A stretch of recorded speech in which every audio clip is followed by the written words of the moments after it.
a small state in eastern Nigeria. He used to say that the society that we abuse today will take its revenge. When he was just a governor of Anambra State, a small state in eastern Nigeria, he used to say that the society that we abuse today will take its revenge on our children. He used the first 4 years as governor to stabilize Anambra State.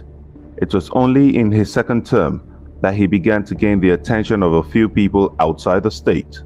As the only APGA governor and a close ally of Chukwuemeka Odumegwu, he strolled along the treacherous political arena of the southeast with dignified ease. By the time that he made a speech at the platform in 2016, a speech that is equivalent to the one Barack Obama made in Boston at the Democratic Party's convention in 2004, his name, Peter Obi, had been catapulted into national prominence and a household name amongst the young and educated elite in Nigeria.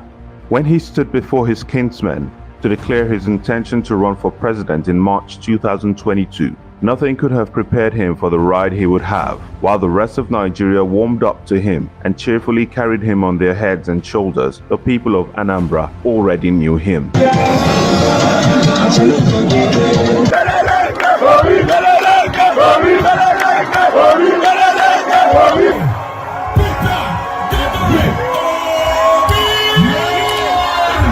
He was Okute, the former governor whom all the 177 traditional rulers in Anambra State unanimously confer the title Okute. His name is Peter Gregory Onyeama Obi.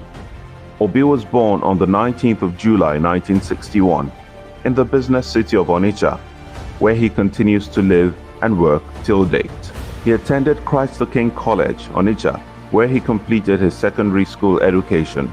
He was admitted to the University of Nigeria in 1980, graduated with a BA Honours in Philosophy in 1984. Peter Obi attended Lagos Business School, where he completed the Chief Executive Program, Harvard Business School, the London School of Economics, Columbia Business School, and the International Institute for Management Development, where he received certificates in the Senior Executive Program and the Chief Executive Officer Program. He also attended the Kellogg School of Management and Northwestern University, the Business School of Oxford University, and the George Business School of Cambridge University. He describes himself as a mere trader. Senior brother is even more intelligent because he's a professor, I'm a trader, so he knows more, so he will be able to do things better than I'm doing it. You know, I've done my little own as a trader. Now the professor is there. This is despite his exploits from boardrooms to politics, where he left a trail of verifiable track records to which he always referred his opponents to with his Go and Verify anthem. I'm still standing there. I left the National Bank of Nigeria, $50 million, $1 million for the state. The bank is there, you can go and verify. Being a businessman, resilience was second nature to him. But in 2003, his political resilience was tested when Chris Ngige was declared winner of the gubernatorial election. Obi went to court, and in 2006, the election of Chris Ngige was nullified and Obi was declared winner of the 2003 election. He assumed office in March 2006. He was impeached in November the same year by the Anambra State House of Assembly. However, his impeachment was overturned and he returned to office in February 2007. He was removed again after the 2007 Anambra State gubernatorial election, but the judiciary again intervened by ruling that he should be allowed to complete a full 4-year term. In 2010, he was re-elected to a second term, and this time he served full term. In this current dispensation, it was uniquely refreshing that in the Nigerian political arena full of certificate forgers, ex and current criminals, and men and women with an opaque past, the only talking points that Peter Obi's opponents could hold on to was that his statistics were sometimes off, that he said he had only one pair of shoes and one watch, and they found two, and that he called a church leader and canvassed for vote in the infamous, illegally obtained and leaked Yes Daddy audio. In 2023, 20 years after his first election appeal, Obi went back in court to challenge the process of the presidential election he said he won. Let me reiterate and assure you that good people of Nigeria that will explore all legal and peaceful options to reclaim our mandate. The case was dismissed by the Supreme Court, but the support he received has continued. In rejecting the ruling of the Supreme Court, Peter Obi argued that the court had failed the people of Nigeria this time. We won the election and we will prove it to Nigerians. The former governor vowed to stay around and be the opposition to the government in power, which he considered illegitimate. As he used to say as governor, when the premise of an argument is wrong, the conclusion is also wrong. The conclusion of Mr. Peter Obi's first attempt at the presidency is that he has just started. His fight against what he calls the structure of criminality has only begun. For taking a party that got only 5,000 votes in 2019 to 6 million votes in 2023, he had done something that no politician has been able to do in Nigeria. His enduring mantra says, "Go and verify," irrespective of what the future holds for him. If he does not personally move Nigeria from consumption to production, someone else will have to do so. And someone else has to cut the cost of governance that he once legendarily did in Anambra State for 8 years, after which he saved millions of dollars for the state. And until these ideals that Peter Obi based his 2023 campaign becomes the norm, even his fervent opponents would agree that Nigeria would continue to flounder. Even those critics of his who say Peter Obi would never be president find out as soon as they say so that there is a thing hanging around their neck.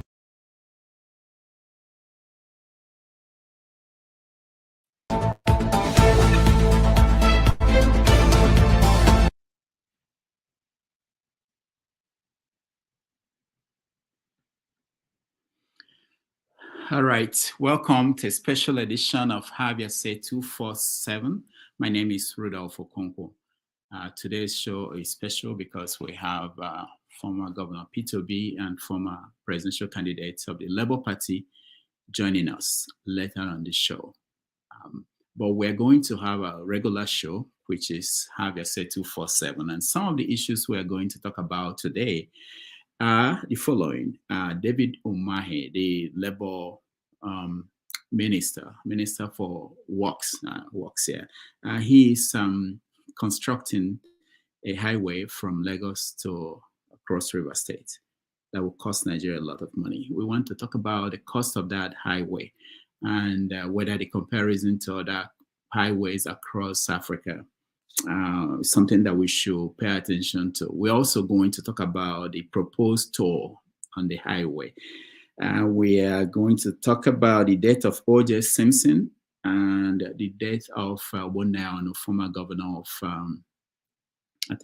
former governor who was a minister under Buhari. And Onyeama died, on Thursday. Also talking about deaths, we have Junior Pope, the Nollywood actor who died at the scene where they were shooting on Anam River. They both capsized and he died with other people. We are going to talk about what happened and how to prevent that from happening again. And of course, AirPeace, Onyeama, has shaken the airline industry in Nigeria. What is going on with AirPeace and conspiracies and the theories about things happening. And the final thing that we will then welcome on the show, Peter Obi, that will be at 4:30 p.m. New York time, about 9:30 p.m. in Nigeria. Along the way, we are also going to connect to, we have our crack reporter who is at Harvard University, covering the event that Peter Obi is attending today at Harvard. So if we connect with him, we'll bring him on the show. In the meantime, we are going to start our regular show and then get people involved when we get Peter Obi to join us. So let me bring in people who are here already to introduce themselves. Ikolola, welcome to the show. Oh, thank you, Dr. Damihis. It's good to be here once again on a good Saturday. Thank you. Mr. James, welcome to the show. Tone, welcome to the show. Thank you. If you're in the studio and you want to join us, please turn on your camera and then we will bring you in. The flagship, welcome to the show.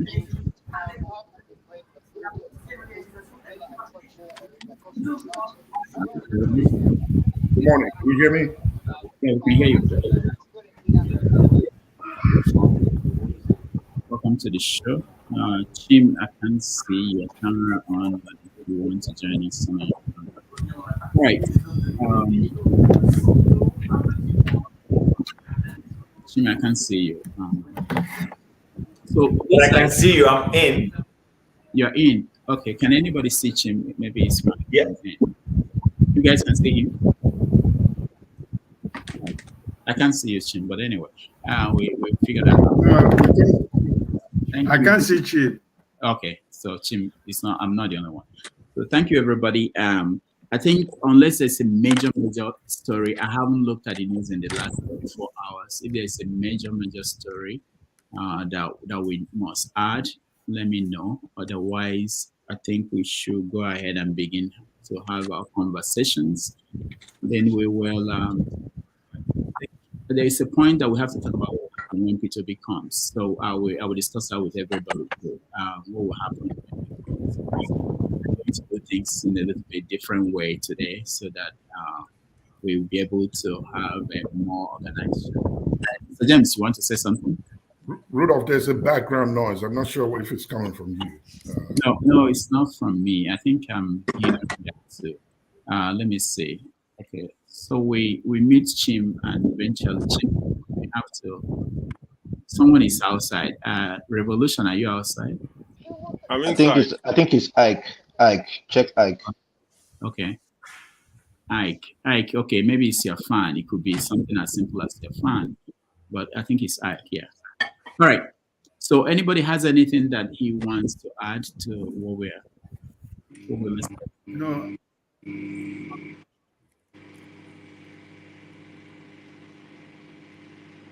Mr. James, let me mute you. There's still a noise from somewhere. Okay, I think it's Mr. James. I'm inside. I'm not outside. It's not from me. I know it's not from you. I think it's from Mr. James. All right. Let's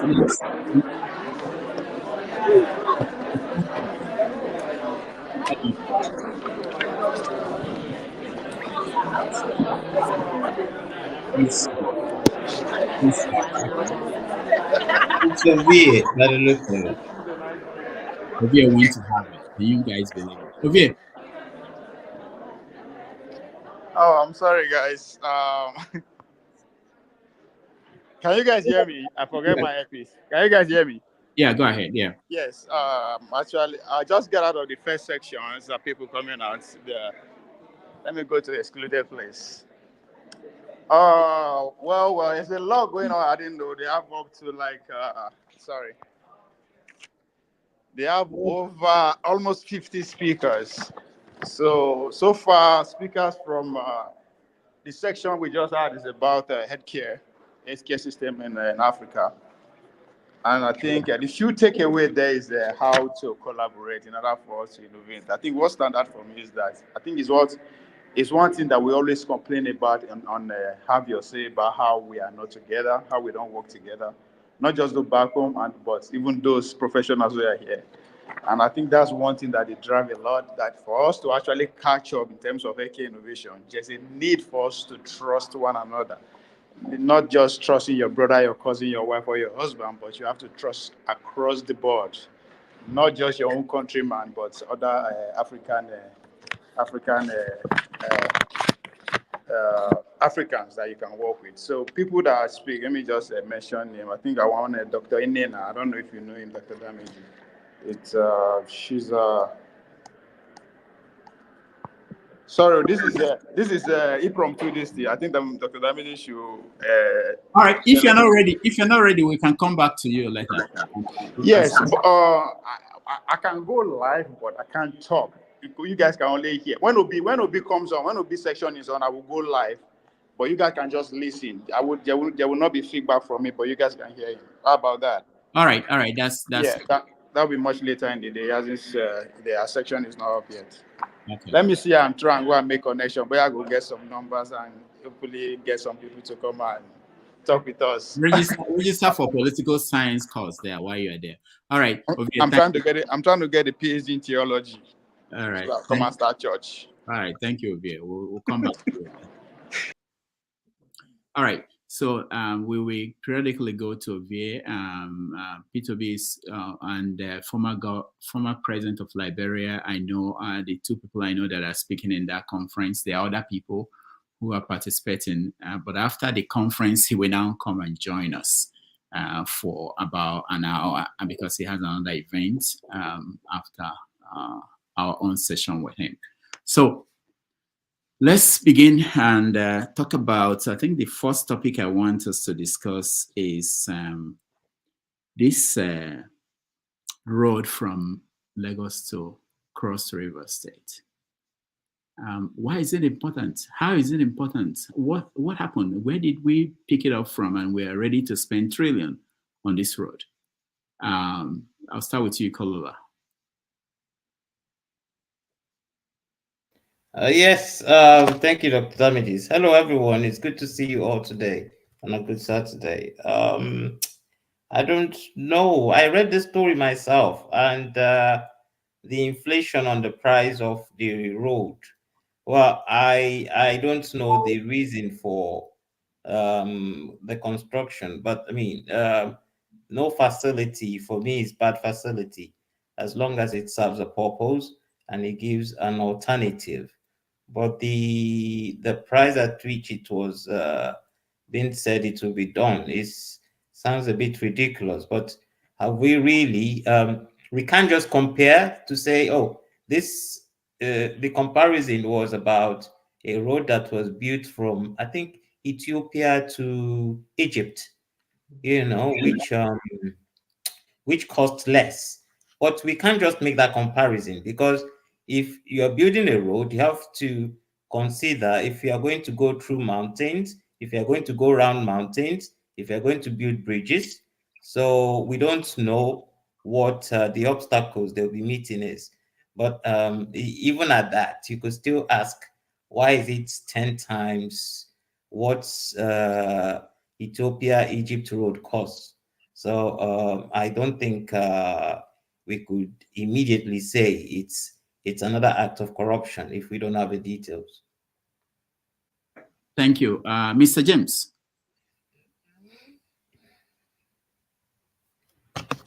Can you hear me clearly? Yeah. Good. The construction of that road has been long overdue, but my worry is I have absolutely no confidence in this administration. Why is it that it is now? In fact, in their electionary campaign, I'm sure they never mentioned anything about the road. Why are they coming up with it now? That's number one. Then number two, why did they not follow normal standard procedures? Did they follow the procurement rules and regulations before they arrive at that figure? The answer is no. So this is another national ripoff. Although the construction of the road is long overdue, but be rest assured that the country will pay very dearly for it if it will ever be constructed.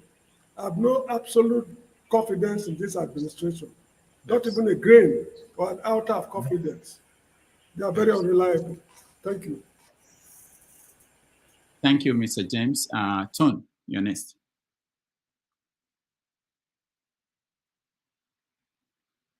Tone, unmute yourself. I'll call it back. Hi. Sorry, people. I just got a phone call. Okay, all right. Hi. Good evening, everybody. Good to see everybody again. Mr. James, good to see you back. I checked on you some time ago. You kept ignoring my calls and all my messages. It's all good anyway. Right. The road that is being proposed, I find that very strange because if you were to commit that kind of money, if Nigeria really had that kind of money to for that kind of project. If they should be committing that money into the economy in order to help the economy to recover naturally, rather than the padding that we see that is going on, it will make more sense. I mean, constructing that road, if the climb was okay, that would have been excellent. But right now, it's not what we need at this point in time. Some blunt people might say, okay, we have started hitting on Tinubu again. I know that it's not about hate, it's about wrong priority. The priority is wrong. That kind of money should be transferred into agriculture, into manufacturing, in order to stimulate the country back. So building a road, even we have not even come to talk about how much that road, the cost that they've told us that the road will be. That is even another discussion. So it doesn't make sense at all. It doesn't just sit right and make sense at all. Like Ikulada did say, maybe that's another avenue for corruption, because this country is all about corruption all through and through. The administration rather is all about corruption all through and through. So that's my submission for now. Thank you. All right, thank you, Ton. Mazi Prince, what do you make of the road? Yeah, Dr. Damages, good morning, and good morning, other panelists. Pretty much, just like every other person has said, first, let me start with Ikolala. Ikolala, yes, it is very much, how would I put it, in as much as you want to say, oh, it's not corruption, it is corruption. Why would I say so? Mr. James said it, from procurement. Okay, it's in Nigerian law that when things are to be done, the government is supposed to advertise for the bidding. Let everybody, let every other person bid for it. But in this sense, they never did that. And their excuse is that, oh, yeah, that the government can give any company that they didn't fit the job to do, and that the company that they gave it to, which is high tech is the same company that been doing Atlantic, City in Lagos, that they've not finished for how many years? Going to 20 years. They've not finished that. And then apart from that, my question, if I have an opportunity, I will look in the camera right now and I will ask Tinubu, what is Chagori doing in Nigeria? What is Chagori doing in Nigeria? This is the same Chagori that is being despised in America. It's the same man that claimed to be a businessman that is bringing a Lebanese. Despite the fact some people will say, oh, he was born in Nigeria. Can somebody tell me that, in as much as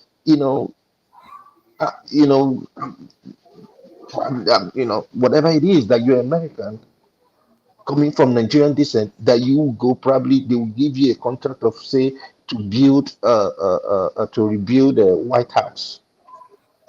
It cannot happen. Why are we having the same man in different aspects of our life, and it all ends in corruption? And then look at the amount, for Christ's sake. And then all of a sudden, let's talk about the funding.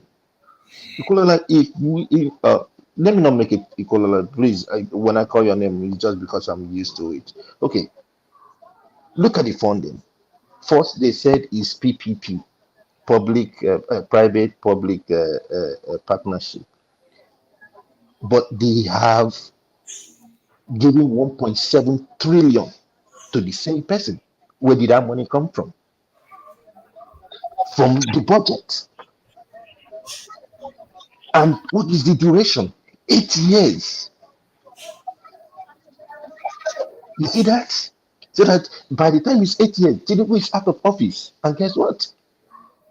There will be variations in the amount. Now they're saying it's about 15.8 trillion. By the time you add the variations, it will be more than that. For Christ's sake. And ask yourself, what is the importance of that road? They said it's a coastal road from Lagos, from Lagos to Calabar. Interesting. Interesting. Is it that they're making it because of commerce, or they're making it because to make transportation easier for people? What about the other roads? What about the maintenance? So for 8 years, people will wait. It's just so shocking that these men do these things with all impunity, and nobody's calling them. I don't even know the National Assembly. I don't know what they are. I think National Assembly should be abolished in Nigeria because I don't see their usefulness. That's all I can say for now. Thank you. All right. For those who may not know what we are talking about, let's listen a little bit to Umahi speaking to the guys at Rise TV. Listen a little bit. No, this is the Bodo Bonnie project. No, it is a similar project. No, I want to tell you how. Please, let me ask a question. This is just for the spread out road. This is not for the real component of the road. How much is the real component of the road going to cost? You've not costed it, but you've just made allotments. Yes, for the road, setback allotment. That is for the real component of the road. Another thing I would like to ask you is this: 3 points. What's it called? 4.5 billion. 4.39 billion. Yeah. So per kilometer. Yes. It is standard gauge. So you are iterating by 47 kilometers for the first phase. Or is your calculation going to iterate this standard spread for 700 kilometers? Because if you say 4.3 times 700 billion, that's over 3 trillion. Is that what's going to come down to? Yeah, I don't get the figures right. No, you said per kilometer. I have to know the cost. What is that 4.329 billion? What is it for? It is for a standard gauge of 11.55. And we have 5.16 multiples of a standard gauge. Yeah. So multiply this by 5.167. So I will now multiply this 3 billion times 5. Multiplied by 5.16. Yes. So it will go about 15 trillion plus and minus. And if you multiply the 8.59. Okay. Can we leave mathematics? Can we leave mathematics? No, it's the cost. The two of you are scientists, engineering. Science, so this is about 16 trillion. Can we talk about the other cost is going to cost minus you the real? It's going to cost you about 40 trillion. Minister. So the total cost is how many trillion? No, it's not going to the total cost of the project. Minister, you people can go and sort out the calculations outside. We ordinary Nigerians, we are interested in policy issues. Yeah. And I would like you to address some of the policy issues. I raised the question of landmark. Okay. What is the truth about the matter? And then secondly, we are very enthusiastic about Third Mainland Bridge. You've done a good job with Third Mainland Bridge. I've written a piece about it. I went on the road. I like it. Thank you. Both above water and underwater. I don't know what. Let's end it here for now. And let's continue the conversation. But that's the minister defending the project. Questions about the cost, questions about the priority. Let's go to the flagship. Thank you, Dr. Rudolph. Good afternoon again, and to everybody on the panel, good afternoon. This is what I think. It's another elephant project. that we're about to embark on, that we know will not and cannot be completed in the 2 terms of this government if they so get the chance to run that long. One thing with Nigeria is we are very good at starting projects, but very, very bad at completing it, not to talk of maintenance.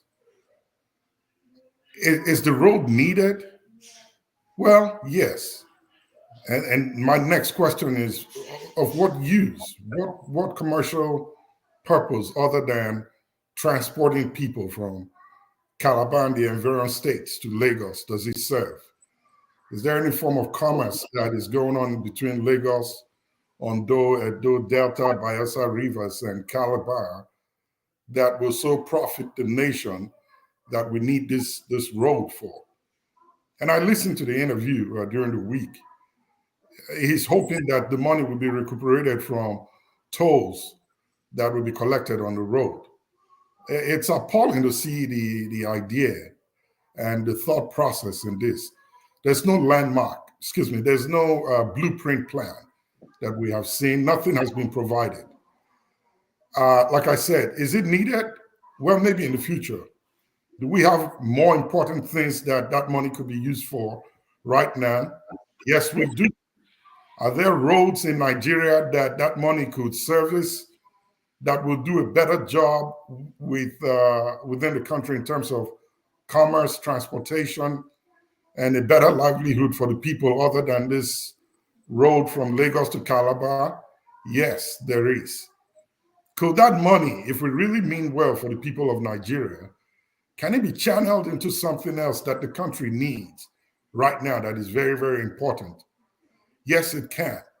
How many hospitals can that money build for us so we can avoid instances of the case we had this week and how it was all handled, the shabby nature of our healthcare system, that we can't even find them to take people to in case of emergencies? So I think that this is just another bottomless pocket that they want to throw this money into, and it will never be seen again. We know they will not be able to complete it within 4 years, not 8 years, not 10. And it's the same people that he's used to and he's known. And I bet you if this makes it through and they approve this construction, after 4 or maybe 8 years, it's going to be revisited again by whoever comes in next. And guess what? They're going to re-budget again. And at that time, it may be times 10, maybe 20 or more of what this rate that we're complaining about is. So I think it's not really important right now. Like Tone said, it's just misplaced priority. There are other things that money can be used for right now that will benefit the Nigerian people and get us out of where we are now. So they need to do a rethink. David Umahi, this is not a project that you need to embark on. I don't think it will do you any good. Neither will it do the Nigerian people any good right now. So they need to begin to channel that to other aspects of the economy that will improve and better the lives of the people. If they don't have any ideas, at least put it on the existing refineries so that we can at least give the people some little bit of breathing space in terms of petroleum products that we are lacking and importing right now into Nigeria. So in my opinion, it's just another loophole for huge corruption. And that 15 trillion or whatever it is they're talking about is just going to evaporate into thin air by the time they are done from office. All right, the flagship. Thank you so much. Revolution. Mr. Good evening, everybody, and Doctor. I know you see me. I've been hiding my face because when you tell somebody you say you could do something and you never finish, and sometimes you go hide now. But the thing it's not in my hands, Doctor. I wish I know about. I've sent it, and now they just gave me a light that at the end of the month they will master it all. So at least so that you can even approve or disapprove of it. Let me start there, please. Don't worry, you don't have to worry about it. There's no timeline. You know, we're here. Yeah. I just want you to know, please. It's not like I'm joking with you. I don't joke with people. Okay, no problem. So, yeah, you can see that my name eventually changed. Yes, you finally accepted that that's what you want. Yes, and there is a reason, a lot of reason, like what the topic on the ground today, for example. Look at how much they are spending for just a kilometer of road. And we Nigerians, we are just listening. Now we are here again talking about it. I don't think it's something to talk about. It's something that we trigger uprising. There are sometimes in a man's life or in a society, people will rise up. Not just that one brother was saying that Nigeria has been pushed to wall. Instead of us to bounce back by the theory, we are digging the wall to enter inside the wall more. This is what they are doing to us. Tinubu has nothing to offer to Nigerians or to anybody, him and his gangs. They are just dividing the money. Fella said the party government. They don't, at the end, I look at the time frame, like they program everything, 8 years. That means they plan they will stay in 8 years. After that, they find their way. The what Buhari did, who is probing Buhari today? Nobody. And nothing will happen. So that is the reason why I thought this Dan and Biari, let me even drop it and just answer what I've been preaching or what our principal have been preaching, Showore. You understand? So for me, all those roads is necessary, but the cost is the cost they are using to build those roads. Is it not stealing? Just like what P2B have proven. They are digging borehole for how many millions? But he has dug it for 5 million. So I don't have much to say in this issue. The issue is that it's time for revolution. Yes, we have to tell these people this is too much. We can't accept it anymore. Yeah, they are just spending our money unlawfully. The other man said it the other day, why they are doing this, that Nigeria don't stone them. We don't question them. They just come tell us whatever they like. All our education, most Nigeria will probably tell you they are very educated people. How can people be so educated and people who are less educated are just punishing us and we are watching them? Anyway, that's where I will stop for now. And thank you so much for another opportunity. All right. Thank you, Revolution. Pastor, welcome to the show. Yeah, Dr. Rudolph, I hope you are prepared for the lawsuit that is coming to you from Suleiman. We're not pastors. Forget about Suleiman. Yeah. So what is your take on this? Oh, well, there's actually nothing much because I was going through the comment section, and those in the comment section have highlighted, and some in the panel is that it's not needed. Let's be honest with ourselves.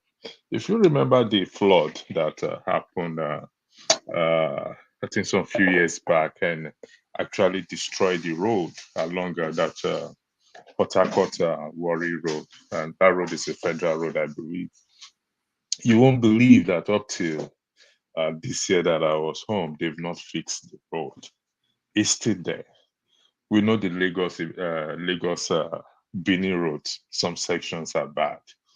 I don't know whether this is misplaced priority or not, but it's just, for me, it's just outright wickedness, to be honest. I mean, we are struggling with electricity, but they increased the tariff.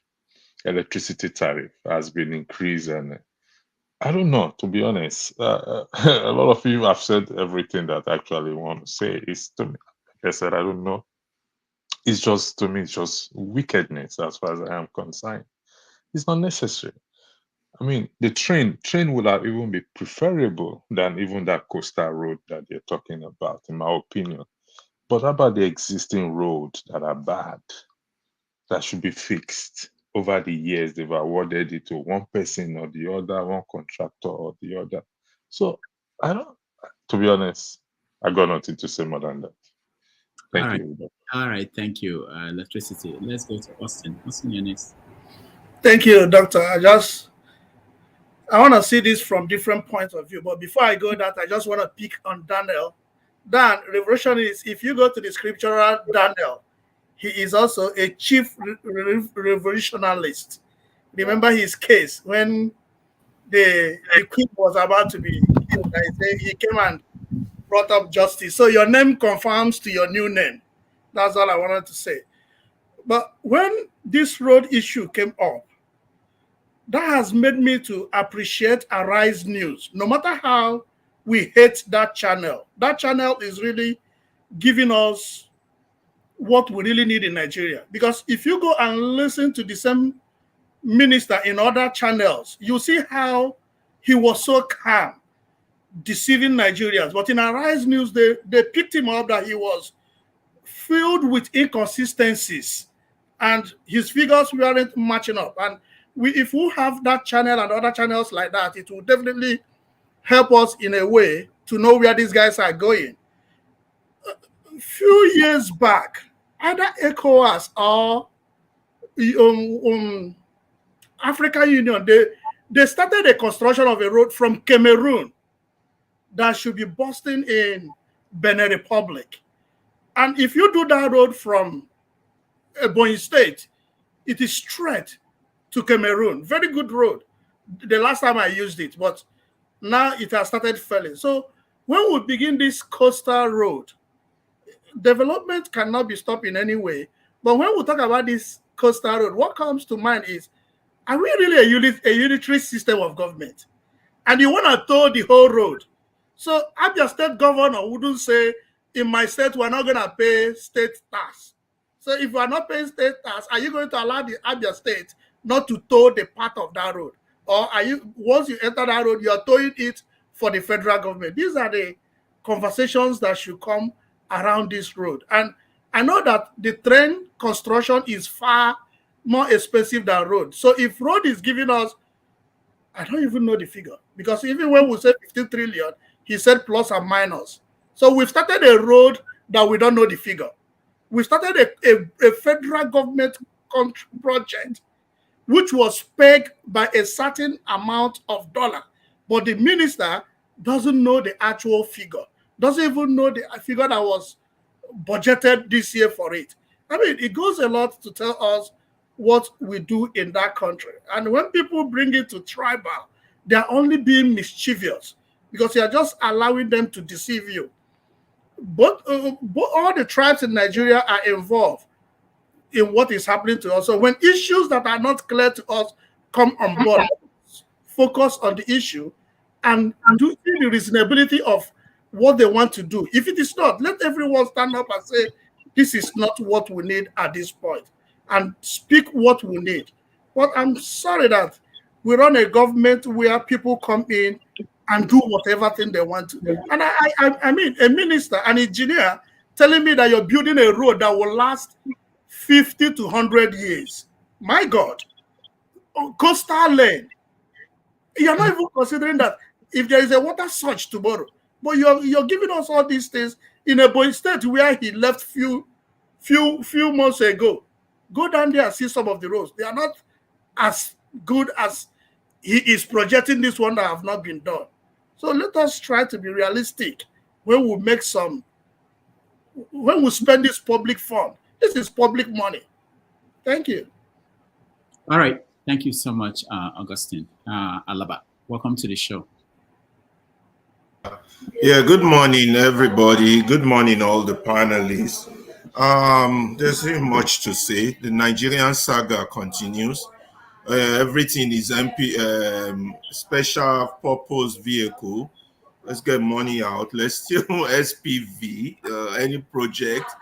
Money is going to go down the drain. Some people, no roads will be built or properly built. Some people going to get rich. The same old. And I just want to congratulate you all for the fact that our legal system is now working very hard, very well, efficiently.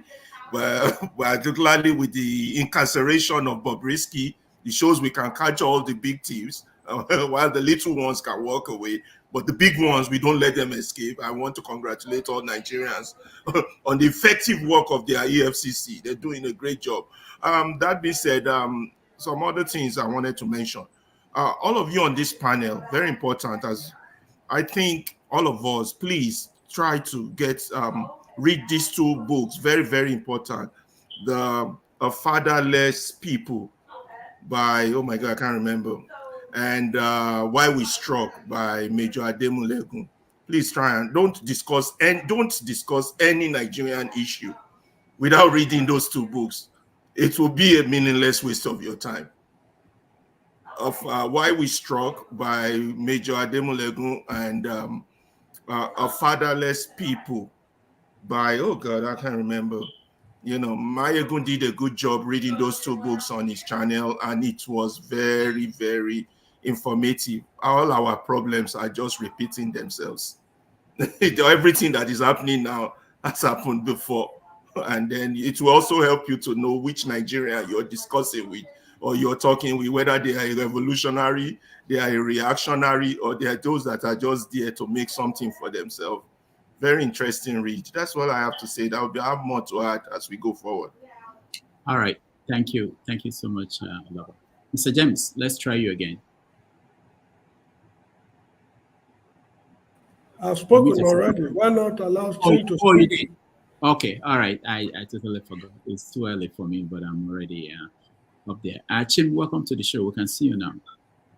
Yeah. So thank you, Rudolph. I don't know what's wrong with my the camera of my laptop. I could see everybody. I actually came in as a moderator, and I was surprised when you said you couldn't see me. But anyway, thank you. And then thank you, Mr. James, for offering to give me your slot earlier, and I appreciate that.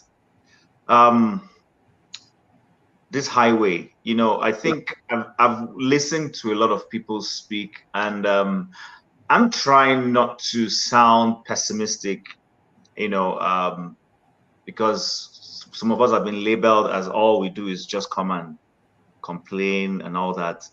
You know, there are times genuinely when I go and I sit down and I ask myself, okay, so how positive can I be when I come to this platform?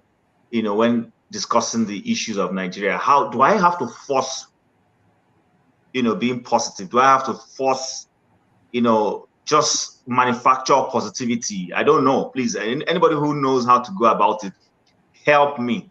I really am. This is like, you know, that man who came to Jesus Christ and was asking that his son be healed. And then Christ asked him, do you believe? And he said, I believe, help my unbelief.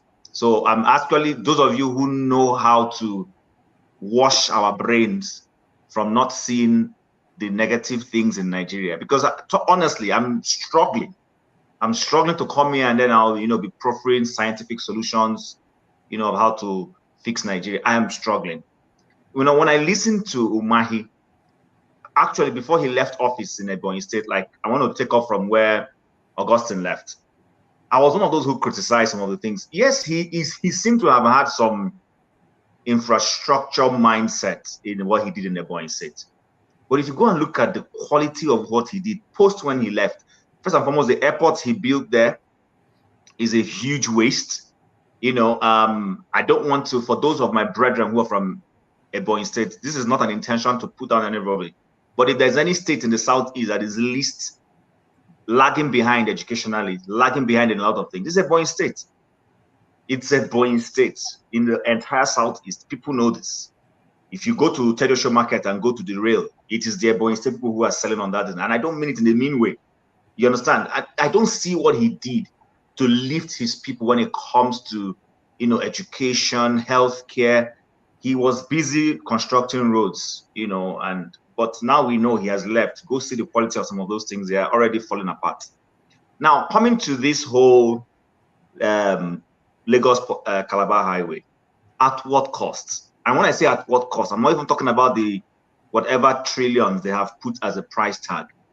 We have a thriving business on that corridor that is being dismantled because of this road. And like, I think it was, who was it that mentioned rail? That what about putting on rail? Now, let's even assume I want to support that project. A rail on that corridor would have made more sense. Imagine a rail that you have gone into agreement with even the owners of that tourist center that is being torn apart to say, let's build a rail system that cuts into this place, and it will be something that brings people in and also takes them. Maybe if it's a fast train that will take some people from there and then take them to Calabar to go and tour Calabar and then bring them back to this place. That would have been some creative thing to say, we're talking about tourism. Let's impute this tourist concept into this whole thing. Rather than a road, let's see how we can build a rail system. Calabar is also positioning as a tourist center. That way, any money anybody is taking, I would have started giving these people some benefit of doubt to say, okay, I can see where these guys are thinking. But people want to put in quota, pardon my use of word, bare quota, that will break up, that water will wash away because this is a coastal road. And like someone rightly said, I think it was Andrew before he left, the one they are building in the southeast road in between Delta State and Bayelsa, they haven't finished it. That road has been there since, for how long, of our return to civil democracy. Nobody has finished that project. And then you want to begin to do this other one at such a cost. You know, let's just call it what it is. Our political leaders are a problem. They are a problem. I don't know. Let me not say something that someone say, oh, I'm saying something that sounds very harsh. All of our political leaders need to be rounded up. Honestly, rounded up, taken off, and thrown away somewhere. Because I don't understand the way they reason. And, you know, I don't want to say much because pretty much everyone has said the same thing. And I agree with Ferrari when he said, yes, that's the notion in the past week. Our EFCC is working. They solved all the problems with one swell swoop. They just remove corruption. We've had Ganduje. We've had even the sitting president himself abuse the Naira. Videos are all out there. And the only person, whatever you may say about Bobrisky, I'm not a fan of Bobrisky, but at least how suddenly is Bobrisky's offense bigger than all the other political actors put together? Somebody took a bullion van on an election eve into his private home. Nothing happened till today. He came out and boasted and threw it at our face and said, is it your money? I can do what I like with my money. And he showed up and Aso Rock and is now the occupant of Aso Rock, the same character. But Bobrisky, who is just nobody that we can easily ignore, suddenly becomes the biggest headache we have. So that's why I said in my opening statement, I'm struggling to know how to come here and not be looking at the negativities and looking at the things that are not working. I'm struggling because I personally want to. In fact, the biggest news for me, the biggest cheering news last week was Super Falcons. That's the only thing I found cheering enough. I'm not finding anything. So I will end there for now, and then maybe later on in the conversation. But please, anybody, when you're coming up, just remember, help my unbelief. If you have a solution to help my unbelief, I would really appreciate it. Thanks. All right. Thank you, Chim. Ikena San Antonio, help Chim along the way. Welcome. Dr. Jacqueline Damages, thank you for giving me opportunity. It's been a long time because, as Chima said, I find it difficult this year to come over here because Nigeria is in the state of no mekwata. No, Igbo people say no mekwata. Nigeria cannot be fixed. You know the reason why? I live in Texas, for example. You have a road that goes from Los Angeles to Florida, one highway, I-10. You go from Los Angeles, you pass Arizona, you pass Texas, you go through Louisiana, you go to Mississippi, you go to Alabama, you go this and you reach Florida. There is nothing wrong with road. It's a very good thing. But unfortunately, when you talk about Nigeria, this is a way to take more money that they have already taken.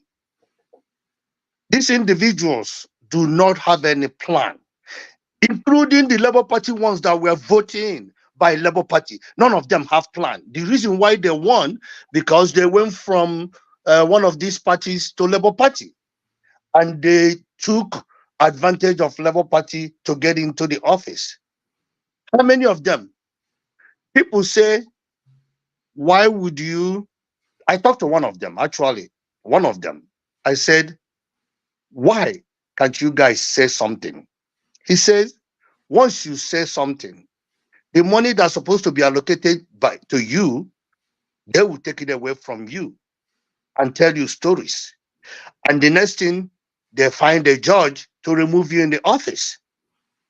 Then I said to him, if that is true, To me, if you wanted to do better or change things, you will do it. Let them remove you in the office if that is really what will be the outcome. Because you don't, that means over there where you are, what they're telling you, you're doing it. Why did we vote you? This guy is actually in charge of our area. He says, well, is that the option? And see, I told him that is the best option. Nigeria is not working. Even if you break it apart, it's still not going to work. People say, break it apart. Somebody said, gather all of them, put them in one place, and my own and every individual will go and cut meat, cut their body parts one by one, every Nigeria. But unfortunately, it's not possible. I think Nigeria is failing because of people of Nigeria. You're talking about people in the government. Individuals that are not in government is worse than the people that are in government. Individuals in Nigeria that are not in government, individuals like me and you, the poor masses, they are worse than the people that are in the government. Because everybody is looking for somebody to dupe, somebody to steal from, somebody to rip off. There is no good news in Nigeria. Even the dollar is crashing. I was asking one of my cousins, why is dollar coming down so low? What are they doing? Nobody knows what they were doing to make Nigeria, to make the dollar come down.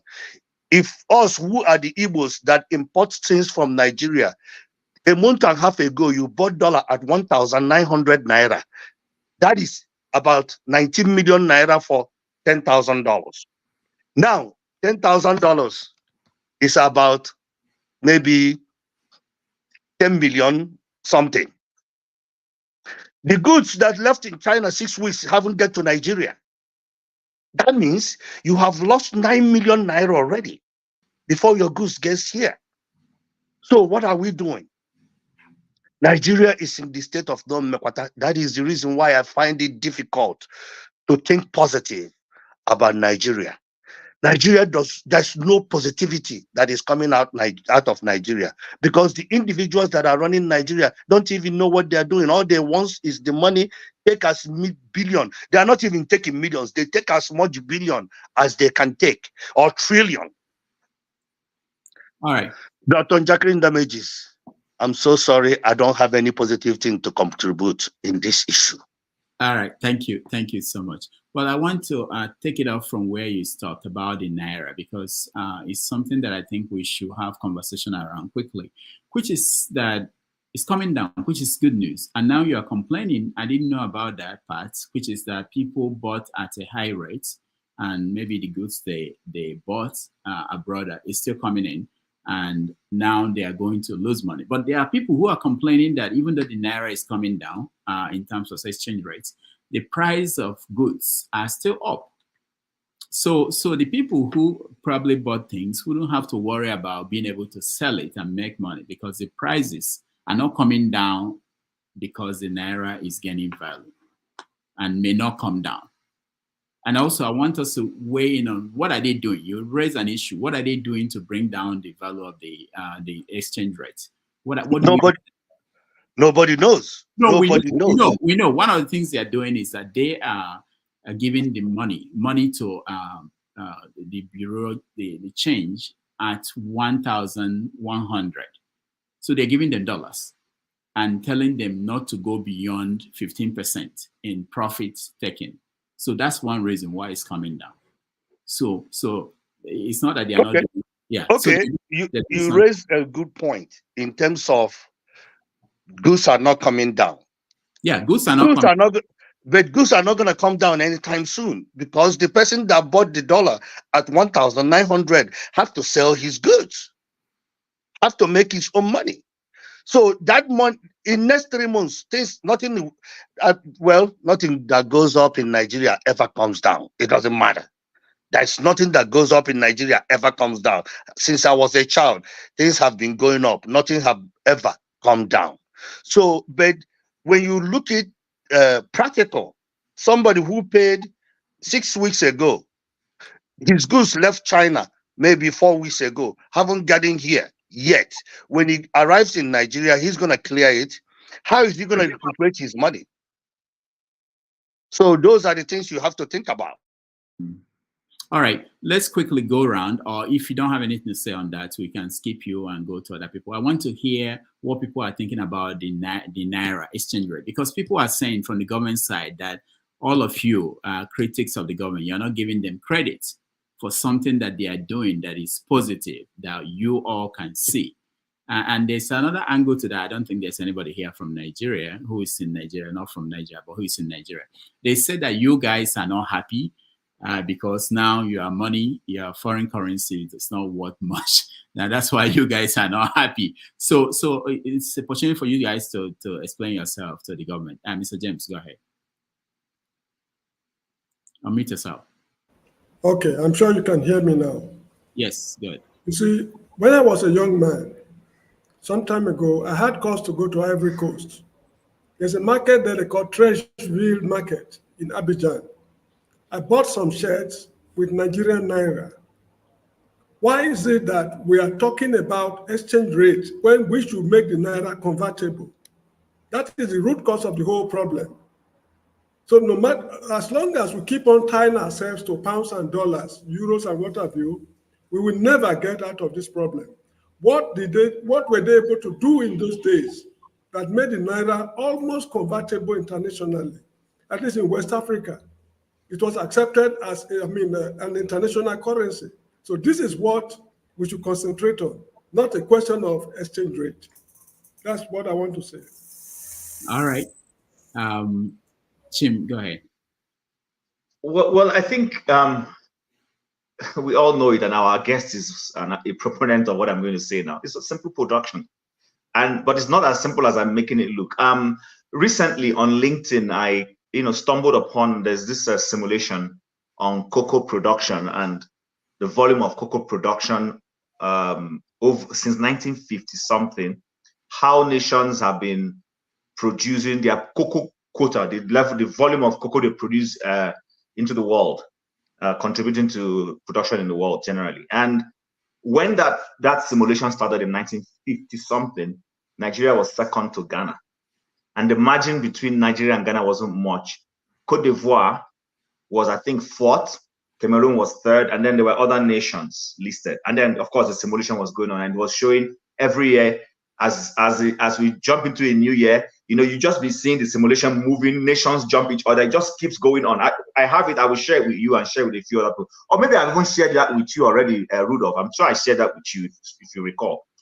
And when I was watching this thing, I saw how Ivory Coast grew, overtook Nigeria and Ghana, and kept a steady pace, the volume. And I saw how countries like Indonesia, that had absolutely no comparative advantage in cocoa production, Indonesia, Malaysia, there's one other, Singapore, all emerged. In fact, it even became more curious when I saw a Germany and a Belgium and Holland that also have no direct comparative advantage in cocoa climbed up. As at 2022, that is where the simulation ended. Nigeria was fourth, struggling fifth with Holland, Netherlands. Think about it. We are endowed with the natural resources, the ground and everything for cocoa to thrive. But Holland, that doesn't have the soil, is competing with Nigeria for number 4, number 5. Belgium around that order. I'm not kidding. So that when I looked at that thing and it stirred me, and I was asking myself, how is it possible? But you know what? The Ivorians did something. They engaged in massive cocoa production. Ditto banana. And that's why they're the largest producer of cocoa and banana in the world right now. And maybe I'm mixing up the banana one, but when it comes to cocoa, no nation in the world rivals them because of production. Now, the next phase is using that cocoa internally so that you don't have to send it to Switzerland for chocolates. That's the next phase African nations are supposed to be going into. But let's even talk about the simple production in itself. How does a nation like Nigeria, that before independence was number 2, it is our cocoa production that developed the Liverpools and Manchesters of this world. We know this. We all know that it's our palm oil and coal that made the industrial revolution in Europe, especially in the UK, what it is today. All of a sudden, we are not able to leverage those things anymore. I'm not even talking manufacturing now. I'm even talking basic raw materials. We are not exactly there.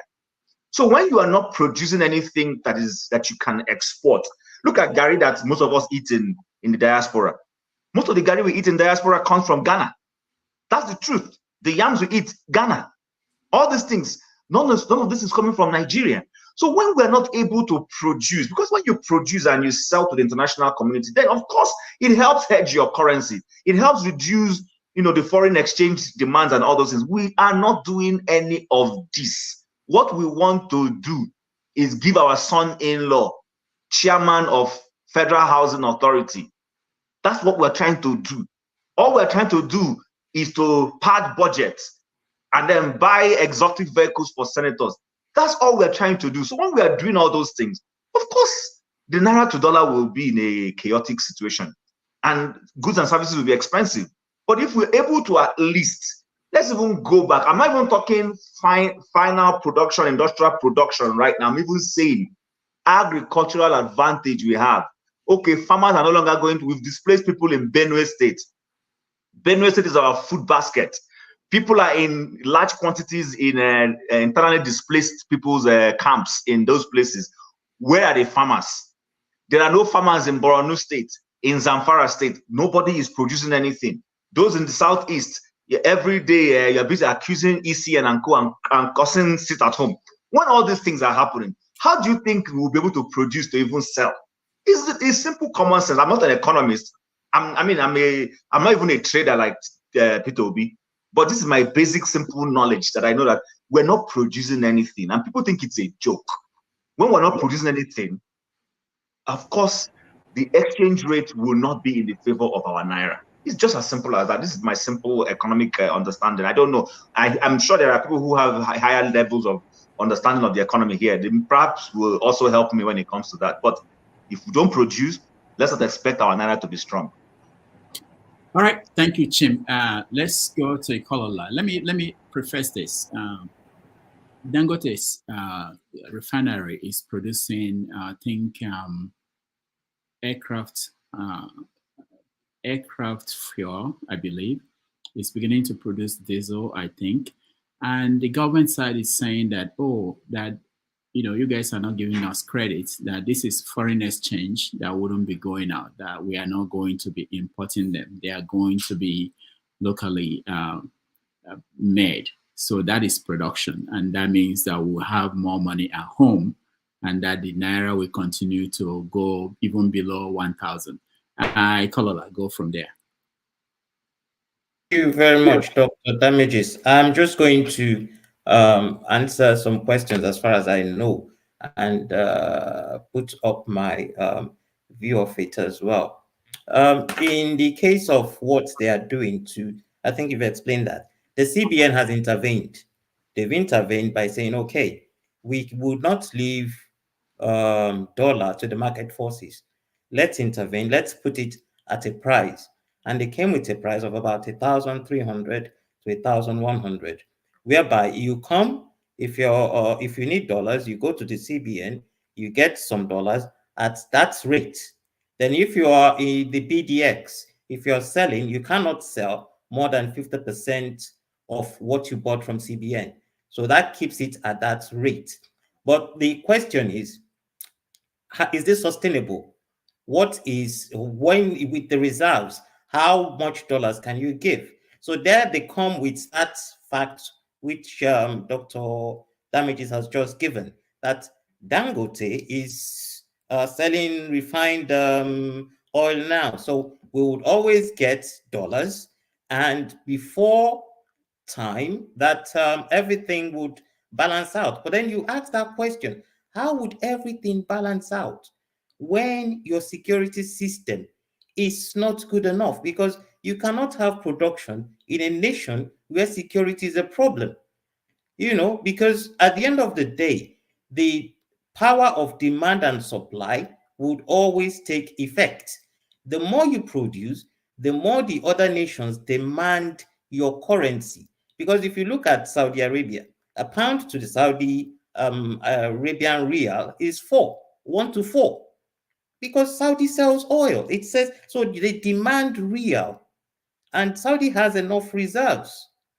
That is where the production argument comes in. The more you sell, the more your currency is demanded. And this is what answers Mr. James' question as well.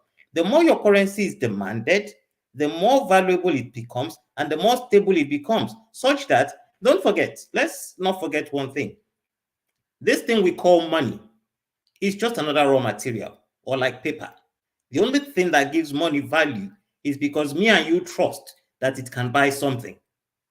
So if your money has stability, if it has a value, if you take it to Cote d'Ivoire and the man in Cote d'Ivoire knows that, look, this money has stability, this money can buy me something in many other nations in the world, he doesn't need to be mandated to take it from you. He will take it because he's sure it will work somewhere else. This is why dollar works in many places. This is why pounds works in many places. And this is why Real, or the money of Brunel, works in many places. So that is my token to the whole argument. Thank you. All right. Thank you. Ton. Unmute myself. Okay. Right. With the dollar, people that are saying that we should start clapping for the occupiers of Aso Rock, that they finally brought down the dollar. Are you guys okay? There's no economic. I mean, it just see. I hate to sound like a broken record. It's only for the gullible that they would throw this out and they'll be deceived and all that. There is no economic activity. Can't you people get it? There's no, the price of commodities have not come down. There are no industry. How many industries are rolling out production in Nigeria? The agricultural sector in Nigeria is non-existent. Are you telling me that dollar is coming down?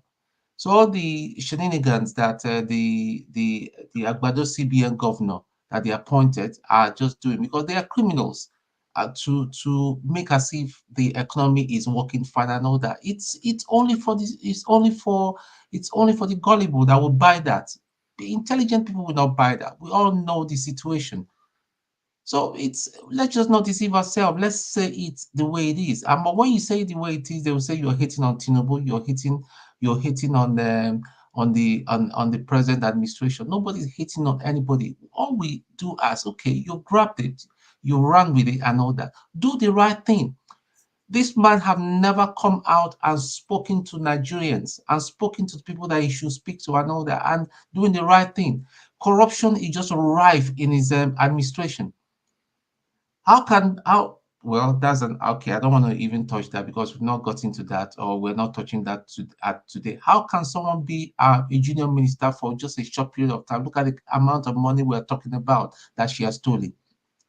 These are monies that belong to Nigeria that we can that. Okay, somebody was talking about hospitals and railway and all that, but let people eat first. If people are able to feed themselves, the price of commodities come down and all that, then we can start thinking right. Our soldiers will not be hungry. They will have enough vigor to fight. But the soldiers are even hungry. A video went viral not too long ago about the soldier that was released on a pass and all that. He got to the motor park. He couldn't afford it. Should this be happening? And yet somebody will come and start defending all this nonsense that's been going on. All we see right now is economic. It's all their padding and all that, but it's not going to be sustainable. That's the bad news. After some time, everything is just going to fall apart, and the dollar will rise again. Will shoot beyond 2,000. That's just reality. If in case you guys don't want to know the truth, you don't want to hear the truth, but that's the truth. You see, we're talking about 2027 and all that. The corruption, the judiciary is very, very corrupt. We have a corrupt Chief Justice. INEC is still there. The man that put us in all this mess is still there. And all that. We're not even talking about that. Please, let's just, I mean, I very much align with my brother Revolution. I mean, I think that is, we need to start taking, we need to take back our country. That's just it. Thank you. All right. Thank you, Ton. Yeah, Ike. Well, thank you once again. I will just say a little thing and I will move on. Dollar falling, whether it fall below 1,000 or this thing, it doesn't matter to me. I will still send money to Nigeria. But whatever they are doing, this is a temporary, even it's not even a solution. It's so temporary that when he's going to hit again, he's going to hit so hard and people will not understand it. The dollar falling to, when I started exchanging money, I was exchanging $100 for 10,000 naira. $100 to 10,000 naira. That was around 90, 95, 96. I never imagined in my lifetime that we will be here. Nigeria have deteriorated. Like maybe they peaked in 1960s, then they started declining. If you look at it in a graphic, the decline is so bad. Why others are still going up? Some countries like Indonesia, some country like even India now is competing. Unfortunately, until we become producing country, if we cannot produce, we are not going to go anywhere. Rather, believing that dollar will change our economy. The people that are running in Nigeria, they don't even, we have so many people that are educated, but they don't even have brain. They don't have brain. Their brain is, I bully some people, kill as much as I can, become whatever I become, then steal as much as I can steal. Nigerian leadership make the highest amount of money per month, per capita, globally. That is sad. And people talk about revolution. One of the research I did during Christmas time when I was in Nigeria, I asked people, what are you going to do about it? People, parents, kids, they said to me, parents will say, my children cannot go and do any revolution, because the one that the people refer back to 2020, what happened during the NSAS, people keep on referring to that. I said, then there is no way these people will stop what they are doing, because if nobody have the guts, you graduated from college, you don't have a job, you still live with your parents at the age of 30, and 8 years ago that you graduated, you still live with your parents are still paying your bills. How are you going? Is that a life? I asked them, is that a life that you cherish? They still say in Igbo land, Mpekelendo, I'm Omuma. So for me, Dr. Damages, thank you for giving me opportunity to come back. Maybe the next time I will come back is going to be 6 months from here, because Nigeria is not giving us hope. But I still love the country. I still love it every day. It's unfortunate that our people are not taking these things serious. The Nigerians are not taking these things serious. But you guys have a wonderful weekend. Thank you for allowing me to come on today. All right. Thank you. Thank you, Ikena San Antonio. All right. Let me go the other direction. Austin. Yeah. Thank you, Dr. Damages. I wanted to continue with what we can see you. Yeah, what Ikola said. The value of your currency, I'll just add that it depends on the volume of labor you add to it. The volume of energy you add to your currency, that will make your, why do I say so? It's unimaginable how our currency can be imagined to have value when people acquire it without effort. When people amass wealth, playing over it, people stack money in their houses. And that's the way the money will go down, because they make it. And when Chin was talking about production, it's not just that we don't produce, we don't even have the mentality to produce. I have conversation with people, why don't you farm? Hey, how will I struggle to farm? At the end of the day, I can't even just get the quantity of Gary that will serve me in a year. Then if I take 40,000, I can buy a bag of Gary that will last in a month. So you see that mentality is, it discourages labor, it discourages production. If we have production mentality, like in my office, I was just calculating today, I went to the stack of where I have the rosary bead I give to patients that want the rosary. And these were given to me by old agent men and women that gather themselves together to fix this. They get this bead, get rope, and they do it, and they distribute it to different institutions to give to people that need them. But in Nigeria, you have the plastic one, a company produces it, somebody will go and buy it and distribute. So if somebody sits around and gather people to do this beads, it becomes a way of production. But we don't have such mentalities. We just want things to be easy. Things, we don't want to struggle. And why would you struggle?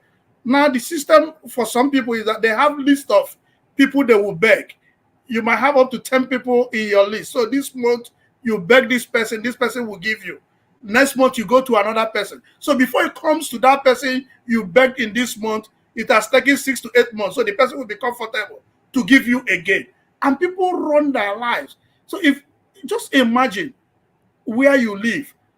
At the towards the end of the month, you don't have money to pay your bills. You're losing just 2 months you fail to pay your bill, you become homeless. So why would you not start doing something? But we live in a place where people depend on charity, and they plan their life depending on charity. And you see government encouraging this. So government really need to stand up and encourage people on how to do things, on how to work, and how to make your work productive. Austin, thank you so much for that contribution. There are people who are saying that those that have been putting their money, saving their money in dollars, who bought dollars at 1,600, 1,700.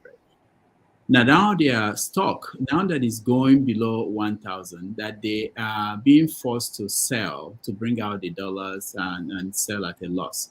That these are part of the things that are happening in the market. We also know that the foreign reserve is dropping. So that's a question mark about why is it dropping if all this money they are coming in, because they said that dollars, pounds are coming into the country. People are bringing in bringing in foreign currency into Nigeria. So we want to hear all those perspectives. But let me go to you, Revolution. What do you think? Are you still going out there to cause revolution? Or are you looking at what's going on? What are you saying? I want to sign out by giving my last submission because I have to go and hustle. Yeah. You see, sometimes I get carried away when people say Nigerians are not producing. Now, there are things to buy, but there's no money because people have pocketed all the monies, the big guys. Nigeria, to me, is a country being led by, not even by, they say a country where one man who have one eye is leading people. But Nigerians have been led by blind people, and we are watching them. That's the problem of Nigeria. Everything is good in Nigeria. The problem of Nigeria, like Obi have said it, is leadership. These people ran away with the power. They call themselves cabals. Now we've seen them. And we refuse to fight with them. I don't have anything to say other than the only way Nigeria can get out of this problem is whether they call it peaceful revolution, like Peter Obi is believing, or radical revolution. Without these two things happening in Nigeria, nothing will change. There is things in Nigeria. People are having, I look at the picture in the market women were complaining. We have things to sell, but nobody's buying. So where you people get this idea there's no production in Nigeria, sometimes it makes me feel like, what in these people they talk? I have families who tell me things are there, but we don't have money to buy it. Things are rotting every day. People will go to farm, bring out their goods, nobody buys it. After 1 or 2 weeks, everything destroyed, they pour it away. So thank you again, Dr. Rudolph. And I promise you, because the green light is there, end of this month, I will deliver it to you. Then if you like it, then you can, thank you. So thank you to everybody. All right. Thank you, Revolution. Thank you for that. For those who wanted to know, some people are asking questions. Where is Peter Obi? Peter Obi will join us at 4:30 p.m. New York time, which is 9:30 p.m. Nigerian time. We may be able to bring you a speech that he will make a few minutes from now at Harvard live. So if we can do that, we will bring that to you. So he will join us later on the show. Let's go to, where am I? The flagship. Go ahead. Thank you, Rudolph. Well, the intervention of the CBN is a no solution, in my opinion.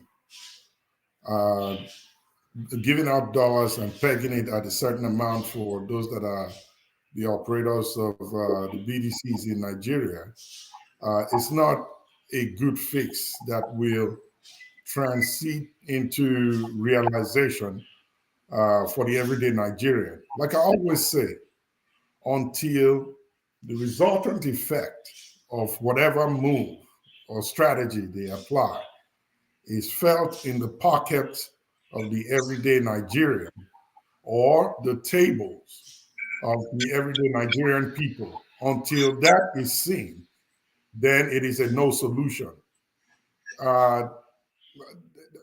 Bringing the dollar down to 1,300 to $1, my question to them is, how long would they be able to sustain this?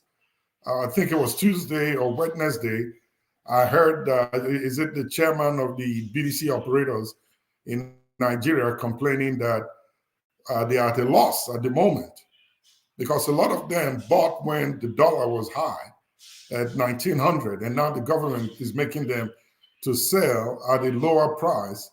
They are not really happy about it.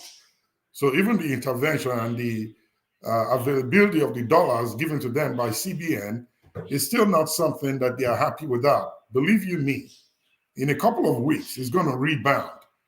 And when it goes back up, it'll be so harsh that the everyday Nigerian will find it difficult. And as you and I know, that when there is a change in the dollar price in the Forex market, it automatically reflects in the villages, that even a cup of gari that is there and has been sitting there before the change in the value of the dollar, the price will also skyrocket. But now that they have made this intervention, the prices are not coming down. And like Revolution was saying a moment ago, yes, there are people who are farm produce in Nigeria that are rotting in their storages. The reason is because they are not willing to sell it at a reasonable price. The dollar has dropped, but they still want to sell it at a higher price. And nobody has that liquid cash to be able to afford that amount that they are quoting. So the products are rotting where they are.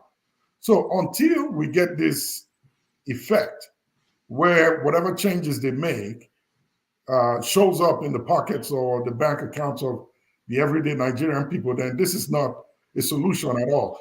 And also, if you look at it closely, the changes and this little bit of regulation that they have made is only helping those that are doing trade, foreign trades. The everyday Nigerian does not operate with dollars. They don't have nothing to do with it. So if they give it to the BDC operators who are selling it to businessmen and women that are going to try to use it to import goods, and like, I'm not sure who said it a moment ago, those that purchase goods that are on the high sea coming back home now at 1,900, are they going to sell it at a loss now that it's dropped? They will still want to put it where they think they can make what they invested in those purchases that they made. So I won't call it a temporary fix. It's just a no solution because it's not sustainable. I don't think they can be able to keep this beyond 6 months. If it sustains after 6 months, then I'll pull out the scorecard and maybe clap a finger for the government for the move that they have made. But as it is right now, I don't think they can sustain it. It's not going to do the average Nigerian good because it's not reflecting in their pockets, bank accounts, or their tables at home. So let them think of better solutions. The economic team that's within the government, think of better solutions and how to make these changes rather at giving it to the hands of those that do these exchanges.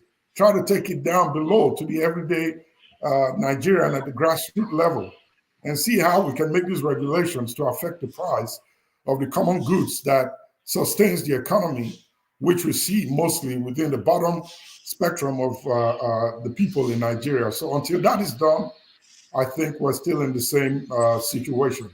And the effect of this little move they've made is going to be worse when it comes back. I bet you the BDC operators who are counting their losses right now will look for ways to try to recoup it back. And when they do, 2,000 naira to $1 will be a good rate. So I say we cross our fingers and see how they handle this. I'll stop there for now. All right, thank you. Let's see, Master Prince, yes. Thank you, Dr. Damages. Let me just make this comment before I proceed. You know, sometimes when we come on the platform to talk, some people think that we are haters, that we hate, we hate Nigeria and all that kind of a thing. My simple analogy to that is that those people who think that way, who talk that way, are shallow-minded. They are bigots, and they are, I don't want to call them illiterates, but it's so sad that they are being overshadowed by tribe. Okay, that someone says something or you criticize a person is to make the person better. It's not about, oh, some people are in US and then they're comparing Nigeria and all that kind of a thing. Look at the money we're talking about. In Ghana, $1 is 13 cedis, 45 cents. 13 cedis, 45 cents to $1. Unlike Nigeria, there is 1,100 or 1,000, whatever it is. And somebody will come and say, "Oh, they're bringing dollar down. They're bringing the who took it? Who took it up in the first place? Who took it up? It's lack of knowledge, and it makes me sometimes I wonder certain people. Is it that they come on this platform just to say, okay, gotcha, or they just want to say something that is irrelevant? The dollar we're talking about that is going down today. Okay, dollar is 1,100, but import duty is being done at 1,450 to $1. So does that make sense? That the customs are even collecting more money, and they are even saying that the customs are asking for dollars. So when I hear the EFCC talk about, oh, they are fighting against people who dollarize Nigeria and that kind of a thing, and I said, is custom not there? Are they not seeing? Are they turning their blind eyes and pretend such things are not happening? By the time somebody is using 15 million to clear a container, and what do you think? The product will go up. Some will tell you, oh, it's the marketers. They hate people. That. Nobody wants to run at loss. It's not charity. Some people who think that the marketers are the problem, they should go and start producing, or they should go and start marketing. Few days, was it a week ago, my wife and I ordered this box of fish, because I encourage her. I told her, I said, do it, import it from Nigeria. And the guy, we saw him on Facebook, and true to his words, he kept to his words. He did good. But my problem is the fish itself costs $340, and the shipping costs $270,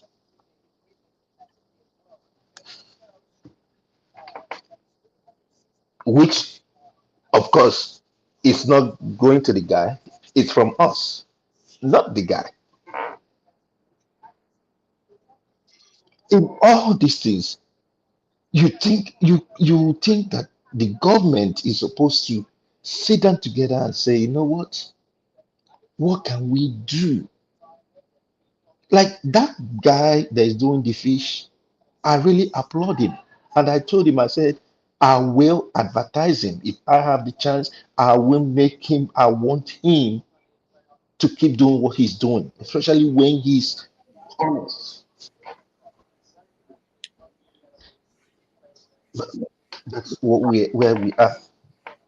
All So right. for me, the naira is not, whatever it is, whether it goes up or it comes down. I like it when, just like Ike in San Antonio said, I like it when it was $100 to 10,000. It was at least when you give somebody $100, then they will be proud that you gave them $100. Today, any of us give anybody $100 in Nigeria, they will even be looking at you like, what is this? That's all I can say. Thank you. All right, thank you so much. I'll come to the people down, but let me go to Alaba and Chim, and then we'll come down. Alaba, you're next. Bros, now two go, you give them more. Now we will never speak. Yeah, you don't leave us aside. No, just so that it will be, I won't skip people by the time I start jumping around. Go ahead. Thank you very much. I just it seems like each time we talk, we just repeat the Because same. you don't talk twice already now. That's why you are repeating or more. That's so Rudolph. KJ has been here, and our man Ike has been there. We never talked. Yeah, but the topic is different now. We are talking about the exchange rates, so that's why they're not waiting on exchange rates. Yeah, I see. Yeah, but go ahead. Okay, yeah. This time we talk, it seems like we repeat the same thing every time. But I just want to piggyback on, what Kulata is saying, that the pricing is a lagging indicator that the price will come down. We all know from historical perspective that nothing ever goes up in Nigeria that ever comes down, and all these jingoes that come here and shout for the government just what they are. But what I wanted to say is that well, if we are throwing praises, it's good the price is coming down. The question is, can it be maintained or can it go down further? That is left to be seen over time. Like someone said, maybe 6 months, we'll see if they can hold it, or everything's going to come crashing down. I'm on the side, it's going to come crashing down. Now, when we talk, I hear a lot of terms that I get bothered with. Government needs to do this. Government needs to do that. You understand?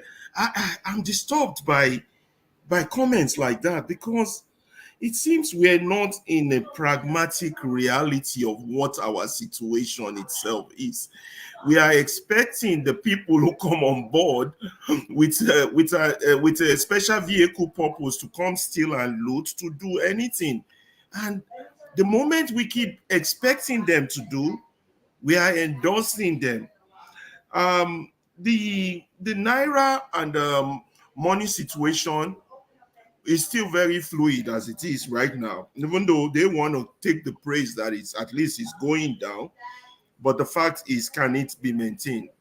Production experts in economics have told you over and over that production and change of governmental attitude are the key factors that would make it possible to sustain the going down of the Naira. Now, if you're busy still trying to build bridge to nowhere, to Calabar or whatever, with exorbitant prices. You're busy still stealing money. You're busy with a corrupt judiciary, very, very serious in the jailing Bobrisky, while the Gandrujes of this world, the Bajamia Bila of this world, and the Tinumbus of this world are running free. There is no serious change in this type of action. Nigerians, if we fall into the various categories, there are those who have this revolutionary mind, but sometimes their revolutionary purpose in itself is misplaced because it's not foundational based on what is on ground. And there are those who have this reactionary mind, of those who just react to any little thing that just happened. And then there's this other group of people who are being pushed purely by greed and don't even sit on the same position. They are opportunistic people who just waiting for an opportunity for them to grab their own. So we have these different categories of people, and what the country needs going forward is a unity of purpose. Unity of purpose whereby we all agree on what is the problem. The problem is our government, the type of government, not the people, the government. If this is the case, how do we change these blind people that are in charge? How do we replace them? This should be our focus. And we can only do that. You cannot, for those with a revolutionary mind, you can't have a revolution. Even if you have all the arms, it will fail. Go back into history and read. You understand? But you have to have a revolution of the mind. Until conversations like these are heard in the rooms and bedrooms and sitting rooms of Nigerians who are struggling to buy Gary, we are not moving anywhere, because they are the ones who would actually change things. And then for the Agbadorians among us who fall, I just have wanting to tell them, those who followed their track by way back in history, they got consumed by the same system. Go back into Nigerian system. Those who stood back and did nothing when the revolutionaries were pushing for a change, it didn't take up to 3 years or a year before they got consumed by the very system they failed to support. The history is all down there for us to look at.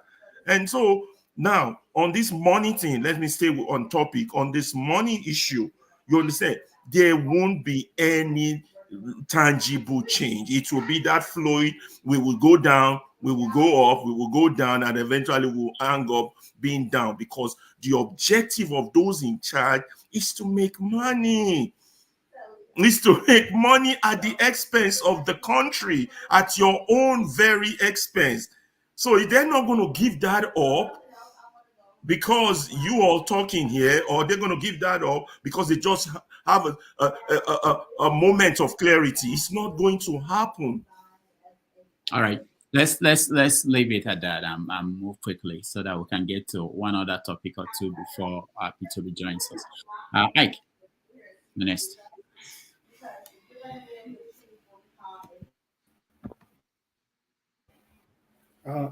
Good afternoon. You can hear me?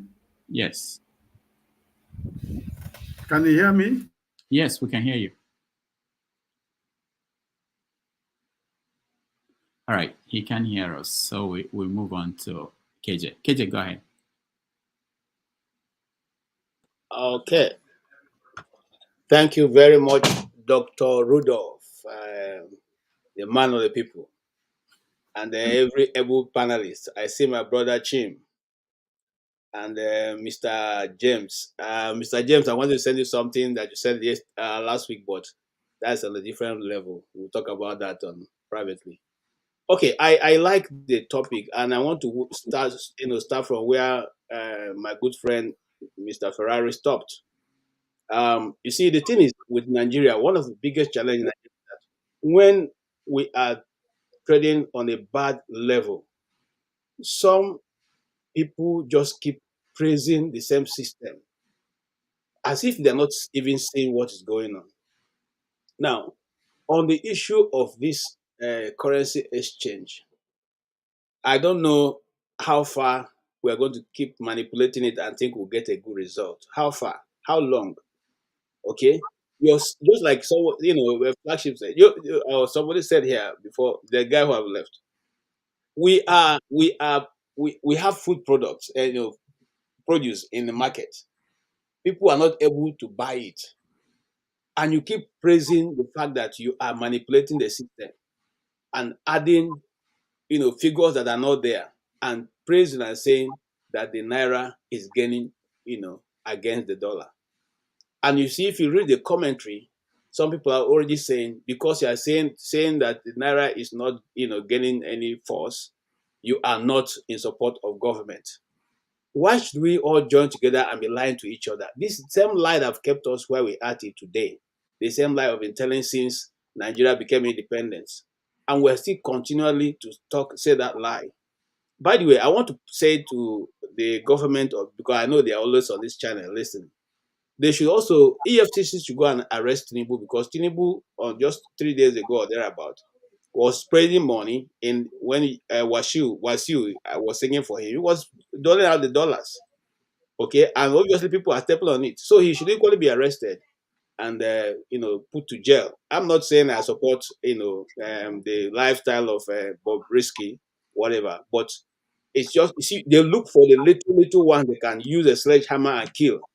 And the ones who are carrying elephant meat on their head, which is government elephant meat, are left alone. It doesn't make any sense. It doesn't show that you even understand the situation that you find yourself. Case is actually the other way around. It is the big fish that they caught. The small fishes are left. Just to help you. Sorry. Okay, no. What I mean by the big fish is the bigger people in government who take the bigger money are the ones that are left. They are the small fish. Those are the small fish.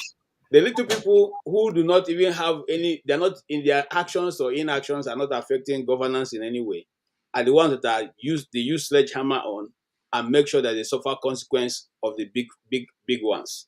That's what I'm trying to say. Chim, thank you for the help. All right, I want to go straight to you see this issue of the manipulation of the currency, and we keep, this. I wanted to post a video of El Rufai on the same issue of currency when he moved to $200 for 120 for 140, and he made it a national debate. And I still have the video here. He made a national debate. He went there and criticized Jonathan, and he said every other issue in Nigeria was because the currency had moved from 120, 140 to what it were at that time. Okay, but now people are celebrating the fact that the naira is, you people should be happy. The naira is even lower than 1,000 at least. You see, this is the unequal gauge that are used in our nation that doesn't help anybody, whether you are from the south, the north, or whatever you say you are. As long as you agree that Nigeria is your nation, it will not help you. It will not help me. The thing that will help all of us is when we take into cognizance the fact that our nation is drifting on a very fast track and deal with it, irrespective of who is in power. It does not matter who is in power. It does not matter who is in power. I don't know how much I can emphasize on that. Okay? Let us address issue as we see it. Remove sentiment. The great nations we see and talk about were only able to become great because they address issues as they see it without necessarily beating about the bush. That's all I say. Because, there's not, what am I going to say? This is what Dr. Rudolph platform have been discussing even before we got to this point. The continuously destruction of the Nigerian system, and it's not changing. Thank you. All right, thank you, KJ. Let's go to Jagan. You're next. Unmute yourself, please.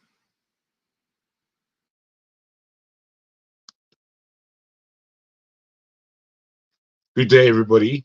Good afternoon, good morning, good evening, depending on where you are. We are here again on another weekend with a lot of bad news. Chim, my man, I can only give you two bits of news, or in terms of encouraging you. You know these things already, but I'll need to remind you again that it's Nigeria that we're talking about.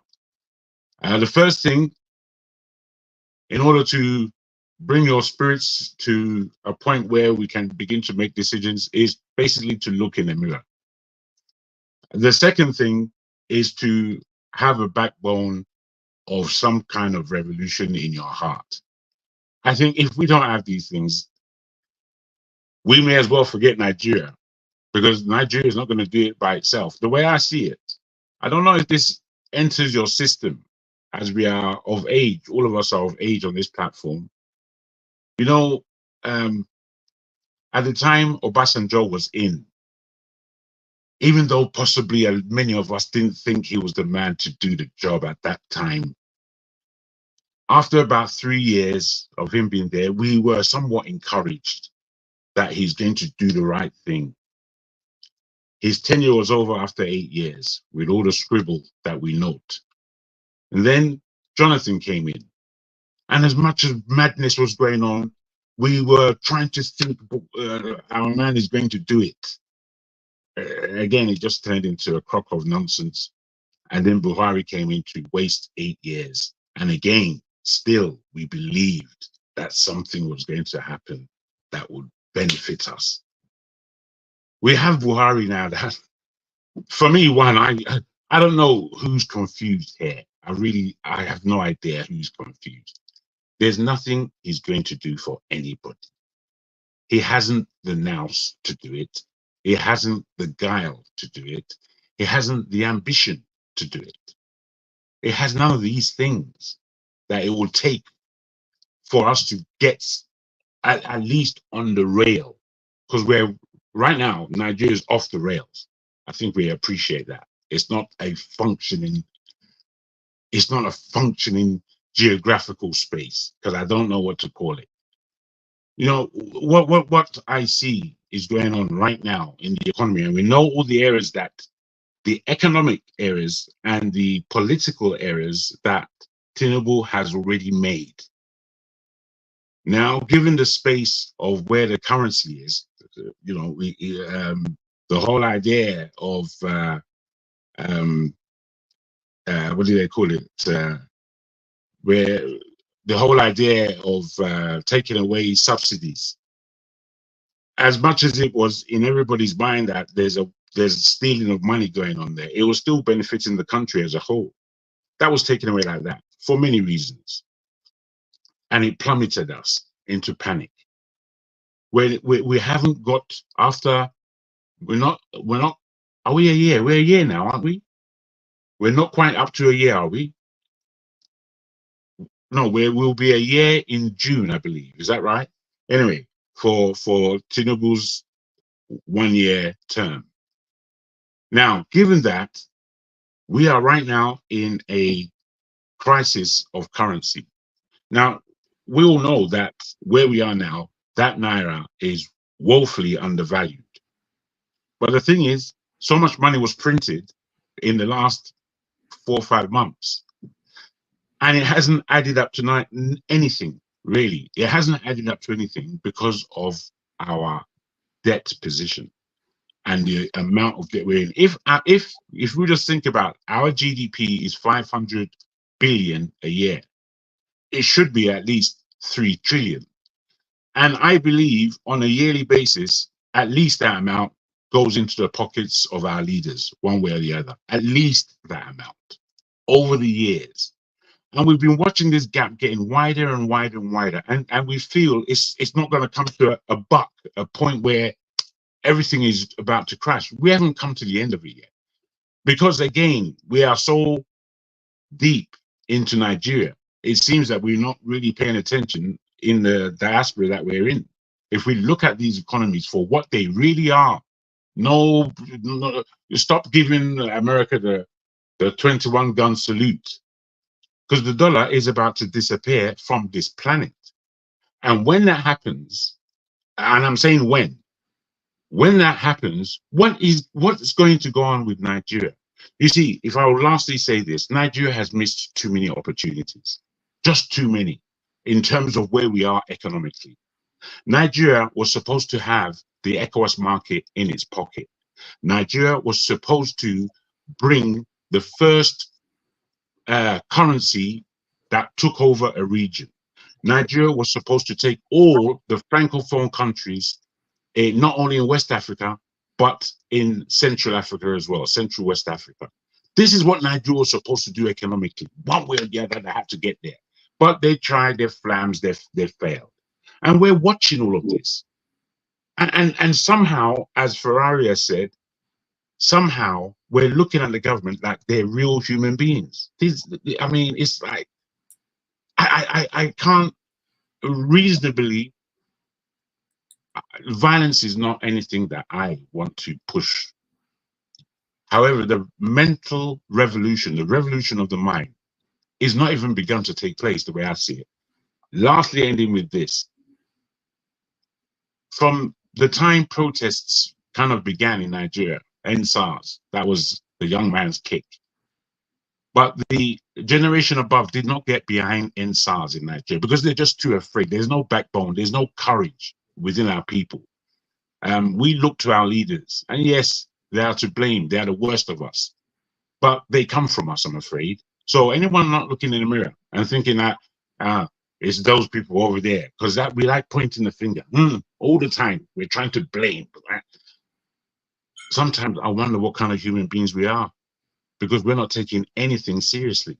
We're just wagging our gums and not going to the real crux that, look, this thing actually is not going to stop. It's not going to stop in Nigeria. It's not going to stop next door. We may think Ghana is in a better position than us, but they're in a worse position than us, because all these small economies around Africa, they need the kind of economy that Nigeria should be in order to exist. These economies, they can't exist without us. Yet we don't know our responsibility. We don't know what we're supposed to be doing. We're stealing money. I think we're pathetic. I'll end it there. All right, thank you, Jagan. Mr. James, how is the economy in Gambia? In the Gambia, the economy, well, there's no basis for comparison with that of Nigeria, because the Gambia is just like a local government in Nigeria. The population of the whole of the Gambia, I think, is equal to that of Benin City. And the landmass is equal to that of Bayelsa State, 13,000 square kilometers or so. So there's no basis for comparison. Anyway, Mr. KJ was saying something about we lying to ourselves. We should acknowledge something. I hope you are hearing me, please. Yeah. We're hearing you. Yeah, we should acknowledge something. We are running a PDP government. When I say PDP, I mean people deceiving people. You will be lying to me. I know you are lying to me. I pretend as if I do not know that you are lying to me. And you know that I'm pretending that you do not know. I mean, we just keep on lying to each other. The reason is simple. In Nigeria, a lie that binds is better than a truth that divides. That's the policy governing the country. When you tell people the truth, it means nothing to them. Anyway, so that is that. For us to get out of this problem, there are certain things we need to do, which we are deliberately refusing to do. For example, since this man came to office, Mr. Tinubu, nothing is being said about crude oil theft. Colossal sums of money going down the drain, nobody is thinking towards that direction at all. The central bank governor is manipulating figures, deceiving and distracting people's attention from what is going on in the Niger Delta. This is one thing that is keeping us behind. The only way out of this problem, there's just only one way, and that is industrialization. If the country is not industrialized, we are just wasting our time. And we should be tired of saying we are tired. But how can we industrialize without electricity? Now, we want to spend colossal sums of money to construct an imaginary road from Lagos to Calabar. That money should be, pumped into electricity. If you are able to provide enough electricity in the country, half of the problem will be solved, because industries will spring up. After I have left Nigeria, there's a region, I think, between Lagos and Ogun State, they call Shango-Ota. A lot of industries were springing up in those days, in addition to those springing up in eastern Nigeria. If those industries can come up again, and let those in the East continue with what they've been doing, we'll see the effect. One thing is certain, markets is not the problem for our goods. As I always tell people, the whole of West Africa is a ready market for Nigerian products. When Nigeria was Nigeria those days, we used to sell a lot of our products in West Africa, in Nigerian naira. We don't even ask for dollars or whatever it is. I mean, it was a medium of exchange in the whole of West Africa. Household items like, let's say, furniture, refrigerator, electrical appliances, motorcycles, and things like that.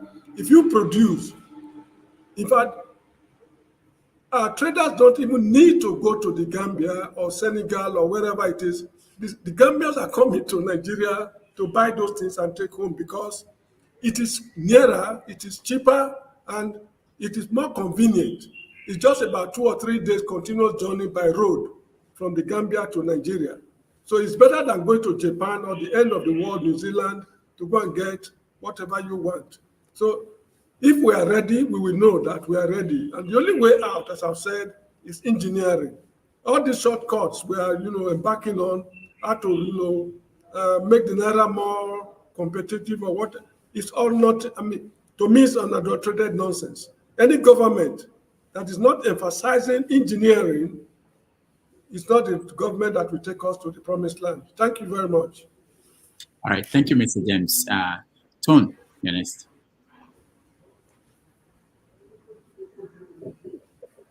Right. Okay. Like I said, Doctor, it seems we're just revolving like one big thing and all that, saying the same. I think we just said it all. There's no point me talking for talking's sake and all that. Without Mr. James have captured it. He had just said it. Jaguar has said it. So what more can we say? You see, these people have just closed their ears. Their supporters are just being more dumb and stupid as the days goes by. But we pray, we don't hate them, but we pray that they will come to a place of understanding very soon, and they will understand that nobody hates them, and we're all saying for the betterment of our country. Thank you. So let Eagles Mr. Abba take over. Okay, Tom, thank you. Chim, you want to say something? I'll come back to you, Go say. Yeah, I just wanted to say, at the end of the day, what we're just talking about is the purchasing power of the naira. That's just bottom line. I don't think the average Nigerian wants to know if the dollar to the naira is 1,000 naira to a dollar or vice versa or whatever, because some of the other nations that are doing well, like Japan's currency exchange between Japanese yen and yen. For as long as I can remember, I remember not getting a job because I went for an interview in a company and I was asked about why are Nigerians so fixated with exchange rate.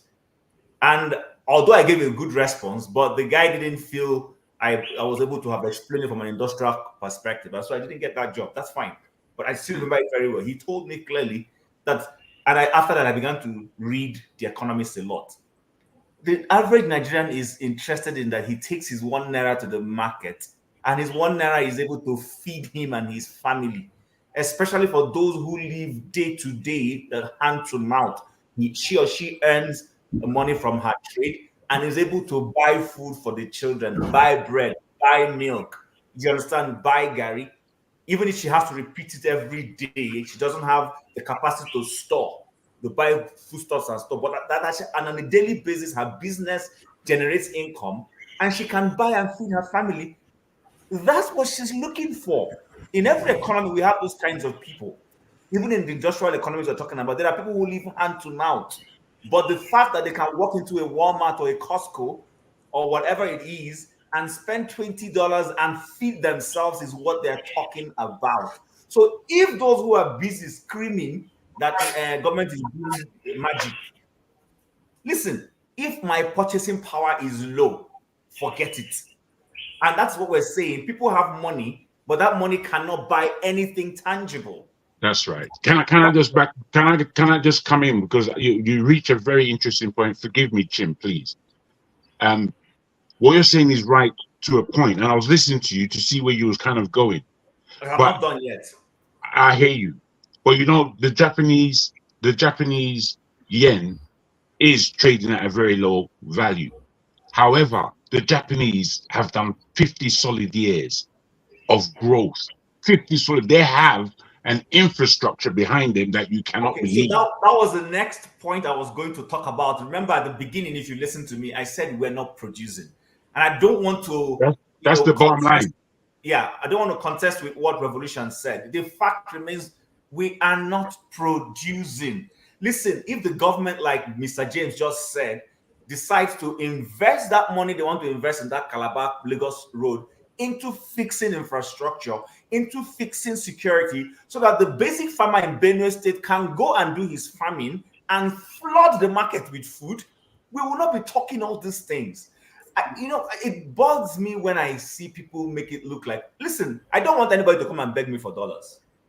I would rather that Nigerians back home are feeding well. They don't have to, do what one of our speakers said, select who they will go to from between 6 months to go and beg for money. Don't beg me for money.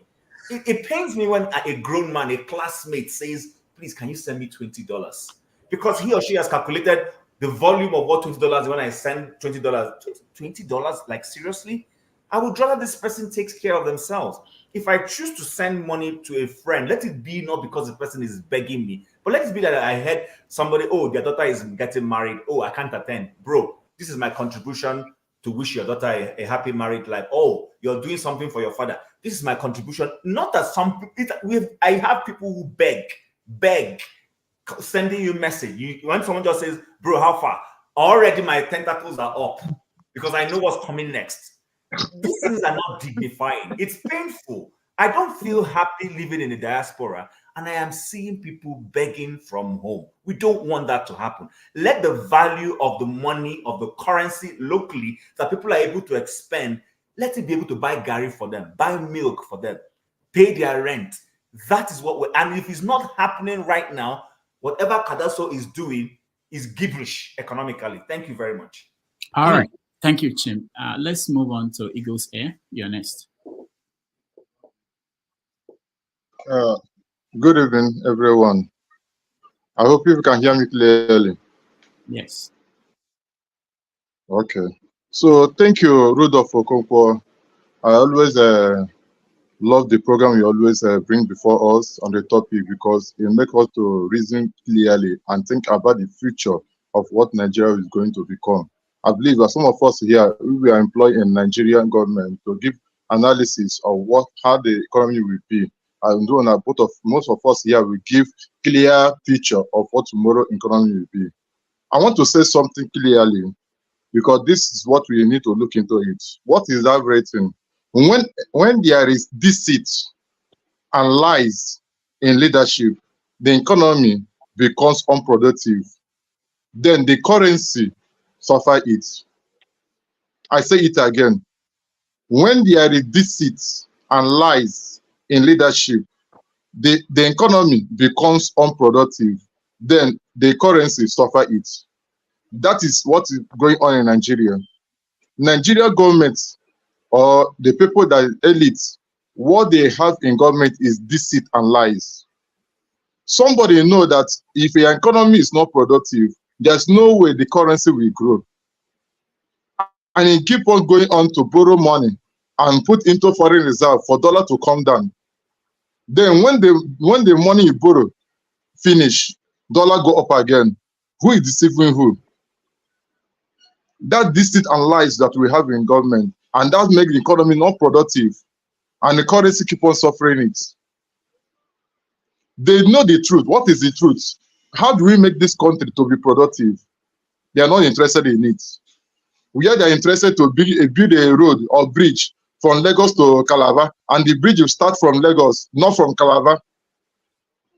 What they know is to close all the whole seaport in Southeast and open only Lagos to be functioning. Who is deceiving who? What they know is how to arrest Emefiele and they carry him up and down.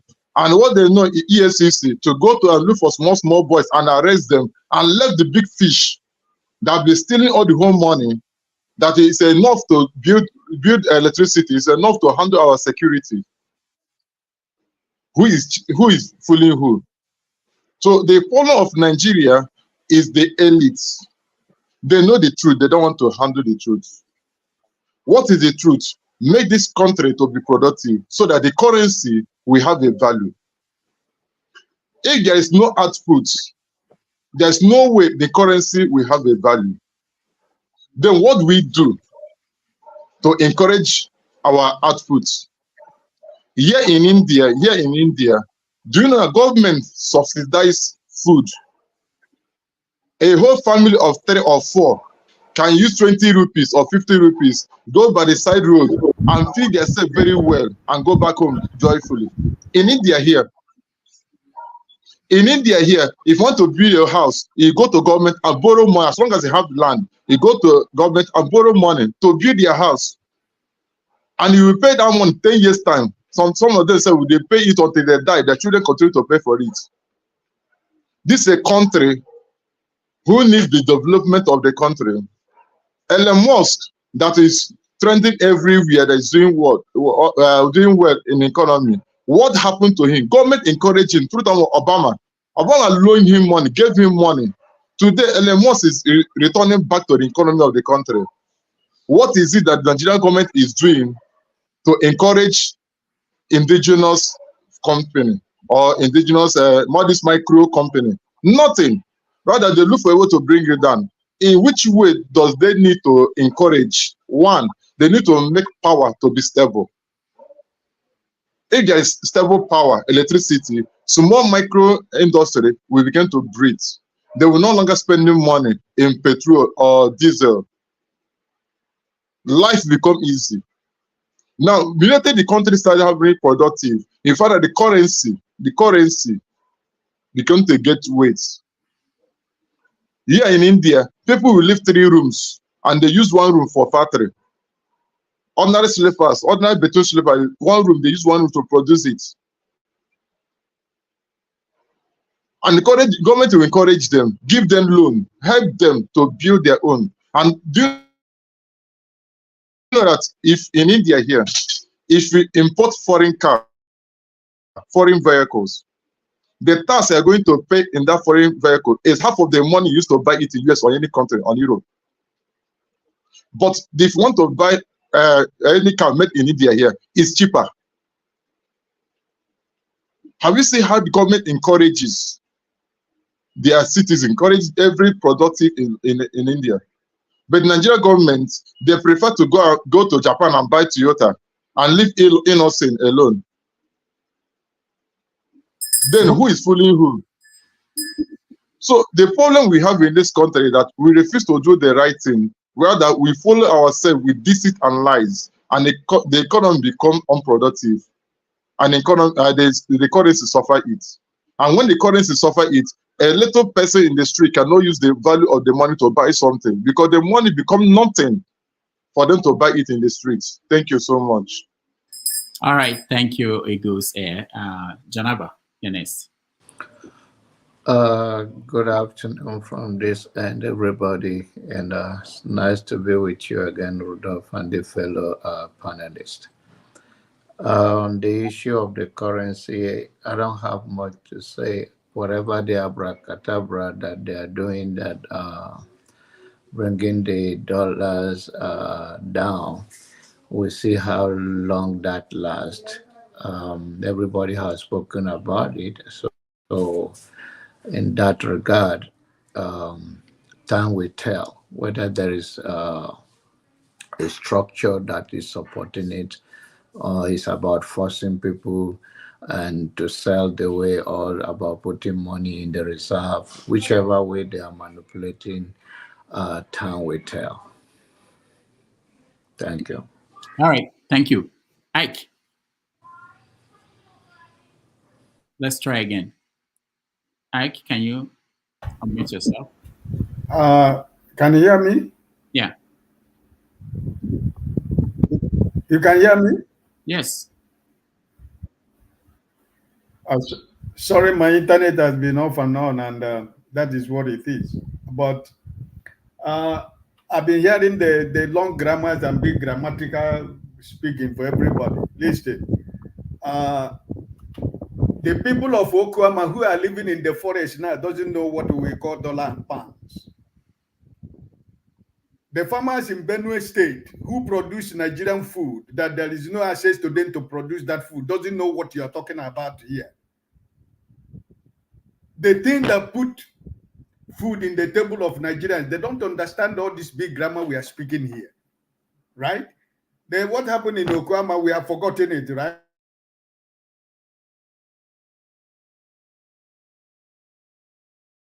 All right, we're having problems with your connection, Ike. Hopefully you can fix it and join us again. Let's move to give $1. Go ahead, if you can hear me, go ahead. Can you still hear me? Go ahead. We lost you a moment ago. Yeah, so all this big grammar about dollar, the people who are holding the dollar, just few people in Nigeria are holding the dollar, giving it to the people they want. So I don't understand all this big grammar about dollar. When Nigerians cannot feed themselves, like everybody has been saying here. So all this grammar doesn't solve the problem. The solution to all these things is what most of you have already said here. The security, we don't have security in Nigeria. There is no infrastructure in Nigeria. There is no electricity in Nigeria. So what of all this long grammar about dollar, central bank? It doesn't solve all these problems. Because the people in Benue State who are the food basket of Nigeria cannot go to their farm. They can't produce anything for Nigerians to eat anymore. Like somebody said here, most people who were able to produce certain things from their farmland, they are trying to sell according to market forces. So it is a problem what we are facing in Nigeria, right? So if it end up to what we are talking about, what the man we are waiting here has always been saying for how many, almost for 1 year now, production, right? When you don't produce anything, how will your currency have value? I mean, it's just a waste of energy. All this, listen, it is a renewed shade that we are in Nigeria, right? So these people are just, when they wake up in the... All right, Ike, thank you so much. Let's move the conversation forward. Let me play this. Nigeria, so are hungry, right? Yeah, if we can produce, if we can... Don't leave me there, boy, no best. Over the love. Don't leave me there, boy, no. Don't leave me there, boy. I got 3 children, I be go raise them. I got 3 children, I be go raise them. Bros, I beg. Oh, Jesus, what is this? Bros, I beg. I got 3 children, I be go raise them. I beg, take a sports ball. Don't like, this is a risk. Swag Nation, see the risk we take. It's okay like this, I beg. Don't speak. See the risk we take, people, to entertain you. Live on the right on River Niger. Whoa. This water they hit under. You don't go boss, Abi.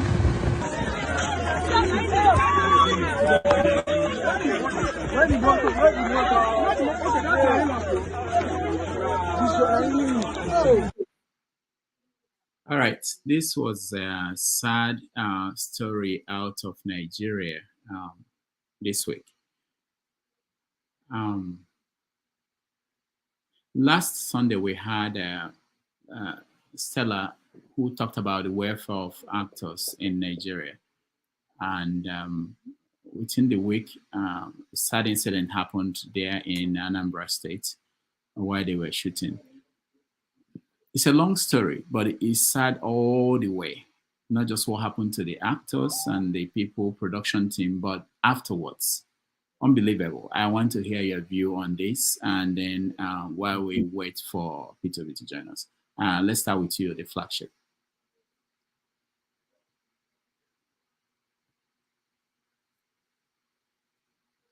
Mike. Can you hear me? Yes. All right. Let me start by saying extending my condolences to the family of, or families of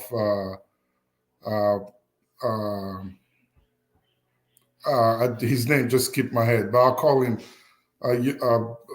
John, that's his name. Junior Pope. Junior Pope. Thank you, Junior Pope. My heartfelt condolences to them. It's really a sad situation. Looking at a man record his last moment before he left. It's really sad. And like Rudolph said, the whole thing from the beginning to the end is unfortunate. I was listening to Kenneth Okonkwo make a comment about the passing of the young man, and he said he died long ago. He just didn't die that day, but he's been dead a long time ago. And for a moment, I sat back to reflect on his last, Kenneth Okonkwo's last outing with us here on the show, and last Sunday's show with Stella Damascus. And I began to wonder and think what they really mean when they say Nollywood is doing great and is getting better. Looking at all these incidences that have been occurring from time immemorial, and how unfortunately, the cream of the crop, the best ones among them that people are really attached to and familiar with, are just exiting in such sad ways. I guess what they're trying to say when I reviewed it, Nollywood doing good is the monetary aspect, how much they are making, what they are getting, and so on. And little is said about the welfare of the people. And I know Stella highlighted on it last week a little bit. What regulations are there in this industry? What are the do's and don'ts? How are these crew handled? Are there policies in place that governs whatever time they spend on their sets shooting, where to go to shoot, stunts that they perform, and so on and so forth? It saddens me to see when I looked at the video, or videos rather, and I saw the aftermath of the accident, that he had a chance to coming back to life, but the actions that were taken were so very, I can't find good words to quantify or express them. It brings me back to our healthcare system. If we had a good system in place, accessible to the people, I think he would have had a great chance. Not to mention the thought process of the people that were handling him at that last moment, who for only God knows what reason thought that the best place to take him to was to herbalist. I don't understand. I really can't figure it out. I'm still trying to place my mind on the whole thing and how it happened. But this is what I have to say, that beyond just an industry that is known, not only to Nigerians, but to the entire continent of Africa and the rest of the world, there seem to be a whole lot of lapses, and it's not regulated properly. When I mean regulated, I'm not talking about the staunch hands of the government or any regulatory body to pin them down on what they do, but I'm talking about the welfare of the actors and every member of the crew. I mean, looking at the boat that they used and why they got on it, how they sat on a boat without life jackets, and who made this arrangement, and how did they get to agree to get into this kind of a setup? Were they on a shoot, or is this between shoots trying to get to where they're going to shoot? Whatever the case may be, I think there are a lot of protocols that should be written to govern and control this setup that they have.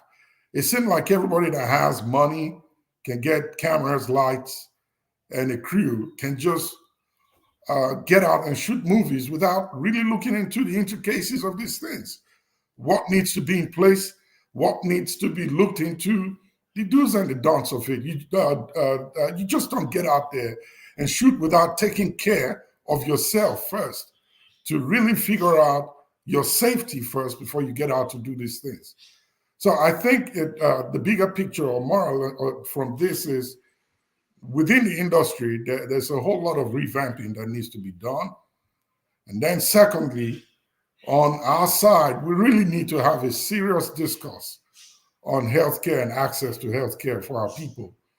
Because if we had good systems in place or good healthcare facilities around, incidents like this would stand at least a 50% chance of being put back and life being restored to the victims. And again, I end by saying condolences to the families of all the victims and the gentleman involved.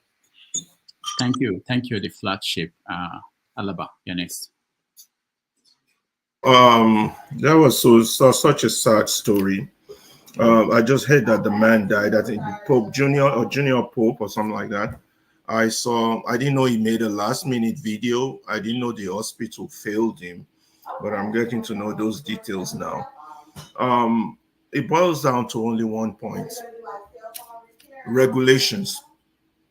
Who makes regulations? Government. Do we have a government? We have a non-existent government. Everything that happens to every Nigerian boils down to that fact. Government. We don't have a good government. We don't have a non-existent government. They might call themselves governors, mayors, or whatever title, the president, whatever title they give themselves, and be looting. We have a lawless nation. And as a people who have been freed from the shackles of the colonial masters for 60 years, but are not really truly free, we need to start agitating for our freedom.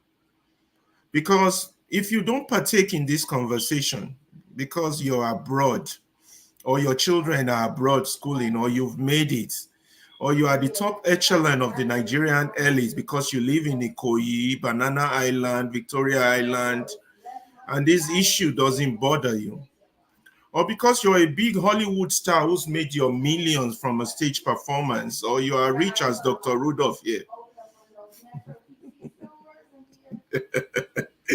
you have to start partaking in this conversation. You have to help us.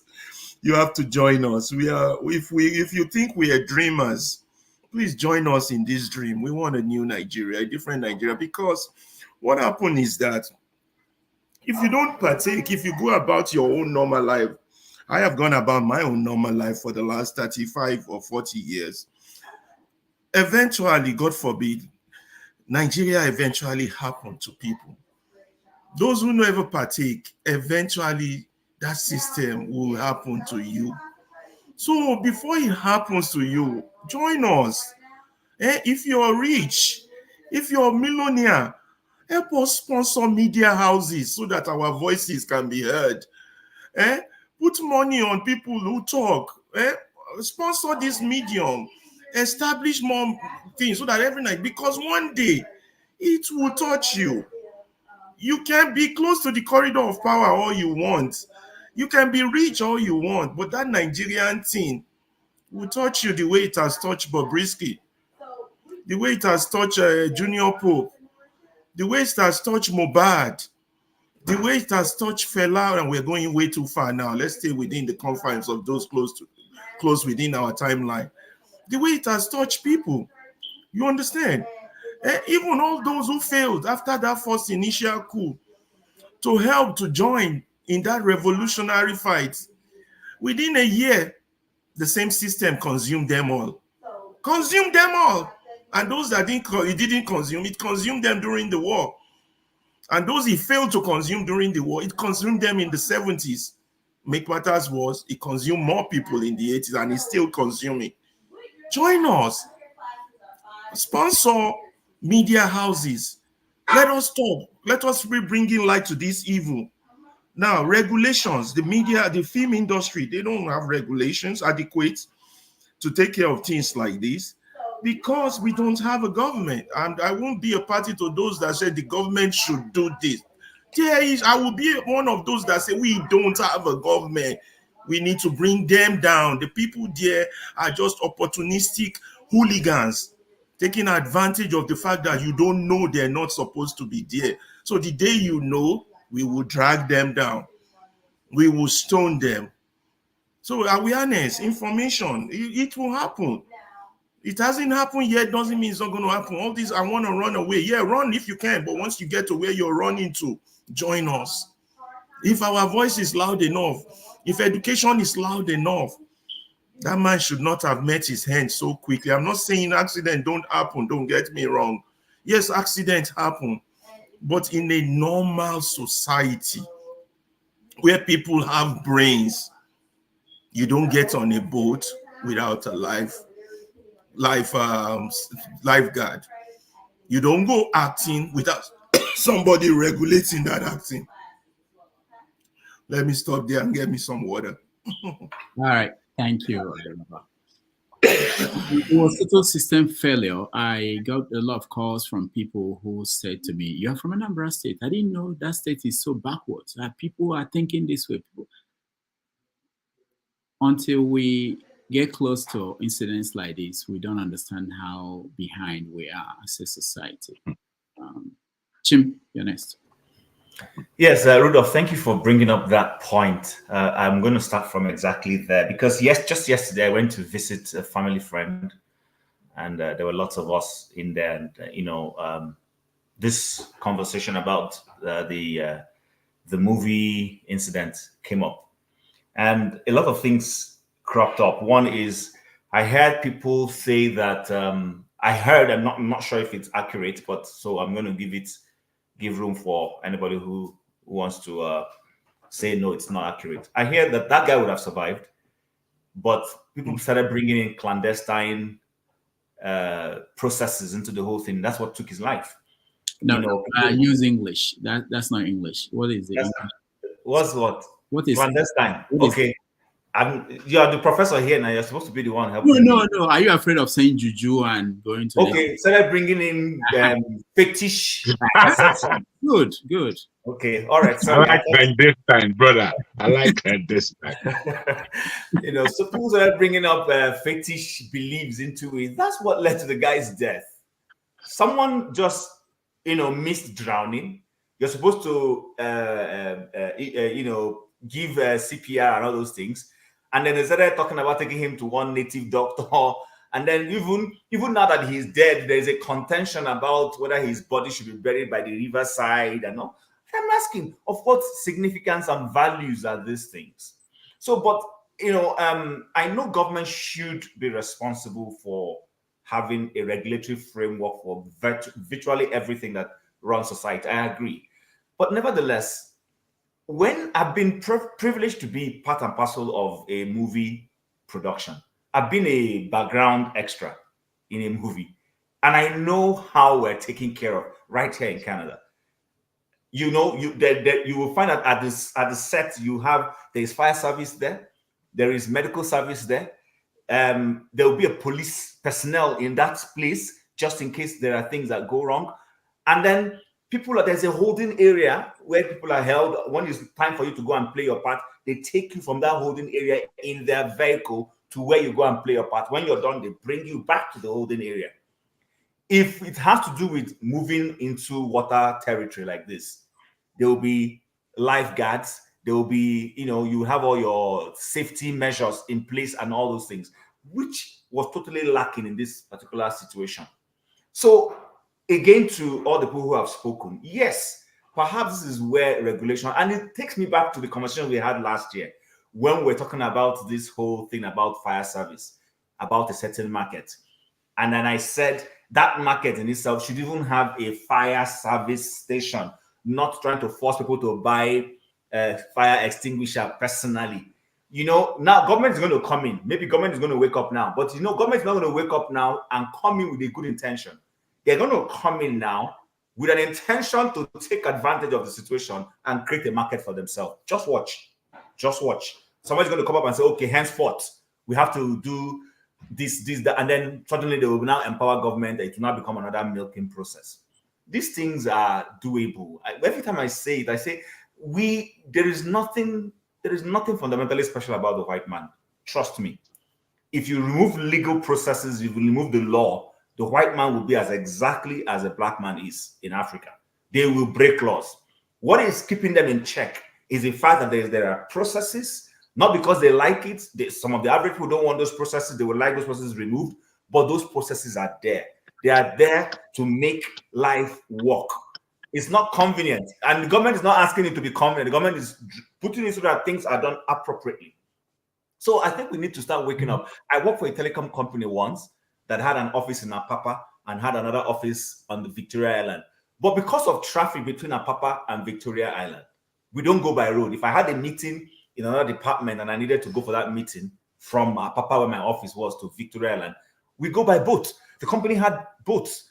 But trust me, you don't dare enter that. If that boat was meant for 6 people, only 6 people, and the guy who moves the boat sits in that boat. And everybody will wear their life jacket. It was a consistent thing. And there was never, I can't remember, a mishap. So it looks to me that the only time when processes are put in place to run is when these big multinationals are involved. A Shell, for instance, having its own, or an MTN, for instance. But when it comes to normal everyday or even government parastatals, those things are totally lacking. They are not there at all. And I don't understand why we keep doing this. We don't seem to love ourselves. Number one rule of life is to love yourself. We don't love ourselves. Our government does not love our citizens. Our government would rather love a foreign citizen than it would love its own citizen. Yeah, I don't seem to understand it. So, perhaps it's a lesson to other movie producers, because this is water. It could happen on land. There could be other mishaps that will happen on land. We've had cases where, and I don't want it to look like mishaps don't happen. We remember James Baldwin, or was that his name? The guy who mistakenly fired a gunshot 2 years ago or 3 years ago and he killed someone. Things happen. We know this. But guess what? It's not as frequent as it happens back home. Sometimes you begin to wonder, is it that people, you want to look at, none of them there is wearing a life jacket. And then the boat capsizes and everybody just dies. So 2, 3 things I want to end. We need to start looking at regulation, like we've all said. The other thing is we need to begin to look at some of these our fetish beliefs. Because this guy would have lived to tell the story. He would have lived. If people didn't bring in all those fetish things, take him to one native doctor, because the law here, thank you very much, Tracy, Alec Baldwin, and all those things. People, we need to, I've asked a question to a friend. All these, some of us, are sacred beliefs. Don't fish in this water. Fish should be there, and nobody cannot fish in the water because they say the water is sacred water. I keep asking myself, to what end? To what end are we holding some of these fetish beliefs? Our fetishism hasn't taken us to the moon. Some other people are turning their own witchcraft into going to the moon and doing other things. Our own, is it to just put fear in people's lives? I don't understand it, though, because honestly, I want to see our witchcraft take us to the moon. Our witchcraft lead to designing of cars, not just this silliness that I keep seeing. Don't fish in this water.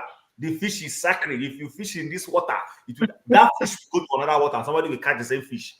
Because remember, fishes move around and they will eat it. But when it's in this location where you can't eat it, my man, it's mind-boggling the way we think. A lot has to shift back home. A lot has to shift. I just want to end it there, please. All right. Thank you. KJ. Yes.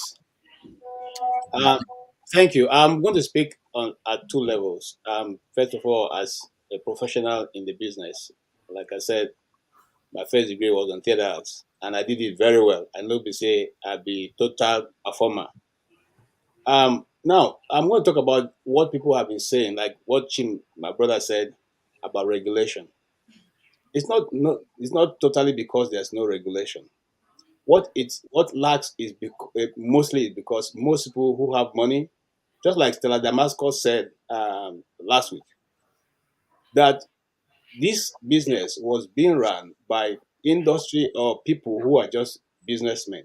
They don't have any other clue apart from the fact that they have money and they can catch a cameraman and get some people organized and get them into doing whatever they want them to do. And that's it. They do not bother about the safety that the people who are working with them are supposed to be, provided. And that's what one of them that made me, early on. I said here on this program that I was one of those who started shooting the home movie in Nigeria. But what stopped it was because the guy refused to follow the regulation, and we lost out because we didn't want to go on. As people who call themselves professionals, I could not stand to see actors not being paid when I know that they're not going to be paid because the producer or the executive producer have told me that he's not going to pay them. All he wants to do is pay the technical guys and us, and when we finish, that's all. So now this same thing has continued in the industry even till tomorrow. Actors act 150, 100, 200, 300, 400 films, and they still look for how to survive on daily basis because their monies are not paid, either not paid, or the people have told them, you know what, once you sell the film, we'll come back and pay you, which is always never, it never happens. So, and for you to continuously to put your face out there, you have to just keep taking part in anything that they write. If they even say just come and waka pass, what they call waka pass, you come and waka pass just for you to just be able to get something to put in your pocket. And that has actually affected the industry a lot in Nigeria. Now, because professionals are very few, again, I use Stella Damascus and Kate Henshaw as professionals because I know that they actually, they read theater arts, Kate read theater arts. Now, those ones are very few, and you find out that the films they are in, sometimes they're able to bend the hands of the people to accept to put some regulations in place. Now, in the first place, if they were following the regulations that they are taught, if you are going to a set, you don't go by yourself alone. Now, I'll go back to the scene of what happened.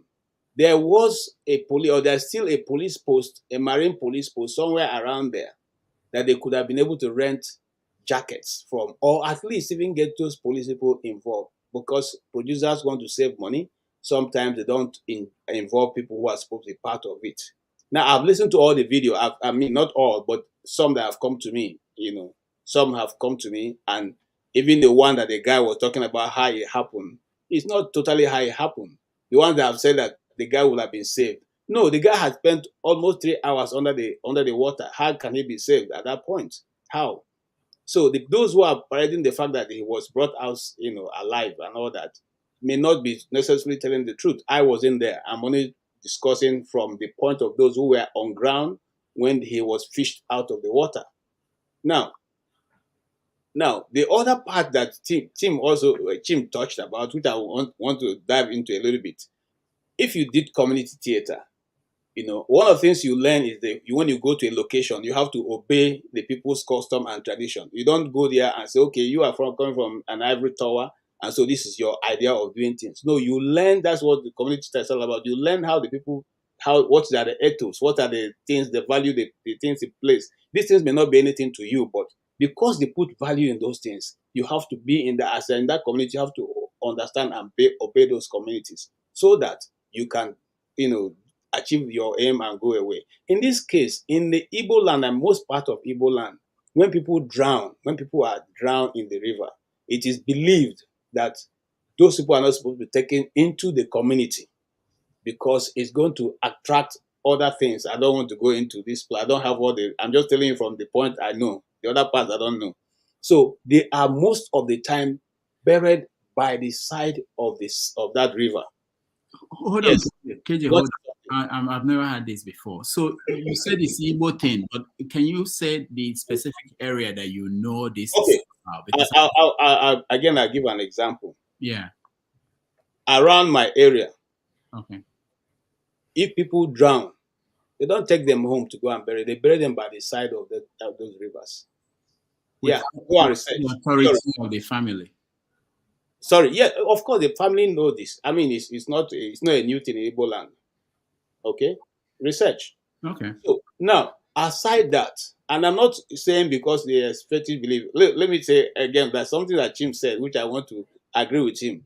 There's a river in my place. They said that the fishes there are sacred fish, that nobody should go there.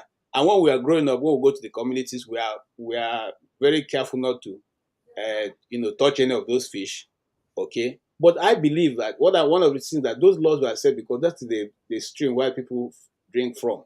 So they don't want people to go there bathing or trying to go so that they don't distort or make the water dirty so people can get fresh water. So I believe some of these things were put to help organize the community.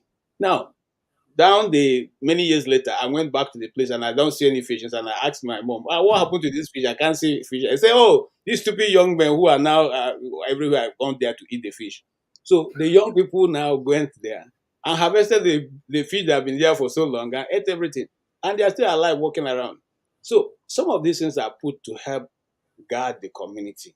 But coming back to the practice of theater, some of those things that you see, it's not necessarily because there's no regulation. It's because the people who are now producers and directors are not even taught the basics of this thing. The first thing you are taught in theater is how to make sure that people are safe, because you are working with heavy metal, you're working with boards and all that, and tools and all that. So you are taught how to make sure that the place you are in working is kept safe. And just like Jim said, there is what we call it in Nigeria, is called a green room. When you finish your act, you are taken to a green room where you go rest and just wait until you have your next shoot. Okay, but here in our situation, because people are trying to manage and people are trying to make sure that they keep costs low, things are done in such a way that does not help. Now, if you are even, this I learned from when I was serving, because when I was serving, we had an issue that with water, something like that, and we lost a copper. Now, if you are crossing the sea or river, okay, there are certain regulations. Those who are marine, related. I'm not related. I don't have any such thing. But those who are marine related, they will tell you certain things you cannot do. But when they are crossing a big body of water, you do not even shout. You don't shout, because according to them, when they are shouting and making a lot of noise, you are disrupting whatever spirit that's there. I don't know. Now, the reason why that same stream, I was told when I was serving, that's many years ago, was why that lady got drowned, because coppers were making noise, and and so the river got excited and began to swell, and eventually but that's what happened. I'm telling you as a witness. Yeah. Okay, because before this happened, I had gone. I was one of the people who were the Reiki people, went there to do the Reiki. The stream was by our meals when we got there. But the day the stream acted up, I was swallowed over, and I'm above 5'6". Okay, the river was covering me. So how that happened, my brother, I don't know. All I'm trying to say is that before you take people out of location into locations that you don't know, you get there. First thing you do, you consult the locals. One, you have the locals on ground to take you through the process. Two, you get the police to be involved, even if you're not going to pay them to give you police people. You rent their jackets, okay? And three, you are going to get people who will be standing by, divers, because you don't know. It's not the first time an actor is there in Nigerian water in one of these streams. It's not the first time, not even the second time. Okay, you don't know what's going to happen, and now you carry a body of people, put them, and again, according to the other version I heard, it wasn't because the thing simply capsized. It was because they were all doing video on the small boat, and they didn't see a local boat passing. And so they hit the edge part of the local boat, and everything somersaulted. Everybody got into the water. So could that have been avoided? Yes, if we had people who were supposed to look out for these things. Okay, if you have guards, you have people who are working with you on set. That's how we used to do this thing. There's no cutting corner when it has to do with safety, especially because we know it can go bad in a very little minute. It can go. Look, there are certain things we did in theater that I can never do now. Okay, because sometimes you are on set, the play is on, and the lights all of a sudden go off. Those days, you know what we do? We take our bare hands, wear these nylon bags, take our bare hands, grab those wires, and tie them together. Okay, I can't do that now, because now when I try, the thing will shock the daylight out of it. But the grace of God kept us. Okay, so we know that those things, that sometimes you take such action, but if you prepare for it, if you plan properly for it, it will not happen. By the way, it's not everybody who should produce. There are more than 20,000 producers in Nigeria right now. Okay, even though with a second degree, I cannot call myself a producer of when it has to do with film. I have been on film set many times. I have shot, okay, also in it. I'm not a producer. It's not everybody who is a producer. You don't just, because you have some coins in your pocket, then you carry people's life and carry their children and put in danger and in harm's way because you think you have money. Okay, now it has happened. What are you going to do? Because there's no insurance for it. This young man, his 3 children and wife are not going to get anything. There's no benefit. Okay, so it's not even a question of whether government is doing it or not. It's a question of the fact that everything has gone, haywire. All right, and only God can help us. Like I said, now it's not only him, mind you, they're still looking for 3 other people or 4 other people. So it's not even only him. There are 5 people, about 5 of them that have lost, and 2 have been recovered. 3 are still under the water. Thank you. Thank you, AJ. I mean, the story is so wide and big, and just the fact that the boat was not supposed to carry that number of people, which is a common thing we see every day in Nigeria. The fact that there was nobody to call. So it's a lot. And Janaba, I'll come to you because you guys failed our people, the church. After how many years of being in the country, people are still believing all these things. So what do you have to say for your constituency, the church? First of all, my condolences to the young man that lost his, to the family of the young man that lost his life and his fan.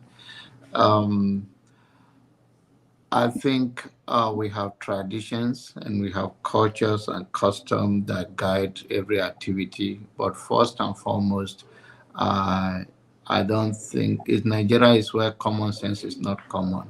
I think when I saw the young man without life jacket, I think the value you place on yourself is what it is. I think no matter whether you blame the regulations or blame the producers, whatever, Nigeria is where you have a seat belt for safety that people that think they're above the law don't even use it. It's not about regulations. It's there for you. It's a common sense for your own safety. So there are ways that we cannot just romance irresponsible and to shift blame around just because we think we want to look good on political issues or that kind of thing. I think it is what it is. It should have. You should tell them, even if other people are not wearing it.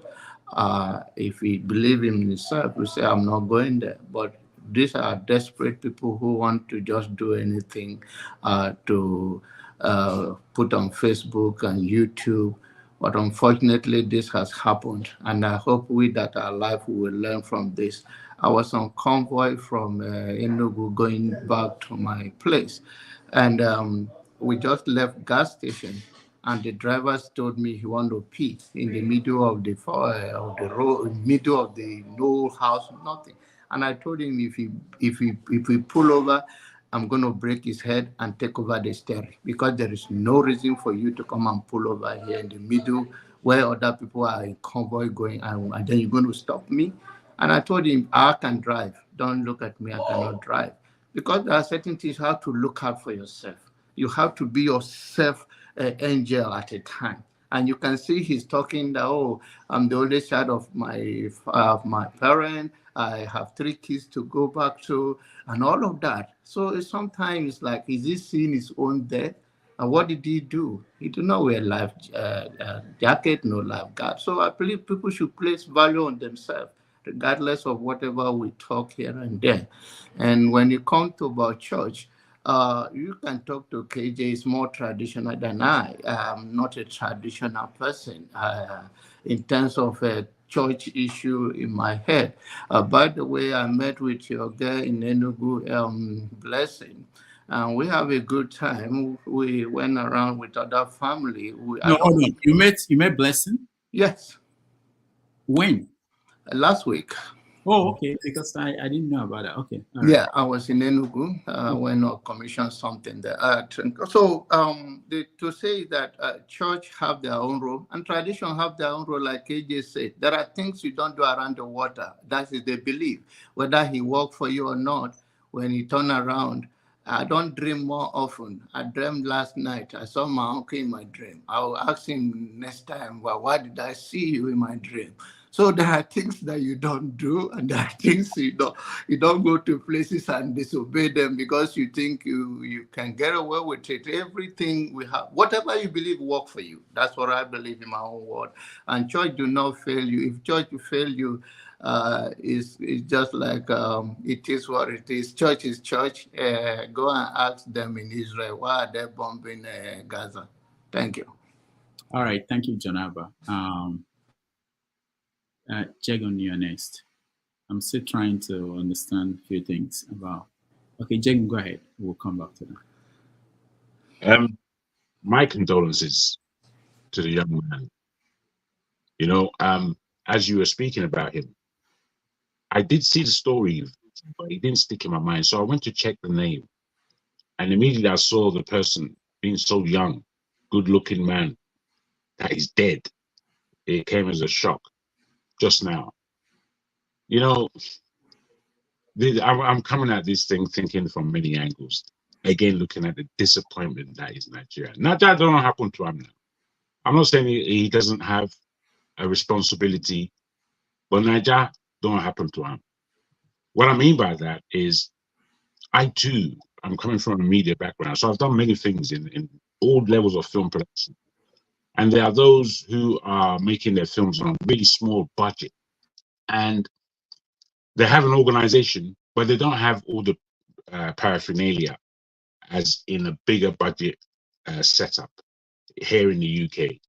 When I see big budget setups, man, they're organized. They've got big trucks, about 14, 15 different trucks, so much equipment. And then, as has been said, they have the health and security there intact, in tow. So I've seen things in films at different levels, but there's a way that I have to look at this. There's a way I have to look at this, especially where we Nigerians are concerned, with the way we do our things so archaically. I don't like this or I don't like that. I wonder if the guy could swim. I wonder if the guy could swim. Too many Nigerians don't know how the F to swim. And for me, it's just like, what's this mean?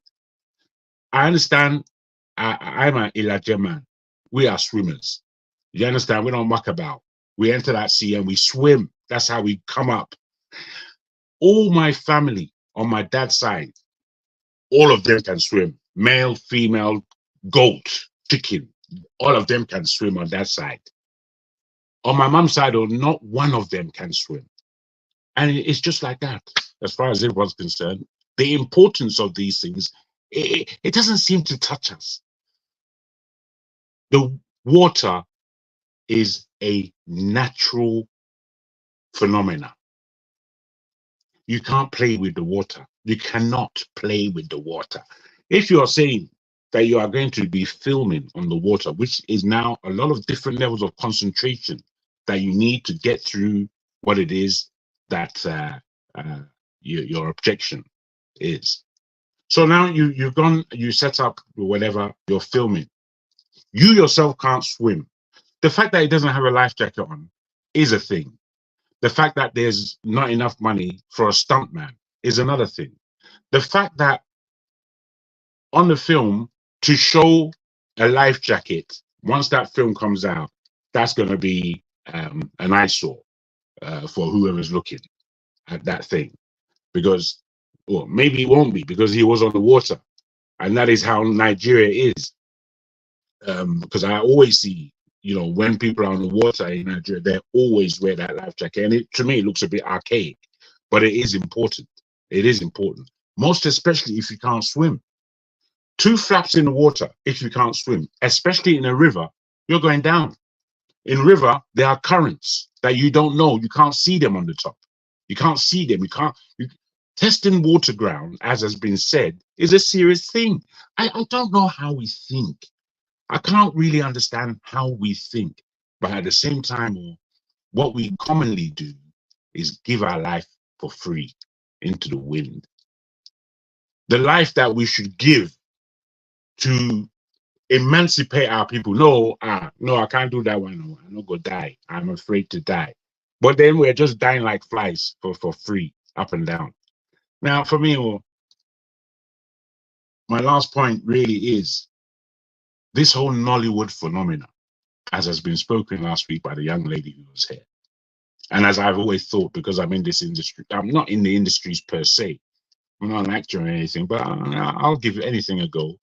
And I don't necessarily agree with everything that KJ said, even though in the main he was accurate. What he said about, there's just quickly gone from my mind. Sorry about that. I'll just continue with what I was saying in terms of Nollywood.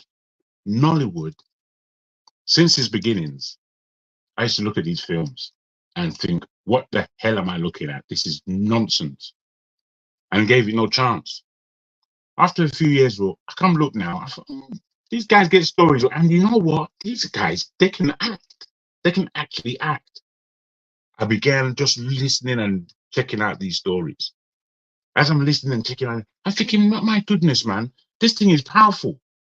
If we just plug in correctly, we'll make this thing happen. What happens in that stupid country called Nigeria, unfortunately, is when we have our own industries, we don't buy into it. We just leave it there looking at them. We don't engage. The government is responsible for this kind of death because the government should be backing the industry to a large degree because that industry is all over the planet. Firstly, when I came across two of my Jamul friends here in London, their parents used to watch Nollywood, especially those two small guys. I've forgotten their names. So they will be talking to me about the thing more than myself I know. So these people are watching this thing. Then I come view the whole of the Caribbean in Jammu, the whole Caribbean watching our movies. Then I come back and get scratching my head. Then South Africa or Uganda or Kenya, they all know about us from our movies. Then we're there, that's lying back. You're talking about big markets, and there's no investment. How those guys who the poor guy who just lost his life now, do you think there was any budget for all the things that you're speaking about? There's no budget for that. If they filmed it and it was successful, we would have all watched it and loved it and then forgotten about it. But now someone has died. And this is an industry that really could be worth hundreds of billions of dollars, foreign currency, what we're looking for. But no, are we going to invest in anything like that? What for? Let them just get on with it themselves whilst we pocket all the rest of the finances. I mean, our country is completely stupefied. These things are never going to stop happening. They're never going to stop happening. We're going to happen again and again in another industry where we're not looking after. I mean, the country's a shambles, man. It's a shambles. I don't know what else to say. I really don't, but I'll leave it there. All right. Thank you. Let me go to show. I'll come down, you guys. I know. Dr. Damage, if it's possible, let me just do mine and so that I'll be able to. I'm just getting ready to get off. Is that possible? All right. Okay, so pretty much, first and foremost, if you happen to look through the comments, what you see there is the Ecuadorians have started blaming Peter Obi that he would have built a fire station. Probably he would a fire department. Probably he would have built it inside the sea for them to know that he was once a governor. And the thing is this. I'm not only concerned about Junior Pope. I'm also concerned about those other people that were involved in that boat mishap. And at the same time, my mind also cast me back to that of Lagos. Do you know that on the same day, two people fell off from a bus into what do you call it? The Third Mainland Bridge, and they were gone. You know, this is a simple thing that happened. Instead of us to come together and say, what can we do to avert this mess? If there is the availability of ambulance or even a mere nurse just by the shores, a life could have been saved. And I'm so surprised that even the divers that got him out of that place didn't know how to do CPR, the police, whatever it is, didn't know how to do CPR. For Christ's sake, what are we talking about? You know, we say all these things, and to some people they say, "Oh, you're unpatriotic." What can we say? What can we not say? It's a simple thing. Even somebody went on, I think that was on Daddy Freeze show, and was talking about how it is the fault of Delta State government. And then I asked, what is the need of establishing Blue Ocean, what the Ministry of Blue Ocean, whatever it is called? What is the need? I thought they were supposed to be the ones managing the whatever it is, or is River Niger not up to? I don't know. I don't know what to say. All right. And there's a lot to say, but it's okay. And then for those who claim to be pastors, please, somebody I support. I'll give somebody 5 million if the person will go to that sea and stand there and say some whatever it is, some trash that they want to say. If they don't fall in there, I'm saying it. I challenge the person. So please go there and see if Jesus will save you from that sea. We'll see that. Thank you. All right. Thank you, Matt. Rudolph, can I just ask a quick question of the panel? It was brought up in the chat, and I think it is quite a pertinent question. Can I just go around the panel, including yourself, starting with yourself, who can swim and who can't, please? I would just like to know. Can you swim, Brother Rudolph? I can't swim at all. Zero. Yeah. I'm sorry, bro. And I almost got drowned. It's a long story, but I went out. Sorry. I could imagine, bro. It's a life skill. It's a must. Yeah, I agree. It's a must. I agree. You know, brother, show swim, man. I was going to touch on what you said actually. Quick answer is yes. I learned in the UK, but in Nigeria it's different for different people, and I will touch on it when it gets to my turn. It's not like people don't want to, but I'll tell you why it doesn't happen. Sure. Okay. Madam, my dear Ngozika, how are you, dearly? Very well. Good evening, everyone. I can't swim to save my life. I nearly drowned once, but I want to learn. I am planning on learning. Thank you for your quick answer. Bros Chim, I know you're not going to let me down, bro. As a Lagos boy. Why should Lagos boy come on. I can swim. I come from a village that also has a stream, so I used to swim there. But it's been a long time I dive into anything water. It's been a while now. So you can't forget. It's not a skill you can forget. You'll get stronger. I know, but I still need to do some refresher again. I guess so, but I can swim. I won't boast and tell you about my own level. Now backstroke, I go do that thing almost. Anyway, Brother Toad, wow. Are you following us, Toad?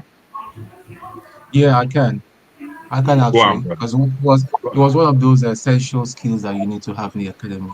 So yeah. Okay, very good. And not just swimming in the swimming pool. You were taught how to survive in the river. In the sea and in the river. That's my specialty. So there's a difference between having a skill in swimming pool and having a skill swimming. You will know that as a legit man. The swimming. I'll tell you that it's easier to swim in the sea than it is in the swimming pool. So you're taught you have the equipment, so you might find yourself. No, not without equipment. It's the salt. The salt gives you buoyancy, so you float a lot easier. Exactly. Whereas in the fresh water, it's flat. It's just you and your own strength that you need, which isn't easy. Mm-hmm. So, bros, I sorry about this, Dr. Damages. I just wanted to check us out, you know. The straight answer to your question is no. I see, bro. My big flagship. I don't say you never put flagship on the boat without being able to swim. Of course, you know that, but I need a lot of improvement. Good for you, man. Good for you. Bros KJ, I know say you be South. Bros, don't let me down like that, too. I can't swim. No. I think that you are a swimmer from the South. Survive. I can survive in the water, but I can't swim. I can survive, but Yay. yeah. If somebody, can you tell them? Ferrari, you're not gonna get away with it too. You be Lagos. Yeah. Good deal. Sadly, I can't swim, but I once lost a friend at Lekki Beach on my birthday when we were young. He died, and then also I noticed here that in the United States, swimming and driving are part of the classes you have to pass before you leave high school or absolutely.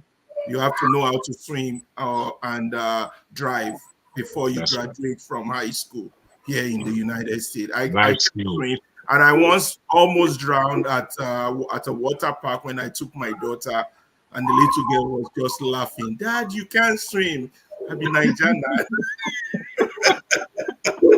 Exactly. The same thing happened in Calabar. And my son thought I was joking. Everybody thought I was joking. This was Lazy River.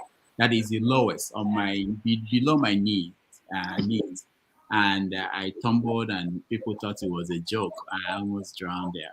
I just my final strength. I said, "Let me just stand up," and I stood up, and that was what saved me. You know, so it's an important skill.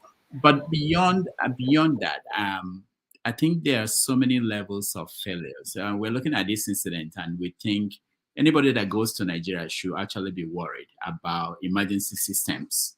The fact that you can't have an emergency and call for an emergency support and somebody will come. That's the first problem in the whole system. So even if there were people doing CPR, because I thought about this and we discussed it with so many people doing CPR, at a point you need a serious EMS, emergency system that will take you to a hospital. But there's nothing that will come. You find people who are seriously sick in Nigeria being put inside on the floor of a vehicle to be taken to a hospital. And then what they call hospitals in Nigeria are basically clinics. There are very few hospitals. You take someone to what's supposed to be a hospital, and there's no doctor. There's no trauma center. People don't even know the difference. So any building where they have 2 beds and a nurse and it's called a hospital, and you take someone there when there is nobody to deal with that issue, whatever the issue is, it's a complex thing. It's so scary. It's not just about river. It's about accidents on the road. You see people fall down. People take pictures. People who are still alive. Nobody's doing anything to. Anyway, it's a long story. Let me hear from you guys. Let me go back. I was just going to say this, Rudolph, if you give me 1 minute. Okay. All right. Go ahead. So here's a big problem we have. CPR is something that we don't know. It's never taught, never mentioned. Nobody knows much about it. I could boast to say about 90% of the Nigerian population doesn't know what it is. Here is a business opportunity for every one of us here on the panel, those that are listening and those in the comment section. Go get training on it. Get certified in it. Go back home. Open a small institution and begin to train people. If you like, you could monetize it for a small fee. That's a solution you provide to this lagging problem that could have possibly saved a life in Nigeria. Thank you. All right. Thank you. Thank you so much. Well said. Yeah, to be done. Let me go back to show Ngozeka. I want to get to Ngozeka. That's because she's joining us from Nigeria. Then I'll continue with Tone. Ngozeka, sure, go ahead. No, Ngozeka can go before me. It doesn't matter. Since she's in Nigeria, she can go. Then I'll go after her. Then you go to Tone. Because if you take light. Okay, Ngozeka, go ahead. I didn't know you were hanging out with John Abba in Nigeria. No one of you told me that this was going on, but that's okay. Ngozeka is frozen from the look of things. But okay. Is she not? She? Yeah, I think she is. Ngozeka, blink. Oh, okay. She's back. Go ahead, Ngozeka. It's your turn, Ozika. I'm mute, so she can't hear us. She can't hear us, so go ahead, Asho. All right. Yeah. So good evening, everyone, and all the panelists, the chat gang, the viewers and the listeners, because there's a difference. Sometimes I'm a viewer, sometimes I'm a listener on YouTube. Sometimes I just put the phone in my pocket. I'm not watching. I've got my headphones on. I can listen, not watching. So there's a bit of a difference there. But good evening, everyone. Thanks for joining us once again.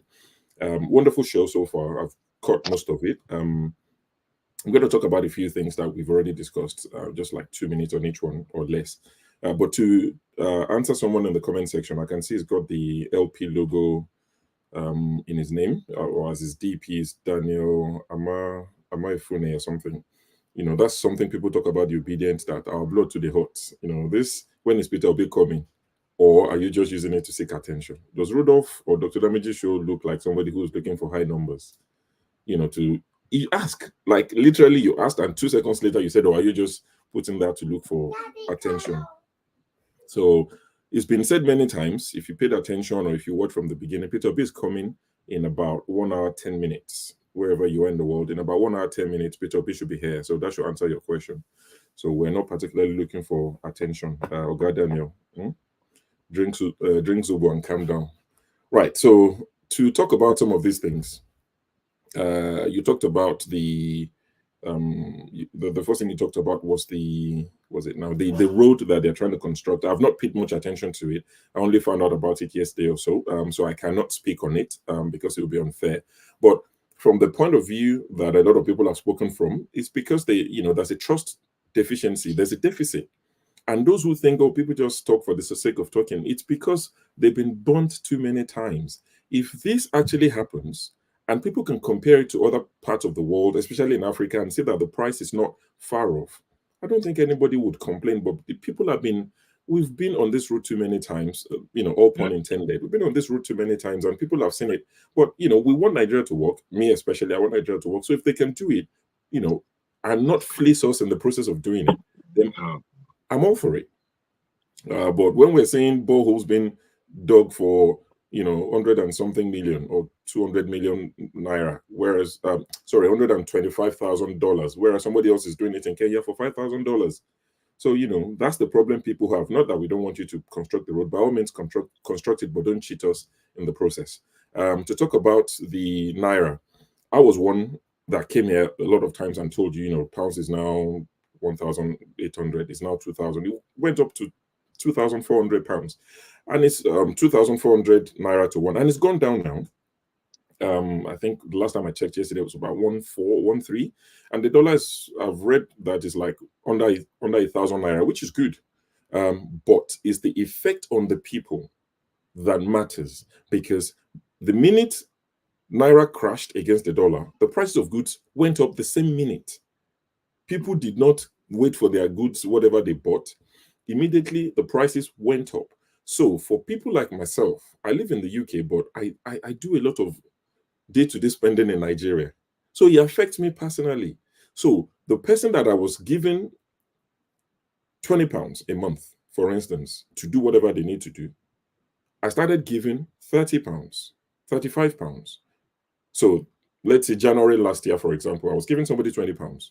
By January this year, I had to give them about £35 to do exactly the same thing because prices had gone up. Now, naira is beginning to appreciate, but I'm still having to give the person £35. Definitely. You can see how it affects me. So when I talk about it, and people like us talk about it, it's not because we're crazy or we're stupid people or we're just born haters. My salary hasn't gone up, but I'm paying somebody £35. Somebody I was paying £20, not pay, giving. Before you start saying I'm doing cheap labor, I'm giving somebody £35 under 1 year, from £20 to 35. Now that the naira has appreciated, nothing has changed for me, and I see that people are talking economic, grammar. I hope that in the next few months, things will start to fall in place, and all this lagging and something is dragging something. The one is the wagon dragging the other. I'm all for it. But please, in the next few months, as naira keep appreciating, I hope the prices will drop, and I can start giving the person that was on £20 last year £20 again. My salary never go up. And all of us know as it be. So that my light is not bright. I'm having to turn off the light in the UK. I'm listening to our power minister all the way from Nigeria. So that is that on the Naira issue. I'm happy. I'm really happy that this is happening. I just hope that it reflects on the day-to-day lives of Nigerians. And I think the one I caught up with is the gentleman that died. God rest his soul. It's a side one. Unfortunately, I didn't know him until he died. You know, I only knew about him when he died, and I saw it trending and all of that. And I saw the video, in fact, because I don't like all those, you know, all those tragic things. So when I saw the video of him where he was saying, "Oh, I'm going to be the father of my children, you're speeding too much," I thought that was going to capture the crash. So I quickly switched it off because I didn't want to see how it happened. But then I now read the comment when someone said, "Oh, this was when they were on their way. That wasn't when it happened." So I went to watch that particular one till the end. Yorubas will say, "Onile nilowo, alejo diseru." Simply translates to, "There's enough blame to go around." I'm not trying to blame the dead now. So this is not about Pope Junior or Junior Pope. It's not about him as a person, but about us as a people. The amount of risk we take, probably because we don't know, or probably we just think we're invincible. I don't get it. Even if you can swim, you're in a river. It's different from swimming in a swimming pool. There's current. People drop in Thames. I mean, there was a time I used to be at guys on St. Thomas's. Jargon would know, you know, people in London would know. I used to be at St. Thomas's. Literally, my office was overlooking the Thames. I was adjacent the Westminster. And people have dropped in that water that looked very calm, like it wasn't moving. And they die instantly because there's current. So, you know you are doing such things. And you just, it was like cruise to me. You were telling the guy, even the video of him going, it was like cruise, you know, recording, and not, you couldn't sense the danger, the real danger that was involved. So I'm saying the government have a role to play in terms of legislation, what is allowed, what is not allowed. But even us as a people, there's a role. We have a responsibility for our own lives, for our own safety. How do you just get, I mean, if they say there's, you know, the boat should only take 5 people, why would 10 of you crowd it? Why would you do that? I don't know the exact amount, but we do these things on, I talk to my friends in Nigeria about, "Oh, you're not wearing seatbelts," and they laugh at me. And I think, oh my God, are you joking? What's funny about wearing a seatbelt? What part of it is funny? You talk to your friends in Nigeria about seatbelt, and they start laughing. "Oh, you don't think for London." Bros, it's not. I want you to live long, to look after your own children. That's why I'm telling you to wear a seatbelt. The government won't come and sit in the car with you to force a seatbelt on you. Take care of yourself.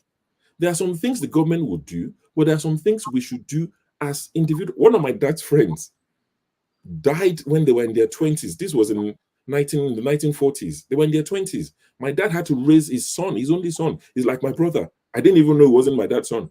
They went out, they were coming back. They got to a roundabout because there was no seatbelt. As the car went around the roundabout at night, maybe like 1 or 2 a.m., the door opened and the guy just dropped because there was no seatbelt on. So these are things that have been happening for years. My dad was born in the 1920s. This man died in the 1940s, and it's still happening due to negligence. So the government have a role to play. Like, I think it was Chim that said it. I was listening, I was cooking, but I was listening, and I heard him say something about, you know, if the laws are not there, if there are no consequences, even in the Western world, people will break laws. The few days I go to the office, there's a particular road I go through when I go and catch a train to the office. That road, you're meant to come out of that road. To go right is prohibited. So you have to go left and go all the way around and turn. In this UK, in this Kent, every day I go to the office. And I leave very early because I travel far to the office. So I go like once a week or once in 2 weeks. I see people come out of that road, Onyibo people, and they turn right. They literally go over a curb or island. Actually, they go over an island. So it's not like there's an island. They will drive over it and turn right. You know why? There's no camera there. And it's always around 7 in the morning, 6:45 when I go past that road. If there was a camera, they wouldn't do it. So it's not a matter of color. Anybody is ready to break the law. But once you know there will be consequences, then you take care. This thing that happened to this guy today, whenever it happened, we will talk about it here. Different media channels will talk about it. For those who will cash in, and we'll move on to the next one. Can I just add to that real quick, Shola? Sorry.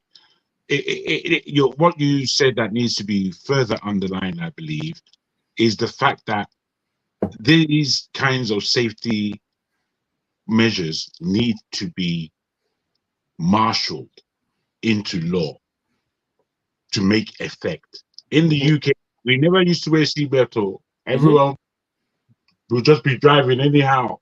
You understand? Back in the day. So when the laws came, most of us said, well, seatbelt, I'm not going to wear no stupid seatbelt. The reason why they put it in the first place is because there were so many crashes that were taking place. And the ambulance services and the police and the security staff had to clean up the mess. Yep. And if you see the mess of a dead body splattered through a windscreen, it's not pretty. So they had to do something.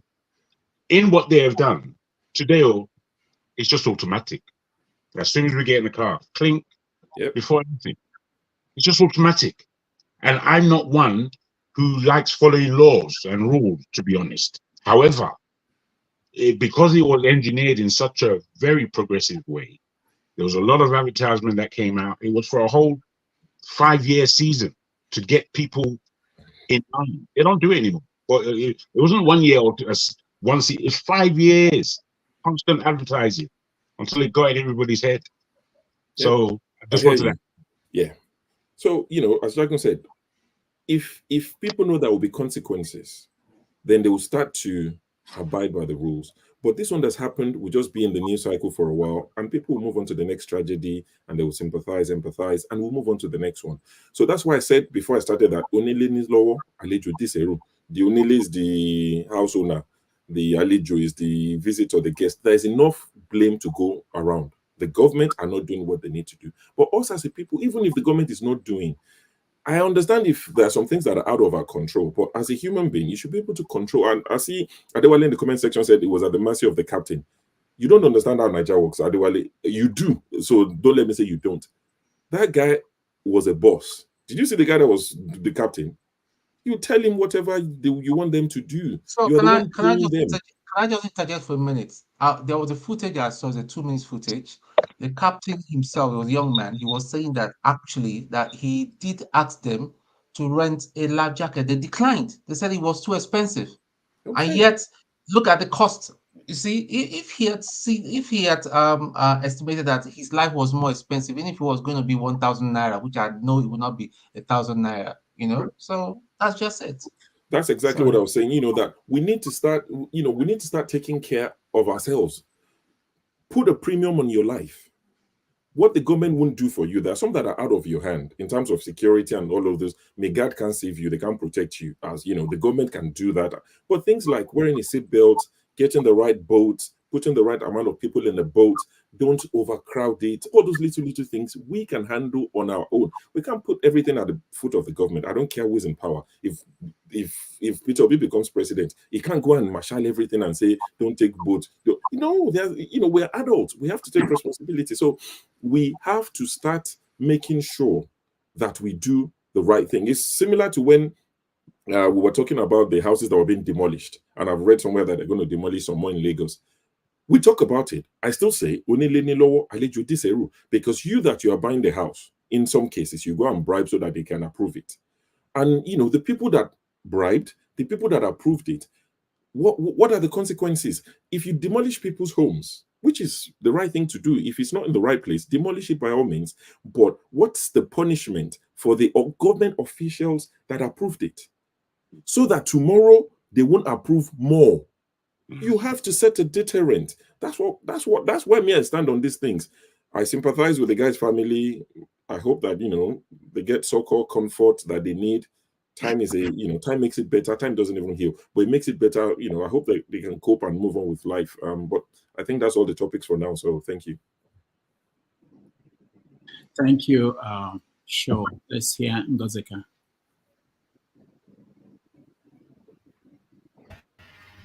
Please, can you hear me now? Yes.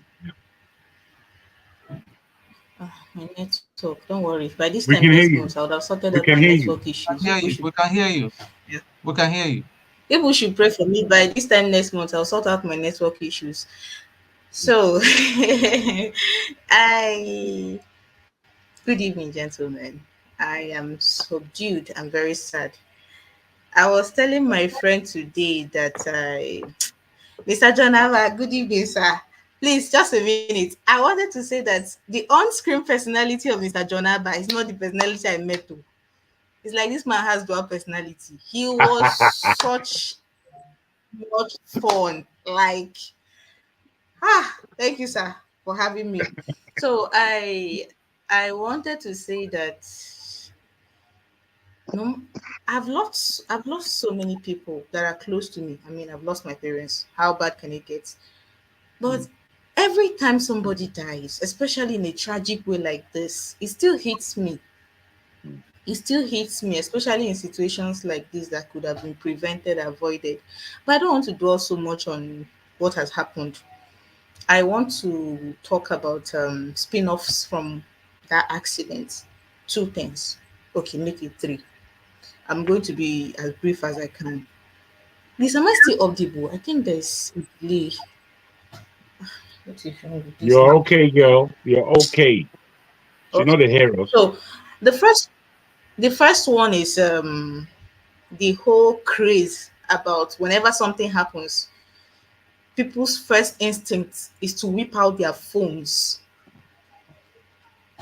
It's crazy. It's getting worse by the day. Like every day gets worse. These people drowned. All right. For for clarity's sake, it's 5 people that have been rescued. The other 2 were found yesterday, and one of them, a lady, the makeup artist, her parents did not have money to transport her corpse back to her village, so she had to be buried at the riverbanks. A young lady that just finished youth service last year. Oh my God, I think I'm off again. All right. No, we're hearing. Okay.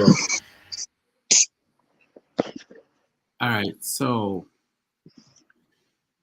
I had that story, which is another part of this tragedy. That who knows what states that incident happened? What part of was it River Niger? Tone, do you understand these things? Was it River Niger or Anam? Where is Anam? I know Anam is in Anambra State, but what part of the river? I don't know, but River Niger falls within 2 main states, Delta and Anambra states. So I don't know whether it's the Delta part or the travel was initiated from the Delta side. I don't know if they went to Anam, but the whole thing was they were shooting from Delta State, from Asaba to be precise. From what I have read, like I keep saying, I give room for those who are back home to correct if anybody makes any statement that is not accurate. But from what I learned, they initiated the travel from the Delta side. All right, because one aspect that we can not overstate is what do you do in an emergency? Which is wherever you are in the world, the first instinct is to call. Even when you're doing CPR, the first thing they tell you is to call for emergency support before you start CPR, because you may end up being tired while you are doing CPR. You need help. You can't just depend on that. But if you have no one to call, then that's the first breakdown. If you can't call the police, because if there were police there, they would have prevented what happened, the rest of the things that happened, taking someone to herbalist and going to the morgue without a doctor pronouncing someone dead. All those aspects. So we get to that. But let's get to, I think, Tony, you are the next. I think you are next. Yeah, I was once with him because it's a lot of Can I just say something before you guys just carry on? Actually, the call is the second thing. The first thing is to be calm. Just so you know. To be what? To be calm. Oh, okay. It's not that. My own training, but if you the first thing is this. And it's funny. Almost every sector in the UK, regardless of where you're working, there's a retraining for CPR every year. But we'll get to that later. Okay. That's good. I could understand why they should be calm. In fact, the first thing they say, I've been in a plane where an emergency started. The first thing they say is, who has CPR? Who is trained? Who is capable? It's not just that you are trained. I'm trained, but it doesn't mean I've not been challenged to the point where I'll go and do CPR. But I've been in a situation where if there were nobody, I mean, there are doctors and nurses. I'm not, anyway. But that's the first thing. You have to be calm to be able to volunteer and go out there to start CPR. Okay, Tone, you want to say something before we go? Yes, I was going to say that the intriguing thing about the whole incident was the superstition that was that shrouds the whole thing, because I'm starting to hear that before you embark on such, because listen, this is not the first time they will be getting on a boat. We should just establish that first and foremost. It's not their first time. So I was meant to, I'm made to understand that each time you want to embark on such, they believe there's a river goddess, and then you have to buy a bottle of Fanta. Even mommy water self don't get diabetes by now, self.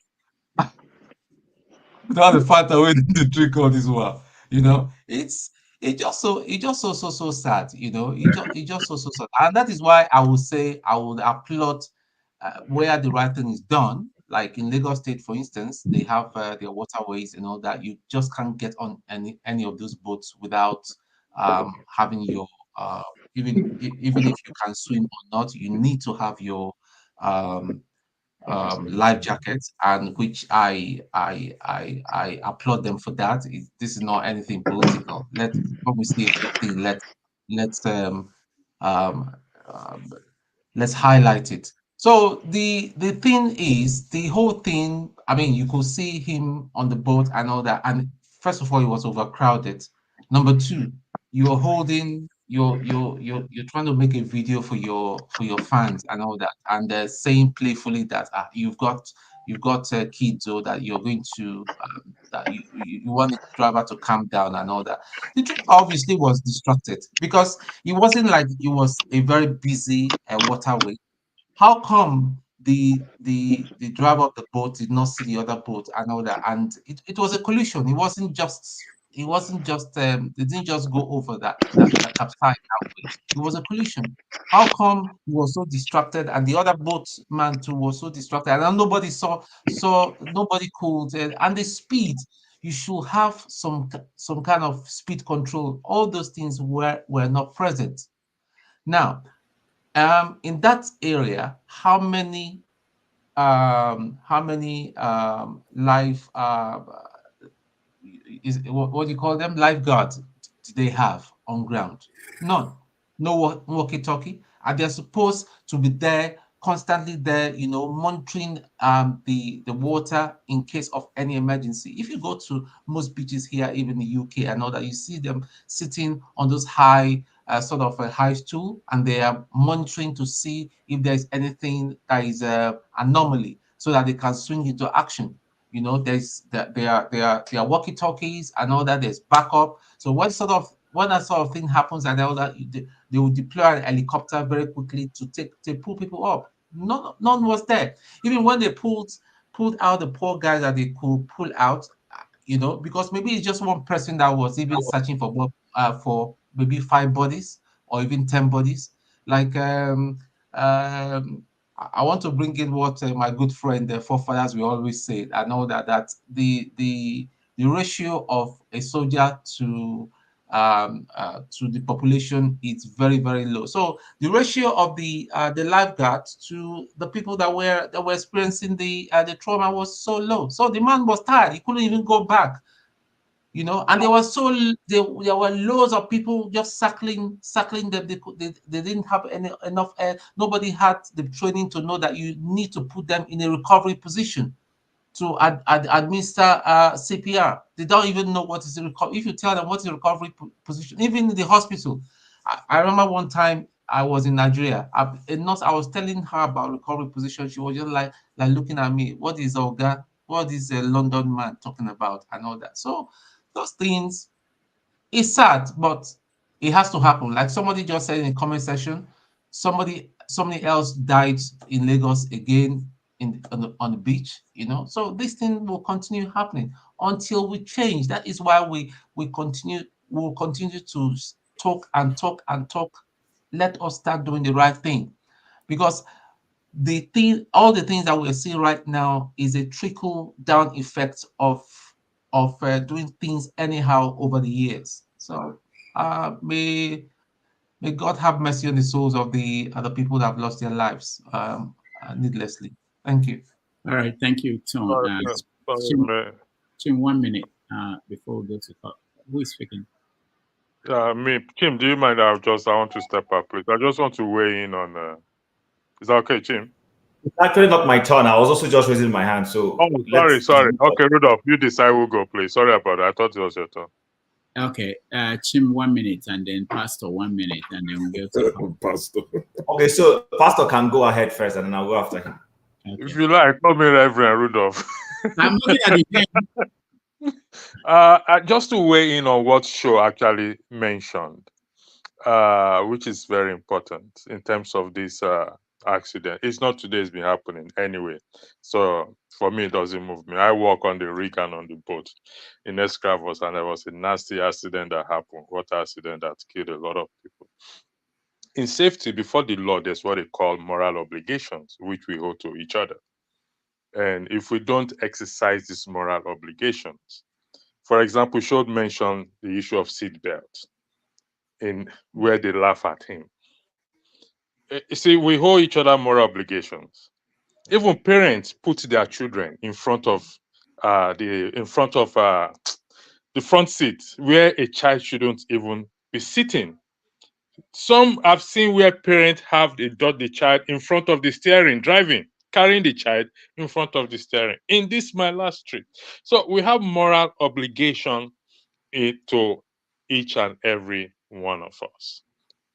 And if we don't perform this moral obligation, that's where the law now comes in terms of health and safety. You know, I was thinking, what do we need? What can happen in Nigeria that will trigger the people to rise up and start to hold our leaders? I don't know what. Honestly, I'm searching. I'm also what can trigger the rise of the people, because this thing has gone too far. Someone posted in the comment section in is it Malaysia, the woman that was involved in corruption and she was sentenced to death. That is, when are we going to see such thing in Nigeria? Because all these things that, like Tony said, it's a trickle down effect. These are all the institutions that we are supposed to put in place. Wearing seatbelt, having even we that work on the rig, on the boat, we are still required to put on life vest. Even though you are on the platform, you will still put on life vest, except on the deck. I mean, the derrick man and all those things. How much more you are just in a boat? No life vest, no boat. Where is the moral obligation we owe to each other? Thank you. All right, thank you. I don't actually understand what you mean, but if people here understand what the obligation is and how it's supposed to work, that's good, but I don't understand that. To each other, are you saying, I don't know, can you explain, if you do? Okay, Rudolph, I employ you, for example. You are my employee, okay? I hold you that moral obligation to provide a safe working environment. This is outside the law. I hold my employee that moral obligation to provide a safe working environment. The captain of the boat owes the passengers that moral obligation.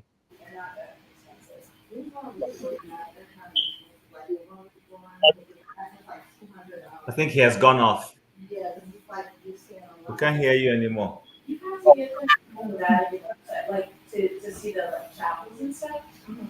Electricity, we can't hear you. All right, whatever, we can talk about it tomorrow. Next time. Rudolph, I think he got it wrong. It's not moral obligation we're talking about. We're talking about legal obligation. People should be able to sue for negligence. Until our legal system is effective and goes beyond this Bobrisky situation We're not going anywhere as a community. Okay. let me take my time before we get lost in this thing. So I understand where he's coming from, and maybe there might be a wrong use of the terms or whatever, but I think anybody who's objective understands where Andrew's coming from.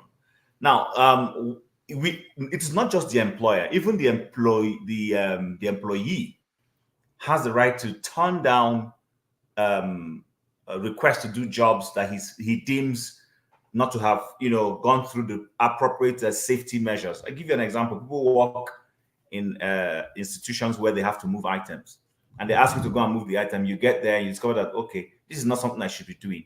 You're supposed to take up your email, send an email to the supervisor that is asking you to go do that thing, to say, with a picture, to say, look at the thing you're asking me to go do. This is something that we should either dismantle and not be moving. But you see, in Nigeria, people will go and do it. Oga has sent you to go and do it, or you go and do it. Do you understand? So I think those are some of the things that we need to address. Now, KJ said something earlier on. That is why I asked to speak, that I disagree with. We saw what happened in the ship that knocked a bridge down in the US. Was that Michigan, if I'm correct? Maryland. Okay. Okay, so fine. We saw what happened. Now, I'm not sure anybody was pulled out from that water alive. So, number one, like Sho has rightly said, and I've emphasized, things happen all over the world. There will be mishaps that, irrespective of the best intentions, the best safety measures put in place, there will always be unforeseen circumstances. Force majeure will happen. But what we're saying is, when these things happen, had there appropriate measures put in place to make sure you either mitigate or reduce the level of the damage that will happen? And in most times back home, these things are not there. They are left at the mercy of, like KJ said, thank God it didn't happen to them. To God be the glory. When they went to do something, to God be the glory. I believe in giving God glory. But I also am one of those Christians who believe that God sits down something and says, don't involve me. If there was a way he could immediately respond to you, he would say, hey, don't call my name in this matter. I have absolutely nothing to do with it. A couple of weeks ago, I was in a little vehicle accident. My car, got damaged. And I followed their protocols and procedures. First and foremost, if you have an accident and somebody on that vehicle is involved, none of you is expected to move. You all sit in your car. One of you will call police, and the police will come. Not because the police are coming to charge anybody, but they have to, take records of what has happened, make sure that the insurances have been exchanged appropriately, get information on what is happening, because it also helps them build statistics. So that, assuming this accident is happening at a spot where it is not even the drivers involved, maybe there's a situation there. Let's say, for instance, it's prone to easy sliding of vehicles because of snow, and you have accident. They take note so that when they return back to the city to say, last year alone at this spot we had 50 accidents, so it cannot be the drivers. It means you need to send construction workers to go back there, look at what the surface of the level of that place, and see what you. These are reasons why. Sometimes you wonder, why are they asking you to stop? Why are they asking you to stay in that place? No, not because they can't ask you to go home, but there are certain things, data they need to pick up so that they can address these issues. We are leaving a lot of things to chance, to our gods, to the mami water and all these things. And I'm totally not in support of those mindsets. I'm not to say let's understand the terrain. But if the recce is so that we will understand how to give Fanta to mami water, then I'm not in support of that one. Because you want to go and understand that the law here states that before you enter the water, you throw schnapp and all those. I'm not in support of those ones. We need to do away with those things. Totally. I don't, even if I'm in a minority who is saying it, I am saying it. Do away with those things. I hear you. I had a conversation with a friend and we're talking about this fish matter. And he said it's a form of conservation technique to conserve things. I agree with him. But I'm saying that's extreme method of trying to conserve nature.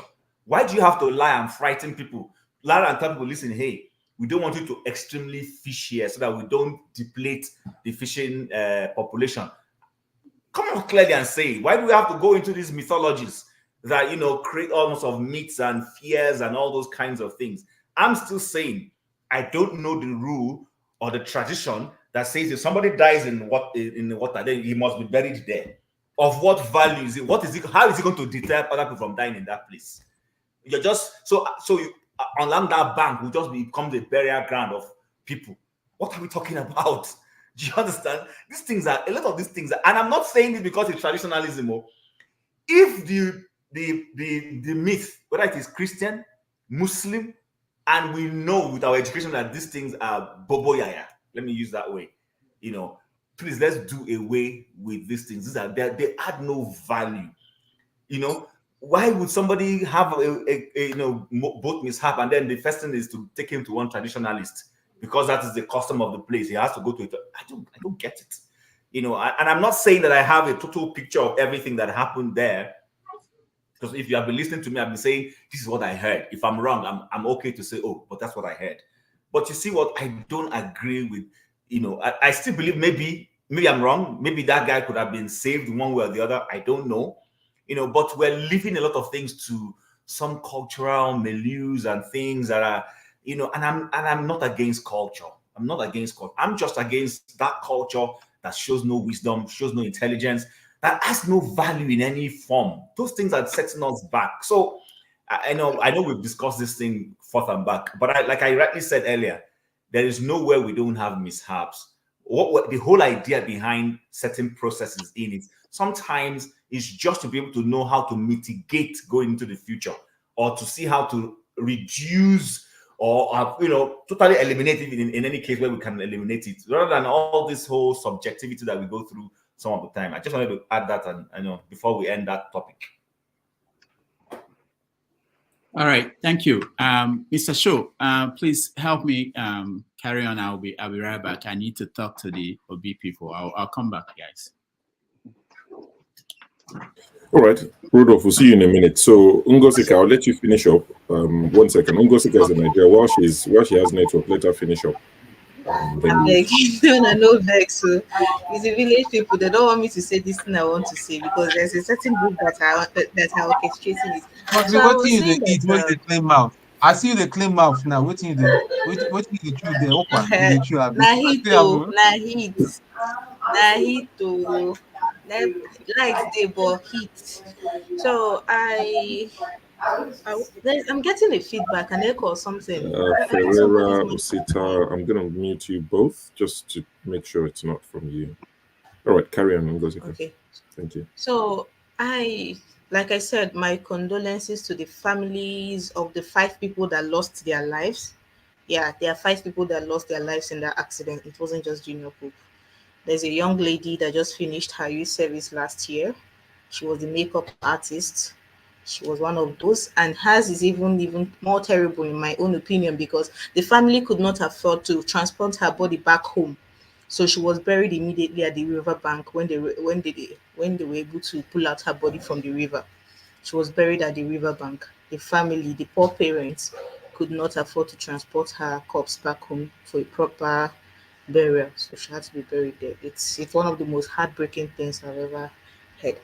So, and I think they say they are still looking for one of the crew members.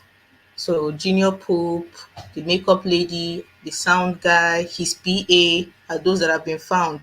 The other guy, they've not found his body. So we are hoping and praying that they find, at least so that the family will have closure. That's on that. I don't want to really dwell on this. I just want to touch on 2 things that are very instructive from this accident, which unfortunately, this is not me praying bad prayer, will happen again because we just never learn. The first one is, I am sick and tired about the social media craze our people have now. I am sick to my stomach. Something tragic happens.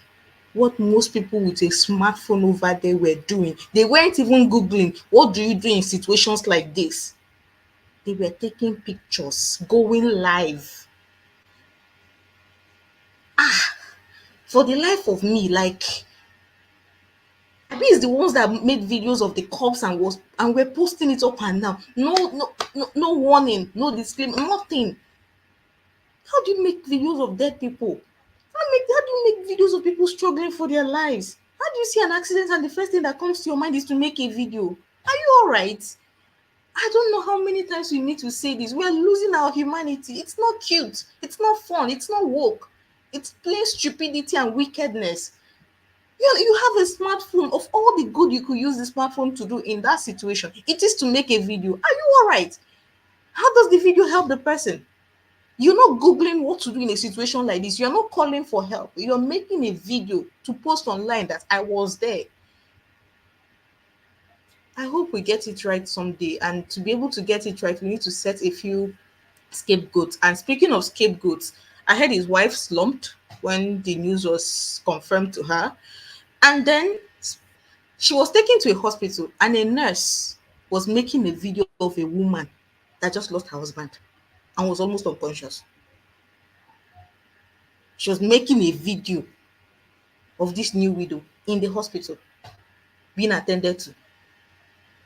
The other part of this thing that I want to talk about is, I'm sorry, I'm going to offend some people here. It seems Nigeria doesn't like women. I can't get over it. The Nigerian society doesn't like women. Let me take your mind back to the Mohbad case. You people, even those of you that had not heard about Mohbad before he died, when that young man died, the first thing that hit the airwaves was that he was being harassed by a certain group of people.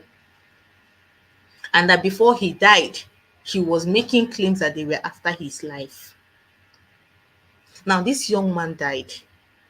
These tons of evil from God knows where twisted the whole story and somehow went for his young grieving widow.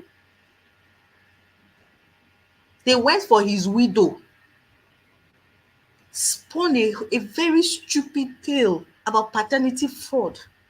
They didn't even give this young woman the chance to grieve for losing her husband. They descended on her, and from she was a bad wife to she foisted an illegitimate child on him, to all sorts of nonsense just because she was a woman. And they're about to do the same thing here now. They're about to do the same thing with Junior Pope's wife.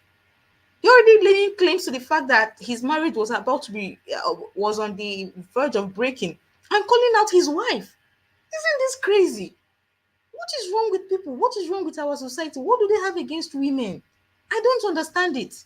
Somebody just lost the father of her 3 children. She just lost her husband. And idiots are roaming all over the internet, making insinuations, casting aspersions on this person that hasn't even come to terms with her loss. I just hope that one day we can sit and tell ourselves the truth. We need to, because what it means now is that if a man cannot die naturally or in an accident without his wife being roped in the blame somehow, which makes me very scared and uncomfortable. I have sisters that are married. God forbid it, that if anything should happen to their husbands tomorrow, somebody somewhere, no, it won't end well. Oh. If you talk, my sister, me and you will put leg inside one trouser. Of course, I'm just imagining what the families of these women are going through. How does your sister lose her husband? She's still in shock, trying to recover from it, and some idiots are typing away, accusing her of having a hand in his death. Is it not crazy? And the last part I want to talk about is AGN, their statement they released after they've confirmed his death. I don't know who is advising these people. Well, I don't know. I know Nigerians are more reactive than proactive, but this one was in total bad taste.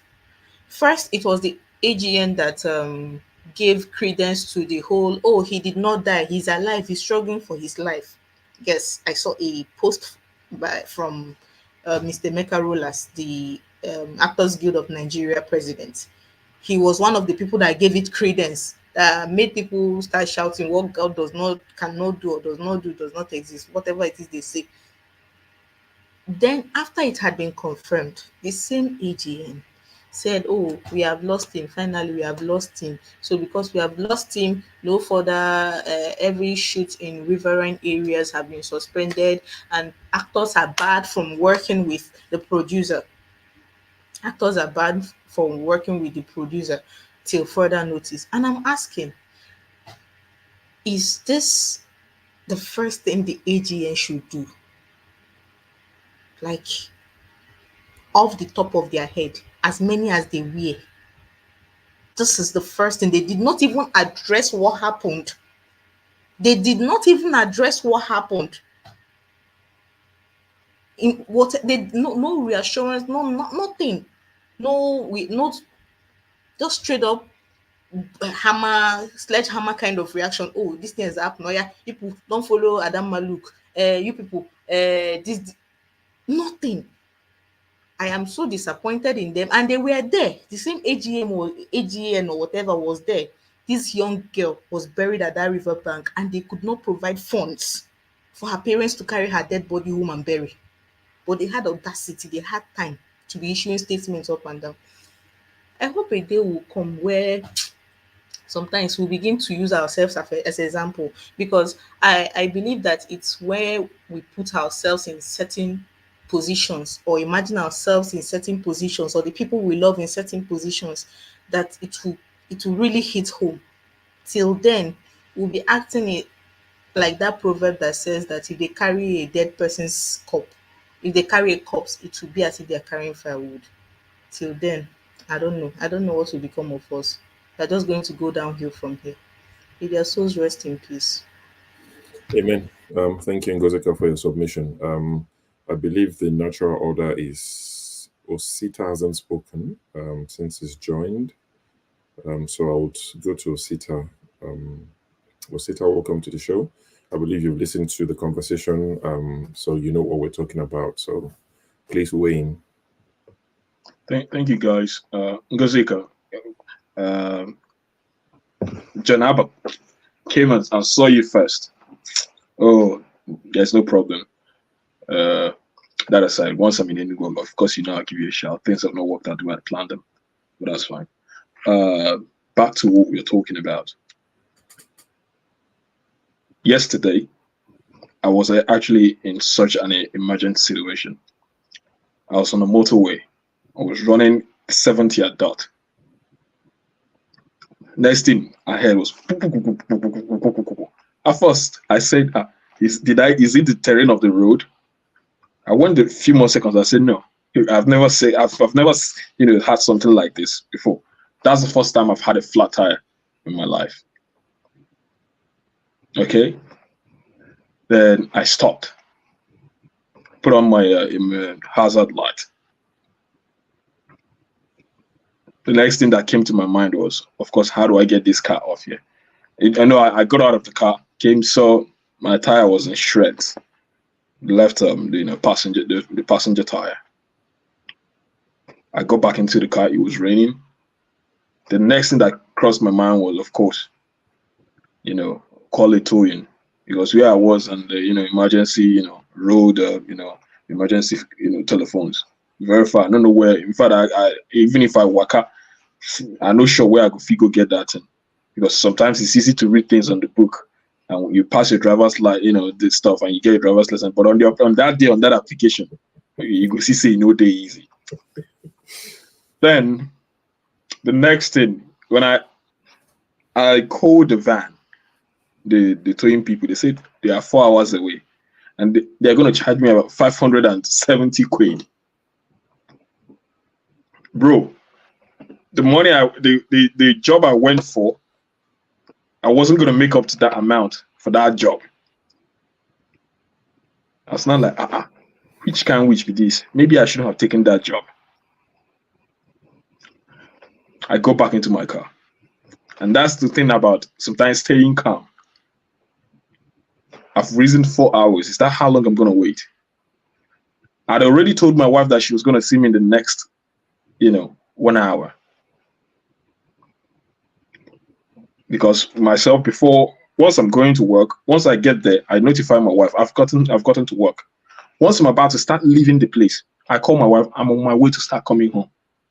So I told her I was coming home. My wife is soft that she will panic if that time gets there and she doesn't see me. How would I now go and start telling her that, oh, I'm stuck in a motorway that I don't even know which part of the UK I was, to be honest. I mean, I know the area I am, but I don't know the particular place I was. Like, it was almost dark and everything. And trust people in the UK, nobody stops for anybody.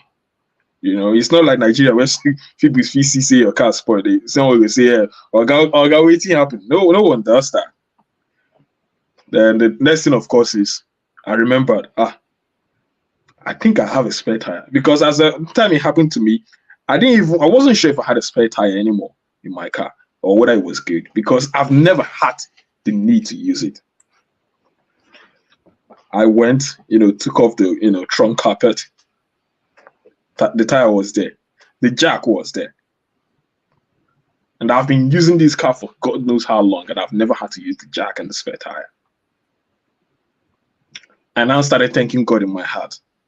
Then started thanking the garage I bought the car from, that they were wise and smart enough to have helped me to make sure that those things were there when I took the car. Then I brought it out. Thanks to network, I went to the YouTube again. I went to YouTube, just checked. How do you change your tires when you have a flat? And that was it. Because I've never had this before all my life.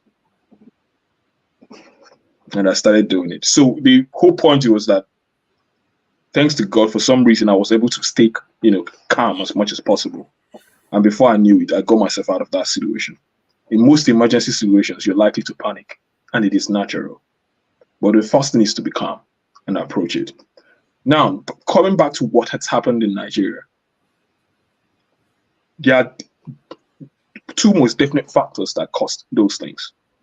One, it was an unusual, ocean current, because those guys have been plying the water route for God knows how long. Now, the question is now, are those boats waterworthy? Are they actually worthy enough to, withstand certain unexpected change in water current? We do not test boats, of course, and it now bogs my mind as something as dangerous as being on a boat.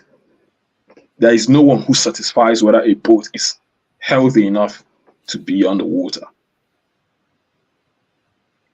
That's one. Someone has already mentioned it. Even for us here in the UK, they will ask you, they will always tell you that the driver is the one who is responsible for the passengers, and rightly so. Also, just suppose that with being in an airplane, it is the duty of the captain or the hostess to do what? To prepare you for emergency. That's the reason why they always tell you, gear on your seat belts. They show you where the life jacket is, the emergency oxygen, what to do, the emergency, doors, the emergency exits. Even in workplace, when you come to a new workplace in the UK, what do they do? They show you the exit doors in case of emergency. Emergencies are things that that's why it's called emergency. You don't know when it will happen, but you need to be best prepared for it. I used to live in Lagos. I lived in Ikorodu at some point. And due to traffic, because I'm the kind that once I stay in a vehicle for too long, I start feeling sick. And I have very poor, respiratory system. Not very poor, but at least to a point that I have, I'm easily congested. So most times I prefer being on the boat. If I'm going from Ikorodu to maybe, the island areas, the Koyi and the rest of that. One thing I can tell you is that I've never known how much they sold life jackets. But when you pay as a passenger, you are entitled to have a life jacket. And God bless those people. They always enforced it. I remember clearly. So I was surprised that now somewhere in the east, people are getting into boats without life jackets.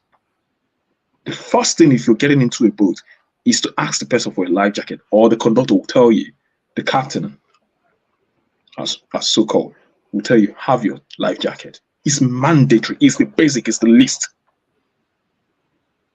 So for the fact that someone will have to come in and they've, made a budget for themselves. Oh, I'm paying 500 or 1,000 naira, 1,500, to be in this boat, and you come all over again and start optioning them their safety. It's not a premium. It's the basic, and you start optioning it. Like, oh, you need to pay for this to get this. Like, bloody hell, those boats shouldn't be plying at all. It is the basic. It is as basic as making sure that the floor of the boat is not leaking. This is so basic, and this is why this death is so saddening, because it is something that is 100%, preventable, avoidable. This is a very careless death, a reckless death. The operators of those boats should in no way go scot-free. I do not care. I don't care whether the laws had existed or had not. After I heard of that incident, I started looking for if there is anything like water safety a commission in place in Nigeria. But of course there has to be, because if not, tell me, from which intelligence do the operators of speedboats in Lagos, where do they get their information or with which they operate? Because those guys, they're still liable to default, but something keeps them implementing those laws. Something keeps them enforcing it. So we need to go back to the legislation. Maybe it's not popular to everyone, but there has to be certain pieces of legislation that address these things. There should not be, in this day and age, where any boat will go on the waters without their passengers having life jackets. My time is up. I can't. Unfortunately, I can't say the other things I wanted to say. But this death was unnecessary. Thank you very much. I just thought would give others chance to speak, especially as Rudolph has gone to check on the Peter Obi people to see if he's able to join us in 15 minutes as promised. So for those asking, the promise we have, or the agreement we have with Mr. Peter Obi and his people, is that he will join us in the next 15 minutes. And that's why Rudolph has had to go and call them to find out, because he's speaking at Harvard. So you never know how this event will go. There might have been a delay, he might still be speaking, it might overrun and all of that. But Rudolph will be back shortly to update us. So for those who've come to listen to Peter Obi or ask him a question, that would happen at some point. But okay. Can I spark now? I'm just trying to find out. Is there anyone have you spoken on this particular topic? No, KJ? I want to react to but no, answer the question first now. Well, allow him react. Just give don't the dodge ball. me. Have you spoken on this topic? Don't dodge me. No. Why? I have spoken. I was about the third person that spoke. Okay, so I'll give you 1 minute, and I mean literal 1 minute, 60 seconds, because I need to go to Paul to hear from Paul regarding this. So Paul now, fisherman now, waterman. So okay, maybe you can go, but what I want to say is simply that you see, we must not discontinent the tradition of our people, no matter. And I don't, I'm not. No, this stuff has nothing to do with tradition. I won't even allow you to propagate this stuff. Please let him speak. Let him speak. It's his opinion. It's his opinion. We don't have to agree. It's safety. It's what he believes. Relax. You're not going to change his mind. So let him speak. Relax, please. Yeah, and I'm so not really KJ. whatever you have talked about. Every community have what they believe in. You don't believe in it, you don't like it, it's okay, but that is what they believe. And when and I'm talking about the things I spoke which Chim reacted to. When people, I'm not a traditionalist. I just happen to be somebody who read white. Now, when people's custom and tradition is involved, you got to be very careful. Okay? And that's one of the things you are taught, if you work in different communities, that's one of the things you first to learn. Okay, to be able to handle people's differences that is totally different from yours. I had a time I went to do a particular work in Burkina Faso, and I was told that their own way of welcoming you is to give you a bowl of water, okay, and a boiled egg, okay, and that you have to accept it. If they give you the water, you accept it, you drink it from it to show that you don't have anything against them, and you take the boiled egg and eat. Okay, so now coming back to what I'm saying. There are some cultures that welcome you with their wife. We should accept that one too. No, there's no culture like that. That is wrong. Yes, there is in Nigeria. Come on, there I is. live in Tivland. They welcome you with their wife. No, that is Where in Nigeria, please? I've heard this rumor one too many times. Where in Nigeria? Let's not be saying things. Don't tell these people, they will start visiting. No, don't tell these men, they will start going to those places. Just apart from being an Igbo man, you can say I am. Mr. Obi is coming. I am Don't a finish. total thief man.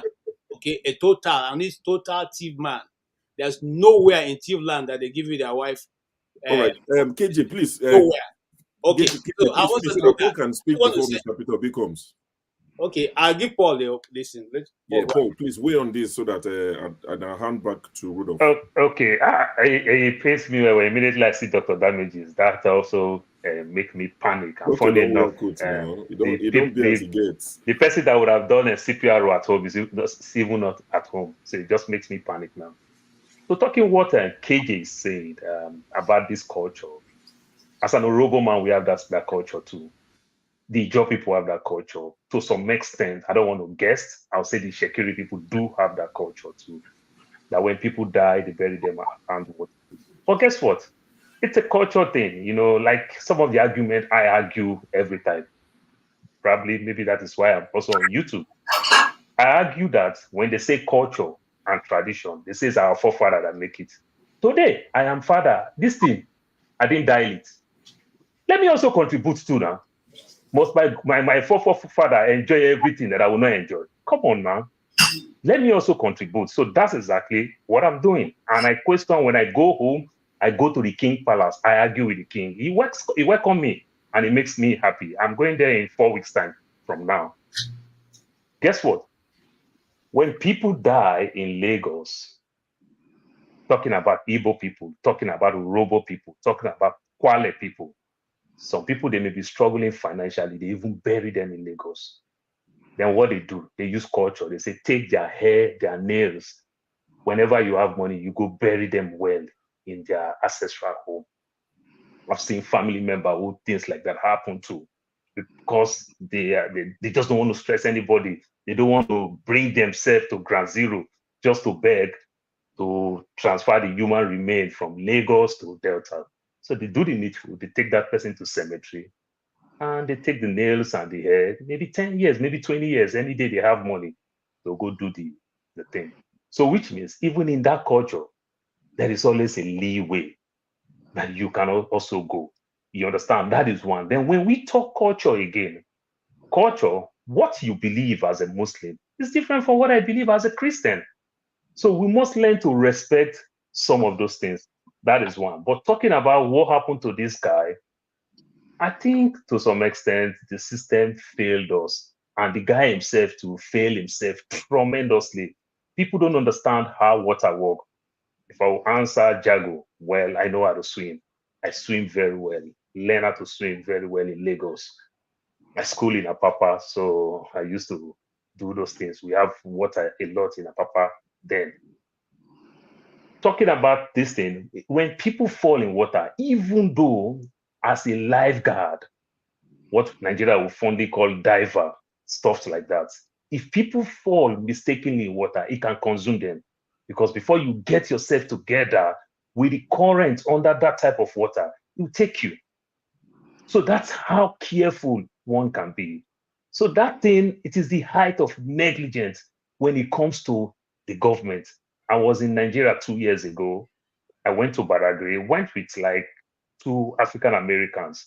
So we all went there. It was fun. So we about to use the boat from Badagry to CMS. That's like an hour, 30 minutes on the boat. It's so discouraging because when you see the life jacket, they're so filthy.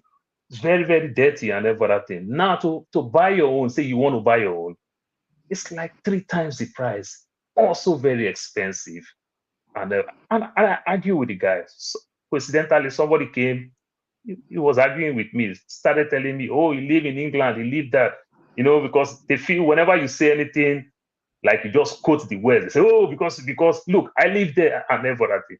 And I asked the guy, I said, are you telling me you have this thing? I work in the airport. I work as an aviator.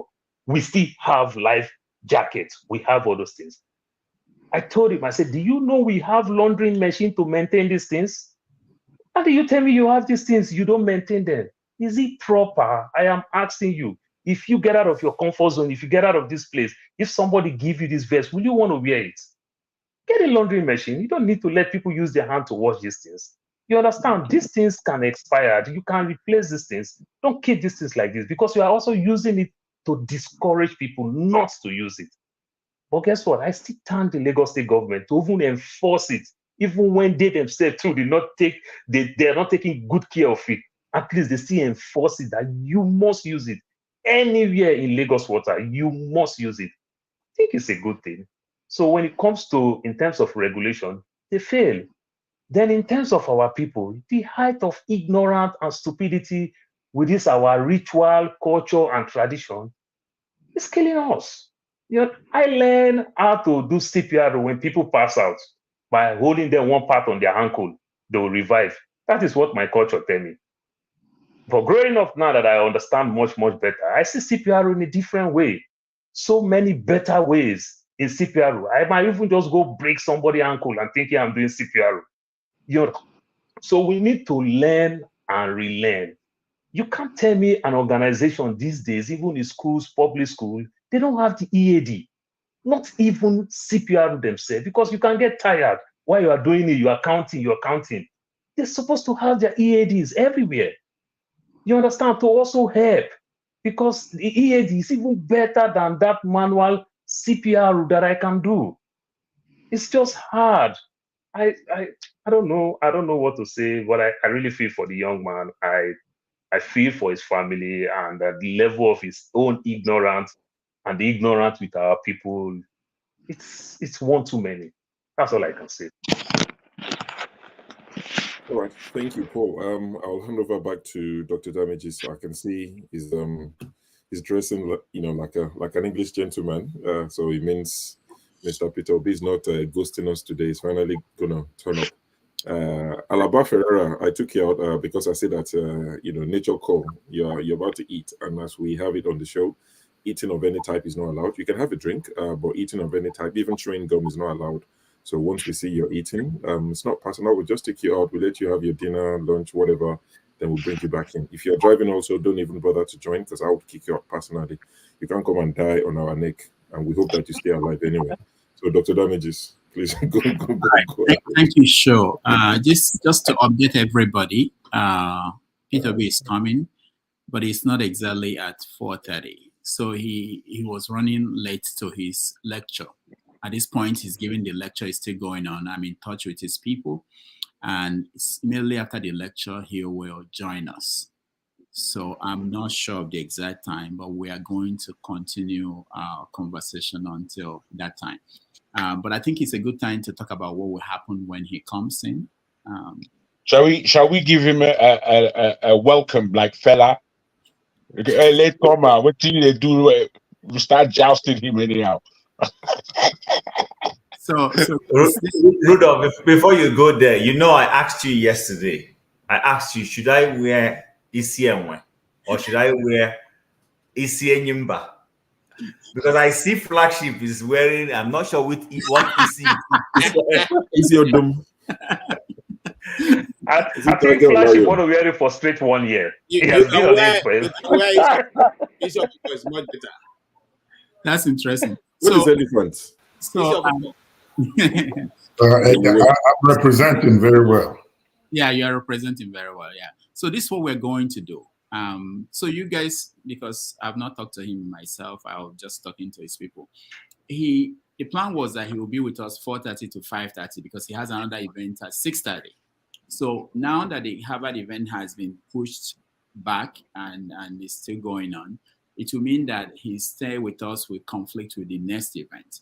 But it's up to us. I'm sure he understood that we need at least 1 hour to have this conversation. So the plan we have as of now is that once I get the notice that he's coming in, we are going to get everybody out of the studio and out of the stage entirely, and then he will come in. Because I want this to be for you guys, your experience. It's not really about me. I have only 3 questions for him. You know, he expects me to talk to him. The part about people coming in should be, you know, an addition, but I'll ask him only 3 questions, and then we let people in. So the plan now is we let 3 people in at the same time. You ask your question, and we put you backstage so that he will answer. And I can tell you why we're doing that if you want to know. We're doing that because we want you to ask one question, your best question, and you listen to his answer. Because we don't have time for follow-up and back and forth with the participants. We just listen to his answer. We get new people in so that they will have the opportunity. Otherwise, we may not be able to go beyond 5 people, and the time will be up.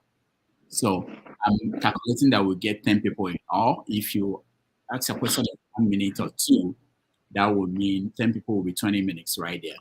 And then his answer, depending on we can't control how long he will take to answer a question, but the standard is, I would say, 2-3 minutes. So you can see the math, you see that we don't have a lot of room. So that's the way we planned it.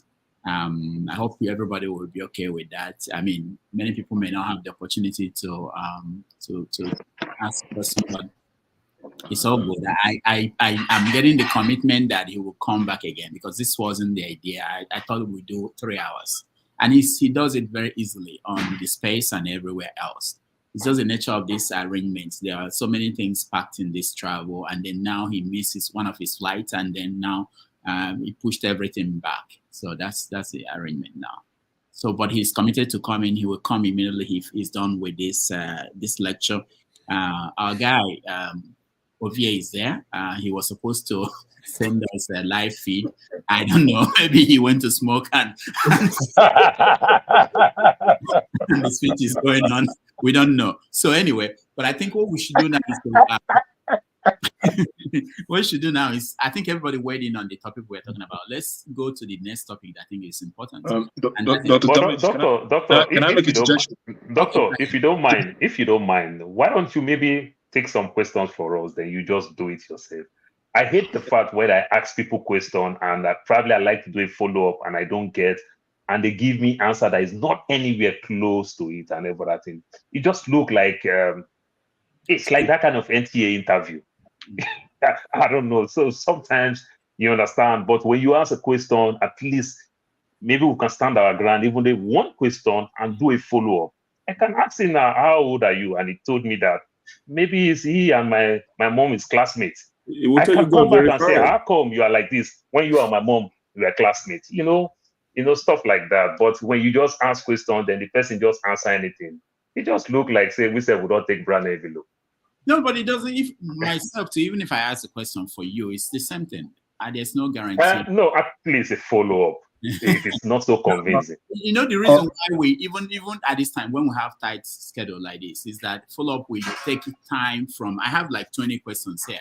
So I'm not going to be doing follow-up when we don't have time for people. We feel that I agree with you, but doctor, 90% of us too just to go greeting. God will bless you. You are doing great. You have to know that if a politician doesn't want to answer you, it doesn't matter how many follow-up you come up with. He will still find a way not to answer. No, but doctor, there's something Alaba did with Femi Falana.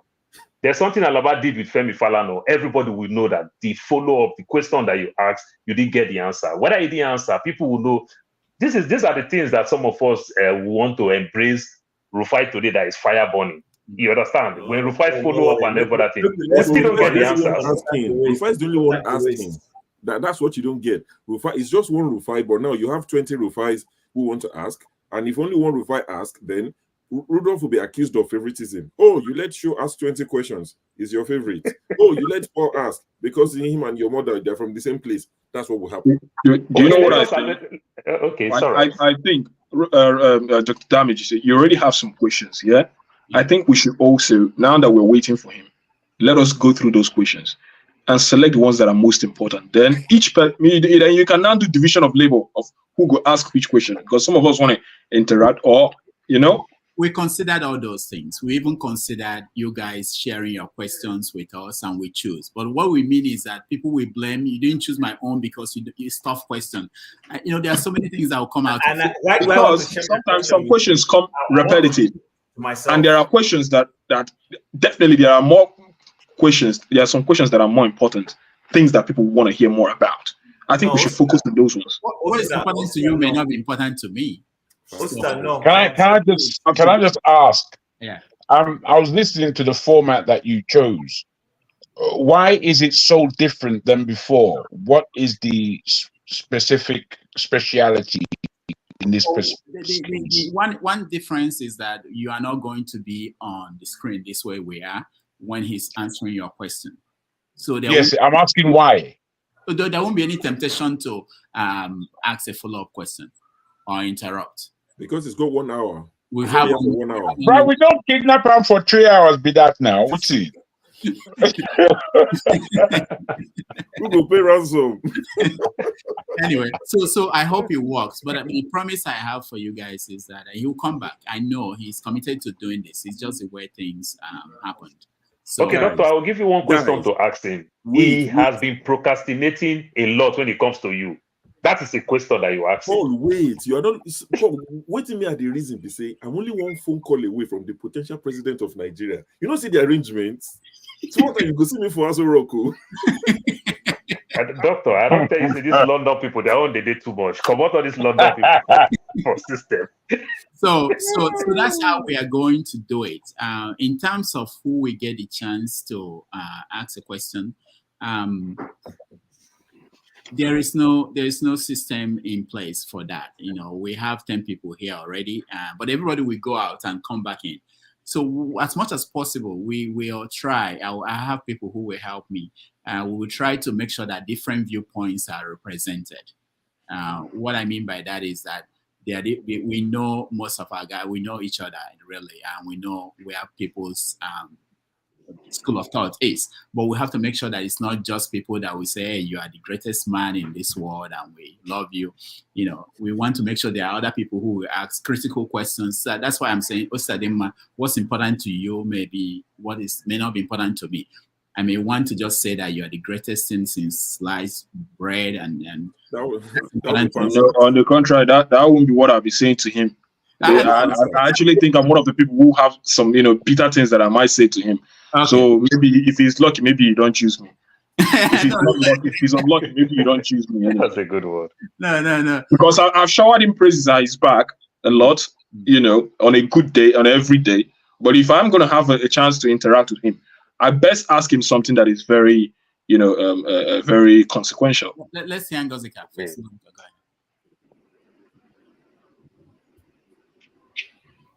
I just want to say that I don't mind shelving my own question. I can just ask it in the comment section. But please, the only thing I want to beg is, I know some people are just itching to have him here so that they can spew all the things they want to spew. Just ask questions. So they didn't say come and insult the man or come and make accusations. Just ask questions. You don't want to come and start disrespecting our guests. It's of course. Just straight to the praises is even more annoying. Just ask questions. Especially when there is no time. Yeah, and there's no time. I will tell you that my people won't be they won't think twice to remove someone who is so disregarding the guidelines, which go straight to your question. You are not going to read an essay here. We don't have that time. So find the best question. Just let me actually show you guys the wrong way to ask a question, and I was the one who did that. So maybe that will help. I saw that and I laughed. Yeah.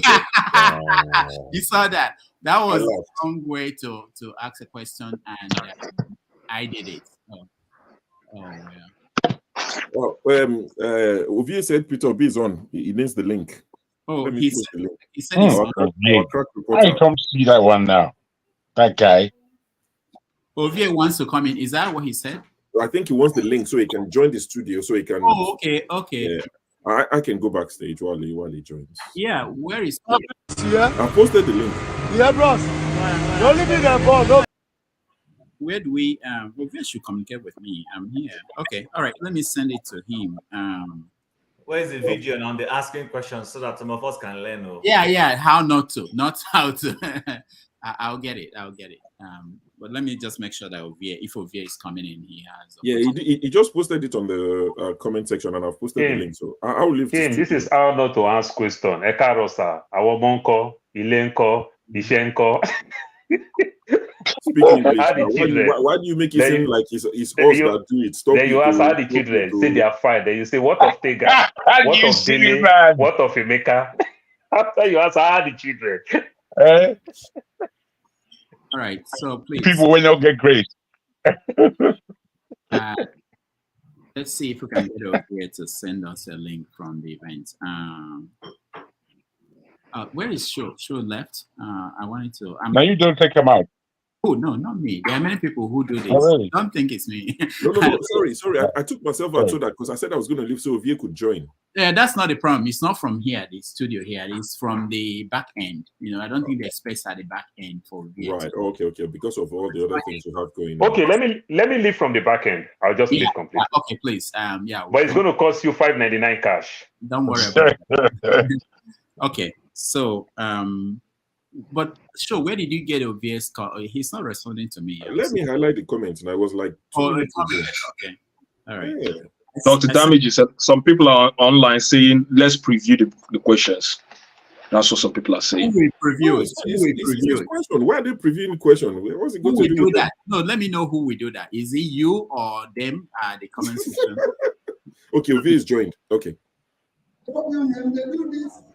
So we need a parliamentary system where the president will be a member of parliament, will be at least one, even if it's once a month. That's how the people directly. Because we elect this gangster. We elect just somebody. And we want the president to talk to us.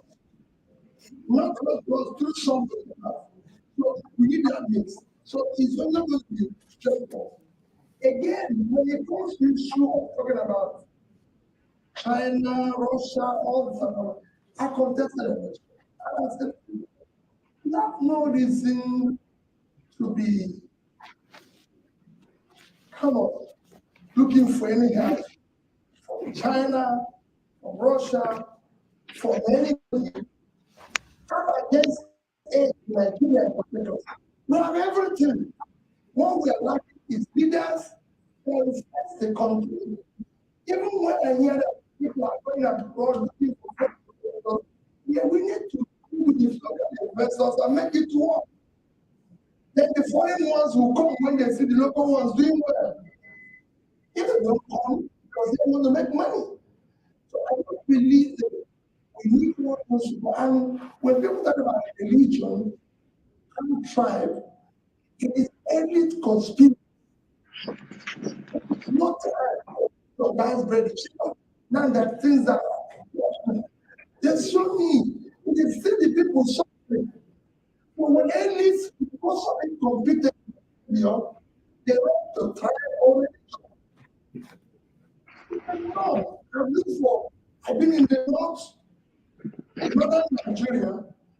I've been looking for a place where they buy cheap. No, I've been to southern Nigeria.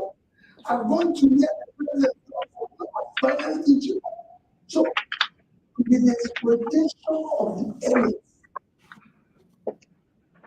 no position. It's difficult to have no position in Africa, in a development. Because, like I said, it's a state capture where the winner takes everything and uses all instruments of government to make sure it don't exist. If I tell you what I go through, just even moving around, people make sure, even to greet people I used to know, they cannot do it because this people will do it. Are you saying? So it's a very difficult thing. But if you have, like you have in the Western world, we are already in government, being part of the parliament, part of the system, they are It is easy. In our own case, it virtually doesn't exist. In fact, they expect you after election to just go to your house, lock yourself up, you're too visible. You know, things are wrong, things are wrong here. That somebody get a contract of almost 15 million, and you say, where is the tender? Say how to do it in a why are you always talking? Be quiet. When you say this is wrong, a simple question, difficult, and then you have people who people who did not contest the election every day and all that. It's difficult to do. However, it is cool yet for things to work. And that's what I tell those who are working with us. You must be able to show them this is what is happening. Always cooperated. Where the president was to borrow 24 people without explaining it to anybody. And nobody today will ask question on this one. The last quarter, they had 10 trillion borrowed. When the Constitution says clearly that all borrowed money must be tied to a project in society. But to ask question, why are we borrowing money? Because the consequence is that we have a country where the president has left us without owing any total below 7 trillion. And today we are hitting over 100 without anything for it. And nobody to question it is almost a death sentence. We are saying no, we must be going around the world telling people what is happening. So opposition remains critical and desirable. We have to to the country, to the continent. But what is still happening in Nigeria, all over Africa.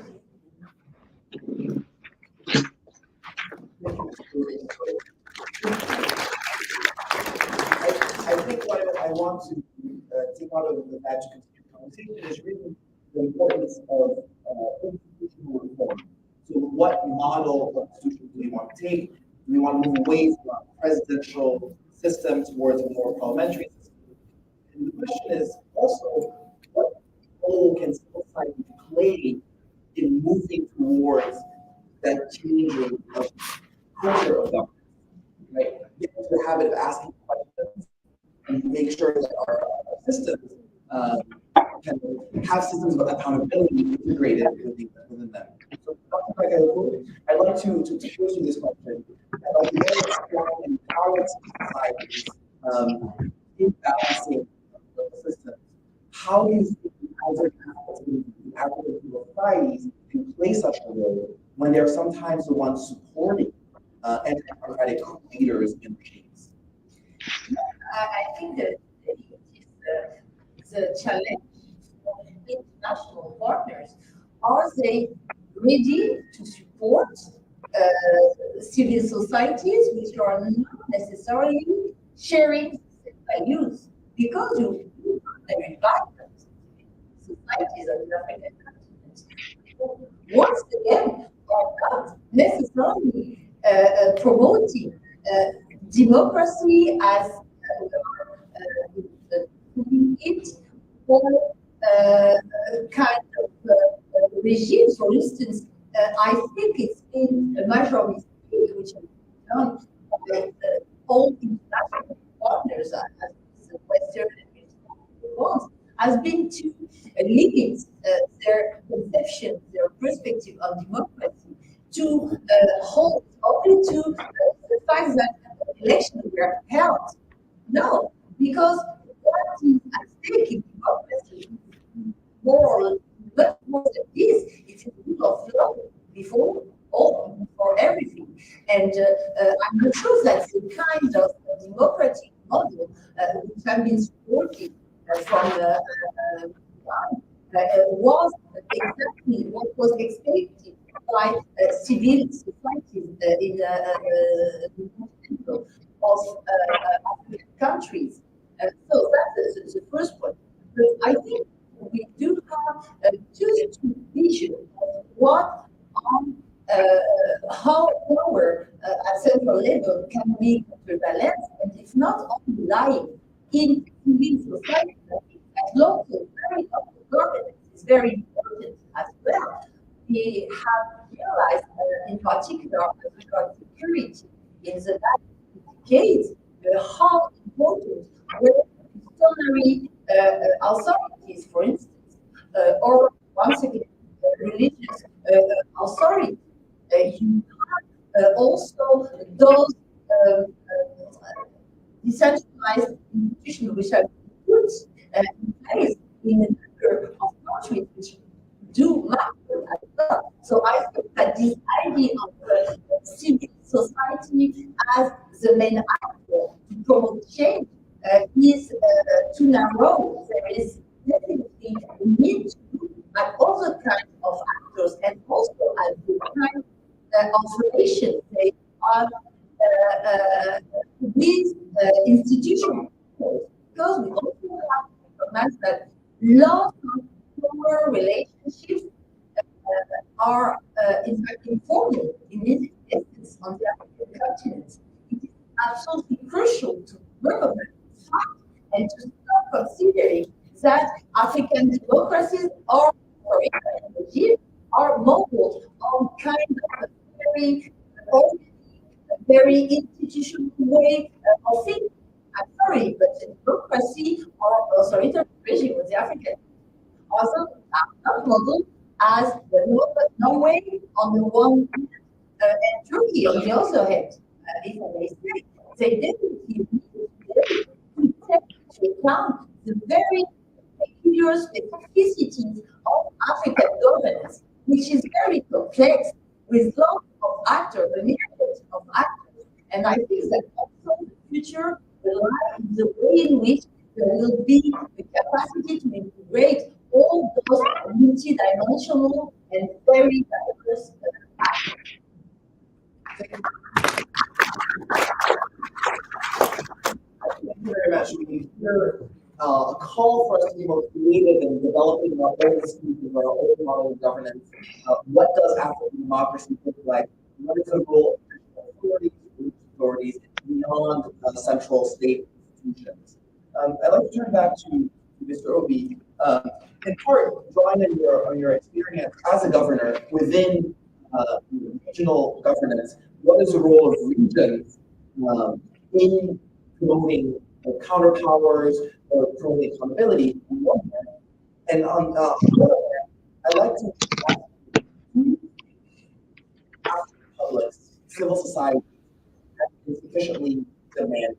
Are the expectations high enough in terms of their rulers of governments? All right. I think the audio is so poor, and I don't know if it serves us well to continue to listen to this. I'm sure he's going to join us. Ovia, we thank you for the feed. If you can hear me where you are, but the quality of the audio is not very good. We will bring him on the show, obviously, as soon as he's on. So let's talk about Bobrisky. No, I wanted to play a video for you guys, how not to ask a question, and it's from myself. So it's not something I haven't done. I have done it. So let's watch.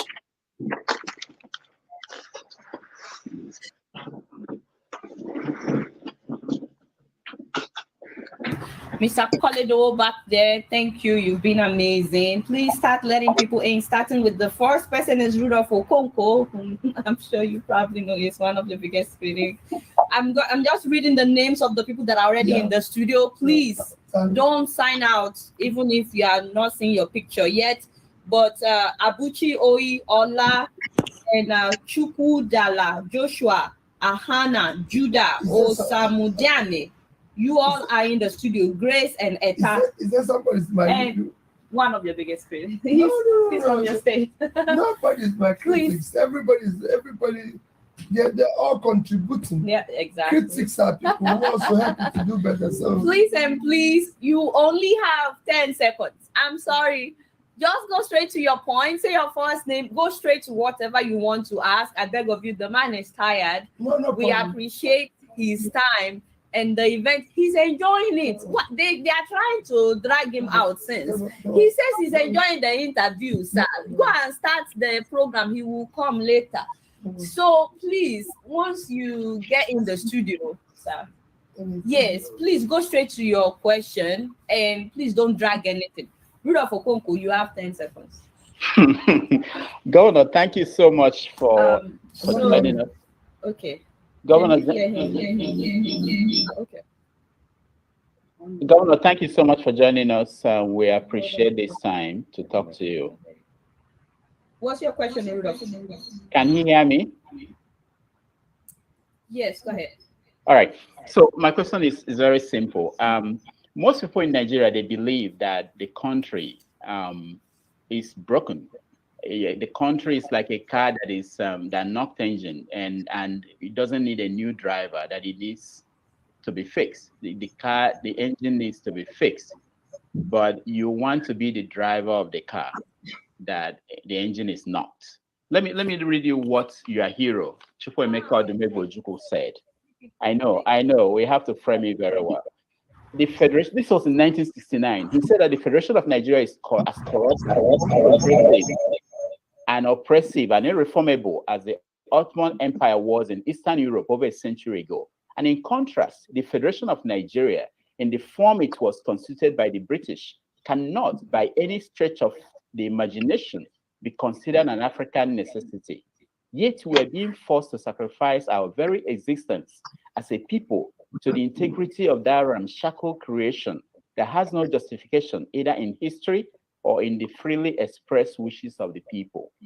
So the question is this: was Ojukwu wrong in 1969? Do you think that Nigeria, as is currently constituted, is necessary, is working for people?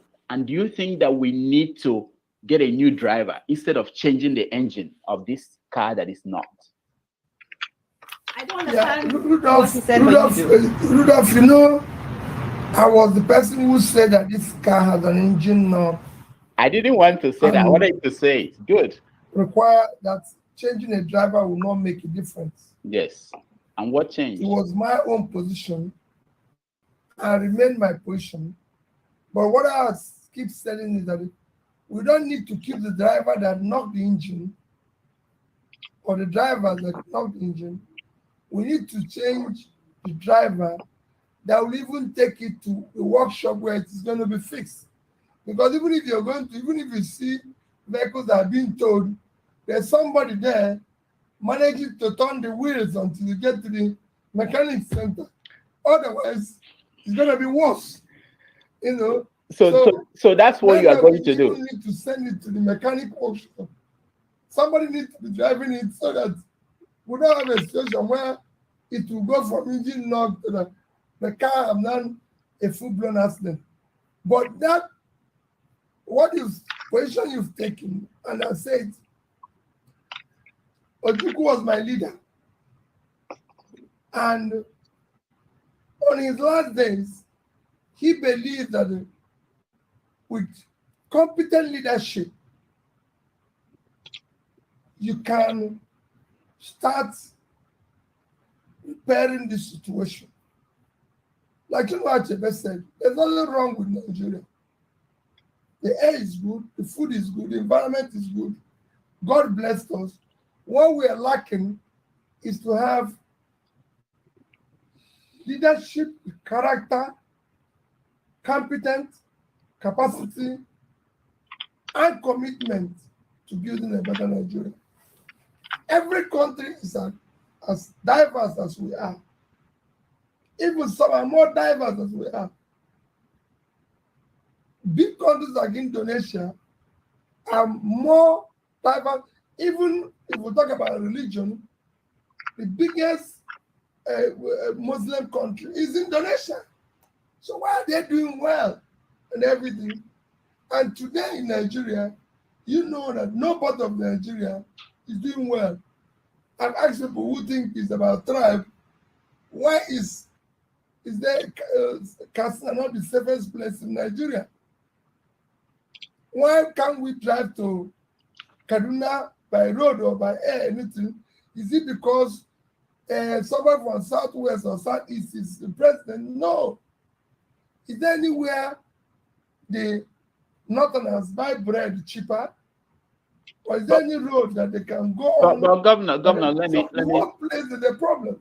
And this problem can't be fixed if we start fixing it. While I believe, like I say every day, we need to start a process of talking about how we can restructure the place to make it more effective. I just talked about policing. There's no reason why you should not have a state police. There's no reason why federal government should be the one dealing with the issue of education. There's so many things that we can do to restructure the place and make it more effective while remaining as a true federation and running effectively. Thank you, Rudolph. Sir, you don't. I know he wants to ask more. Yes. Governor. Don't worry. I'll collect his data from me and we'll discuss. Yeah, I'll give you his number. So critics because okay, good. Thank you. Makes things better. Thank Please you, help me Governor. fix this audio thing. That's an example of how not to ask a question. And you can see that it took him 5 minutes, more than that, to answer that question. So we might see lots of that today. So that's what we are going to try to avoid. Just so that you know, I'm hearing that Iran just attacked Israel. So might be facing a third world war very soon. Terrible. So, you know, it was funny yesterday that this Biden said to Iran, don't. And I'm like, so what did you say to Israel when they when they attacked the Iranian consulate or something somewhere in Syria? You know, did you tell Israel apologize? But you said to Iran, don't. That's right. Anyway, so yeah, that's an example. I was the one that did it, but there are other reasons why I did it that way, but which I don't have to talk about here. But that's hopefully. So what I want us to do now. Go ahead. Anybody wants to say something? Yeah, but Rudolph, I didn't see what was bad about that. No, the bad thing was the back and forth. The back and forth. I was. We don't want that. I wanted to say not the original questioning, but the back and forth. Yeah, the back and forth. That's one, and then it's too long. That thing I read, it was not necessary, but I wanted to put it in that context so that he will understand. Go ahead. Sure. Can you take over for me, please? Please. Okay. Yep, no problem. Yes, Sam, you wanted to say something. Okay, Rudolph, I've gone, but to me, the question is still relevant even till today. Okay, so it's still about this question. That's fine. I think what Rudolph wanted us to do, CM, maybe something that interests you or not, is to talk about the sentencing of Idris Okuneye, popularly known as Bobrisky. I know last week when I brought the topic, a lot of people turned up their nose about it, but I'm glad that people are finally coming to where I was last week, where I repeatedly said, this wasn't about Bobrisky. I tried to elevate it to say, see it beyond Bobrisky.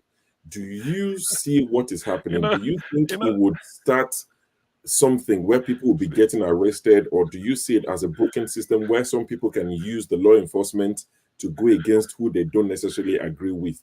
And I think that's where a lot of people are coming from now, because you see a lot of not support for Bobrisky, but condemning the fact that somebody was sentenced, where you have videos of the daughter of the president spraying money.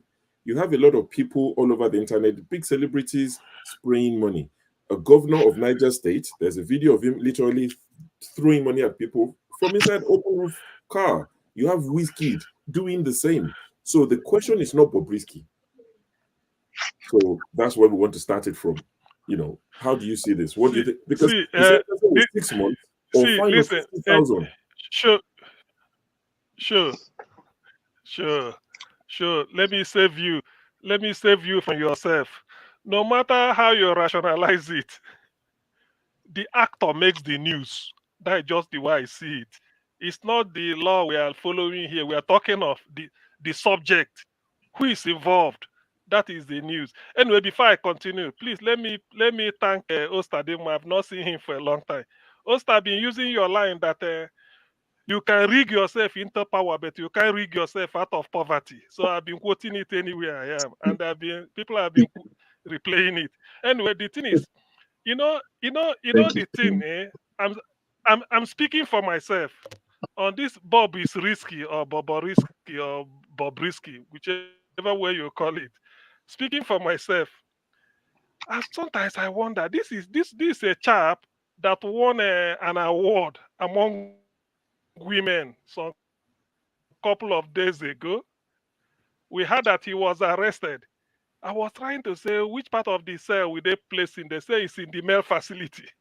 Of course. This is Where Nigeria. should it be? But he came there as a female anyway. He came there, yeah, he presented as himself, or he presented herself, but was put in the male detention district. Then I wondered. No. CM, the judge asked which gender he ascribed he is, and he said male. Just to let you know that. Okay. In that case, now they should take their word back and charge him for cheating, because you can't be So you're moving male away from and the go point. to a woman competition and say you come first, isn't it? Or in that case, yes. No. It's true. Let's be logical here. If he identifies legally in court That is not why it was she sentenced. is a It was male, sentenced for Naira mutilation, and that's what we want to discuss. Naira wait, mutilation. I'm discussing the aspect that is important. What is you can let them come and they arrest me. I spray money too. Who hasn't sprayed money here? So that is no news to me. The news is that by seeing Bobrisky arrested and placed in she was placed because she, as I know, because she won an award. So she was placed in the male facility. That is the contradiction I can never understand. She claimed to be a male, and she was sent to she claimed to be a male, and she was sent to the male detention facility. Now, why then should she win an award some couple of days or weeks earlier as a She faith-based didn't female? give the award to This is a herself. bundle of She contradictions. didn't give the award to herself. Now, them stupid people in Nigeria won't follow Western nonsense. Now, ain't they follow? See, she cheated now. It's not she that They should have done cheated. what the Jews They did. gave Should it have to a closed man. It's not bros. The person was trying to promote a movie and he about. wanted something controversial. It was just someone trying to promote a movie, wanted something controversial, dashed some, Jagu, were you the person that were you the Bobrisky? How can you speak for Bobrisky? Bobrisky. CM. I want to speak for Bobrisky. I'm not speaking for him. I'm not speaking for him in any way. Wait, don't shout, Ferreira. Don't shout, please. Okay. There's no need to shout. There's no need to shout. There's no need to shout. All I'm saying, PM. All I'm saying, I'm not. Sorry. Let me finish so that I leave you to you people. Give me 30 seconds. One thing Bobrisky's case has shown me is that you choose your gender depending on what you have to defend. That is just the case. So I've learned it now. If faced with any situation, you choose your gender. If you feel that you will be a she, it will help you. You choose that gender. If you feel that you will be a he, If that will help your case, you choose the gender. So that's what Bobrisky's case has proved to me. Please, I yield here. CM, I think you really thoroughly missed the point on this Bobrisky issue. Okay. I think what just happened here is that your buyers are just come out against Bobrisky. I have one too against him, but I would defend his judicial right to the fullest in a country that is an animal zoo where some have rights more than the others. As intellectuals, these are the areas we need to focus on. We need to leave the personality issue out of things and stay with principle and stay with sound political ideology when we have a public discourse. Yes, the whole of half of Nigeria, more than 90% of Nigeria, wants to lynch Bobrisky for the dishonoring the gender issue. But that's not the issue here. That is not the issue, and we all keep missing the point. In fact, Bobrisky is a placard for civil rights issue being violated. He's not the only one who sprays. Tons of these rich Nigerians spray, and yet everyone is okay with him being locked up. This is the problem with Nigeria. That is Nigeria happening to him, and we are all missing the point. It doesn't matter if the man is a cross-dresser, homosexual, or crazy sexual, or whatever name they give themselves. The point is right. As a Nigerian, which he has not, has been violated because he's not the only one who sprays. And that law should not even be a law. You see, you're missing the point, and we make fun of things that are serious. How are we going to change a country when we don't get the point? Can I weigh in on this? Hold on. Let's hear from Excuse me. Hold on. Go ahead. Please, I'll be brief. I just came in to weigh in as a woman on this Bobrisky issue. See, all of you here are men. And Bobrisky now claims to be part of the sisterhood. We did not accept him into the sisterhood. You, the brotherhood people, you are saying you don't want him back in the brotherhood. That is not my problem. What Mr. Show is saying is that he was charged in court for naira mutilation, and that we have moved past the conversation about Bobrisky now to the greater discussion about if this is the case now where we are at about spraying money. How do you feel about it? Do you realize you could be a victim tomorrow? That is what Mr. Show is trying to say. And I am saying on this Bobrisky matter that I feel slighted at that event. Let me just put this on record. Anybody that follows Bobrisky's antics on social media knows that he on a very good day he calls himself a transgender. Yes, there are videos of him calling himself a transgender, not a cross-dresser, a transgender. He calls himself a woman. There are videos everywhere of him. This is not part of the discussion. There are videos everywhere of him calling himself a woman, behaving like a woman. This is not him just dressing like a woman. This is him declaring that he's a woman, claiming he has undergone surgery to transform to a woman. And as a cis woman, I don't like using the word cis. As a woman, I feel slighted. I felt slighted at that whole charade they called an award, Abi movie premiere, Abi movie screening. I felt really slighted when he was given the reward for best dressed female. I felt really slighted. The people that decided to give him the award, every single person that sat there or stood there and watched such aberration, I don't know what to think of them. It's just madness. It's craziness. I'm not talking about the moral aspects. I'm just talking about how the insults to our sensibilities. This guy is a man when he pleases him and a woman when he pleases him. My only issue is that he should pick a side. He is a man today when he pleases him. He's a woman tomorrow when it suits him. He should just pick a side already. And on the whole charges of naira mutilation, I think it's just a facade. Somebody wanted him hanged and couldn't find anything that would stick and just use that one, because if they went with the whole LGBTQ charges or charges, the international community will start coming for Nigeria, and Nigeria has her fingers in so many buckets of debts. They can't afford to have the international community breathing down on their neck on issues like this. So that is why they had to clinch him on something so trivial and nonsensical. But I'm saying that almost every woman out there, any woman out there that does not feel slighted and insulted by Bobrisky's antics, I don't know what to say to you. Let me go back to my backstage. Thank you. You're muted, Doctor. Thank you, Ngozika. Thank you so much. I think I saw some hands up. Chim, okay, Chim, go ahead. Okay, so two things. Like, I'm not sure who said it. So, by the way, before I go, Osita, I've always meant to ask you: are you Asai Dakobo's nephew, niece, son, child, brother? You know, you the look alike two of you have is legendary. But that's by the side. We'll talk about that later. I just wanted to put that out there. You look like Muhajid himself. Anyway, so I think the point is we're missing the point. Number one, there is an issue of morality, LGBTQ, blah, blah, blah, on one side. We have our views about that. That's not the issue in contention. The issue in contention is an extant law that says we should not mutilate the naira. I'm in support of not mutilating the naira. I'm in support of not abusing it. I'm totally in support.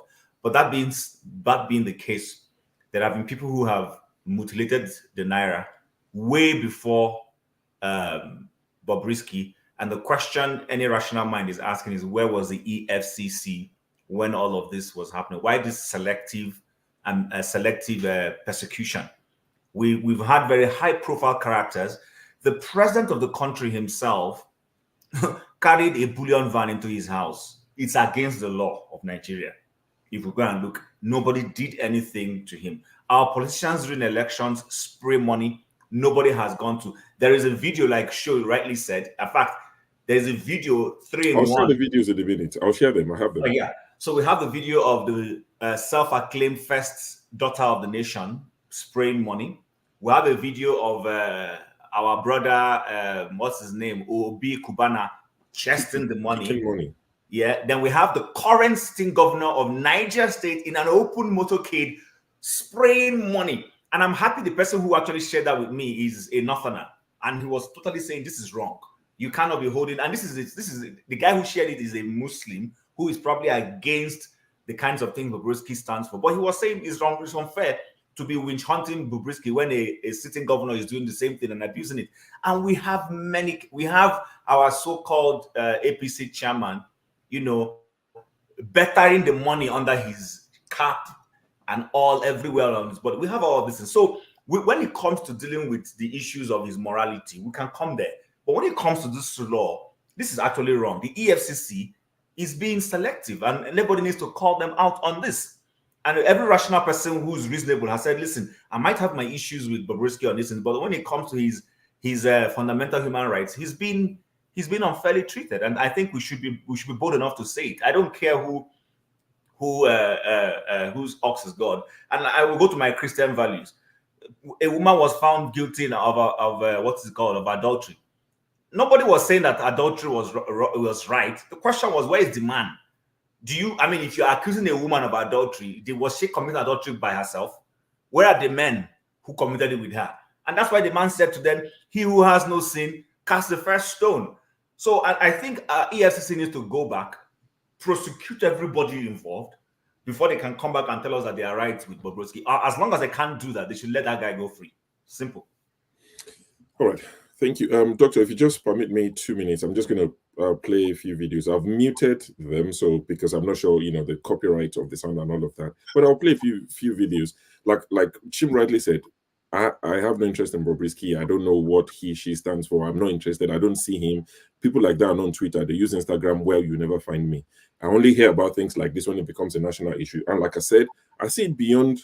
Forget the name. If this was Sheun Kuti, if this was another celebrity, would you be interested in talking about it? Or is it just because it's Bobrisky, you think it's below you, it's beneath you? It's part of the problem we have. Oh, Bobrisky, so I won't talk about it. It's BC beyond Bobrisky.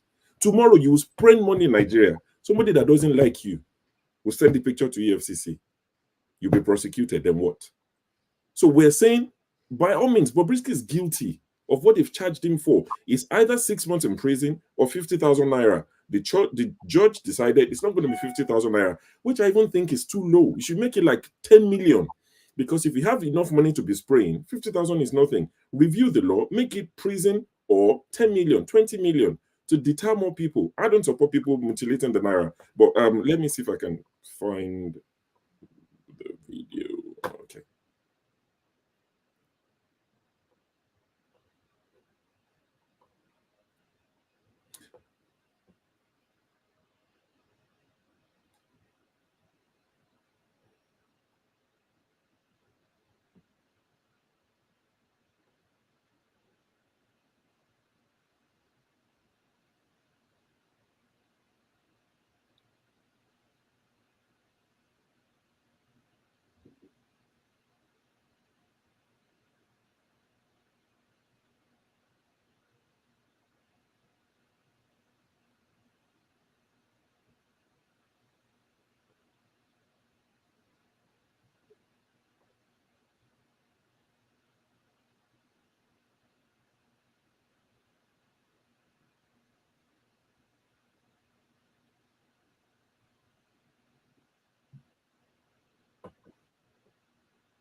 All right.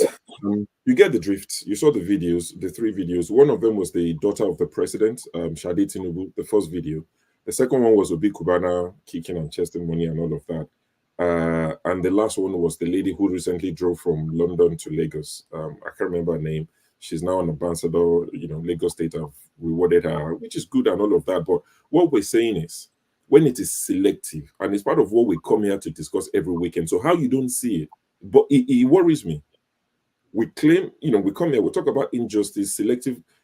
What you've done to Bobrisky, please let's do it to everybody so that we can deter people from doing it. But if you stop on Bobrisky's, then this continues next weekend. Today, Saturday, people are spraying money in Lagos, in Ibadan, everywhere in Onitsha today. What's the difference? That's what I'm saying. I'm not in any way defending Bobrisky. He has a lawyer who can defend him. So I'm not talking about, I'm just saying equal justice for all. All right, thank you. Sure, thank you for that. Forefathers, welcome to the show. Greetings, Dr. Damis. Thank you for having me. Greetings to everyone on the panel, the chat, and to the viewers. I don't know, is it regarding Bobrisky we are talking about? No. Just weighing on all we've been. I know you've been around. If you have anything to say about all the things we're talking about, but you can also talk about Bobrisky. Okay. I guess his own matter is, as I think Show touched on it, in terms of, it doesn't seem fair that justice is being picky. But then again, almost in all capitalist systems, you see this feature in democracies, and there's unfairness in the system. You notice that justice seems to be very, very swift for the poor. You remember when there was a riot in the UK, they opened the courts for 24 hours to convict people for stealing trainers and all the rest. When it comes to the rich that are dodging tax and putting money in tax haven, billions upon billions, the law is slow. This is a feature of capitalist system. This is why I always wonder why politicians even bother to rig elections, because you already have an advantage because you are rich in a capitalist system. I think in the end, one cannot say if somebody is trying to enforce the law, you stop them because some other one hasn't been enforced. If we do that, then we are just making things even worse. Because one immoral act, one law breaking, just because it's unfair doesn't mean there should be second. Otherwise, it's anarchy we are all advocating. There is no society you will have generally perfect enforcement of the law for everyone. It's about degrees. And I think most Nigerians are really fed up with how unfair the system is. And I've seen this on the ground, and it's beginning to destroy the system itself. I've seen Nigerians being very, very upset about the rule of law. They don't want traffic warden. That's my own experience, where they said they don't want a traffic warden at a junction, that there is no traffic is flowing, everything is blocked. And there was a traffic warden standing there. And they said, then I told them, why is the traffic warden not doing anything to clear the traffic? They said, because he doesn't have the power to do that. I said, but why doesn't he have the power to clear the traffic? They said, they don't want him to have the power because he's going to abuse it. Now, you see, that is a microcosm of what we are going through, where people feel that the system is so unfair that they would rather law is not enforced at all.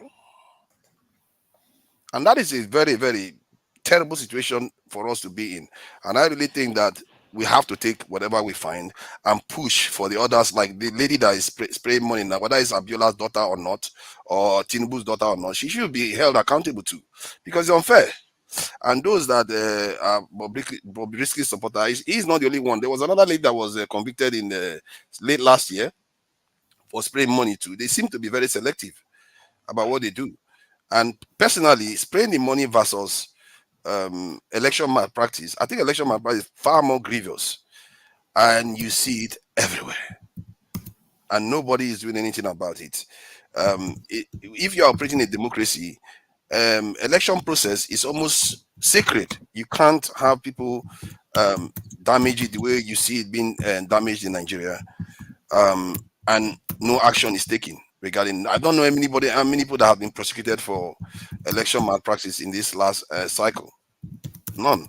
So, and now they are throwing her in prison. It seems unfair, but I think what we need to do instead is to push for more people to be prosecuted for breaking the law. Law breaking, and we cannot be encouraged because it leads us nowhere. It's just going to damage us even further. So yeah, that's my take on Bobrisky. Well, I have a follow-up for Forefather quickly. Which one is more dangerous? Is this really necessary? Listen, we've got a third world war in our hands about to happen, and we people are talking about some man that has decided to start wearing skirts and blouse. What are we talking about? We're not serious. So. We're not talking about the man wearing skirt. We're talking about equity before the law. If it was reported there's a drone, if it was safe, for instance, they were reported drones. We're talking about equity. I have a follow-up. Calm down. So please hold on, guys. Hold on. Everything is important. It depends on how you frame it. And the fact that there's a world war coming doesn't mean that we are not going to eat, get married, play. The comedians will still continue to perform. Talking about comedians, I have another crack reporter who wants to join us live from UK. And Tony won't like this, but in the Bobrisky is live in the UK. And I have a crack reporter who is trying to join us, but we'll try to get him if we can get to that. I'm also talking with the P2B's people. As soon as it's ready, we are going to connect to him. Let me go to who we have not heard from. Okay, Alaba, you respond. Yeah, just 1 minute. Rudolph, my time. You know, my system went bad the other time I was talking. Yeah, so I'm back. Yeah, well, just 1 minute. I won't be long. Electricity. I have a question for Forefather on a submission. Which one is worse, an unequal law, or that is a law that is enforced only for some people, or a law that is not enforced at all? Now, the premise of my question is that why we fight injustice in this world is because people are not held equally before the law. That's why we call something animal farm, a zoo, where some are more equal than others. Apartheid became a thing worldwide because it places white over blacks. Segregation became a thing because it places white over black. Now, if you have a system that places the rich over the poor, it is also equally unjust. So, as a means of advocating justice, you understand, if you can enforce a particular law for all the people equally, you shouldn't have that law. In fact, it's a basis for appeal. For those who know law, I'm not a lawyer. That's a basis for appeal, because if the first person can get away with it, then all should get away with it. So that's your argument doesn't hold for until we start preaching equity for all, which is what has brought Nigeria to its knees as we speak, because some people think they are more above the law than others. Whether they are from a specific tribe or not, that's not the issue, or from a specific religion, that is not the issue. But because of their privilege, they exercise privilege over others. So anything that does that needs to be cancelled. All right.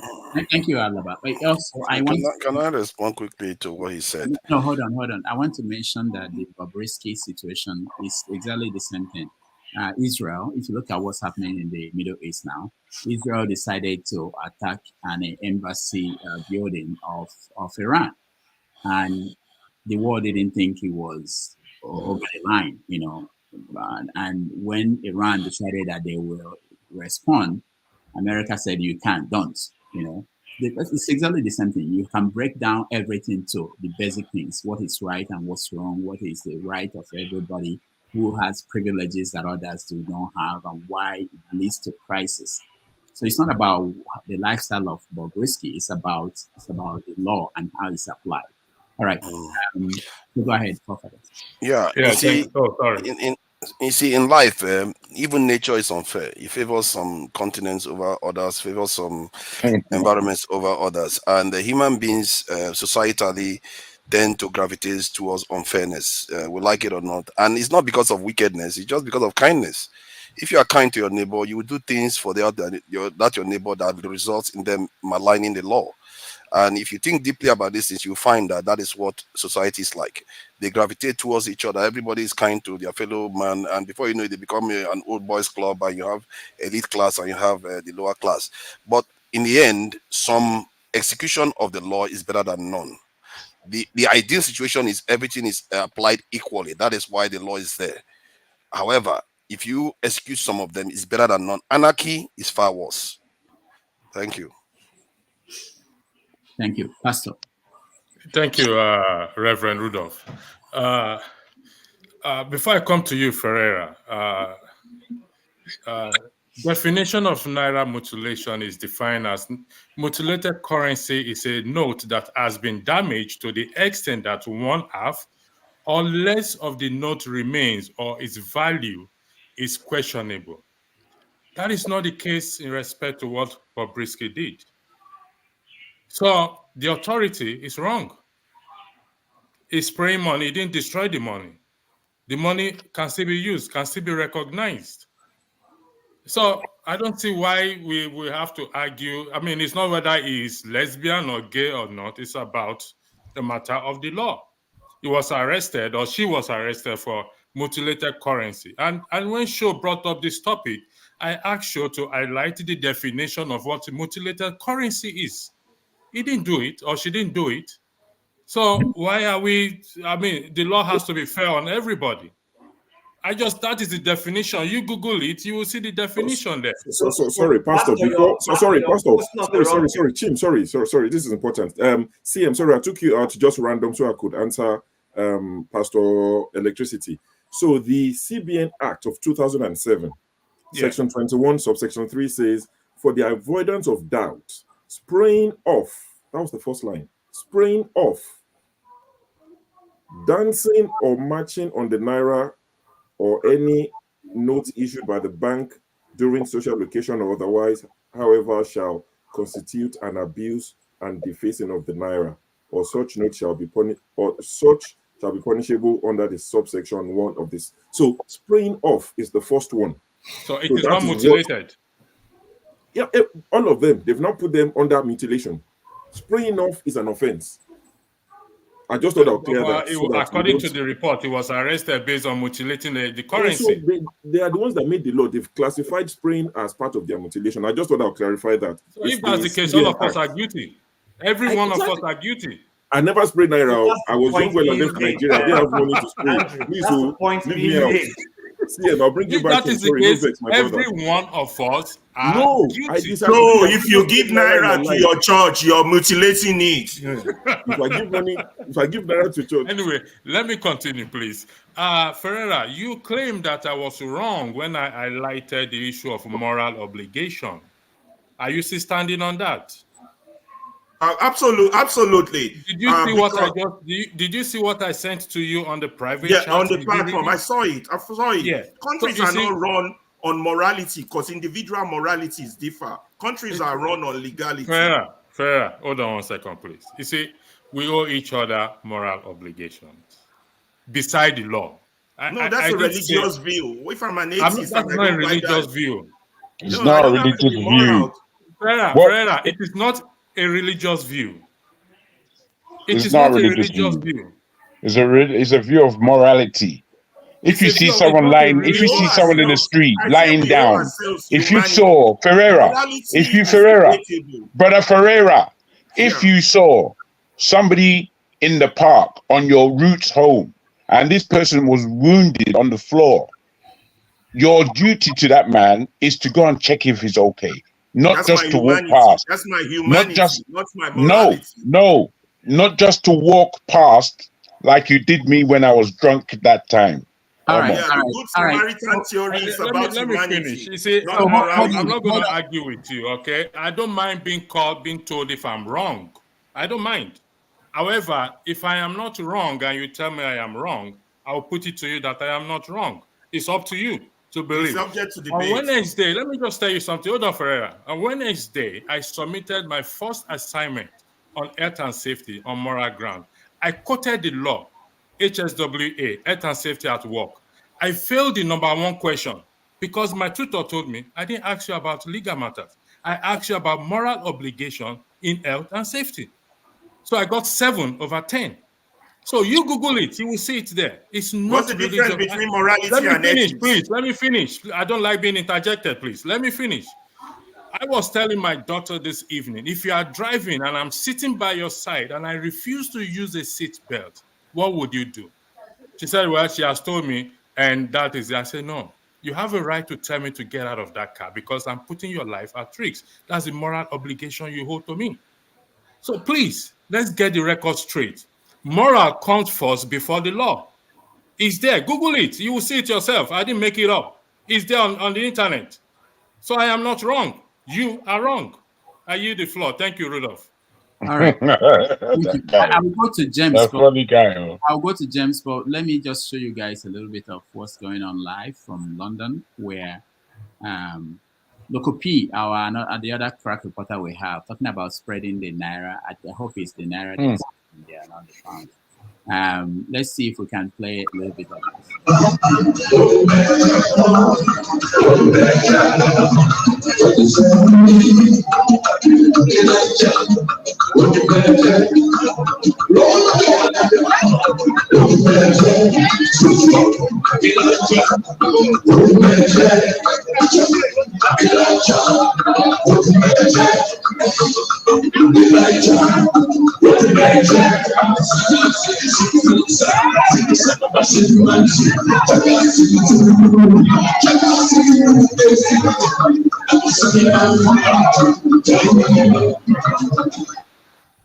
All right, that is a member of the Pentecostal Pastors Association of Nigeria, and get out of here, Rudolph.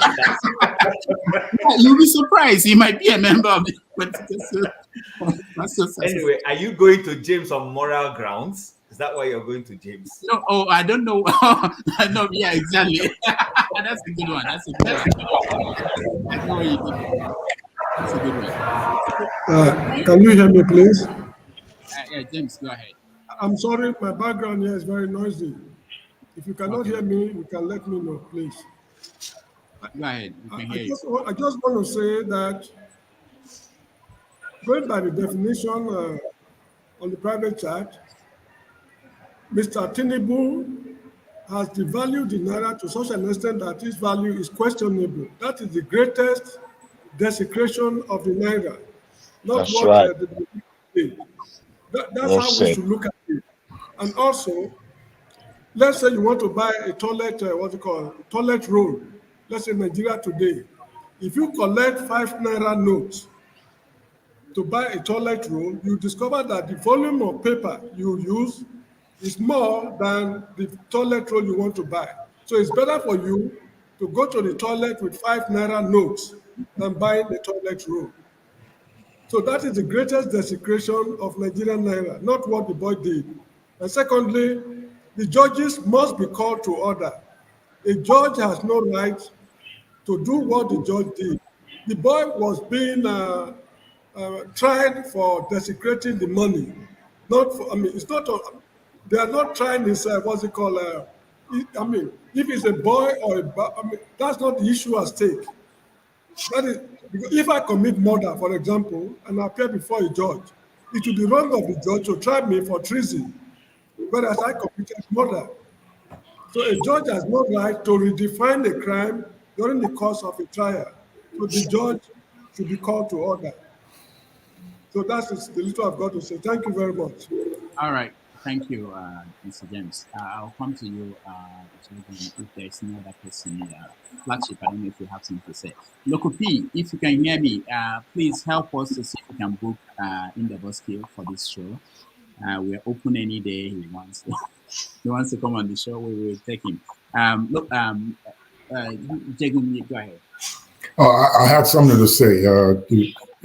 If you want, Jagan. Flagship. Okay, Flagship. Go ahead. Okay, thank you. It's apparent that this case, Bobrisky, is beyond what he's been charged for. I look at it seriously on the basis as he's a Nigerian, not based on whatever he defines himself as. And if this goes and is allowed, then every Nigerian will be guilty of the same, those who have done it, from the president down to whoever that is on evidence, video or whatever. But I want to look, I read the law that Show just read now, and I'm kind of concerned a little bit in the wording. And I'm thinking, should they go back and rephrase or rewrite this law? Spraying and match, M-A-T-C-H. Are those the right words that should apply in this case by the definition they're trying to make? It seemed archaic to me and a little bit pidgin. I mean, I don't know. I stand to be corrected. It's Nanaja English with that now. They want to say mash, which is not even the right word to use in that case. But they can't say match. I want black in Nigerians. His defense has they need to come back and readdress this because when I read from Nigeria, the amount of grammatical errors that I read is unconscionable. The law is every word there just is out of place. Spelling mistakes, saying things how they pronounce it and writing it down. Very, very poor. Very poor. They need to go back and redo that. They need to start again on most of them. Thank you. All right. Thank you, Flagship. So who is next? I want us to talk about Alan Onyeama before Peter becomes, if we have time. Talonde Alan Mayema. Oh, peace, AirPeace. AirPeace. It's my turn, but I'll prefer someone to go forward on AirPeace issue, Joe. Okay. No, let me hear Jonaba if he has something. Jonaba, you have anything to add to what we're discussing about Bobrisky? I think mostly it's what everybody have said. It's a selective judgment. It'd be like say you get in style now, Jonaba. What thing be that thing for your neck? I just came back to see my mama grave. So what is your problem? I'm only kidding, bro. Don't worry about I me. know. I think Nigeria is not fair to anybody, and it's not fair to herself. So whatever happened in jungle, stay in jungle. Can I just say something, Rudolph, before you move on? Go ahead. And I'm of the school of thought, like the same as Flagship, but I want to make it oha. The person when he be, you understand, when he no agree for it, now he cause all these things. So let him and Bobrisky go and settle their issue outside of the Nigerian court frame. No, wait. Who is the person? I'm hearing some things like the other things going on. Somebody came out who is a very black man, said he was responsible for the arrest. Is that what you are referring to? No, but if you follow the trend, okay, this individual who was arrested and taken to court, there were other very strong forces around the geographical location who insisted that he must be charged and put in prison. Are you afraid of mentioning those forces? See, I have children to train. So look, because look at it this way. Understand? This guy has since we have been there. I mean, this guy started doing this show since I think if I remember correctly, sometime late 2000s, the late 2000s. We all know this guy who is a cross dresser. Okay, we know him. We know the stupid boy called Bobrisky. Okay, and we all, first when he started, it was like a joke, and they invite him to all this Abuja, fun fair and all that, and he comes. Okay, there's a particular location where all of us used to meet. It's called Area 10. The cultural center of church. Chim knows that place. It's a meeting point for everybody. You and Bobrisky? Not me or him. Look at me now. I have the No, I wanted to understand. I don't, No, it's a meeting point for artists and all the events happening in Abuja. Okay. Yes. So now, what you are saying is that there are people who are close to him who we know. Okay. So if he has stepped on those toes, let him go back. Okay, because I don't think he's going to survive it in prison, whether they put him in the male section or the female section. So let him go back and appeal to the power. Because if you look at it, the judgment vis-a-vis, just like you have said, with the crime do not match. And why do you give him, no option of fine? No option of fine. Why? What is the crime? Meanwhile, people are there's dollar people, there is normal people, there's even those who give contracts to their cronies for over 15 years without bidding, without even submitting to the Federal Executive Council, without even putting it in the budget. Those people are still working, and it's not in small naira, it's in billions. And they are not being called to question. And then you take this young man or woman, as the case may be, who now said he spread the naira. And the president just did the same thing 3 days ago in a party in Lagos. And he has not been arrested. Neither is any of his aides arrested. So there's a question that was not being answered. Let Bobrisky put the cat out so that we all. I think the question, Rudolph, I'm trying to avoid this. There's a English saying that says, "Who will bail the cat?" That's where we are right now. Nobody wants KJ, what you are trying to say is that there's somebody top there that want to have a relationship with Bobrisky. That's why they arrested him. Is that what you're trying to say? I didn't say that. But if that's what you're trying to say, I'm saying, well. but just to weigh in a little bit. So, okay, on a more serious note, we know the Erisco versus the pregnant mother story. All right, hold on. We have to end it here. Peter B is about to join us, so we are ready.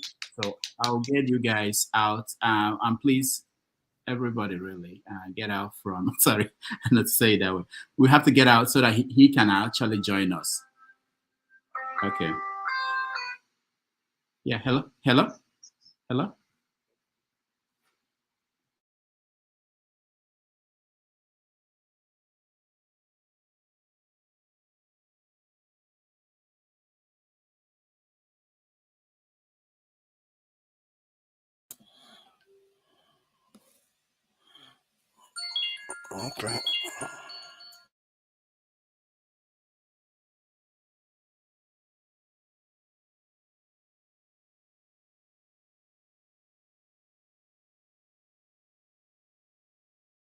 Rudolph, you're muted, Rudolph. We can't hear you.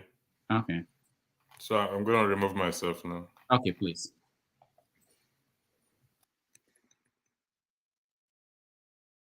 Also, we want to get people out from the studio too. Please get remove yourself because we don't have space there, so we can have him join us. When we come back, I mean, after I'm done with him, which will be very quick, I'll get everybody back and.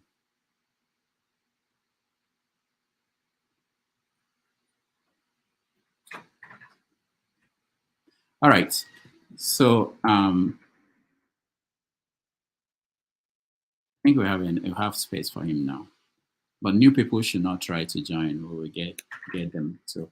So, ladies and gentlemen, we are honored to have Peter B joining us on the show. He's going to join us from. Please don't try to join us now, please. We want to make room for him. He's going to join us from Boston. He just delivered a talk at Harvard University. And from there, he's going to go and have a meeting with Nigerians, kind of a thank you tour. He's meeting Nigerians in Boston. And tomorrow he will be in New Jersey to meet some Nigerian supporters of the party. He has about an hour to join us and have a conversation with us. For those who may not know Peter Obi, if there are people who do not know him, let's watch a little bit of a profile of Peter Obi. When he was just a governor of Anambra State, a small state in eastern Nigeria, he used to say that the society that we abuse today will take its revenge on our children. He used the first 4 years as governor to stabilize Anambra State. It was only in his second term that he began to gain the attention of a few people outside the state. As the only APGA governor and a close ally of Chukwuemeka Odumegwu, he strolled along the treacherous political arena of the southeast with dignified ease. By the time that he made a speech at the platform in 2016, a speech that is equivalent to the one Barack Obama made in Boston at the Democratic Party's convention in 2004, his name, Peter Obi, had been catapulted into national prominence and a household name amongst the young and educated elite in Nigeria. When he stood before his kinsmen to declare his intention to run for president in March 2022, nothing could have prepared him for the ride he would have, while the rest of Nigeria warmed up to him and cheerfully carried him on their heads and shoulders. The people of Anambra already knew him.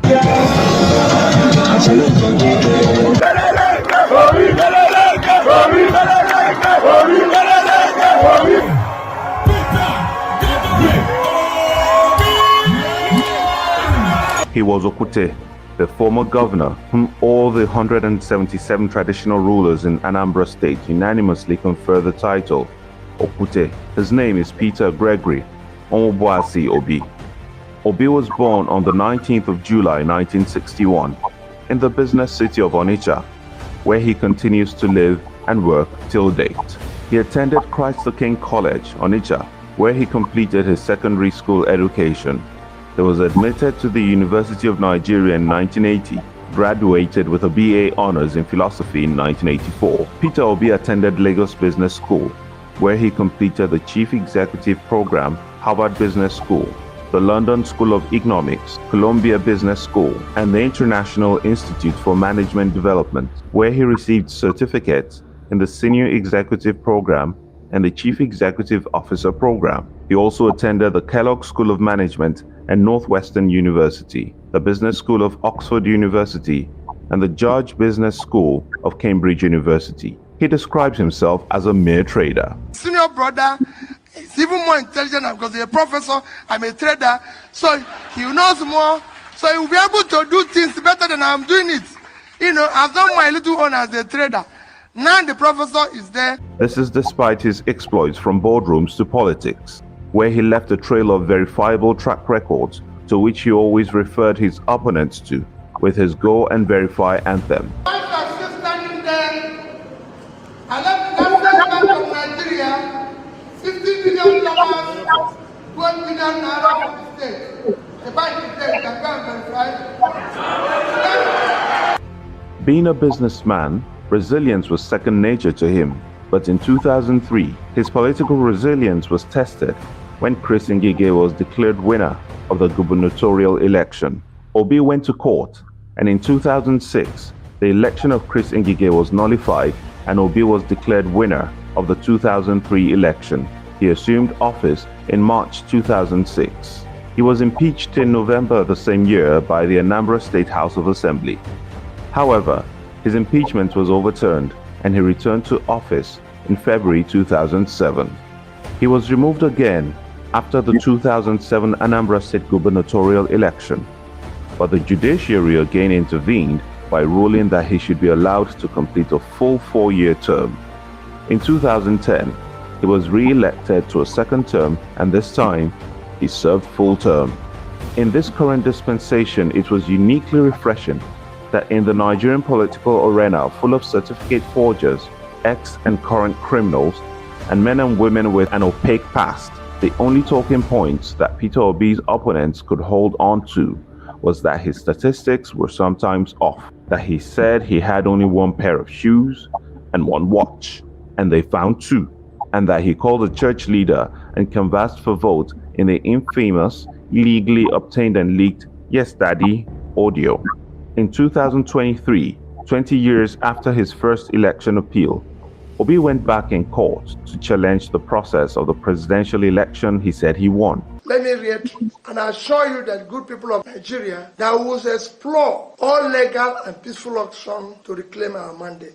The case was dismissed by the Supreme Court, but the support he received has continued. In rejecting the ruling of the Supreme Court, Peter Obi argued that the court had failed the people of Nigeria this time. We won the election and we will prove it to Nigerians. The former governor vowed to stay around and be the opposition to the government in power, which he considered illegitimate. As he used to say as governor, when the premise of an argument is wrong, the conclusion is also wrong. The conclusion of Mr. Peter Obi's first attempt at the presidency is that he has just started. His fight against what he calls the structure of criminality has only begun. For taking a party that got only 5,000 votes in 2019 to 6 million votes in 2023, he had done something that no politician has been able to do in Nigeria. His enduring mantra says, "Go and verify," irrespective of what the future holds for him. If he does not personally move Nigeria from consumption to production, someone else will have to do so. And someone else has to cut the cost of governance that he once legendarily did in Anambra State for 8 years, after which he saved millions of dollars for the state. And until these ideals that Peter Obi based his 2023 campaign becomes the norm, even his fervent opponents would agree that Nigeria will continue to flounder. Even those critics of his who say Peter Obi would never be president find out as soon as they say so that there is a thing hanging around their neck. All right. Ladies and gentlemen, please welcome to our show, His Excellency Mr. Peter Obi. Welcome. Please unmute yourself. We can hear you, sir. Yes. Okay, good. Can you hear me now? Yeah, we can hear you. Welcome to the show. Thank you. We're glad to have you. We've been waiting, and a lot of people have been waiting to talk to you. So I sincerely apologize. Today has been very, very bad for me. You know, I have an event, a speaking engagement in Harvard, but leaving from Newark to Boston, I missed my flight twice, you know, because of complications at the airport. So, you know, I missed my flight. First, I was at a different boarding gate. They didn't announce it, and I went from another boarding gate. By the time I could be able to change my ticket, I missed the second one. I missed the third one. So that took me, a program that was supposed to end by 2 just ended. But I was happy the students were able to wait, and I apologize to them for what happened. You know, thank you. That's very good. We are glad that you're here. I don't know how much time you have with us, but let's start. I will ask you a few questions. Okay. This actually for my audience, my panelists and people who watch this show for more than a year, 18 months, I calculated it. They've been waiting for you to come on this program. So No. I don't think it's up to that. No, August 2022 on Adiola's show, you said you were coming. Yeah. So let's get to that. The first thing is this. A lot of people want to know whether you are the leader of the Labour Party. Are you the leader of the Labour Party? Well, you know, for me, I don't see what I do in politics as being leader of any place or not. My position is that, just like I always say, I'm not desperate to be president of Nigeria. I'm desperate to see Nigeria work, because I know it can work. Same thing is what I'm desperate to see all the parties be the way parties should be, where things are done in an organized manner. For me, that is the most critical thing. Whoever, yes, you can call me leader of the Labour Party, because That's what the party said. But most importantly is to see things function in an organized manner. We have a more desperate situation. Parties are just a means to be able to contest election. What is important is that being a leader of a party does not reduce the price of food. What I want to see is that the average Nigerian lives in a society where things are moving properly, there's access to education, there's access to health, and there's a means of livelihood of the people. Now, your supporters look at what's going on in the party, Labour Party, and they wonder why is it that you don't exert yourself and get it into order? Because they see you as the leader of the party. That's why I asked whether you are the leader. You see yourself that way. Well, quite frankly, they're wrong. I'm not in control of the party. And I don't think whatever is happening in the party is so minute to what is happening in the country. So for me, it's something that we will resolve and resolve very amicably. And it's not anything to worry about. Let's worry about the country. Let's worry about how the average Nigerian will have a means of livelihood, be able to eat. That should be our worry. Now, you've said several times that you are not desperate to be president of Nigeria, but you are desperate to see Nigeria work. And people wonder, and one of them is one of our panelists here. His name is Chim. You will meet him later. He said something like, if you are desperate to see Nigeria work, that you should be desperate and ready to actually die for Nigeria. Are you willing to die for Nigeria? I hear you say in different platforms that things you're going through after the election, what you're dealing with. Are you ready to die for Nigeria? I'm sure that you haven't seen people do what I'm doing today. When I was campaigning, I was the only person who campaigned in every part of Nigeria.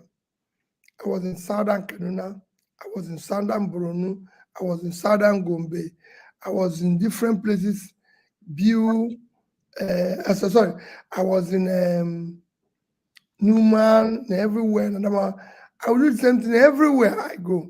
So you could see where I campaigned in different areas of Nigeria that people never before campaigned. So I don't know what else people use to measure somebody who is committed to Nigeria. You are committed and you are ready to risk your life for Nigeria. Is that? I've probably done more than that. And today, if I'm not committed, I won't be doing what I'm doing in opposition. All right. Your party chairman, Aburek, was here on our show and we talked to him. We asked him several questions. One of them was, did he see the result as tabulated by Labour Party, your own party, your own result from your agents? He said, yeah, that you have it. And he promised to show us the result. We haven't received it. I wanted to know whether you saw the result and what was it like? Quite frankly, if you ask me, somebody asked me something like that, but privately about a few days ago, I told him the last election is gone. And I don't want the highest court of the land, even when I don't agree with them, have put a finality to the last election. So let's look at the future. I don't want to be talking about last election. I want to be looking at the future. And that's why I said my desperation is to see Nigeria work. Okay, let's look at the future. But before we do that, there's another question that people are raising, which is accounts about the finances, especially people that donated money to the party. Do we have the accounts? Is it public? Because people still don't seem to have seen it. Well, the party account is not under my control. We've said we are going to appoint external auditor, and that we have appointed. So if the external auditor comes up with their work tomorrow, any day they come out with it, we'll make it public. monies were received by different groups and different places. And we have said people who receive money should account for it. You've seen one of the campaign accounts was managed by Aisha Yusuf. She's come public, accounted for it. And that is at all levels, even support groups. We have asked them, if you know you collected funds from anybody, account for it. It's necessary. I'm going to go around to everywhere we've been, where we think people made donations, to say thank you. And if I receive their contribution, I'll let them know. If I didn't, I'll also let them know, so they will know who they gave it to and go and ask that question. And that must be, because if we are talking about accountability when we go into office, we should start by accounting for the small resources. But I can tell you, whatever we received was judiciously applied. That's why we achieved what we were able to achieve. But whatever it is, we need to account to those who supported us. It is critical, whether they supported us in material, in cash, or in anything, we need to account for it. All right. There's an election coming in Edo State for governor, and you have a candidate from Labour Party. I have a question. What are you putting in place to make sure that what happened in the presidential election will not repeat itself in Edo State? Well, what are we going to put in place? We are not in charge of anything. The only thing we can do is to continue to say, let's do the right thing. Advocacy, and ask people to mind their boots, their this and everything. We can't do more than that. We're not going to carry gun. We don't have access to gun. We don't have access to, we're not going to kill people because we want to serve the people. We're just going to do the right thing. But is that all? Because some people were wondering, one of the things that didn't work out well in the last election was that you don't have agents everywhere. Labour Party didn't. We're going to have agents everywhere. We're actually supposed to have agents everywhere. It is a difficult thing. The last election, I said, is past. What it is that there's a lot of issues that made us to be in that situation. And it was just our first attempt. We're more organized in the future. So you're assuring Nigerians that you will have agents in Edo everywhere, in all the polling units? I believe so. Yes, we have no reason. In the last election, we even have agents everywhere in Edo. Okay. I just don't want to say where we didn't have agents. Okay. All right. One more question from me before I let our people come in, because I don't know how much time you have for us. But the question is, if you were announced as a winner of the election last time and you were sworn in, you will have declared your assets for Nigerians to, and I believe people who know you, they believe that you would have made it public. Am I right? Well, yes. Let me tell you, yes, it's mandatory for you to declare your assets. But where we are now, it's also necessary to do so public. Even if we have not been doing it in the past, things have changed. We now need to do things differently. And I believe we need to do things differently. Even when I tell people that when I was campaigning, that I'm not going to dwell so much on the past, even when I'm looking for fighting corruption and everything. We will be able maybe ask one or two questions about the past, but our focus would have been on today and tomorrow.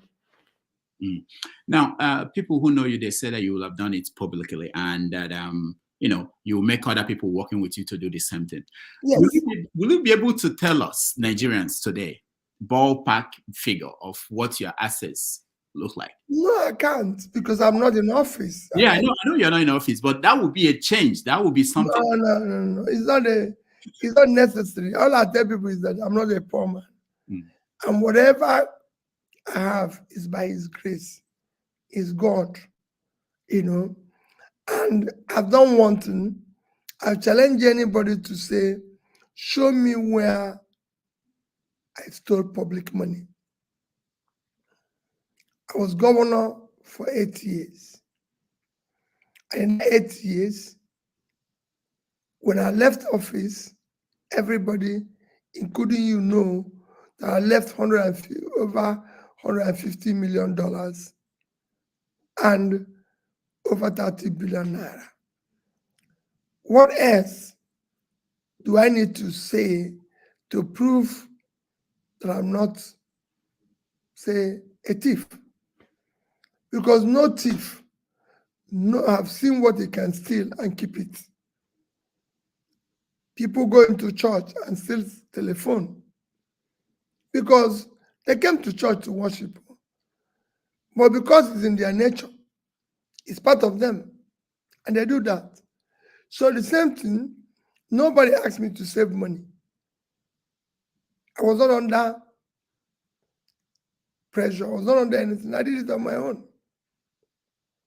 Your critics, they say things like, when things are good, that you don't talk about it, you don't tweet about it, like the Naira. The Naira is gaining against the dollar and other currencies. That a Dangote refinery is about to start producing, or is producing, that, you know, that things are looking up, that you only pick on bad stories out of Nigeria. What do you say to that? I tweeted, we'll go and check when they inaugurated Dangote. I tweeted about it. Go and look at it. I tweeted about it and I said the implication. I don't need to be tweeting about it every day. On issue of the Naira, where was the rate before? Where did we get now? What is the implication? You, of course, you make comments on it when you look at what is happening. You see me make comments on the Naira and what people think it is this. I'll make comments on it. I don't tweet always when things are bad. My role is to say things the way they are. Okay, I agree. We'll bring people in, and if I bring you in, remember, I will share the link. One question straight to the to your question, and then we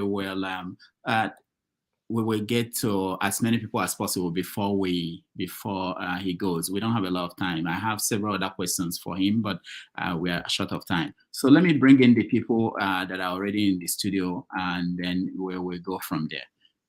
Please, just your question. I'll start with you, Pastor. Yeah, thank you, Rudolph. Thank you, Mr. Your Excellency. I'll go straight to my question.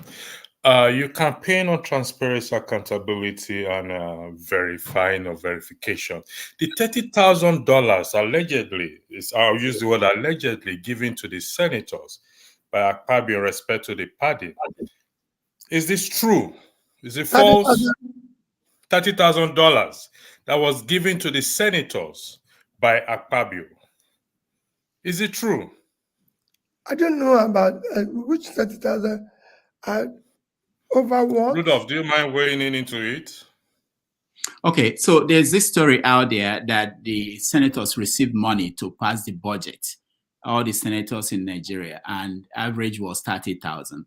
I think what he's getting to, okay, go ahead. So they didn't deny that they received money. Some of them received more than $30,000. I think the question that Pastor is asking is whether you heard about it, and I'm guessing that what about the Labour Party senators? What did you say when you heard that? Well, quite frankly, I didn't follow up on that. I didn't know about they're being given money to pass the budget. I heard about budget being padded, budget being doing this. I've heard about buying them vehicles, which I condemned, in every ramification, even when Labour Party people were involved. And I keep telling people, it's just like what you asked me at the beginning about the issue of leadership. Leadership of the party. I said, I'm not in control. I don't have powers to sack Abure, employ him. Neither do I have powers to sack anybody. Just like I don't have powers to tell the labor legislators, what are they going to do? You see, people must understand one thing. There's a difference between when you're in charge and when you're not. Let me go back to my former party, ABGA. When I became governor, during my time, I was contesting election. ABGA was engulfed in similar situation we find ourselves in labor. And that was the situation when I became governor. I don't know if you know, it became like that for a long time. It didn't stop me from doing what I want to do as a governor, because I was in charge.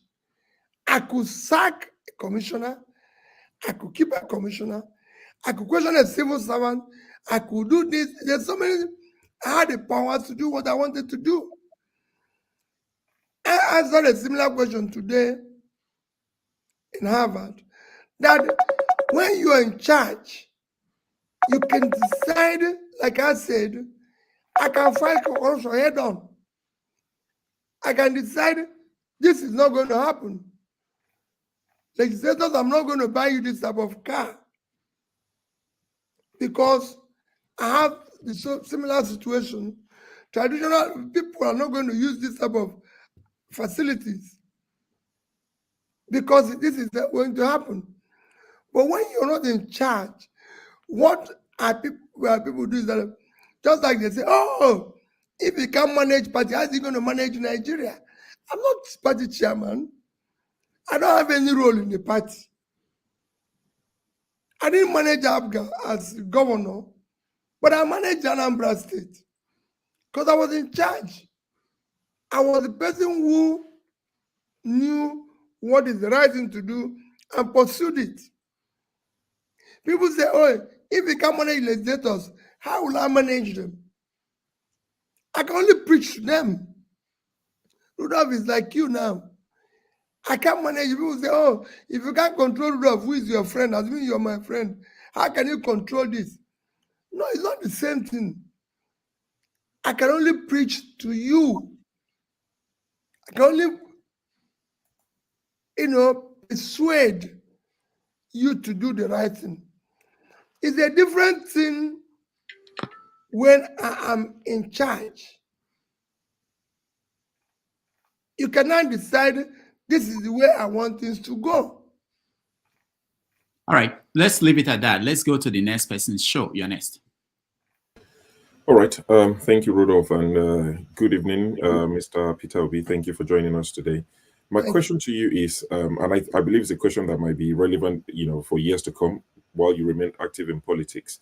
My question to you is, currently today in Nigerian, political space, are there political actors or gladiators that you consider, a step too far, that, even if it means it takes you closer to office, to Aso Rock, that you will not work with, based on what you know of them, based on what they stand for, based on who they are? Are there people that you would say, regardless of what this will bring me, I will not work with these people because I know them and I know what they stand for? I won't call their name, but there's so many of them. Okay, fantastic. Thank you very much. Of course, there's so many characters you will never have near you because they don't believe in anything. They are part of the confusion and they will never change. Thank you. Why would you want to bring them near you? Thank you very much. That answers my question. Answer people today. People would have been surprised about the team that we have assembled. But they will know that this team have come to work. All right. Thank you. Thank you. Sure. Thank you. Let's go to Chim. You're next. Thank you, Rudolph. Good day, Mr. Obi. It's a pleasure to make your acquaintance. Even though Rudolph has tried to malign me slightly before you. All right, my question is this. I know you've tried to answer it in a certain way, but I'm still not very satisfied. So, bear with me. So we know that we run a presidential system of government, and you have declared yourself to be an opposition leader based off the outcome, and you want to help hold those in government to account. Now, I guess the thing is, a lot of people, with the way they see you as somebody of influence, believe that a lot of your Labour Party members of the National Assembly actually won their elections in part to your influence, in part to the fact that people believed in you and so voted for those people. Now, the frustration a lot of people have, including me, is that you're saying you're not in charge. But some people believe that we're not asking you to use a gun or use a whip and beat people, but rather to use that influence to inform the way your members of the National Assembly vote, such that when they see that credibility, perhaps it will be a carryover into 2027 to help to say, okay, this is what we missed when we did not get a Peter Obi and a majority LP in National Assembly. So if you're unable to do this, I mean, what do you say when people say that you're not bearing your influence in Labour Party? That's my question. The only thing I can tell them is two things. Let me, even before I answer it, tell you that quite a number of Labour Party legislators are doing the right things. If you follow them, quite a number of them. But that notwithstanding, I've governed the state with 30 members. Are you hearing me? Yeah, we can hear you. I've governed the state with 30 members, not from my party. Who knows what I'm talking? And I was able to do what I want to do. Return school when I had no single member from my party.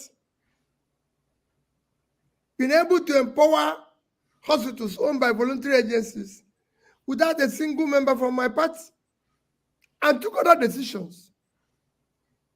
I still maintain the only thing I can do is to continue to preach and urge them to do the right thing. Other than that, it does not in any way shows, it's like saying because my brother or my sister or my wife or my children is a thief, God forbid, I am. You cannot do that. I cannot say because Rudolph's brother is an addict, then Rudolph is. And Rudolph cannot control him. You persuade, you do whatever is possible to tell them to do the right thing. But it is a different thing if Rudolph have power to say to this person, if you do this, this will happen. If you do this, this will happen. That's when you test and say, this person can do this. I did it when I was being impeached. I still took those decisions because I was in charge. And I said, this is what I want. And it must happen. I say every day that I'm going to fight corruption. And people say to me, how? I said, when the person in charge is not stealing, his wife and children are not. Listen, if you know, my brother was impeached. Go and read my three reasons why I was impeached. My first impeachment. One was for cutting the cost of renovating my office. Two was cutting the cost of renovating my lodge. Number three was for saving money. I still continued with saving after my impeachment. I returned because I was in charge. But it's difficult to go and tell somebody else whom probably don't know what the circumstances and everything. You, of course, you talk. And I can tell you, they are different today. Other legislators, they might not be to the level you want them to be, but it's a gradual process. Just like I tell obedience and everything, not in a sprint race, we're in a marathon race. That change is what we'll continue to preach until everybody abides by it. All right, thank you, Chim. Let's go to Mr. James in the Gambia. James, Dennis. Yeah. Good evening, sir. I'm sure you can hear me. I can hear you very well. Thank you. During the last election, I was a bit disappointed that 4 presidential candidates went to Chatham House in London. Mr. Bola Tinubu, Atiku, yourself, and Kwankwanso. Considering the fact that we are really under the influence, there's so much foreign interference in the internal affairs of Nigeria. Considering also the fact that these are the same colonialists who colonized us for 400, who subjected us to 400 years of slavery. May we please know the kind of things you discussed with these men at Chatham House behind the scene, because it's not what we see on the television alone that transpired. That is the question. Categorically, I did not discuss anything with anybody behind the scene. And when they arrived, I actually arrived UK that morning, did my presentation and left at night. And there was no discussion. I even answered it when I was talking to Harvard people today. Now, we have no reason to have foreign intervention or foreign influence in our country. And I'm one person who insists it shouldn't be. All right. Thank you, Mr. James. Tone, you're next. Hello, Your Excellency. Thank you for being here today. Right. My question is, we witnessed all what happened in the last election, regrettably, and we're preparing for 2027. In view of the fact that we all saw the role of the INEC, of INEC rather, and the judiciary, nothing must have changed. So what's the assurance that is not even going to get worse in 2027? What is the Labour Party doing to prepare ourselves for these two agencies? Because obviously, clearly, the judiciary is has not done very well, and INEC as well. Well, my take in it is that my guess is as good as your guess. We're doing everything possible to ensure it does not happen again. They're not entirely what I'll answer here. We're not going to shoot people. We're not going to kill anybody, but we're doing everything possible to ensure that it doesn't happen again. And I urge Nigerians to also get involved. Just like I tell the youth, it is about your future. We'll get involved in a civilized, civil manner to ensure that it does not happen again. All right. Thank you, Tone. Flagship, you're next. Thank you, Rudolph. Am I audible? Yeah. Good afternoon, Governor Obi. It's a pleasure to meet you. It is said that the strength of any nation is measured by how well it takes care of its people, most especially the vulnerable. Yes. The village of Onyeama in Ughelli South local government of Delta State recently had a sad event. Unfortunately, we lost most of our gallant men in the process, and a couple of people in the community as well. It's over 3 weeks now, and it seems like the people there that have been displaced have been forgotten about. This week, the Vanguard newspaper published some photos which showed the women, old women, young women, and kids that are living in the forest around Onyeama village. My question is this: if you were the commander-in-chief, what kind of leadership would you have provided, and how would you have made sure that both parties that are aggrieved, both parties meaning the military and the innocent citizens in Nigeria, are brought back to their community to continue their lives as it were? If you have followed me in Twitter, I was very clear on this. I condemned completely the killing of our soldiers. We cannot have people who are sacrificing their life for us to live killed in that manner. And at the same time, I condemned the reaction of the military. Two wrongs cannot make a right.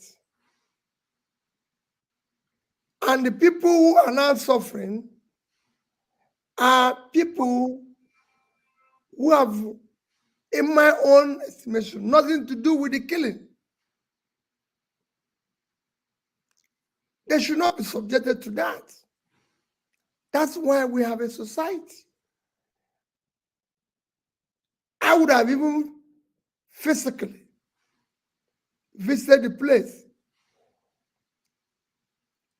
see things for myself, be able to bring everybody. I know the pain of this military, but I know the suffering of the people.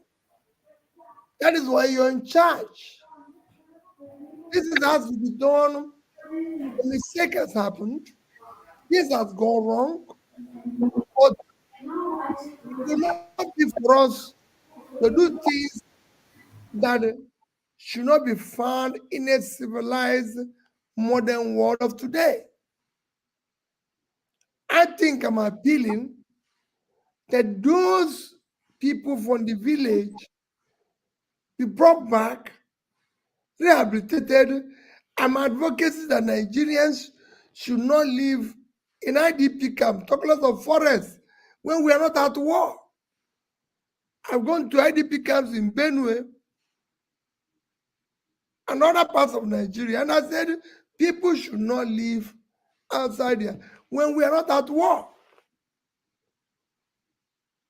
All right, thank you, Flagship. And let's go to Jegun. Jegun, you're next. I'm not hearing you. Oh, Jegun, we can't hear you. Unmute yourself, please. Pleasure to meet you, Mr. Peter Obi. Thank you. We are all behind you, even at this time. I hope you still feel that. Two really small questions. Well, one small and one medium, if I may. The first question I have is about leadership. Leadership in Nigeria, right across the board, is extremely poor. I would like to ask you, firstly, if you were not the candidate, if you are not running, and we're glad you are also, don't get me wrong, excuse me for being a bit obtuse, but if you were not running for the presidency, who would you vote for? That's my first one. Well, I don't know how I'm going to answer that without it's too controversial. Fair enough. Fair enough. I felt it might be a bit obtuse, but as I said, we're all looking for leadership, and I would just like to see where your eyes were if anybody else could do the kind of job you're doing in your estimation. There's quite a number of Nigerians who can do the job and do it well. Fair enough, sir. You know, the second one of them, but at this stage, I don't need to mention. As I said, I'm not desperate to be president, but I'm desperate to see Nigeria work, and I'll support Nigerians who are competent, who are qualified. For me, at this stage where we are, we must look for the best. People Indeed. with credibility, people with character, people who are competent, people who have the capacity, and people who have compassion. It is important. We can't I respect that. where we are now, where it is everything fits. Yes, sir. Something a bit deeper, if I may. Global geopolitics and the configuration of the world today, and the fact that we're ever headed into the future. Does Nigeria stand a chance of catching up in real terms, and not in glowing terms of glorification, in real terms, in your most curt analysis of the situation? Very easy. That's not Nigeria and Africa stands the chance of catching up because you have so much resources. So much resources. The reason I said geopolitics, I beg your pardon, sorry. The reason why I said geopolitics, because I'm speaking about what is going on outside of Africa that is holding Africa back. And I don't mean that as a piecemeal. I mean, there are strategies outside of Africa that are working against Africa. That's the geopolitics. That's what I said before, that we have a chance of catching up. In fact, like I said, this was a question I answered today. Nigeria has no reason for anybody to hold it back. It is this elite, the drivers of our continent today, mostly, I'm not saying all, the drivers of Nigeria today, which have meant the political class, are mainly people occupied by people who have since passed their destination and must leave the stage so that people can come, people who have ideas, vision, and commitment. For example, if I use Nigeria, we have no reason to be held back by anybody. We have all the resources, God-given resources, to be able to determine our future. We don't have nothing to do with AIDS. You've seen me condemn that Ukraine gave Nigeria grain. How can a country at war be giving us grain? Ukraine have 603,000 square kilometers of land space. Northern Nigeria is bigger than Ukraine. Just northern Nigeria. And we have the same arable land as they have. Can grow the same grain they're giving us. But because 60-70% of their land is cultivated and productive, when 60-70% of all is uncultivated and unproductive. Yes, things you do, they will know you're serious. All right. Yeah. Thank you so much, Jagun. Eagles Air, you're next.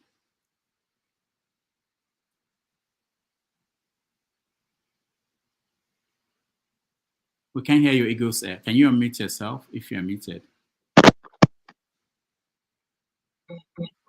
All right, we have to skip you. You can come back again. Janaba, you're next. So can you hear me? Can you hear me right now? All right, we can hear you. Go ahead. Okay, thank you so much. God bless you, Mr. Peter Obi Okute.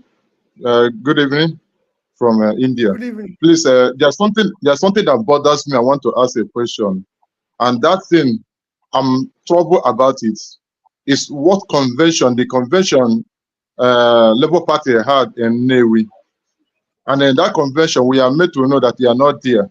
LSOT is not there. And the Labour Union leader are not there. TUC are not there. So, and since that time, I have not seen you make a comment of concerning that convention that bring Julius Abure back again as the leadership. And the Labour Party and TUC say, no, they are not part of it. Even INEC said that they are not there when this thing was conducted. So what is your take? Because this means that they're going to affect you in future. So what is your take towards the convention that happens? And your stand in Labour Party concerning future? If you have followed me, I've said it repeatedly, that from the onset, I said there's a lot of consultation that needs to happen. And that whatever happens in Labour, we will resolve it with a lot of consultation. There are not things I want to make public, but I'm of the opinion I didn't go because I believe there was not enough consultation and things would have been done differently. But in it, you called me leader. I'm a father. There are things when I have children and everybody will disagree. We manage it. What is happening in Labour Party today? It goes, it's not up to 5% of what is happening in other parties. So we manage it and everything. And remember, whoever is this or that in the party, it's not a problem is how to solve the huge Nigerian problem. But with party on, we will amicably solve it going along. All right. Thank you, Eagles Air. Let's go to Janaba. Janaba, come on, you're next. All right. Governor Peter Obi, welcome to the show. Thank you. Thank you. My question is simple. Nigeria is like a broken, has a broken engine. Do you want to be the driver or you be the mechanic? The mechanic. Because when you fix it, then again, most mechanics are qualified drivers. Then you can drive. But the first is to fix it. And I want to fix it. And to fix it is not very difficult. To fix it is to focus on good governance. To focus, for example, what is difficult in Nigeria? Feeding itself. Nigeria can make more money from agriculture than we make from oil. And we have vast uncultivated land in the north. And that will give us food. That will drive inflation down. That will help our manufacturing. And that will help our export, which we will use genuinely to manage the foreign exchange rate. All right. Thank you, John Alba. Thank you. Alaba, you are next. Oh, no. Hold on, Alaba. I think it's Forefathers. Forefathers, you are next. Thank you, Dr. Rudolph. Greetings, Peter Obi. Thank you for joining us here today. I really appreciate the work you are doing in Nigeria. My question is going to be layered. Is basically two questions. I was on a panel with you last year when you agreed with me that that security is paramount in any nation. And, you know, Switzerland as a nation stopped fighting wars 200 years ago. And Switzerland has more bunkers today than Nigeria has soldiers. Switzerland's population versus their soldiers is 1 to 50, while Nigeria's is 1 to over 1,000. And the question is that your policy, your manifesto indicates that you are looking to change Nigeria's security posture. In other words, to raise our manpower level to around 2 million. Which includes the military, the police, and other security aspects of the country. But since the election, I have not heard much about it, even if 4,700 people have been kidnapped, not to mention other aspects of insecurity in Nigeria. And the reason why I'm asking is I'm puzzled why you went quiet about that security issue, because historically, if you look at it, if your nation is not secure, everything else you're building it on sand. And the warning is always there on the wall. And the second question that is layered on this is that why is it that our people are not aware of this? That we are supposed to protect ourselves. Is it because these our leaders are the ones that were groomed by the colonizers? That they don't seem to understand that we are a separate people that have to protect themselves. Thank you, Forefathers. Thank you, Forefathers. Forefathers, if you have been following me, you would have seen that nobody has spoken about insecurity more than me. And it's even one of the reasons why I said I'm always bringing out bad news, which you know I'm not bringing out bad news. The bad news is there. I didn't create them. Mine is to bring it to government in case if they have not seen it. Forefathers have spoken, I've said the first job of government is to secure its people. And it's critical and it's fundamental. And Nigeria can do that because it's a country. You can't have a country taken over by non-state actors and you're looking. That means the state have collapsed.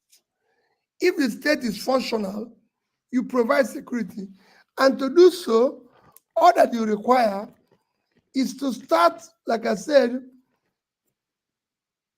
raise the manpower. We can have 200 million people.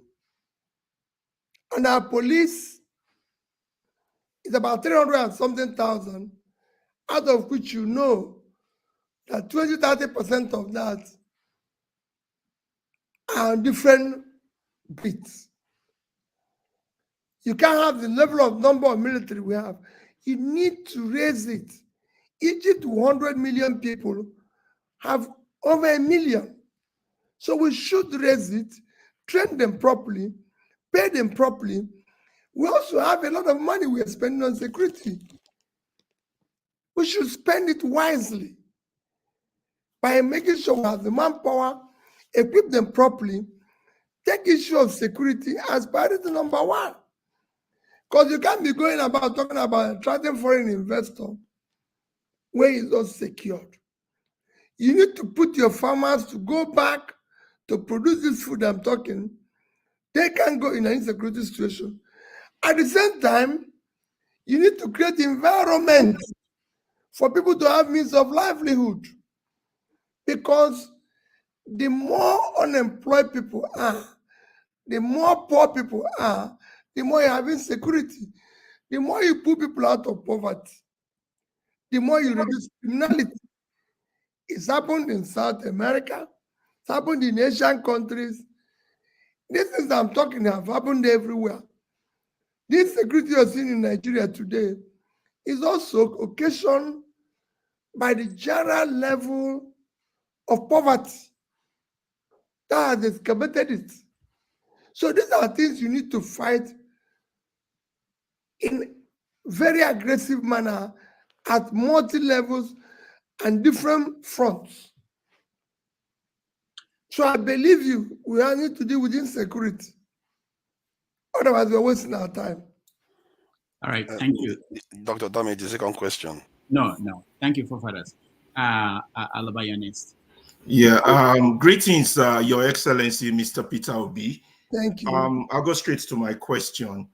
All political parties in Nigeria and most politicians, 99%, have no clear philosophical political ideology. Neither are they principled. Nigeria needs a revolutionary change, revolution of the mind first. In light of this, what are you? Are you a revolutionary, a reactionary, a progressive, or whatever other vocabulary you might have? The recalcitrant nature of the Nigerian people requires that, apart from you said preaching to them, requires that what tools do you have in your arsenal, apart from the Labour Party, that you can add to what you're currently doing to empower the people? Building boreholes is good, but building media, radio station, TV station to start a massive movement, particularly abroad, supported by those at home, to effectively have the right numbers that we need to effectively make a change in this very deep and sad situation that we are in. So that's my question. What other arsenal is in your tool? Because working with the Labour Party, I personally believe you should do more. You should be a movement, because there's a lot of people who share your philosophy or ideology, which you're going to tell us what it is now, and want to join up with you. We're not harnessing those numbers. What else can you do to do that? Alaba, I have actually answered the question which you asked, but I agree with you. There's need to do it. That what you said I should do is what Rudolph is doing already, and I'm participating in it. We need more. No, yes, I agree. We need more. Being in opposition, my brother, is very difficult in Nigeria. Extremely difficult. You can do what you're doing because you're not there. You're harassed. Your business is harassed. Your family is harassed. Everything around you is harassed. If I tell people what I'm going through, or members of my family is going through, the only thing you can say is, Peter, stop this. Because that's what it is. Because it's a state capture. The winner takes everything and makes sure that you don't move. I have friends today who will not take my call, who don't want to come to their house, who will be doing occasion and call you and say, Peter, I'm doing this, but I don't want you to come. You know why? And I can tell you, it's so painful. Happens virtually every day. People say to you, I'm doing this. Today is my birthday. My wife is inviting people privately, but I don't want you to come. And people who might send just birthday greeting, They won't reply me. They will somebody's other phone and call me and say, we saw your this, but we can't reply because if we reply you, these people will know because they're taping everything about you. That's not a normal life. And these are people who are supposed to stay and say no. I've been at the airport, at a gathering, I want to greet somebody, will not greet me. These are people I used to be in my private life as a businessman or bank. We all used to meet together as directors and say, they won't greet you. They're using somebody's cell phone to call you, or they'll tell you, say, let's meet somewhere overseas. That's not a normal life. So to go through this is painful enough.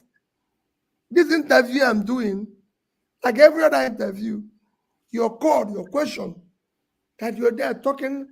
Didn't you see now? Rudolph started by saying, I bring only bad news. Tell me which news that I brought that is not there before. No, Governor, it's not Rudolph that said it. It's your critics. That's what they're saying. Today, I advocated for one thing. When I was speaking to students, I said, we need to dismantle, change the presidential system we operate in. And because it's not appropriate for us, we need a mix of presidential and parliamentary democracy. So we can have the president, the governor, an elected person who will be answerable to the people.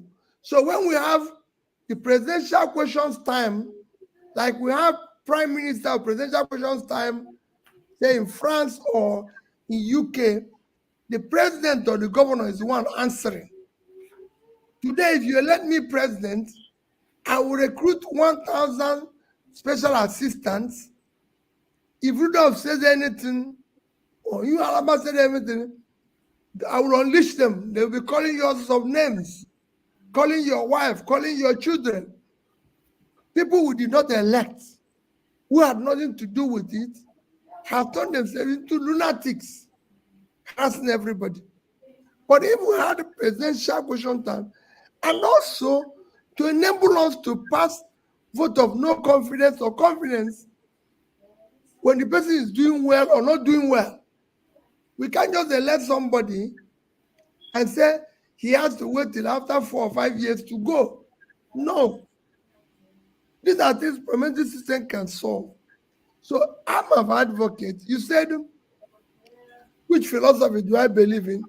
Or which is this? I stand for good governance. Does that make you a revolutionary, a reactionary, or a progressive?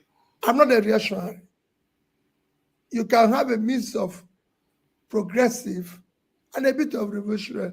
Not revolutionary where we start damaging things and causing problems. We can do it by building a change of mind. We want to change the people's perception and conception of life in Nigeria's fault. We cannot live in a society where we celebrate criminality, because that's what we're doing today. Whether it's in politics, out of politics, because it's only in politics that we have problem in Nigeria. We have problem even in private world, where people think today I'm not doing anything, but there's a possibility that something can happen and money will come from nowhere. It doesn't happen anywhere in the world. All right. Thank you, Alaba. Thank you so much. Thank you, Your Excellency. I appreciate you answering my question. Thank you. All right. Before we continue, let me take one from the comment section. Someone wanted to know whether you still believe in the judiciary in Nigeria, based on what happened during the last election. Well, it is an ongoing process. You can't say you don't believe in them, because at the end of the day, they are there. You can say, yes, I believe in them. After all, I'm one of the greatest beneficiaries of the judiciary. It worked in the past, and it can be made to work again. What we have today is state capture, where people who captured it across the line are doing whatever they want. They've hijacked the institutions, but it can be strengthened. All right, and Ndubisi. Thank you, Rudolph. Welcome, Your Excellency. We are happy to have you. Thank you.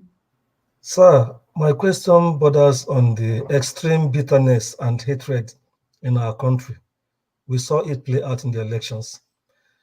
Do you think that Nigerians need to come together and sit down and decide on how we want to live as one country, make new rules, or better still, change the rules so that there will be equity and justice for every part of Nigeria, and remove this issue of minority majority, and that will help to secure the country? What do you think it is time for us to start discussing, and we need to do this before going to further elections?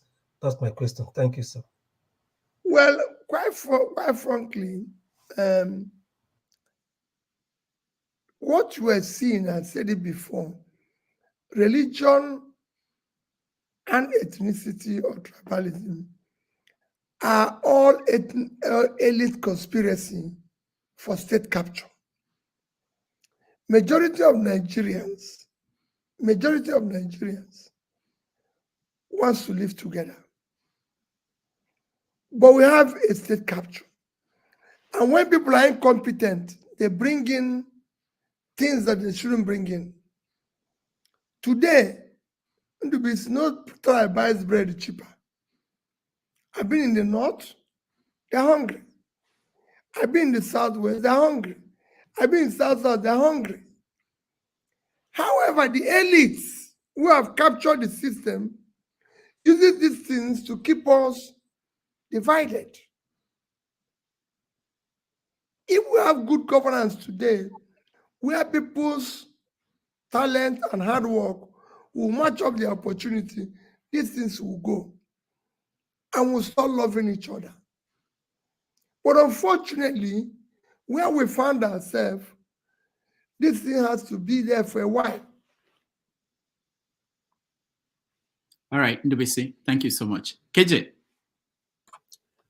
Thank you, Governor, Your Excellency. We appreciate what you are doing and what you stand for.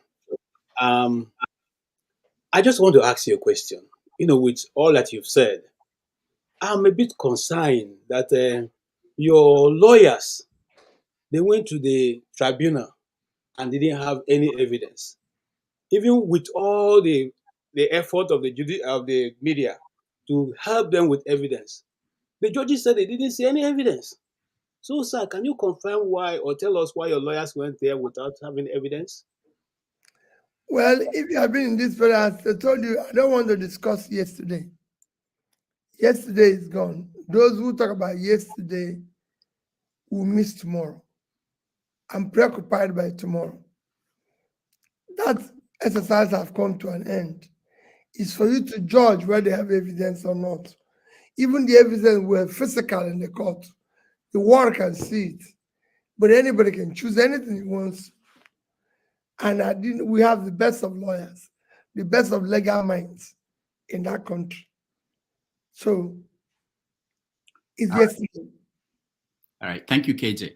Ed, go ahead. All right, thank you, Rudolph, and thank you, Governor Peter Obi. So my question is this. So I actually wrote it down. Is there any chance that you might, leave the Labour Party if things remain the way they are now? And also, just from a political point of view, are there lessons you've learned from the last election that you look to probably put to practice as you go into 2027? Because we believe that you're likely going to run again, because now you're going to be up against people who were not the incumbents when you first ran, which is 2023. So are there new things that you've put in place? Well, every day is a lesson. Every day you learn. And if you learn, you use them very carefully. There might not be things I can tell you here now, but I've learned a lot and I'm going to put them in place. I can tell you that. And the issue of leaving Labour Party or not leaving Labour Party, like I said, we don't know the dynamics on which the elections are going to be conducted going forward. Those dynamics will determine. All right. Okay, thank you. Thank you, Ed. Let's go to Osita Demma Younes. Good evening, Your Excellency, Mr. Peter Obi, and it's really a pleasure to finally speak with you one-on-one. I want to take you back a bit to when you were a governor, and I know this question has been asked to you, and that is concerning local government autonomy. I'm of the view that while you've been a great governor, and almost everyone can say about the marvelous things you did in Anambra, but not most of us are not able to identify who the local government chairman were or the caretaker chairman. And the reason I bring this forward is because I've been living in the UK for a long time now. And you can see how the local government work. Development is local. Employment is local. Even the insecurity we're talking about is local. Education is local. So is it not to an extent an aberration that the people find a governor to be more imperative than a local government chairman? And also the thing about how the finances move from the governor, this whole single treasury account, where the state, it's in control of the money which is meant to be for the local government chairman, and at the end rendering the local government chairman useless.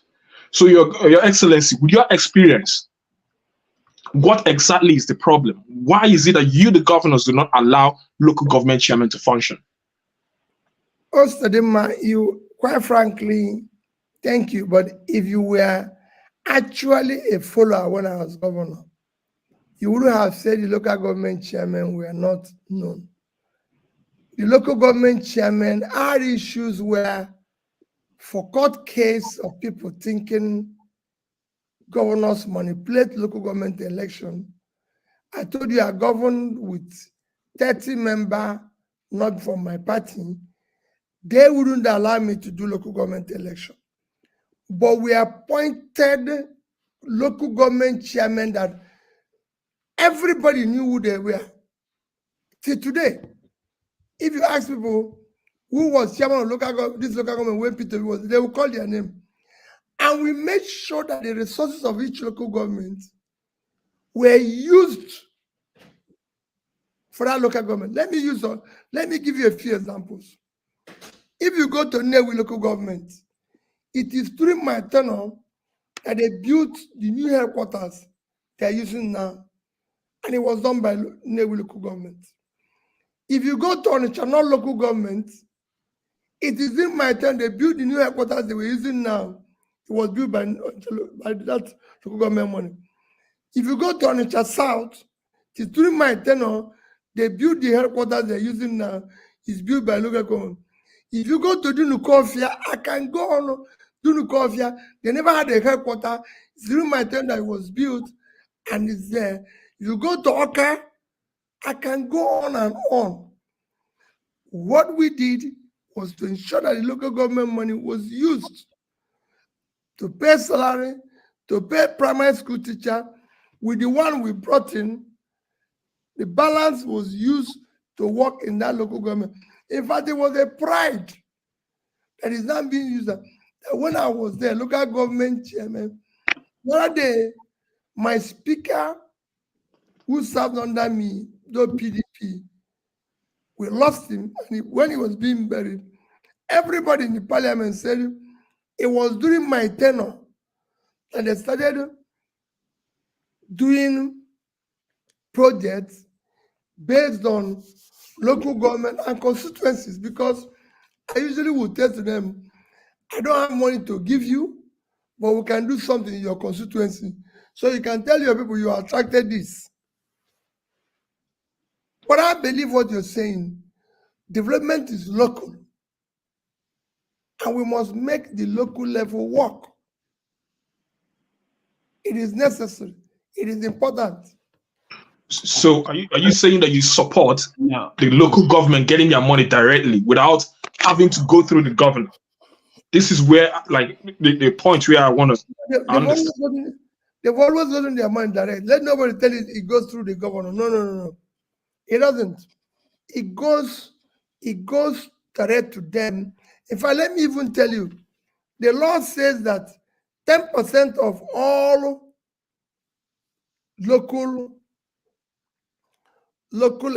income revenue, the state revenue, should be given to local government, in addition to the one they got from Abuja, to be used for development of that local government. All right. Thank you, Sadima. We rounding up. He has to leave.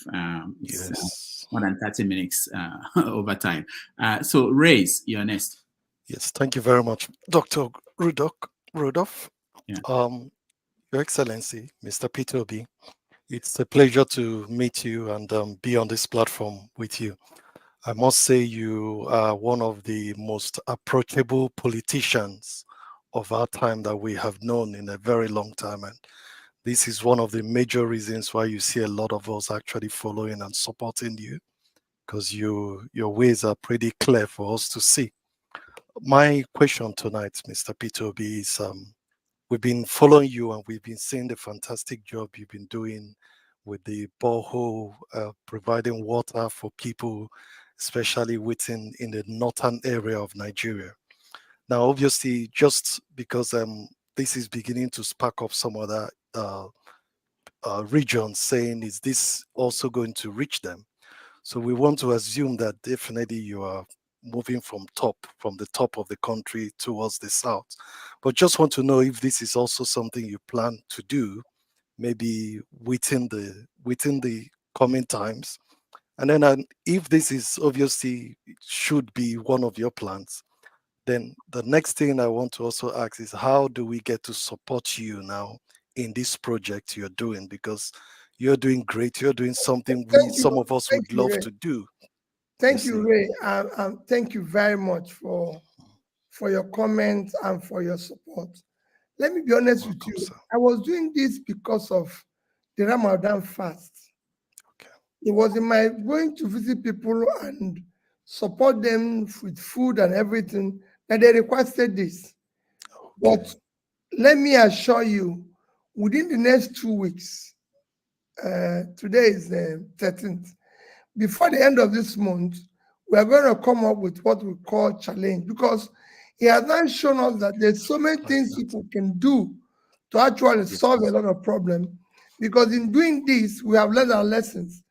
And when we do it, I remember, Rudolph, I'm going to hold you responsible to introduce me to Mr. Ray. Absolutely. So I will tell you where I want us to do. Somebody asked me today about it, just the same thing. Somebody asked me today, how do I donate money for this? I said, no, don't donate. I will tell you the price and where you're going to put it. Okay. You know, in Nigeria, it's difficult to give people money because what they do with it, you can imagine. You know, they do the least expected. So I always say to people, I'm going to introduce you to do this direct. Even those ones that did, some they say it's not working, I'm going to go back and fix it. But we are going to come up with a perfect challenge. All right. Thank you, Ray. Thank you. Thank you very much, Mr. The final question we have is Victory. Yeah. Yes. Good evening, Dr. Rudolph. Can you hear me? Yes. And good evening, Peter Obi. It's nice having you on our show. Thank you. So my question is, you've been in the corridors of power. Some people consider you to be part of the elite. So my question is that when you speak to your fellow politicians, your fellow governors, and within the political circle, what do you guys actually discuss? Because I don't understand. Like there are other in the developed world, they put their people first. They are bringing out policy that benefit the people in their country. All I see our political elite, what they are doing, they are stealing money, marrying many wives, dancing around, wearing agbada, swinging agbada left to right to center, without putting their people first. Do you think there's a disconnect between the political class and the people? And why do you think they are behaving that way? because I simply don't understand why a group of people cannot put their people first. Instead, they prioritize themselves first before the people. Because you've been a governor before. Do you think that when they get into that office, some kind of something possesses them and they go crazy and they simply don't care? What do you think is the answer? Because I don't understand it. Victory, there's nothing that possesses them. Nothing. Let nobody tell you that anything possesses them. What possesses them is greed. You know, and greed is a part of sickness. People get sick when they get to power because greed must have limits or you're sick. Most of us are sick. And let me tell you, I am part of this elite. We don't discuss the people. So you said they disconnect, total disconnect between us and the people. We don't discuss the people. Otherwise, tell me why we should cease all this suffering and still allow it to thrive. There's a total disconnect. You are very right. That's what we need to do. But the people are also part of the problem. They are insanely complacent. They should also be able to say no. Victory is the only Nigeria people celebrate criminality. If you vote Peter in, everybody knows that when Peter was contesting the election, he doesn't have a house in his village. Then when you vote him, he goes to his village, builds a mansion that he will never could afford ordinarily before he became governor. He will bring all the priests and everything to come and bless it. They will all be there, blessing it and asking God to give him more from wherever he got the money. The people will be there celebrating and praying for him. So rather than call police, because they know where the money is coming from, they know it's stolen their money, they are part of the celebration. So the people are also insanely complacent. The reasons are hailing him.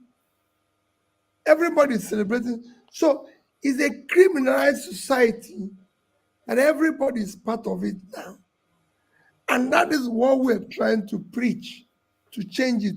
It's not going to be easy. Because why do I generalize and include myself? I read philosophy. Go and read logic. In logic, or a portion of logic they call syllogism, when something is over 75%, you can generalize without committing fallacy of generalization. In Nigeria, it's about 90%, if not more. So I assure you, that is the work we're doing, which we're urging you to join us. The people are disconnected, the leaders are disconnected with the people. We are not fair. Okay.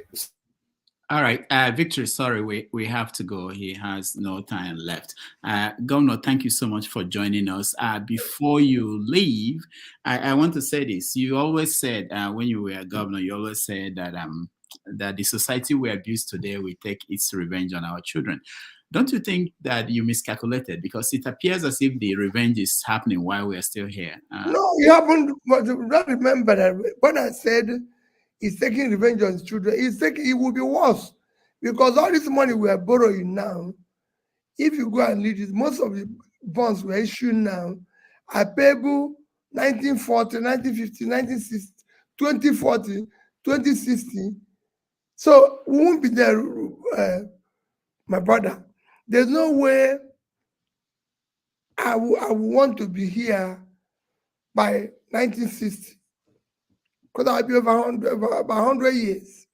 So you could see why I'm saying it. Obasanjo left us with less than 10 trillion debts. We're over 100 today. And that's what I'm telling Victory. The people need to question what is happening. So the abuse is coming on, but it will be worse. Now, thank you enough for your time. Yeah, Thank you so much. We appreciate you. Remember that this is not what we planned. We wanted 3 hours, but we respect your time. So I hope you'll come back. It's work in progress. Yeah. You know, they say that you come and set up the TV and everything. Please, you have set it up. We have it already. Make sure that I'll be part of it so that we can continue. All right. Thank you so much. Thank you. I appreciate it. God bless all of you. But know that we have no other country except this one. And all of us must come collectively and build it for our children. All right. God bless you all. Thank you so much. We appreciate you, and see you next time. Okay. Thank you. Okay, we'll be right back and do of what happened. So let's take a little break.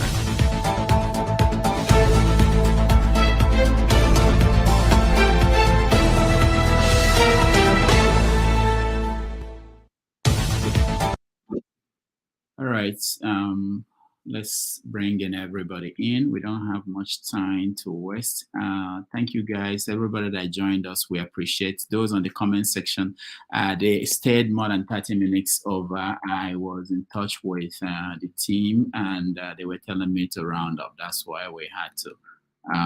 I know some people wanted to be able to ask questions and they couldn't. I'm sorry about that. But let's see. Forefathers. Yeah, I really appreciate his time here. I thank him for coming over. He did try to answer the questions as straightforward. In all those people that argue with me about security, you go and argue with Peter Obi too. And the second question was more searching, but obviously maybe you are not allowing second questions. Even if Jagun got his second question into it, you didn't let me get that second, because that second question was more troublesome. But I do appreciate the fact that he did take on the questions, and this is one of the things I like about him. He doesn't like try to run away from the question. He tried to answer the question the best he can, and I think he's actually one of those Nigerians you will say that he's a blessing other than a takeaway. And many of our leaders have been very, very devastating to our people. His conduct in the last year has been, some people say he's soft on so many things, and the way he answered the party politics aspect, I think is a little bit letting things go too much. You can't say you have 5 million to 6 million votes when Labour just had 5,000 in 2019. You are the one in charge. So that one, I'm not very fond of that answer. But by and large, he's a credit, and I think it may be just his personality. You can't change somebody. It's just his personality. He doesn't like conflict. No matter how much you try to drag him into conflict, he doesn't like it. So on that one, I give him. He's consistent in that nature, but he could do better. Personally, I think I don't know whether he can physically do it himself or people around him should take over that party. How can you have over 5 million supporters and you can't take over a small party like Labour that was just nobody how many years ago? So that's the way I look at it. But in terms of the way he answered my question, he reiterated it, that he agreed with the point I was making, that we need to take care of our security. But the question I asked him was about why was he silent? He was a bit, whenever he talked about insecurity, he talked about from the point of view of education, from the point of view of poverty and stuff like that. When in reality, his policy was a more robust security posture of looking to recruit 2 million people.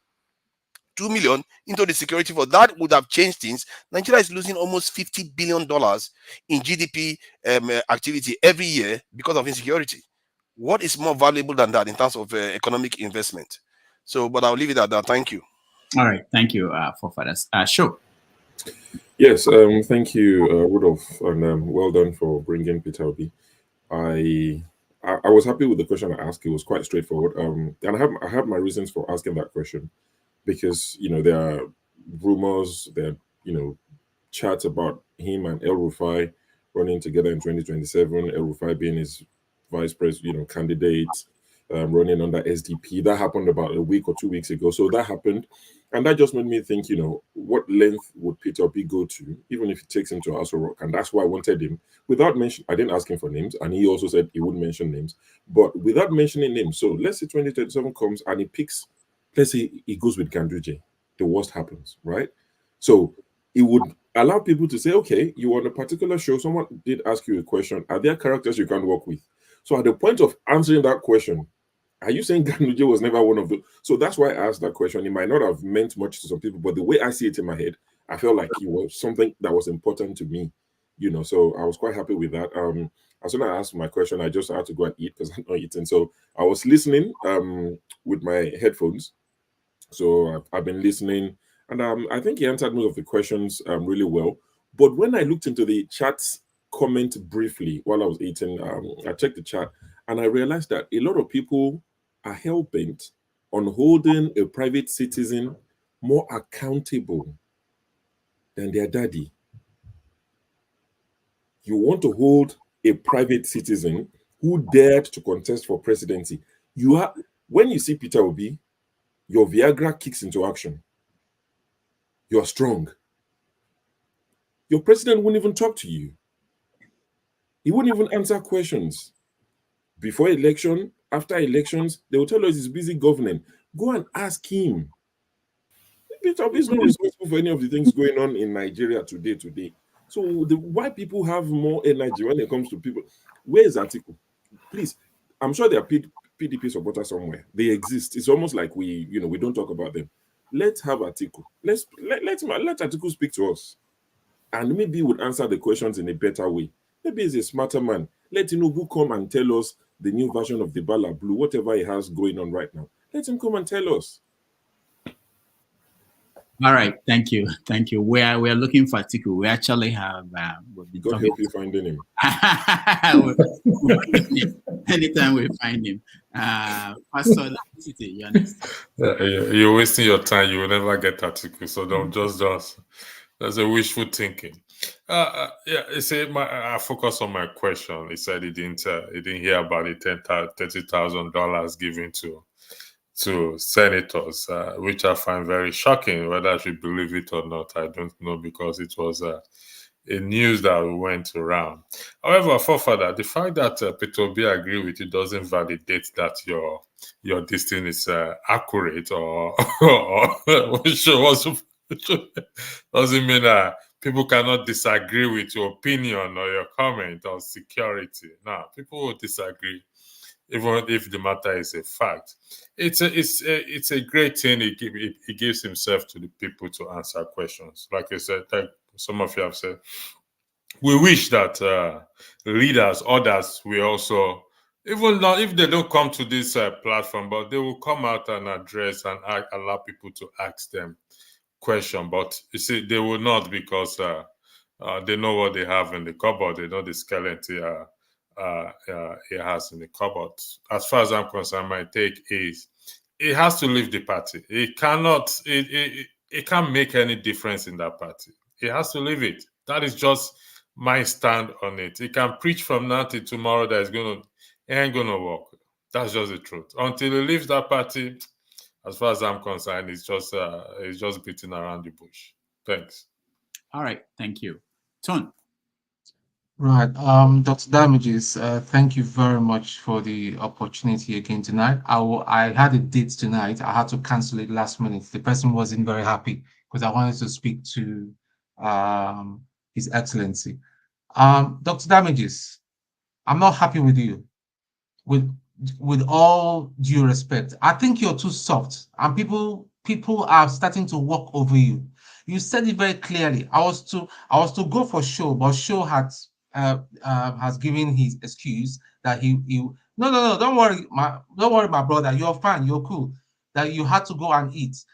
Fathers was seeing people like Sam O insulting. I don't think it's something nice that you have an important guest like Peter Obi. They will be insulting, personal insult at him.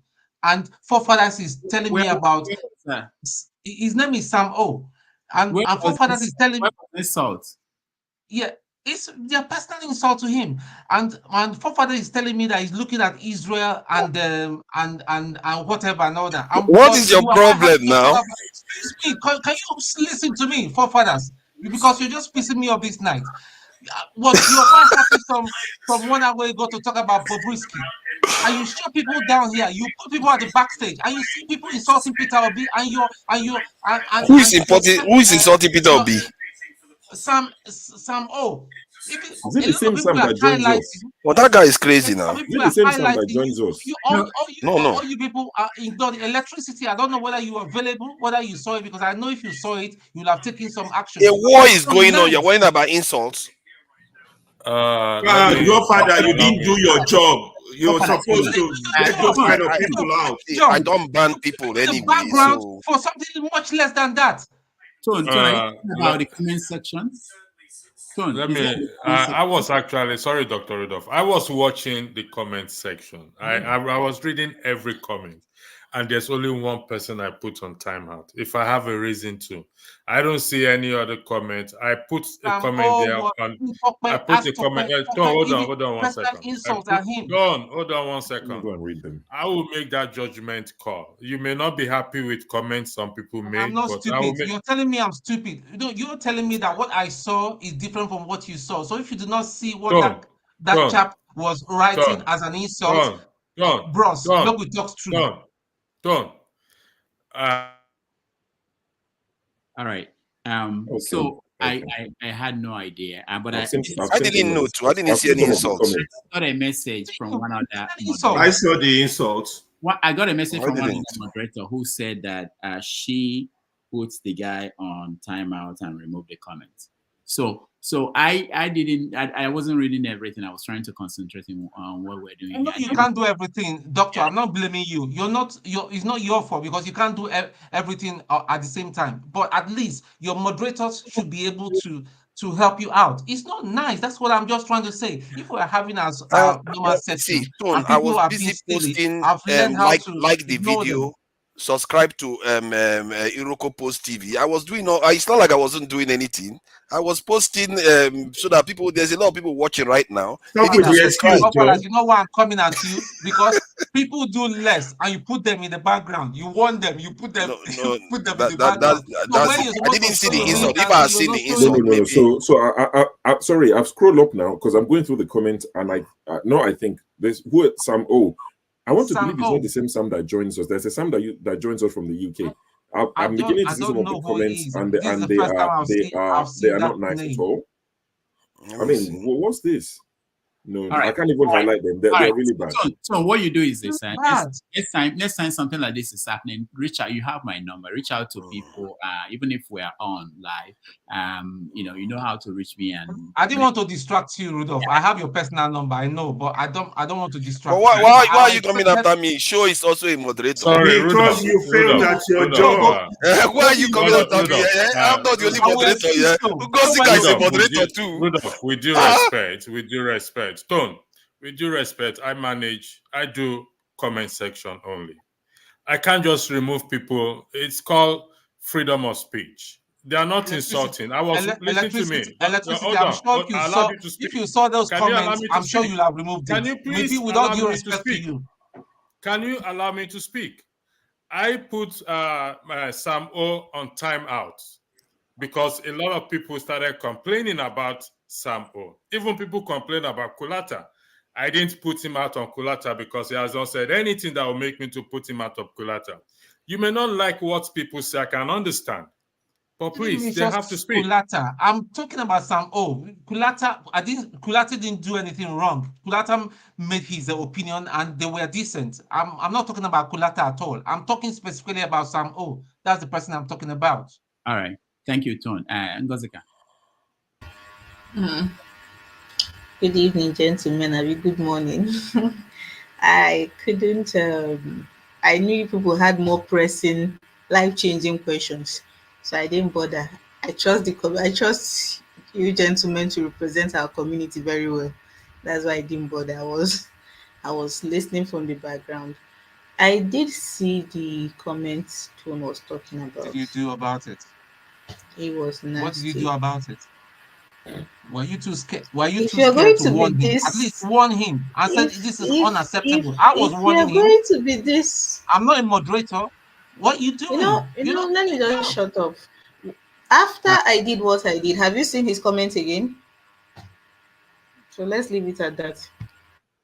All right. So for those that may not know, Ngozika is also a moderator here, and Ngozika was the person that put the Sam O on timeout and removed the comments. So, but He thank insulted me too, Tone. I just saw he insulted me and my female parts and all the rest. So it's not only Your father, he insulted your yeah, dad. yeah. I didn't see. All right. Let's not give it too much attention. But next time, once you see that, reach any of the moderators, even if not me, and then we'll take care of that. Let's not that now be the thing that we'll remember for this conversation we had today. Ngozika, who is next? Where did I stop? I think Ngozika, go ahead. Oh, it's Chim. I listened to I didn't follow the whole conversation because my internet was messing up. But the place I got in from was where Mr. Reyes was asking him questions. I was on a long call. And see, say all you want to say about P2B, but one thing is clear. He will try. And from where I stand, that is all that matters. He will try to answer your questions as honestly as he can.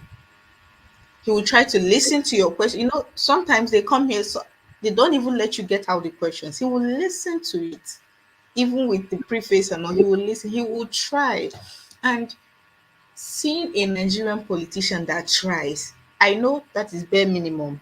Yes, we are at that stage where bare minimum is all we can get, and we are comfortable with it. I am comfortable with bare minimum because heck, none of them is even doing anything, let alone bare minimum. So for me to see a politician that wants to try, that is trying to engage, to answer the difficult questions, to not run away from it, to not deflect, I am satisfied. That's all I have to say. All right, thank you. Chim, you're next. All right. Thank you, Rudolph. Let me start with this quote. No matter how slippery your child's bottom is, leave the beads there. I'm not sure if any of you knows who said it. Continue. But the person who said it is the thing that makes me repeat it. Is the person who said it. That's my cocoa. But anyway, I think it was a beautiful outing. I mean, anybody who's honest knows that Peter Obi means well. But that being said, for some of us, especially someone like me, I want to hold him a bit more accountable. I don't want to be doing all this, Your Excellency, it's fantastic meeting you. It's not going to help him. I don't think it's going to help him, nor will it help the cause of our nation. So the only sore point continues to remain a sore point to me, and I'm not asking him to change his personality, so it's who he is that he needs to realize that when it comes to politics, I mean, for instance, if I had more chances to speak, I would have referred him to what happened in Senegal. You could see how the strategy the Senegalese guys adopted. Sonko, who is the prime minister today, was supposed to be the one running on that ticket. But they became smart to realize that, okay, they were dealing with a cabal, a Senegalese cabal too. And when the guy was not allowed to run, he quickly made way for the guy who won. And the guy who has gotten in there, they share similar opinion. And hopefully my prayer for them, I'm not a Senegalese, that they will not fight and they will continue that synergy. The guy knows that the person who's supposed to have been president is Sonko. He got there and he made Sonko the prime minister. Literally, what he has handed up to Sonko is going to run the economy. You know, why he's going to be the political head. And my suspicion is that if the guy wins a re-election, then after he has done 8 years or whatever their own system is, Sonko is going to be the next president. So how does that relate to Peter Obi?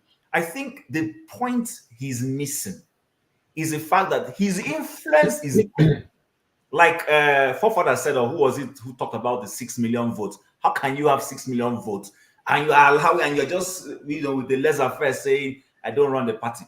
I still disagree with him. We're not asking him to hijack the party. Nobody is asking him to become a godfather. No. We're saying to him, use that influence to pull the party in the right direction. And he's missing it. It will haunt him by 2027. Go and write it down. The only other thing he can do, and I think was this show or was that Andrew who said it, is that he will have to leave that party so that his 6 million votes, he can use it to go and create another party where he will have influence and have his people that share similar views. But if it's this Labour Party that has different layers, has the NLC, has the TUC, has Abure, people who can easily, sell out in any way. Sorry, I don't think his good behavior or his niceness, I keep repeating it, he will be a nice man. We will remember him for being a nice man. But I don't want to remember him as the president we never had. If he has something to contribute to Nigeria, then we would like him to at some point occupy that position and be able to contribute it. Like John Abba asked him, does he want to be the driver or he wants to be the mechanic? Beautiful answer. The mechanic doubles as a good driver also. But all in all, I know he has this type of personality. The only support, like I rightly said, is that issue of not wanting to dismantle, or how do you guys put it? The apple cart, does not want him to shake the apple cart or something like that. I don't know how. Ruffle feathers. He doesn't want to ruffle feathers. Exactly. He needs to ruffle feathers. This is politics. He needs to ruffle it in a good way. And listen, I always quote Lee Kwan here. Lee Kwan ruffled feathers, but he was honest. He ruffled the feathers, fixed the thing, and because he was a good man, his intentions were good. When it was time for him to leave the scene, he left the scene. He left the scene. He didn't come there and become a godfather that is running Lagos State for 50-something years or whatever. I just made those numbers up. Don't mind me. I know what I'm saying.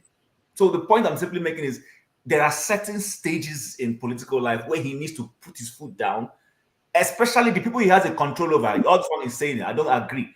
Members of his National Assembly, he needs to threaten them. Tell them, you guys, you know what? I will campaign against you next election. And people will sit up and start doing the right things. There are opportunities that he's losing. I'm serious. There are opportunities. I will love him. Oh, yes. But I don't want to be that kind of supporter that does not critique you with a good intent. There are opportunities Peter Obi is losing. And my fear is that come 2027, abracadabra will happen again.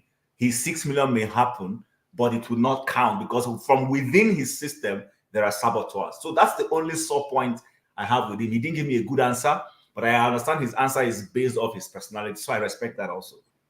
All right. Thank you, Tim.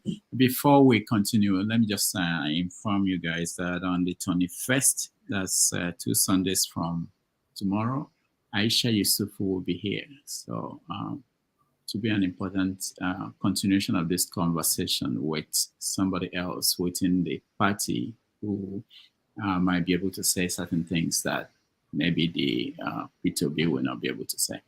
All right, the flagship. Can you hear me? Yes. All right, thank you. It was a great, really great conversation. Candidly, I would say. I'm a good listener. I really love to listen. And in my listening, I could tell and read in between the lines when someone is speaking, and to a great extent tell the direction to which they are towing. The reason I asked the question about Onyeama is the people seem to have been forgotten about. Nobody's saying anything about them. I saw those pictures from the Vanguard newspaper, and they're quite sorry to say. It's unfortunate that what happened. The brave men of the armed forces who responded to the call to go to that village and met their untimely death are great assets to the nation. They have been given their due honors, and their family members also promised to hold a lot of good packages, including the kids that are in the womb, yet unborn.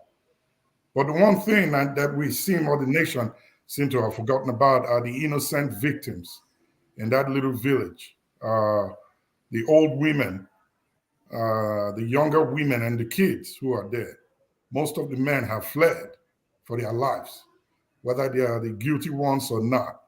We all know that the perpetrators of that crime that day are no longer in Onyeama village, neither are they in Bayelsa State or Delta State. They must have ran very far. That's if they've not been killed. But my thought was to see where he stands on the suffering people that are in the forest, living where they are not used to. Living in an IDP camp is way better than the conditions that the Vanguard reported that these people are found in. So I wanted to know where he stood, what he would do if he was the commander-in-chief.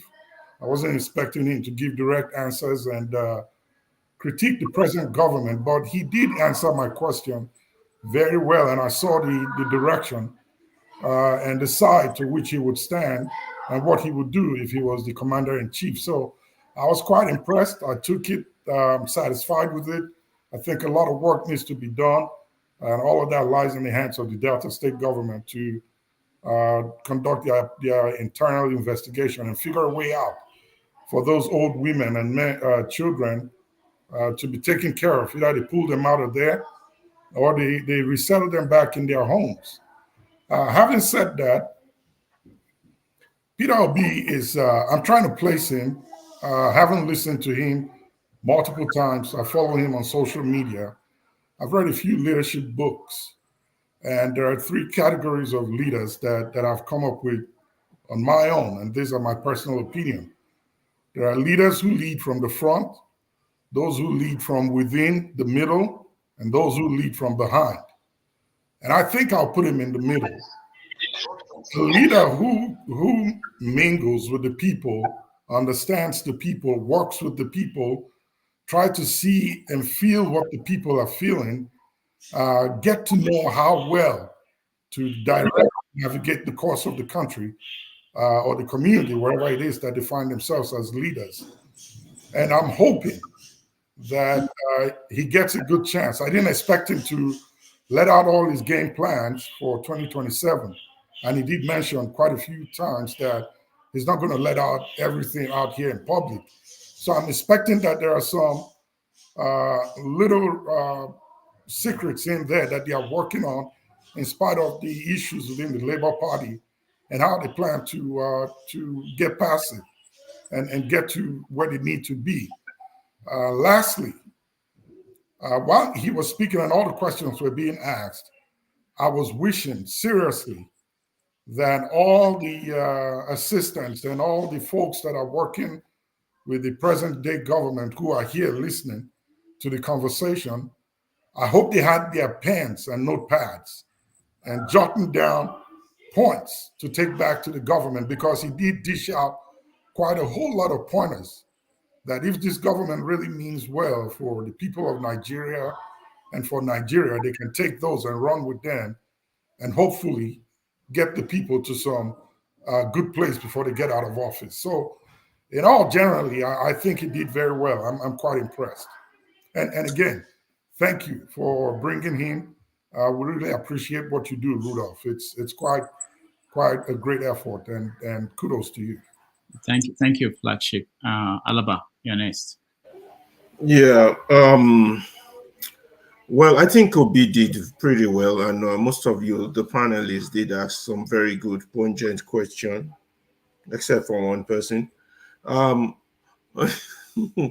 throwing jabs. My question was to define who he is, apart from what he's been going around saying, in terms of political ideology and philosophy. And I almost interrupted him, but he remembers. He answered the 2 parts of my question. I almost interrupted. Thank God I did it. I would have been that rude or Meko. He did answer those questions, but one word I walk away with, Obi is telling me that is a revolu progressive. 2 words joined together. Revolu-gressive. Revolu-gressive. A newly formed word. It's partially a revolutionary, it's partially a progressive. It's not a reactionary. I'm glad he didn't pick that, because reactionaries are the ones that have destroyed Nigeria. However, I did take him to task with my question, because regarding this issue of the Labour Party, I think a lot of people who are saying he's not taking full charge of the Labour Party because he has 6 million votes are a little bit lacking, are taking away the reality of that 6 million vote. The 6 million votes is a vote of people who are inching for a change, and the hypocrisy of their suggestion shows clearly. Is that me? Someone else is talking in the background. It's not coming from me. Some noise. Yeah. I got it. Yeah, okay. The hypocrisy of that, take over a party. How do you take over a party that lacks ideology? Which is what my question was all about. The party doesn't have an ideology. So that means Obi's job first is to build ideology. And that's why I took him to task on building boreholes is good, but we need you to build media houses. That's in, we need you to build radio station. Because first, when we have these media houses, and then we need you to tap into the massive current of electrical charges that are people who think like him abroad. The dots are not connecting. He needs to tap, if he's hearing me now, into that Abroadian base who wants a change for Nigeria, and also the Nigerian base.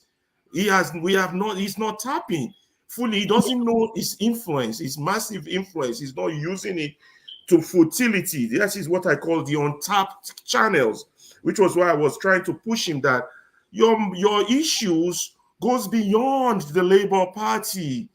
The Nigerian problem goes beyond party problem. It requires a massive movement, because for you to have a revolution, you need a revolution of the mind. If the people are not hearing the message, there would not be a change of the mind. And if the mind persists the way it is now, we will continue to get this same result we've been getting since 1960. That some people tried to change in January 1966 but failed, because they were also betrayed by the reactionaries among them. So to have that effective change, you need a precise, critical number of supporters. They're not just people who just follow for following's sake. People who are ideologically sound, politically sound. You need your own disciples, not people who worship you, not people who worship you, just follow you, Your Excellency, yes sir, yes sir, yes sir. No, because personality don't make leadership. It doesn't. It's a philosophical ideology that is embedded in there. And he has it. He has something. He has character. He has something that most Nigerian politicians don't have. So he needs to stand himself apart from them and start his own movement, his own people. Now, if it entails leaving the Labour Party, leave the Labour Party, but you can still work within the Labour Party, which it doesn't control. Get that straight. It doesn't. It just used them as a vessel. You understand? But at the same time, you need an outside movement, outside the Labour Party, that is galvanizing support and joining the links. So that's what my question was targeting, because that change, my people, is not going to come if we don't have the critical number. The bad guys have already recruited people yet unborn. So we got more work to do if we're going to stand behind someone to lead us to that promised land. We got more work to do than just what he is doing. And I'm a little bit disappointed a bit, just a bit, not too much, that he doesn't take the title of a revolutionary fully. He pushed on that progressive. We know what progressive could be, a carbon copy word of I'm here, I'm not there. We know a lot of progressive. Those who built Lagos and how they destroyed Lagos, they're not progressive. And people who call themselves Awois, that's the biggest joke of all. I once had a conversation with a friend, which we did at Luther together back there. He confidently, he's a strong Agadoist. He can come there, oh, I'm an Awoist. I said, your political ideology is useless if it doesn't affect meaningful change on the people, on your people, and the people around you. And he said, I'm trying to get personal. I said, yeah, politics is personal because it affects my life and the life of the future of my children. So anybody tells you politics is not personal is a complete fool. And they want to hide under the Awoist. I'm an Awoist. I follow Awolowo. Garbage. If you follow Awolowo, you will be screaming at the top of your voice that all these people ruling Nigeria should be in jail or should be shot at close range. All right. Thank you, Alaba. Mr. James. Yeah, please, I'm sorry. There's an occasion going on very close to me. I have no control over them. Can you bear with me, please? Just like Peter Obi, you have no control over. Actually, I asked him only one question. Unfortunately, he did not answer it to my satisfaction. That is, what took him to Chatham House? This is Nigeria's internal problems. we are trying to solve. And you are going back to the colonialists who created the problems, who laid the foundation to find solution to the problem. If he did not discuss anything with them behind the scene, why was he there at all? There were about 10 or more presidential candidates that refused to go. Why is he among the only 4 that went to Chatham House to have discussions with the colonialists? I'm not too happy about that. Anyway, my worry is this. Should he, for example, drop dead today, may no evil befall him. Should he drop dead today, what becomes of the obedient movement?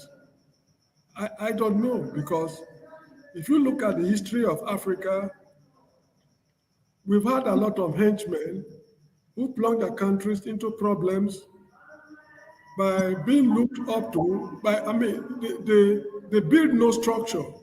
And once they quit the scene, it's mayhem that, engulfs the country. A good example is Felix Ofe-Bonye of Ivory Coast.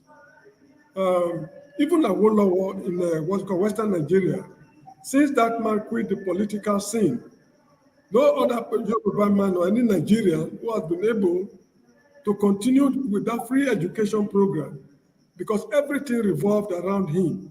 So should this man, for one reason or the other, quit the political scene, what happened to this movement? It's going to be in disarray from the way I'm seeing it, because even the party is already gone. And another thing that is of interest to me is that people since this last general election, people have been saying that he's in control of 6 million votes.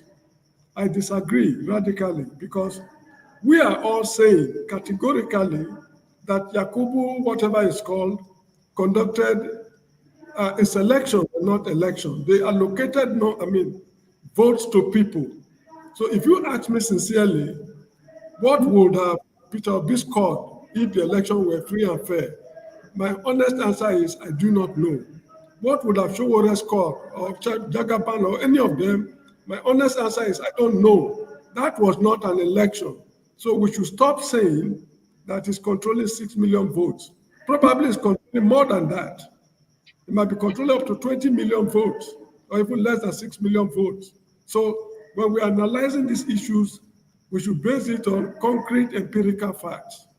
So this is just what I have to say. And also, he has spoken well, but I think there's an English saying that the sweetness of the pudding is in the eating. A lot of African leaders have come and gone. They've told us very sweet lies, and at the end of the day, they rub our faces with shit, and they get away with it. I can cite examples all over Africa. Take Liberia, for example.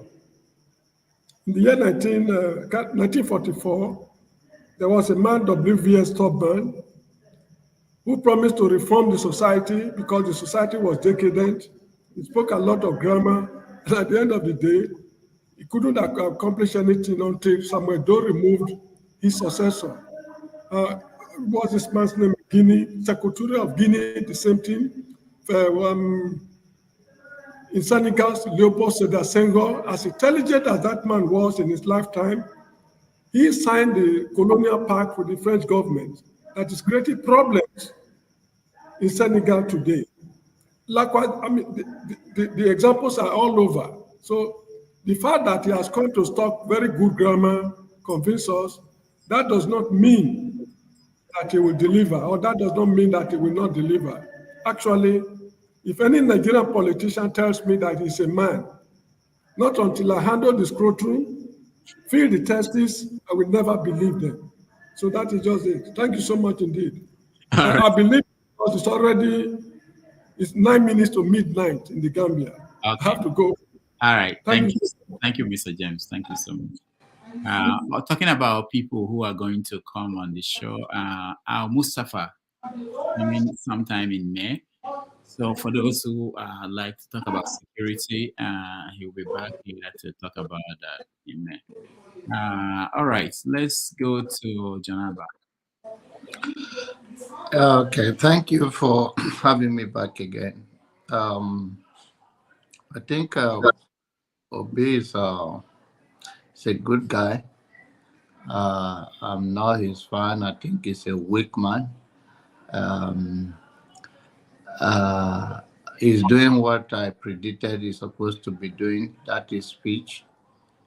Should be motivating people around. I think he's a mechanic. He's not a driver. But he say he a good mechanic can be a driver.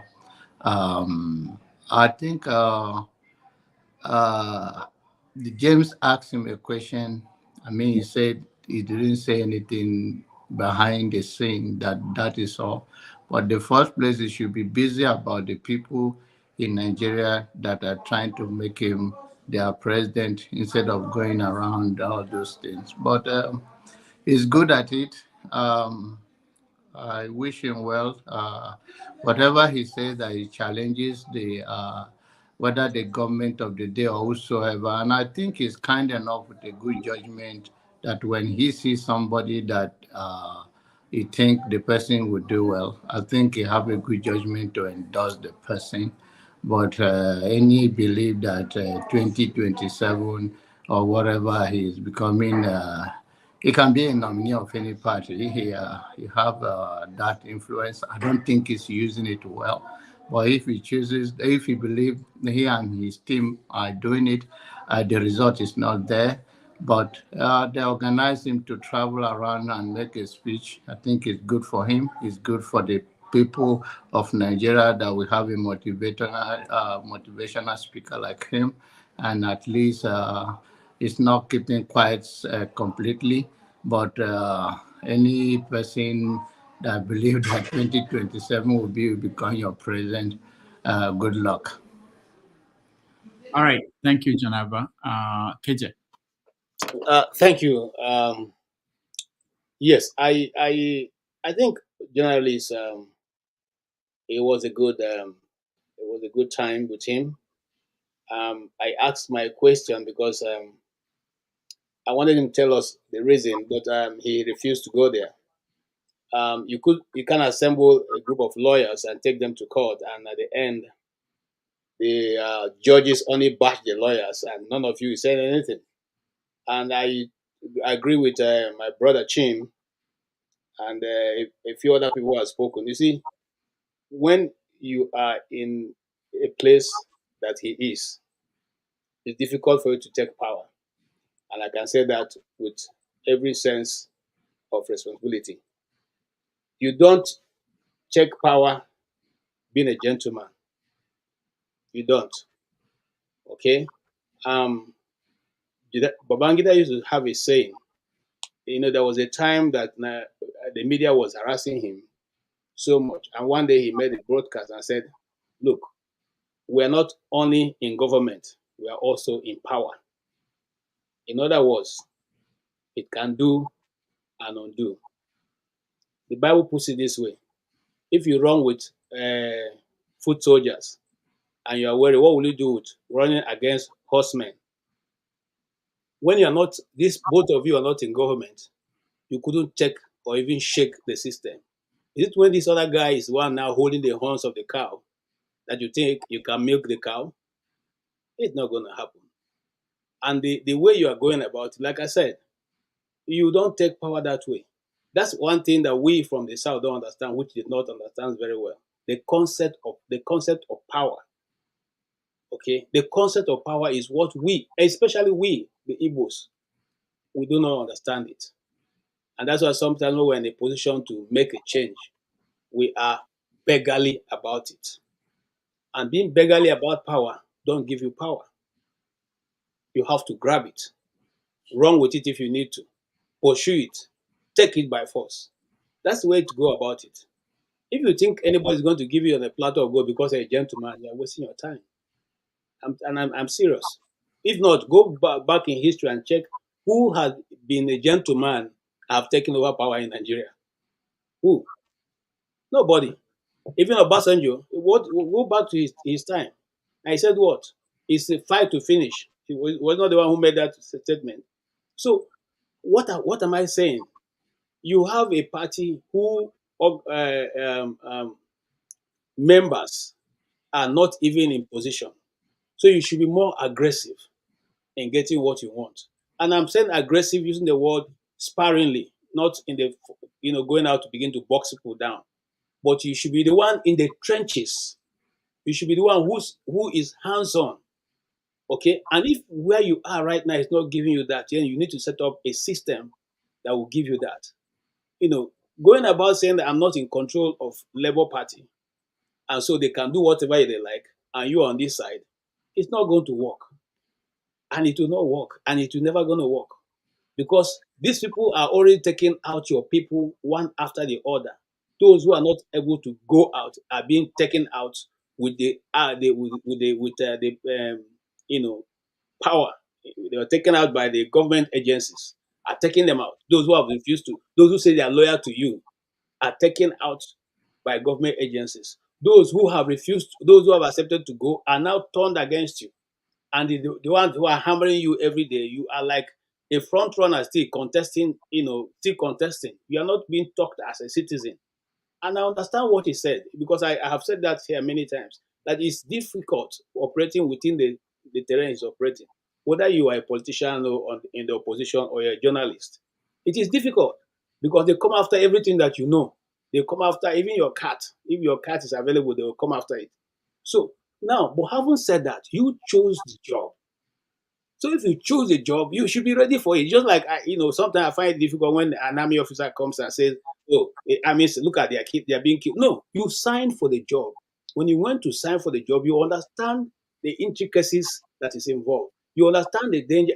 Don't tell me that you see war or you're a policeman like the other ones who saw some time the one video that was trending, and the police people were running away from pursuing the bandits. Okay, so you chose the job. So now you have chosen to be that person that Nigerians are looking up to. Give or take, you have 6 million people backing you. Your voice should carry more authority. And like he said, I understand they are coming after him, they are coming after Dati. In fact, Dati's university was put as one of those that is not qualified, that is supposed to be closed down. I don't know if that have been resolved. But before now, it was one of the best universities in Abuja. But after the election, his university became one of the worst that is even not accredited. So I know what he's saying. But you see, nothing good come easy. I think there was a musician who sang that song. Okay? And so if you want to go against a pig, you must be prepared to wrestle in the gutters. You can't say, "No, I won't do that." You can't say you're too much of a gentleman. You can't say you are holier than the Pope. You just need to march out. And if you don't want to take it, then you step aside so a smaller person can run the show. And that's my position. You see, even what I asked him was for him to tell us what transpired. Why is it that the court didn't say you people presented any evidence? But he said that is in the past. If you don't know how it happened in the past, how will you know what they're going to do in the future? Okay, you must be able. That is why we study history. We study your story, your history, and then we know the mistake that was made, and then we know how to go about it in the next time. We know how to negate that same thing. You have states that even the media helped you. BBC, for instance, gave you all the package of what happened in River State.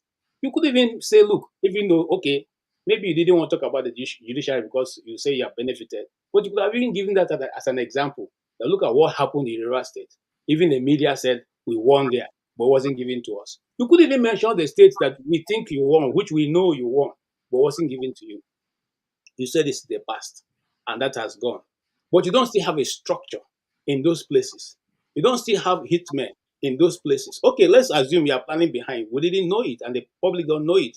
And you know what is good in politics? And that's why some of you, when you come, when we're talking about police in America, some of you mistake to think, I love Trump. No, he comes after you people with everything you have. You have every system.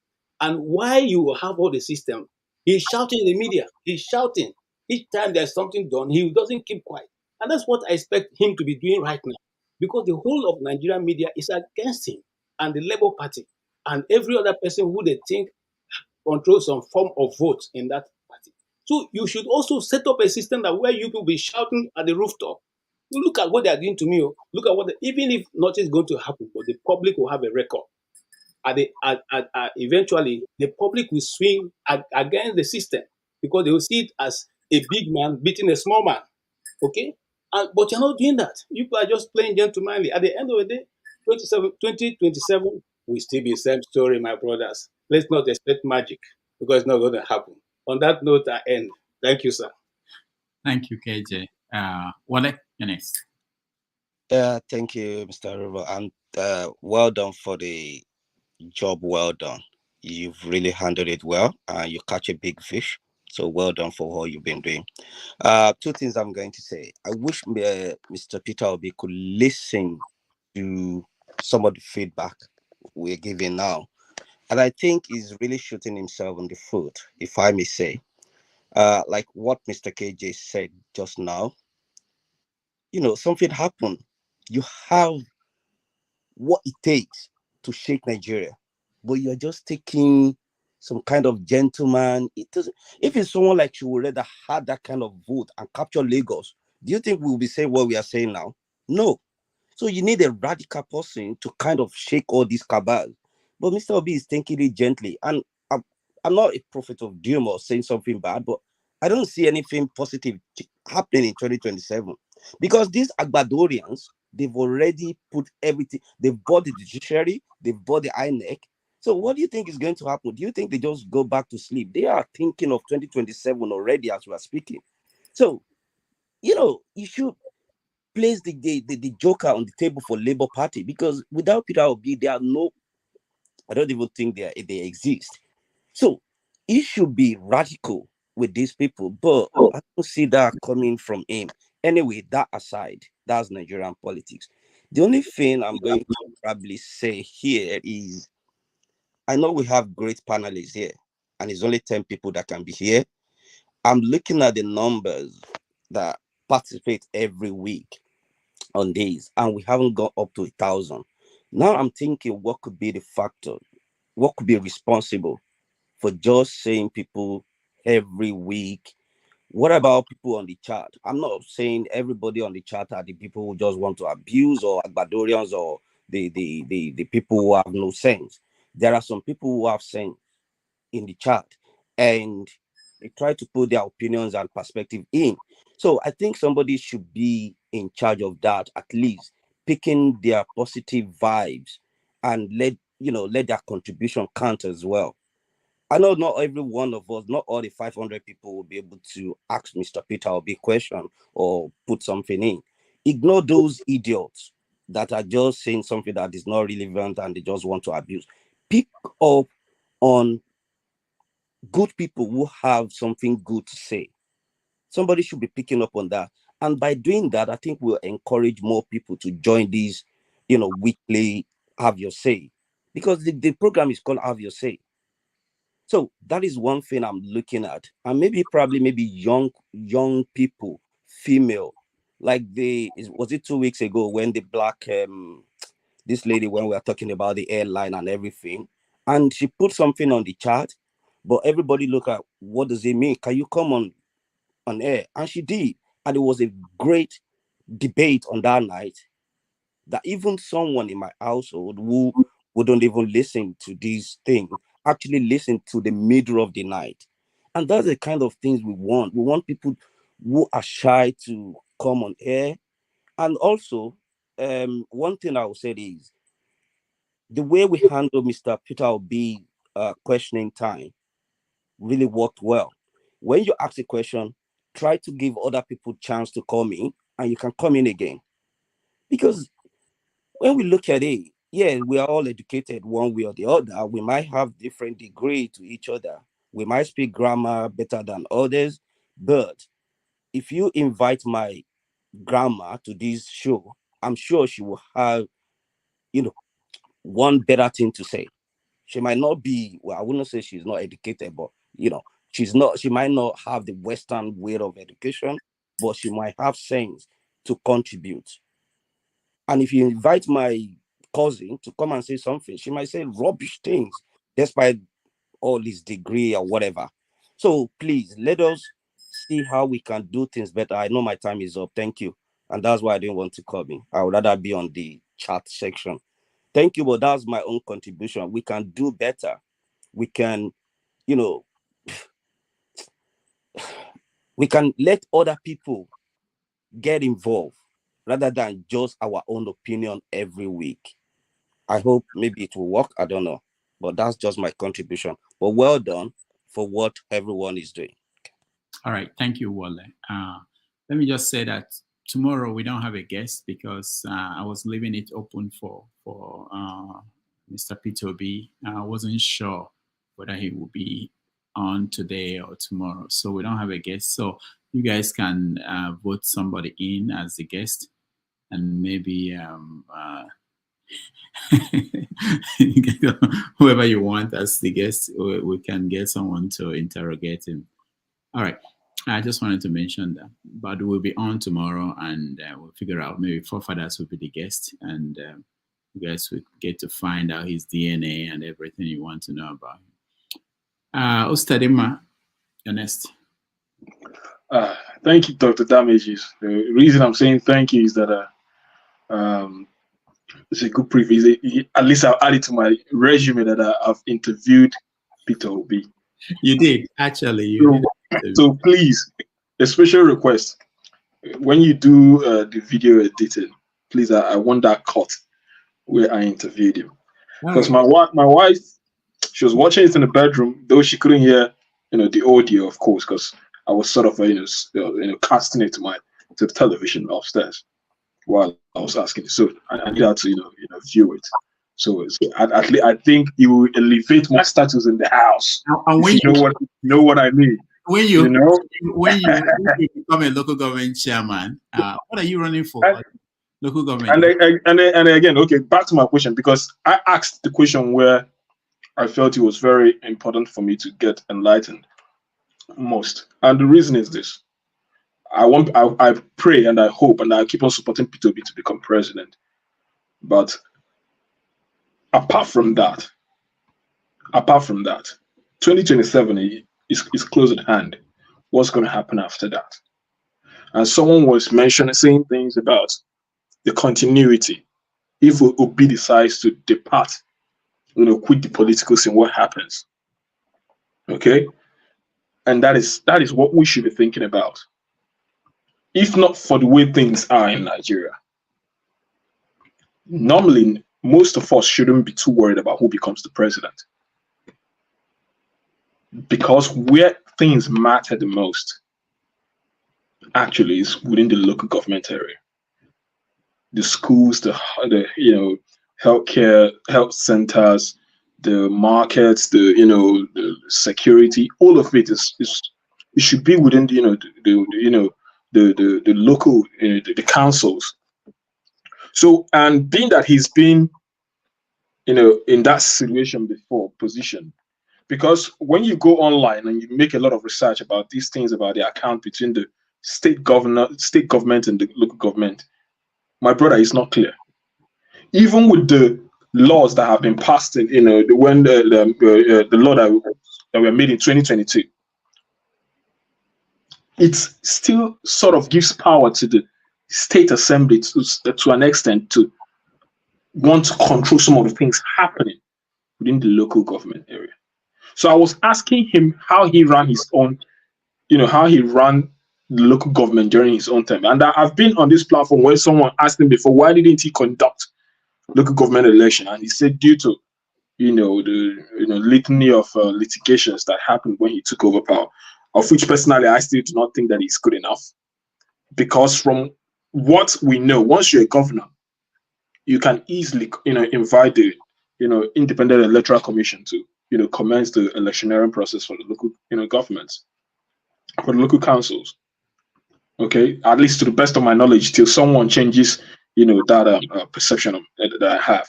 So he did answer well to an extent for me. He made it clear. He started mentioning the people who were, of course, I'm not from Anambra State. There's no way I would know the local government chairman and the people that he was mentioning. But from what he was saying, his local government chairman, we are very functional. And I'm inclined to believe that, because there is no way he could have achieved most of the things he achieved if he was the one going individually to be doing those things. So if he was able to touch a good number of places in Anambra at the time he was a governor, there should have been a degree of independence, a degree of cohesion, and a degree of, autonomy which he allowed to prevail within the local, councils. So for me, that's something that was very imperative. To be honest, I'm sure that most likely when Obi is done, I don't think I'll be really caring for anyone else to really become a president. Someone like myself, I'd like to focus more on what is happening within the local government. How do we liberate the local government? Because I believe that from building from the ground up, there are a lot of awareness that our people do not have, even when it comes to, government education, social education, the things we were talking about the other time, about security, about, people having the awareness that when they get into boats that they need life jackets. Those are basic social studies, that things that should be embedded in our social studies. But because local governments are useless, a lot of things, sort of get damaged even before it comes to the state level. So if we are going to be building leaders who will, usher us into the Nigeria we are looking for, the future we're looking for, we need to go back to the basics, which is the local government area. But all in all, it was a great privilege to be with a man. He can be very articulate, very honest, at least to my own perception. He's someone who is very approachable, and I use this word, very approachable, very approachable. And just before he came on this show, he was in Boston where he was delivering his lecture. He was speaking about how do we make the presidential system something more that is more accountable, where it's not this, congregation of spokesmen that are always coming out. We need something like this, same way I, an ordinary person, with no political inclination, with no political power, that, anything, is able to assess the head of state. Where the head of state can be brought to a medium where he's able to relate with a common man. This is what we need. The presidency of Peter Obi might not change everything in Nigeria, make everything perfect, but it will set a new bar. It will set a new benchmark for what leadership should be about. And let me quickly speak about, again, when the thing about him having the hold of the political party. If I don't want to blame Peter Obi too much, and the reason is this: we all know when he joined the political party, it was few days to, in fact, a day to the PDP. What is it called? The PDP convention. What do they call it? Oh, is it primary? Oh. Primaries, exactly. Yeah. His movement into the Labour Party was reactionary, so to say. Labour Party has a foundational problem that has existed before Peter Obi. Now, look at the dimensions of the things happening. And someone like Abure at this point, and look at how difficult it is. An average politician is greedy. A natural politician. And a normal African is greedy. Someone like Abure who has tested power and who has tested money, and who knows that there is more to be gained by being the head of the Labour Party. Do you think he's going to give up that party position easily? Most of us must not forget that one of the reasons that Peter Obi is able to function the way he functions is the fact that this man, by God's endowment, apart from having been a man of good character, he's financially independent. That helps him, regardless of what is happening in the political scene. Abure is not like that. Abure is thinking of his stomach and his children who are probably going into the university. A lot of people in Abure's position will not give up. So Labour Party has a long way to go when it comes to bringing its house in order. But from the cue and the body language of Mr. Peter Obi, I don't think he's a man who does not understand the influence he has. On the contrary, I think he knows fully well his influence. In fact, I think he's fully well banking on the fact that if Labour Party persists to do what they're doing, that he can easily walk out.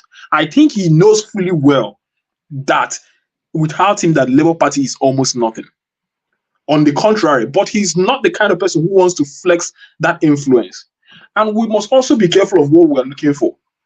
We must also tread carefully so that we don't jump between a line of having a very big influence in the party till we get into a state of a position of capture, the sort of thing we see happening in Lagos, where one man can determine who will be the next governor, even if he's inside the grave.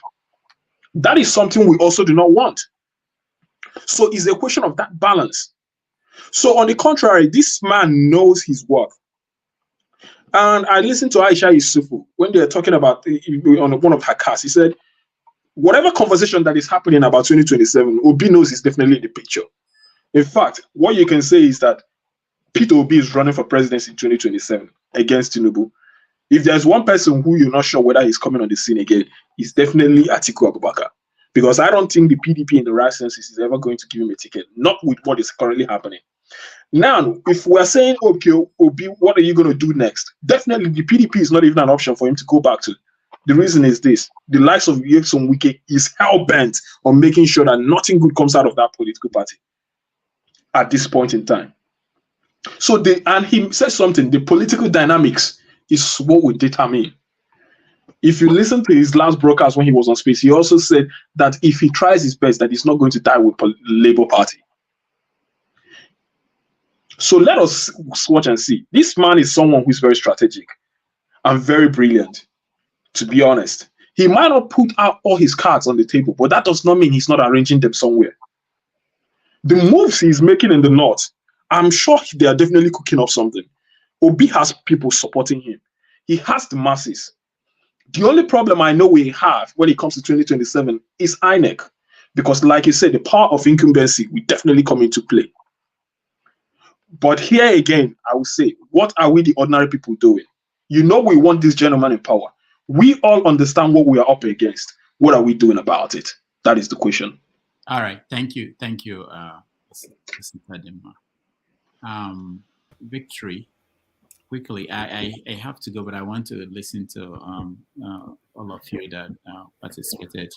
So I actually take this feedback and use it for next time and every other thing. So, Victory, go ahead. And Rudolph, you did very well. Thank you very much. I forgot to compliment you. Yeah, it went very well. I think we were all very well behaved. So they should not be scared of COVID. Doctor, you're very funny. When it's my turn, sit and let me just tell you, I was up since 2 a.m. and it's 8. I know. I'm just joking. Breakfast. I can't remember, but go ahead. Yeah, I was going to say that, the reason I asked him that question because he's part of the political elite, and I suppose they do meet and discuss about things and stuff like that.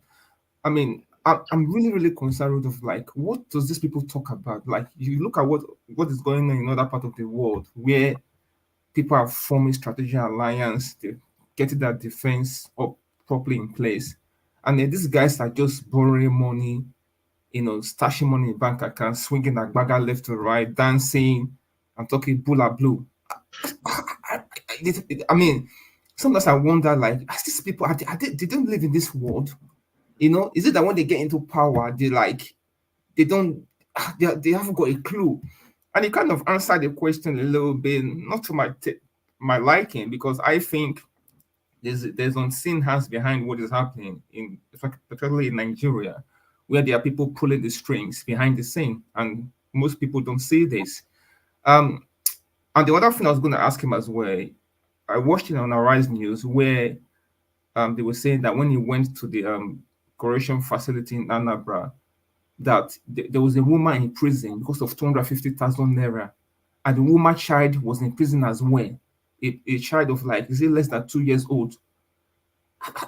At least I couldn't believe what I was hearing, that this woman was sent to prison because of 250 cases. I wanted to ask him, what did he do about that? Did he pay the money off, or is that woman still there with her child? Because I see that as a grave crime, for a baby to be in prison with a mother.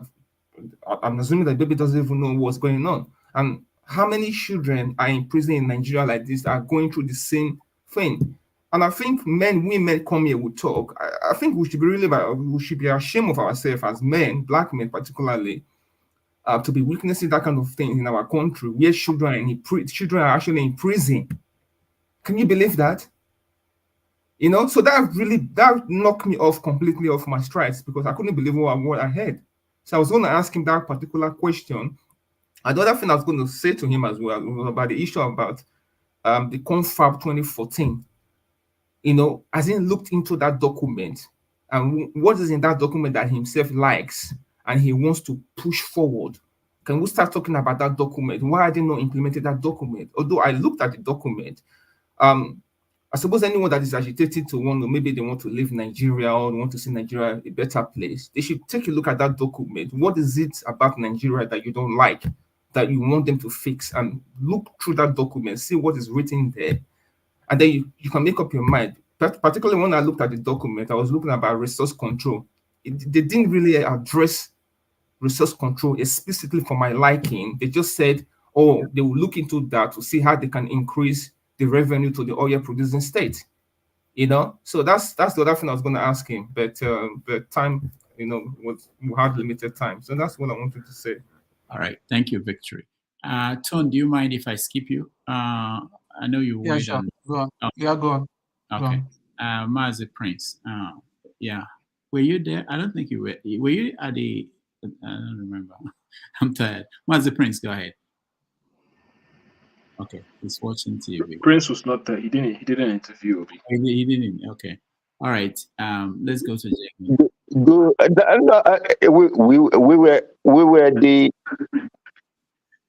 the what do you call it? We were the comment soldiers. I saw you. We were the comment soldiers, so we had it there. Let me start like this. Victory, I don't know what you know about Nigerian politics. But from what you are saying that you were going to ask Peter Obi if he looked into the confab of 2014 and what is he doing about it. Peter Obi is in opposition. He's not in presidency. You should be talking about getting those people who are in presidency to tell us if they've seen that document and what they are doing about it. And when you say elites, yes, I agree with you, we have elites. But everybody, it's not the same. It's just like, I don't know where you are.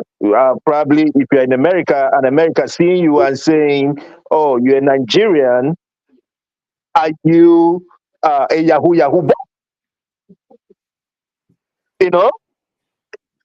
For the fact that you are from Nigeria doesn't mean that you are a Yahoo boy. So let's put that aside. And then my brother KJ, I'm surprised at your comment today. This man have said it, and he has said it, that he is not desperate to be a president,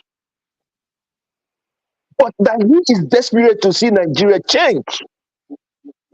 You don't have to be in presidency to do things. When we talk, KJ said something about when Abiola, I don't know, most of you who are, on this panel, if you were there when Abiola ran his own presidency, I can tell you because I was part of it. And I received enough beating, not only beating, the treatment from the police, and that was when we had the mobile police doing, acting anyhow with the armies. From Oshodi to what do you call it? From Oshodi to Oba or Ikeja, you will see people on the road that after they've lost their life, or they've been pepper sprayed and all that kind of a thing. That was the time I even knew that you could use kerosene. So it kind of like try to subside the effects of pepper spray. So, and when Abiola came, when he was away after winning, when he was away, there was no problem. But immediately he came in, there was a statement he made. Them arresting Abiola was not because of that statement. It was because of the interview he had in CNN. They were waiting for him to come. And they just wanted to hear that. It's still people that were pushing him. Say something, say something, say something. And when he said it won't happen, he was, he was nabbed. And the rest is history. We all know how it ended. This same man that we are accusing that he's either that he's lukewarm or he's too cold or whatever it is, he has family. And definitely his wife or his family talks to him also. We should also look at it from his own side. It's not easy. I really applaud him for even being able to move around, still standing. Atiku just came back a few days ago. And why did Atiku come back? Atiku just came back because of the next meeting that they're about to have. Is it tonight or tomorrow that he came back? This same man told you, if you know what they're doing to him, wherever he is, they know. And the only place I don't think they will know is maybe, coming to America, they will, let them come and tap his phone. Let's see. All right. But they are looking for a way to nab him, to put him away. He is their nightmare. He is their albatross. So we should stop pushing it and start, keep saying all that. Let's wait and see. If 2027 comes and there's an opportunity for him to run, let him run. If it's not there, let him be. But we should be considerate in, what we say and all that kind of a thing. I really applaud him. And whether they like it or not, and I will still say it tomorrow, Mr. Peter Obi is the president that I know. I don't know the one you guys have over there. All right, thank you, Mazi Prince, and thank you for That's all I can say. Thank you. Thank you so much. We appreciate you. Jagan, after you, Omore's corner. Thank you. Yes, well, I appreciate that meeting very well. He's a pleasant man, to be frank. As you engage with someone, you can quickly ascertain the kind of person that they are. He's a pleasant man. I got 2 questions in, which forefathers underlined. But my questions were light. I mean, at least the first one was, I just really wanted to find out from him if he had looked around the political playing field and afar and seen anyone that is of merit. And Jago, thank you for that question again. Thank you. That was a very nice question. Actually add to the polity, because I really find it hard when I look around the political atmosphere to see who can really form a government. Who would I like to join? Not that I'm political at all in that way, but I do, as he said, want Nigeria to quickly turn around. And then I had to go on to ask my main question, which was geopolitically, because I understand that you have an understanding of what's going on inside Nigeria, but do you have an understanding of what's going outside Nigeria that's affecting Nigeria? Because there are many things. I was going to go on and ask him about the HDI of Nigeria, which is the Human Development Index. And I was watching a program the other day, and it was one young, or not so young actually, about 40-year-old actually, speaking about 54 countries of Africa and what their HDI is. So I was watching it with real suspicion as to where Nigeria would be, and really thinking it's going to be the top 3. But again, maybe I didn't understand HDI correctly enough.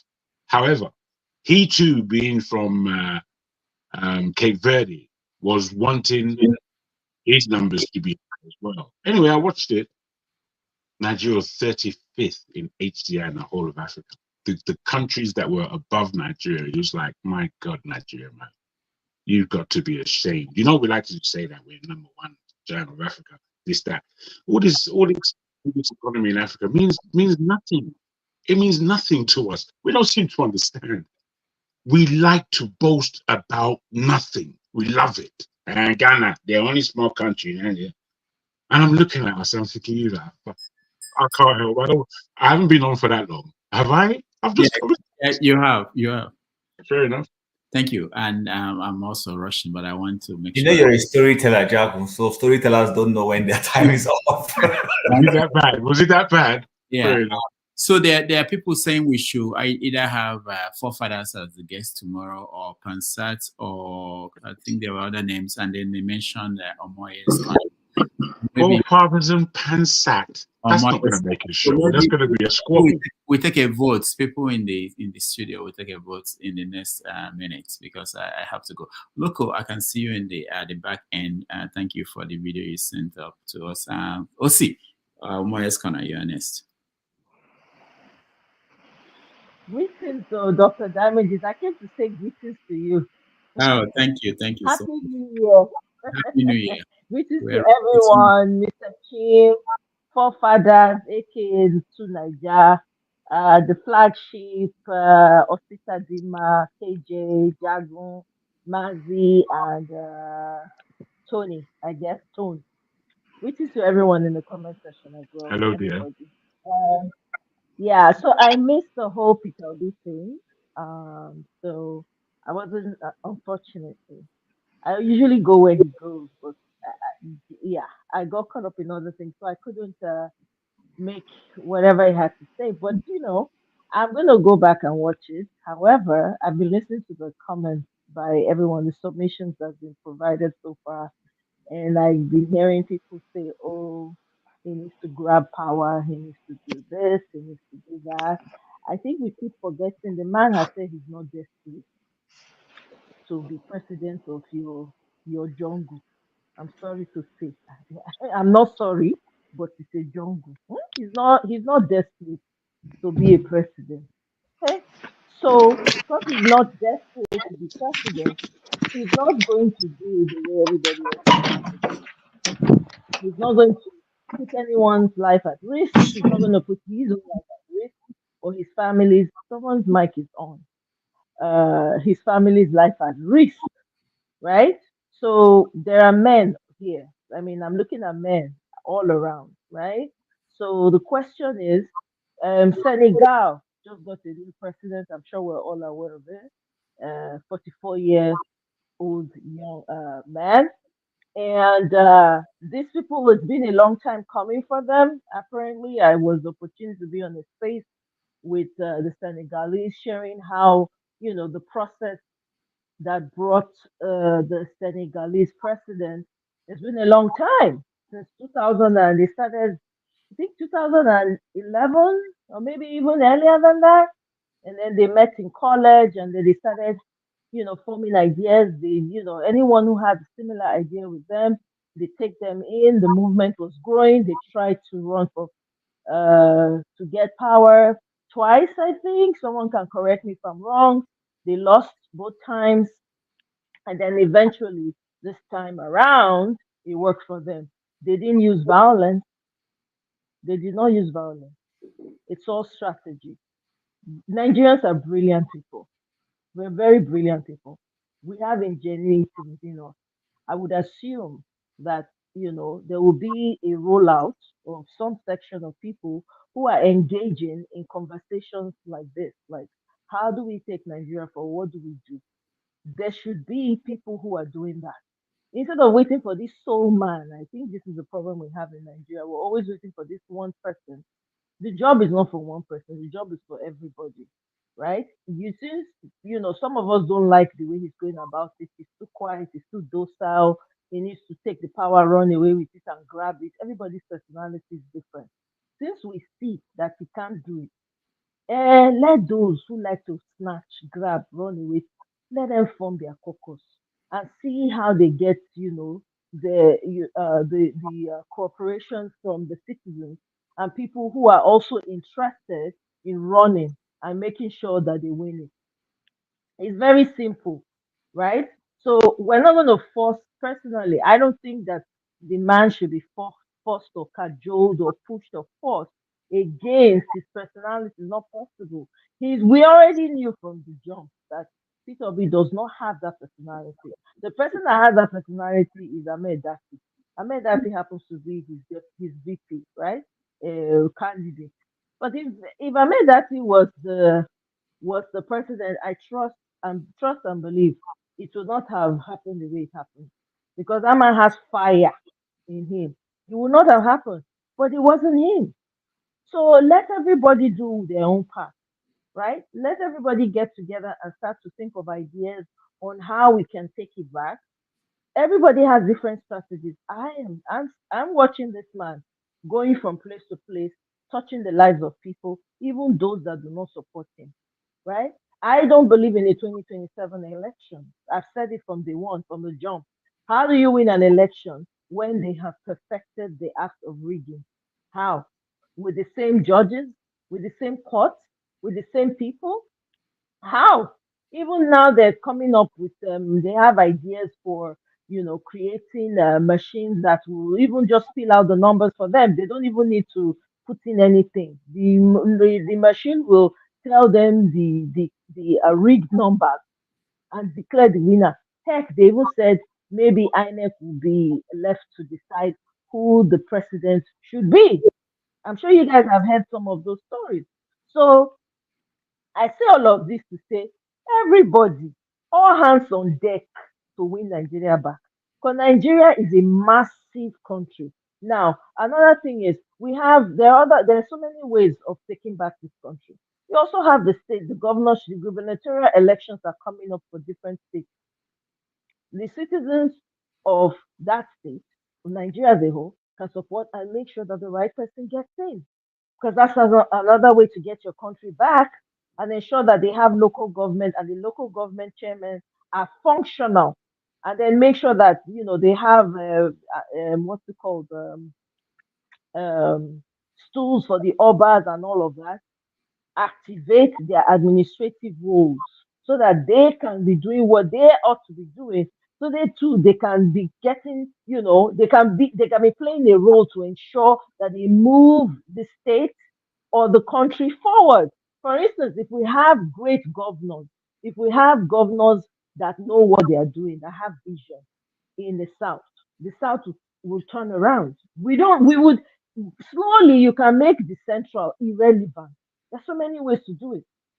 So you get behind a governor you know is going to do the right thing, right? Somebody like Alex Oti. If we had governors like Alex Oti, can you still hear me? Yeah, we can hear you. Although the sound is not as okay. It's not as clear. Not very, but we can hear you. Yeah, but it's not the way it used to be. It could be better. Oh, shoot. Okay. Let me see if I can. Be better now. Okay. Yeah, go ahead. Is it better? Yeah. Okay. Yeah. Sorry. So the AirPeace is muffled. Okay. Sorry about that. So I'm saying that there's so many ways to win back our country. You get the right governors in the state and slowly make the central irrelevant, useless. If the South gets it right and have the right governors, half of our problems will be solved, because your problem is not the federal that's causing it, it's the grassroots. Do you have local government chairmen? Hold them accountable. Hold your local government chairman accountable. Hold your representatives accountable. Hold your ministers and your senators accountable. Who are the people you're sending to be ministers? Who are the people you're sending to be senators? Since nobody wants to come out and fight, the other way to fight is by doing this, right? Since people in Nigeria, they like what is going on, I would say shut down the goddamn system. Let nobody go to work. But who am I? I'm just one person. But if everybody could think about that and say, if I don't go to work, who cares? How much are they paying me anyway? I'm not even able to survive. People are running out of Nigeria every single day. It doesn't make any sense, right? So if we're not going to do that, since we don't want to shut the system down and we are not ready to get on the street, well, let's look for strategies to win back state by state, local government by local government, representative by representative, state by state governor, and take back our states. Simple, right? The North does the same thing. The Middle Belt does the same thing. Now we have to talk about the issue of insecurity, right? Because it's gotten heightened now. Recently, they captured one woman somewhere in Uromi Axis, right? They stole a whole human being. It's come to the South. They keep saying, oh, it's come to the South. Oh, you people don't think that it's going to be any different from what's happening in the Middle Belt. Okay, so since we're not getting on the streets, and since we're not shutting down the system, because that's where any other sane society, that's what they are doing. Since we don't want to do that, right? Let's stop heaping on Peter Obi. The man is doing it the way he can. He's building borehole. He's doing how many we don't do? We don't build borehole. How many of us don't do borehole? I don't know. If you don't do more, they share. Okay, so in the meantime, let's think strategy. Let the guys who have the mindset of wanting it to be like Niger or another Traore in Burkina Faso get in one room and be discussing. We don't need to know you. Just do the action. We will shout. We will come and celebrate. It's simple. That's what I came to say. Because anywhere they talk about Peter Obi, my president, today, tomorrow, till whenever, right? Until we get a better human being or somebody who can exceed him in capacity, we're on a long team. Let's put our money where our mouth is. Instead of making noise, get together, start to strategize, do what you need to do. We have able-bodied men. Show your power. All of them, they go gym. Now, the time to show those muscles when you don't build since. More okay? Leaders, show up. Let's see your leadership skill. Okay? Get working. So that all the people that want to marry many wives, they know their names. I'm not mentioning any names. This is the time to show it. You say, all this opportunity that I want to use to marry many wives, let me use it to show my power right now. I'm the man, I'm the leader in the home. Show it. You go see all the women, they troop coming to, they beg you, marry us, like 50 go show. They'll say, just marry us, it's okay. We want to have a seed that is like your own. Simple. We day here, they knock gum together every weekend, they knock. I don't tire for now. Men, show your workings. Mona, show in your muscles, in your power. Show. That's what I came to say. Dr. Damage is well done. God will bless you, whether you like him or not. Well done. What are you doing? Cheerleader. We like it. Oh, I like that spirit.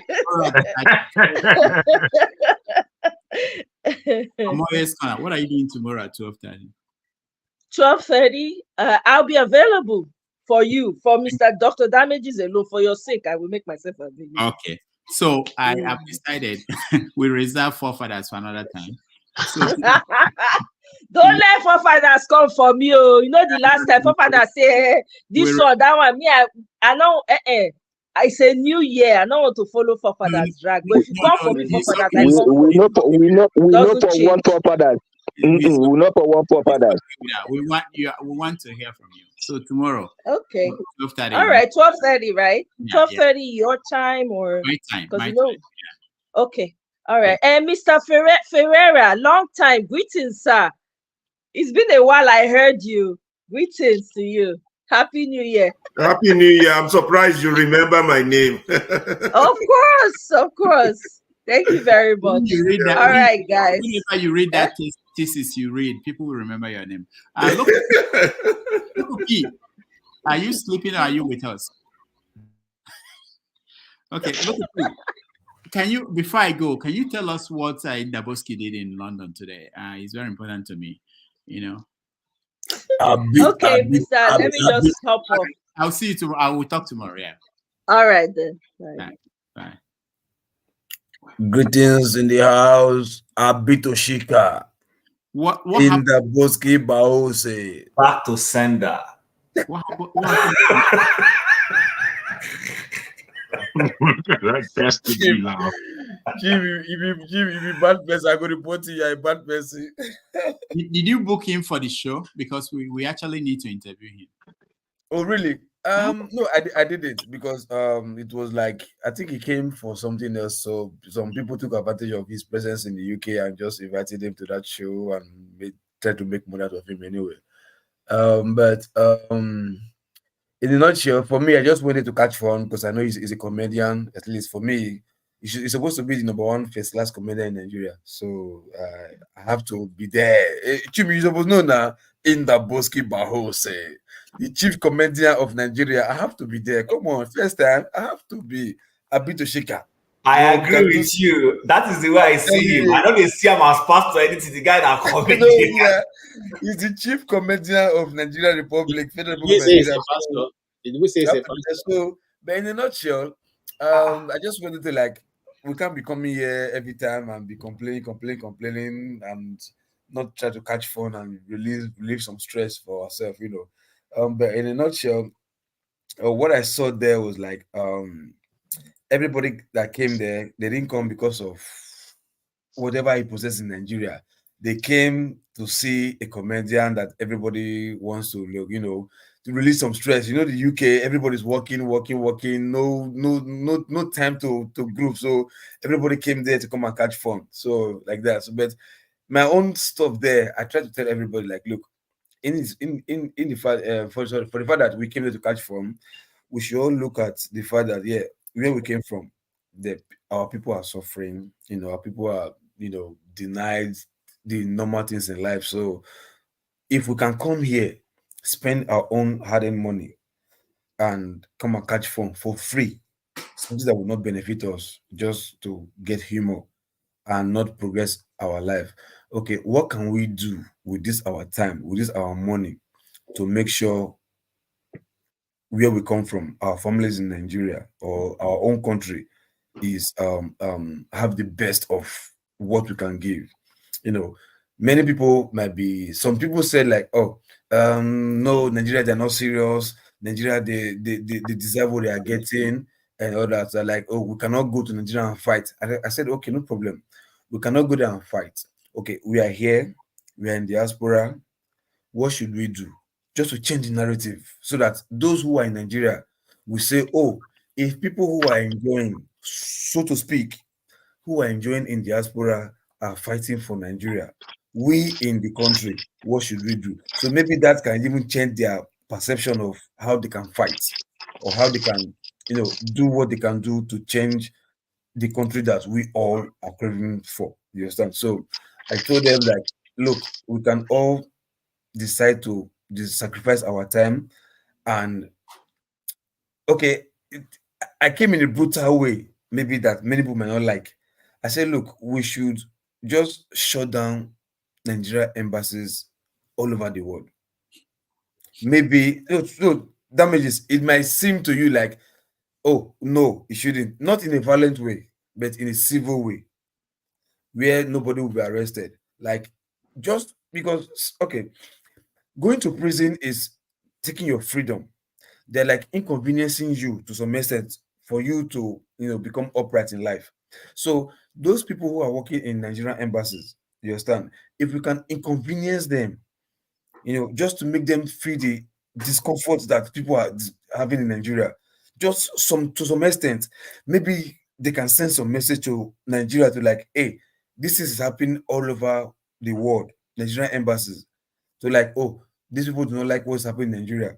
Okay, maybe they can start listening, you know. So, but everybody, all the embassies in Nigeria, in all over the world, Nigerian embassies, they're having the feed of the day, treating Nigerians the way they want to treat Nigerians, thinking that they are God over Nigerians who are, you know, living in diaspora. So, if it's time, we can take up this challenge to like, no, we are not happy with what we are seeing in Nigeria. If you over here in diaspora, you are our mouthpiece to Nigerian government, let's give you the hits, so that if you have this hit here in your so-called comfort zone in diaspora, then maybe the Nigerian government can start listening to you, because we cannot come here and complain every day, and still nothing, not even one thing that we are able to do to change anything, rather than talking, and still we hear even worse news than the previous news that we heard before. So we cannot come on here and sit in our comfort zone all the time, and Saturday and Sunday we gist, we talk about it, maybe catch fun in our comfort zone here in diaspora, and still nothing is being done, no impact of diaspora is being felt in the Nigerian government.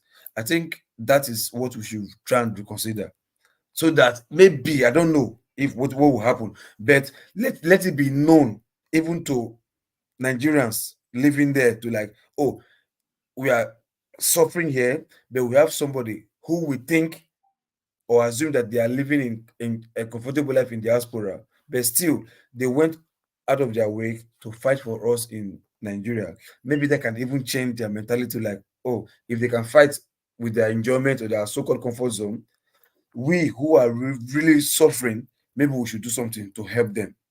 You understand?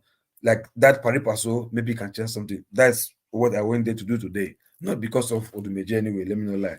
But I trying to go there to, like, hack and make some Nigerians, do something so we can change the narrative in Nigeria. So, thank you, Loco P.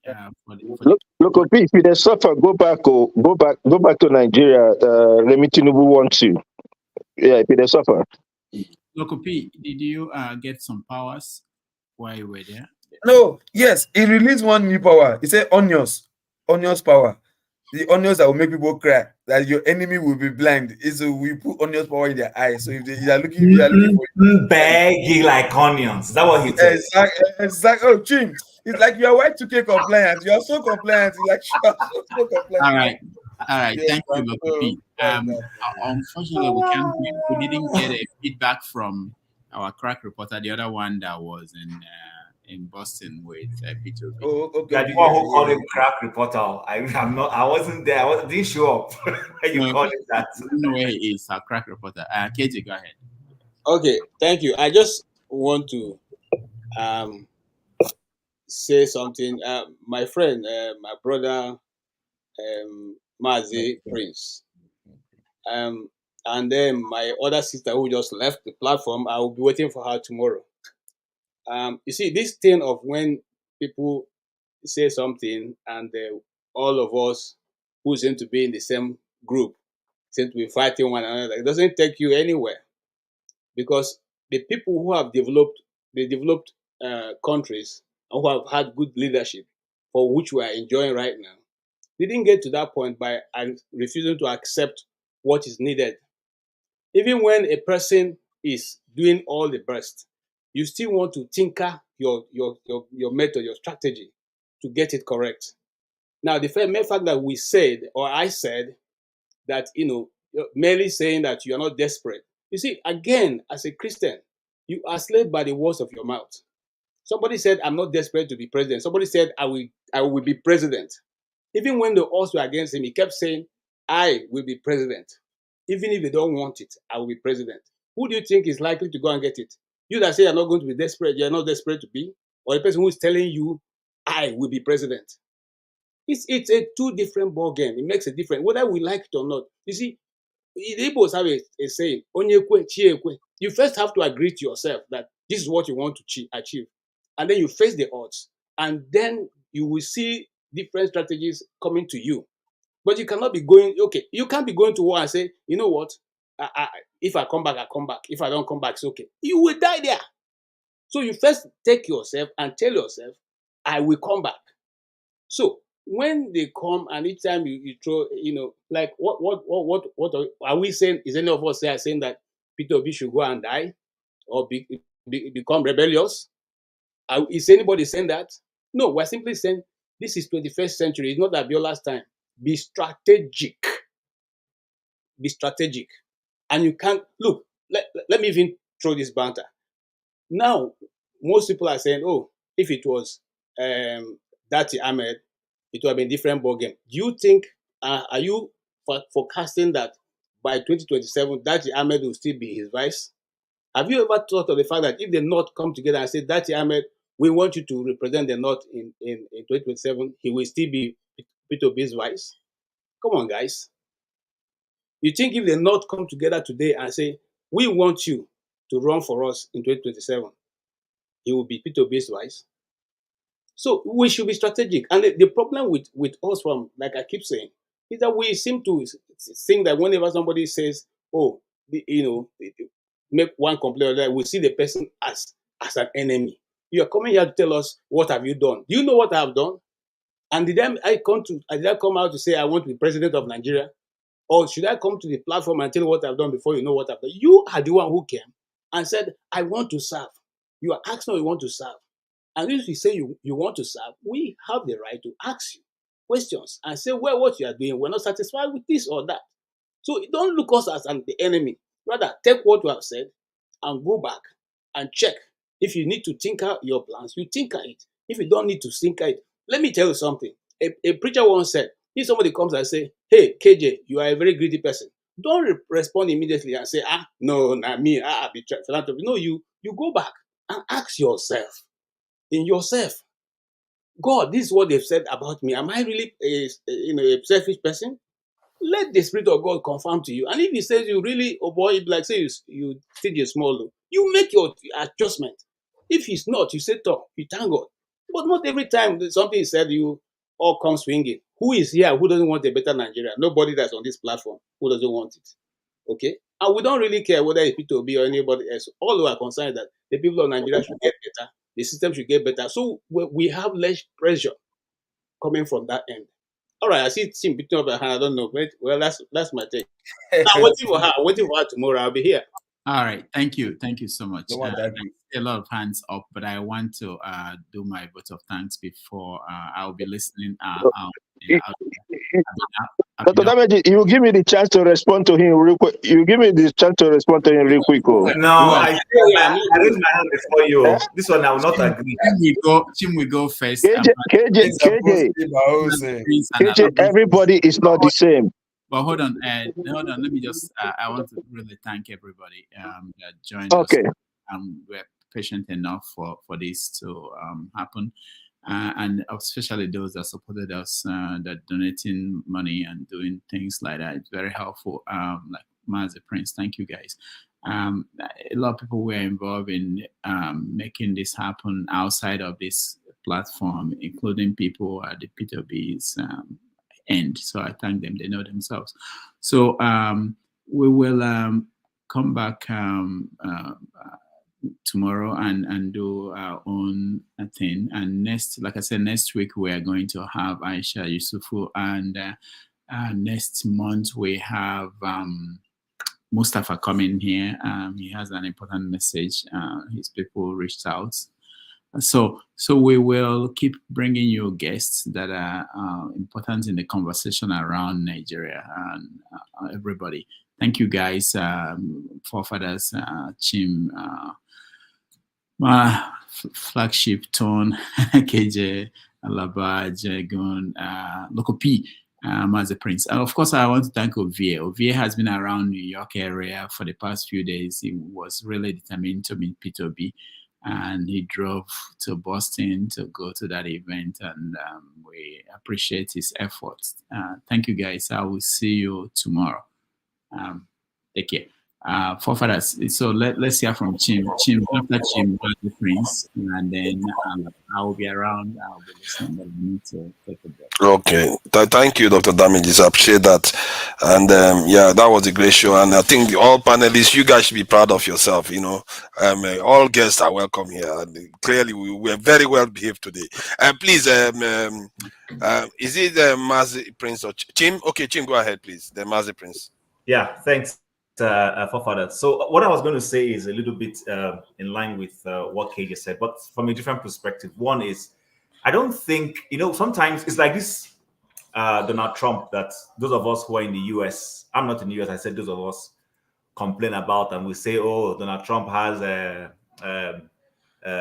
followers who can kill or do this or that. But we repeat the same thing when our own Nigerian politician crops up. I have nothing against Peter Obi. If I was in Nigeria, I would vote for him. If I was in Nigeria, I'm a very active person. I've taken part in political activities. I've supported campaigns. I'm not a top figure, but I go for. In fact, let me not go too far.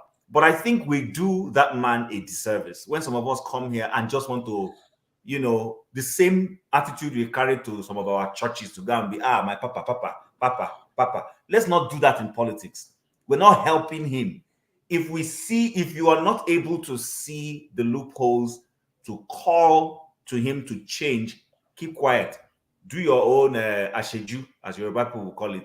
Then let those who are bold enough to say, Mr. Peter Obi, we like you, but we don't like this whole we're seeing. Correct it.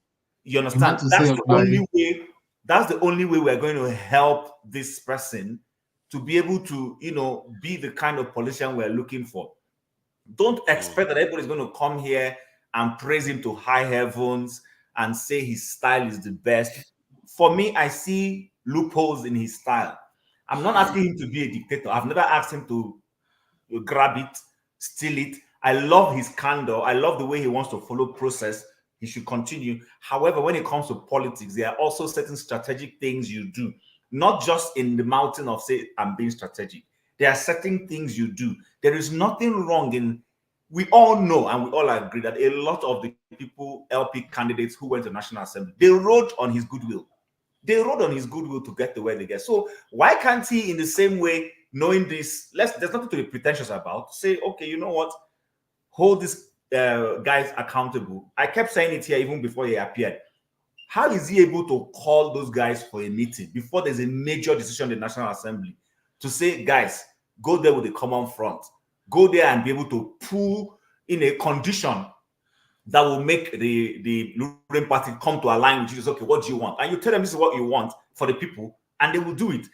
Those of us who live in Canada, we see what the NDP is doing with the Labour Party. Labour Party is the ruling party, but the Labour Party is in office today because the NDP gave it an alliance that has kept it in office. Otherwise, if they didn't have that alliance, they would have been asked to call for election. These are some of the things. I know we're not running a parliamentary system. I know very well. But what I'm saying is, I think Mr. Peter Obi, as much as he has done well, there's more to be done. To come here and tell us I'm not in charge of Labour Party, I'm sorry, I don't agree. From here till next year, if you come back and repeat it again, I will say I don't agree. That's not the way he's going to be able to accomplish that objective he wants to accomplish by just telling us that he's not in charge of Labour Party. No, he needs to be in charge of Labour Party. He needs to, in fact, if he's a good man, he needs to be in charge of it and make sure his fellow good men are in charge. Let them run the things and not necessarily puppet them, so that's the only way Labour Party will grow. But if he just sits aloof and say, let them do what they want to do, it will not work. It will not work. So please, I just thought I needed to say it for people who think we're not bashing the man. The man but do you think that is a product of the Nigerian environment where if you are forceful, it's very easy for you to get corrupted or even taken out? Because if you're a good person and forceful at the same time, you get taken out. So he's now used to playing gentle and surviving. I don't think so, because if you look at Chief Awolowo and his grips on what's the first party and the national aid at the in the southwest in the 60s, what was the name of that? AG, was that AG? AG, and then UPN and co. The guy had a control. Action group.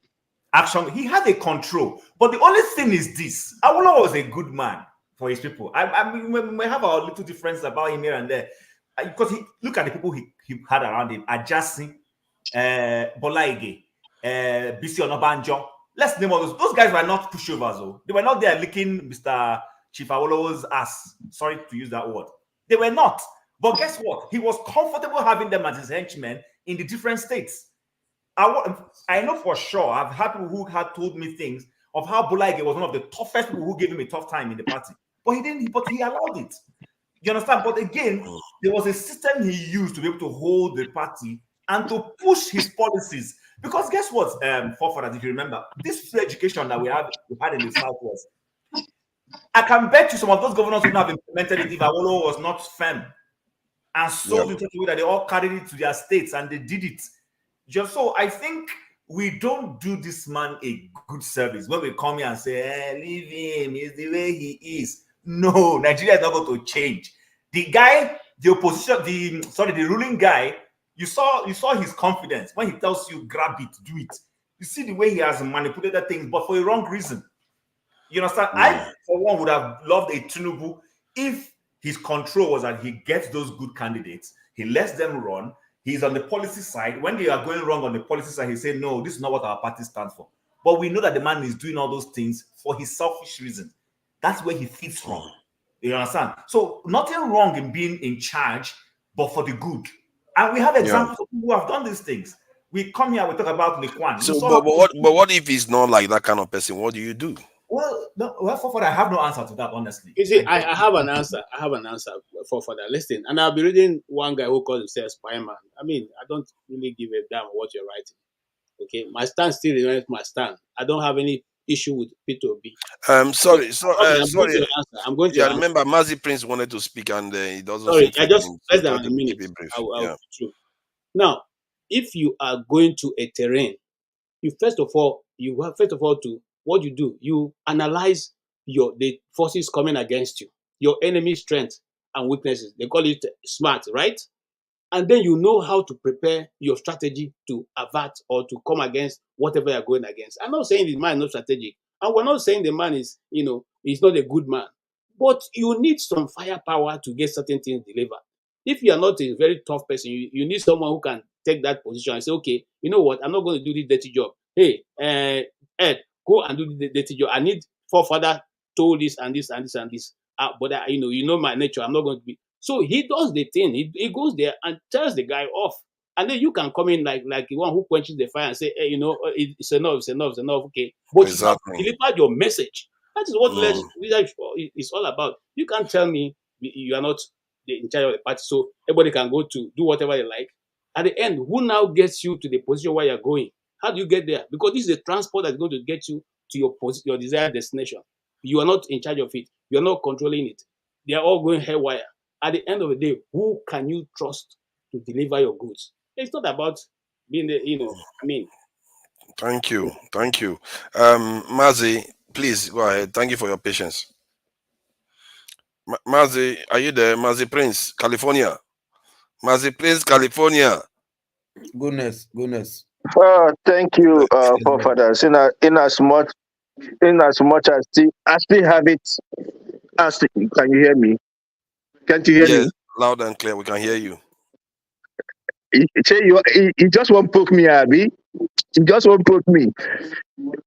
KJ, my brother, make it calm down. Sometimes maybe they take chill pill now.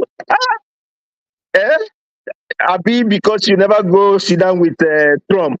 You know, say trial they come up soon. That Trump, trial one they had up and down. He's coming. That hush money, that travel when he go, he must come tell us how he take do one. No worries about it. I told you now. I told you. You don't see what's in the happen. For me, guys, what I'm trying to say is that, with all due respect, for me, when I follow somebody, I don't follow somebody blindly. Okay? I would never be in a cult. I have never been in court. I will never be in court. And I put it on everything that is very dear to me. You know, I've looked at it and seen that we all different. There's a way we all handle our things. And Obi is not like that. Believe me, there are discussions going on the background. And when I say this thing, I'm saying because I'm somebody who loves interviews. I've seen Pat Otomi being interviewed. I have seen Kenneth Okonkwo being interviewed.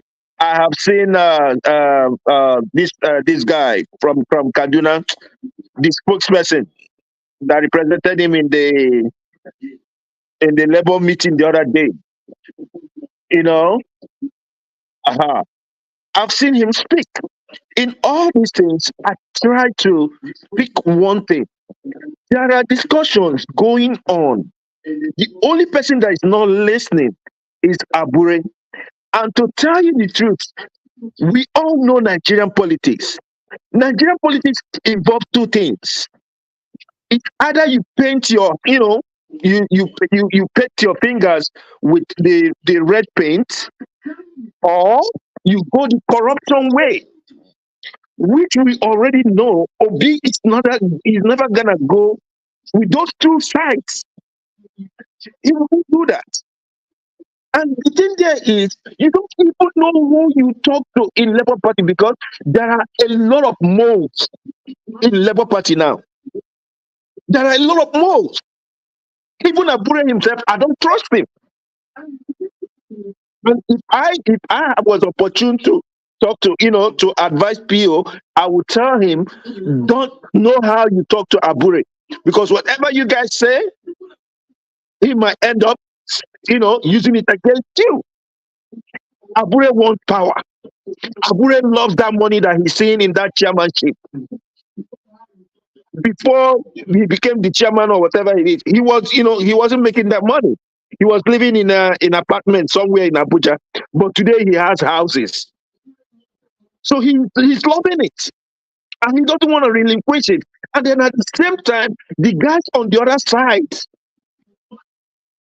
are using him. Because to them, they feel the more there is problem in Labour Party, the better it is for them. Yeah, but hold on. This Abure thing is this is the same thing that happens. Things play out. The same way I love Nigerian, the way I look at Nigerian politics is the same. Yeah, I think you are delayed, Prince. I think there is something about this Abure that I think we should clarify. How is it he has support with people in the same party? Yeah, in the same party that Peter Obi won vastly more vote than Labour Party has ever won. How did he have so much support to be able to do all the things that he's still doing? Why are Peter Obi supporters not there to block some of these things Abure is doing? How did that happen? Forefathers, most of Peter Obi's supporters are not card-carrying members of the party. Okay, forefather is very simple. It's transaction. Understand Nigerian politics. With Araban B and all that stuff, okay, when the problem started in the beginning of all the problem, Araban B was interviewed. And what did he said? That Labour Party was a party where they use, this other guy use them. They just come and give them money just to do one or two things. That was what they were doing. They weren't going there to win. They were not going there to win. They were just going there just to be a force, and then the ones that might win will come to them and sort them out. People said that the youth leader now, Kennedy, was an errand boy, that they were sending him to go and buy them rice and beans or whatever it is, lunch. You understand what I mean? That's to show you how corrupt they were. But Peter doesn't want to play into those kind of politics. And to me, I believe that when you believe in democracy, when you're a Democrat, you play by the rules. Don't dictate. Anytime he starts dictating, I will unfollow him. That is me. Let the things play by itself. Okay. Thank you. Yeah. Ferrari, please go ahead. Yeah, thank you all. I just want to be very honest with you all. How much do you guys really know about Nigeria? I mean, current Nigeria in the past, how much do we know? Yes, we come down here, we push this argument, we push that argument. Let me first of all say, yes, I am on Omoye's side on the fact that we are men, and we come here, we talk every time, we're not doing enough. I agree with that. I don't think people like KJ and the rest doing a pushback to that statement should do that. We shouldn't be. That's our problem. Every time there's a general comment, each one of us individualize it. And that's part of the Nigerian problem. Then I want to ask you guys all this question. You come here, how much do you know, apart from people's behavior, our politics, the transactional nature of our politics, how much do you guys really know about Nigeria? Nigerian problem is historical. What do I mean by that? If none of you go back and read in details, we were not born when these things were happening. What is happening now is just a repetition and re-echo of stuff that had happened in the past from 1950 something to now. Before independence, then during independence, the first 6 years of independence, then the Civil War. You guys, we got to spend time to educate ourselves, to go back and read about the Nigerian situation. What is going on in Nigeria? We come down here, we re-echo the same debate we're having now, guys. Let me break it down to you all. The same debate. What year is this? 2024, April. They had it in 1954. They had it in 1959. They had it in 1963. They had it in 1966. And that 1966 one was the saddest one.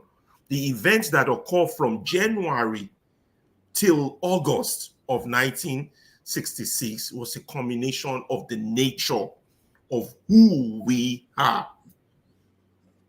Who we are as Nigerians. You guys got to go back. I beg of you. Let us hold on all discussion until you go back and read a little bit more. There's good books out there. There's that guy by that Ogun guy, Fatherless People, that gives you the prelates of our existence with the colonial masters, how we inherited this problem we are dealing with now. And then if you go back, please go and read Why We Struck. You can't get it on Amazon. Get it from Nigeria. It's cheaper from Nigeria. Read that book from page to page. Then you will understand where Ferrari, can we try to keep with the masters, calling people masters? Young people are watching. Okay, yeah. The colonial masters. So the way I describe it is that the masters. Masters. I got you. Let me go on because I'll lose my thought. The problem is that our generation, all of us here talking, we are the Mongo Park generation. Mongo Park discovered the Niger generation. That needs to go. We need to open up our head, our brain, take that garbage out and fill it with the right stuff. That's number one. Number two, I swear to God, everything they've told you about our Nigerian leaders from 1960 to the present are nothing but lies. Lies. And so when you grow up on lies, defending lies, and defending these leaders as being there for you, you continue to make the same mistake. And that's why we are so ethno-religious. That means the issue of tribe, we overdo it. The issue of religion, we overdo it because we just never understood that past history. And when you don't understand your history, there's nowhere you're going forward. You won't have the right strategy. Nigeria is purely a business set up by the British. And then a lot of our children, our fathers, continue that business on behalf of the British. So I don't want to go, you all know those stories, but please go and read more. So now back to the present situation. Here we are arguing, Obi should do this, Abiola should have done that, Obi should accuse that. We all know the problem, at least we know the skeletal shadow nature of our problem. Do you understand? Before you can solve this problem, which has been there since 1950 or 1960, you understand? You need to see what you are dealing with. Sometimes it amazes me and I wonder, I swear to God, and I meant this sincerely, if the Obi understand what he's dealing with. That was why I asked him a question, who are you? A revolutionary, a reactionary, or a progressive? I don't mean this in a bad. Please don't interrupt. Ferrari, somebody please let me land. Can you let me land? Hold on. Why do you do this? Why do you do this? I'm not trying to interrupt What's the point now? What's the point? I let think me what you are finish, then saying, ask your question after, because I will lose my thought and I won't make my point. And then calm down, Ferrari. Calm down. Calm down, bro. I'm trying down. to highlight some of the points you made before regarding sensitizing the people. I think in the end, that is what needs to be done if we are going to change the country peacefully. You have to sensitize people to realize those things. And I agree with you on that one. And the question now is how we do that. And I like the question you put forward to Peter Obi, whether he is willing to create media houses to sensitize people to these things. Yeah, And how we can do that is a challenge. But I think I was on a panel with somebody that actually created a radio channel recently this year in Nigeria, but they wanted to talk about historical stuff and not necessarily sensitizing people about current affairs. So that is So the kind of stuff we have let to me be just looking into. land, and then you can continue from there, because you're making me lose my line of thought now. You see, so if we don't understand what we are dealing with, how do we go forward? So people like Obi, and I wanted to add Showore, yes, he's trying, doing all that galala. Yeah, I respect him. Anybody who can oppose the system, I respect them. Because I myself haven't opposed the system that much, except lately. You have to say, I respect them, but there's one thing. Who is Showore? Until you all answer that, please don't follow anybody. Don't follow Obi. Don't follow Showore until they tell you who they are. Are they reactionaries? Are they revolutionaries? Are they progressive? If Showore, even though he's been claiming to be a revolutionary, if he was a true revolutionary or a true progressive, he will put aside his pride and work with Obi to move that country forward. That's a slight on him for now. You understand where I'm going with this? The same thing with people like Obi. You can't be a revolutionary progressive. You can't be. You can't be on two sides. You got to be one. Do you want to save this country? Like, was it where somebody asked, are you a mechanic or a driver? First of all, you can't be a driver if the car is not running. You see? So everybody now on stage is trying to drive a car that is damaged, that is, the engine is knocked, that's not running. So what can you be at this stage of our life in Nigeria is that a mechanic. That's the pragmatic reality of our situation. The people, 90% of them, they don't do the right thing, they don't follow law. The educated ones don't do. So why would anybody want to drive a car that's not moving or that has no wheels or no engine? It depends. So it depends. If the armed robbers are very close, you might move. If the car's tire is not working, you might want don't to make roll a joke out of this. I'm trying to say that no, but it's real world scenarios now. I'm not making a joke. People Actually, it's actually logical. Thinking as I'm putting this. But I am trying to parameters forward. Don't make a joke out of it. I'm not making a joke out of it. It's actually logical. Because sometimes you could want to nudge things forward, even when you're in a precarious situation. That's what I'm trying to highlight. Yeah. Now, without serving as a defendant of those who staged that nasty first coup, they saw that the car, the way it was going, the engine was going to knock, which was why they claimed they struck. Do you understand? So the question is, who were they? But when they did that, there were a lot of reactionaries who stopped them. Do you understand? And subsequently, what we got after that became lies upon lies upon lies upon lies until we are now in this massive pool of ocean of mess. Let me stop there so that others can contribute and take out of what I'm saying or add or whatever they want to do. Let me just stop there. But you guys got to think about it. Why would you want to drive a car that is not running? Thank you. If that's what Obi wants to do, why does he want to do that? Ferrari, thank you. Orome, I see you there, and I know you have been going in and out. I'm not sure I've seen you here before. Have you been here before? Yeah, Father. Good morning, everyone. I'm so happy to see Are you in Nigeria? Yeah, I'm in Nigeria. Are you in Nigeria right now? No, I'm in Congo. Okay. That's gonna be interesting. Because I don't think we've had anybody from Congo before. Is Ed next? Okay, Ed, thank you for joining us. I'm not sure I've heard you say anything at all today. Thank you. Welcome. Oh yeah. Since Arome has been going off and on, I think it could go first. I was gonna say Arome is in band A when I saw the light behind. He's not even in Nigeria. He's in DRC. No, I'm not in Nigeria. Here we have 24 hours electricity, and for as cheap as maybe what? 24 hours electricity where I live. Okay, where you live? It depends on in Nigeria too. If you live in VI and Wuse and all those areas, you do get good power supply. To be fair, yeah, thank you for joining us. So what do you think about the conversation so far about the interview with Peter Obi and all?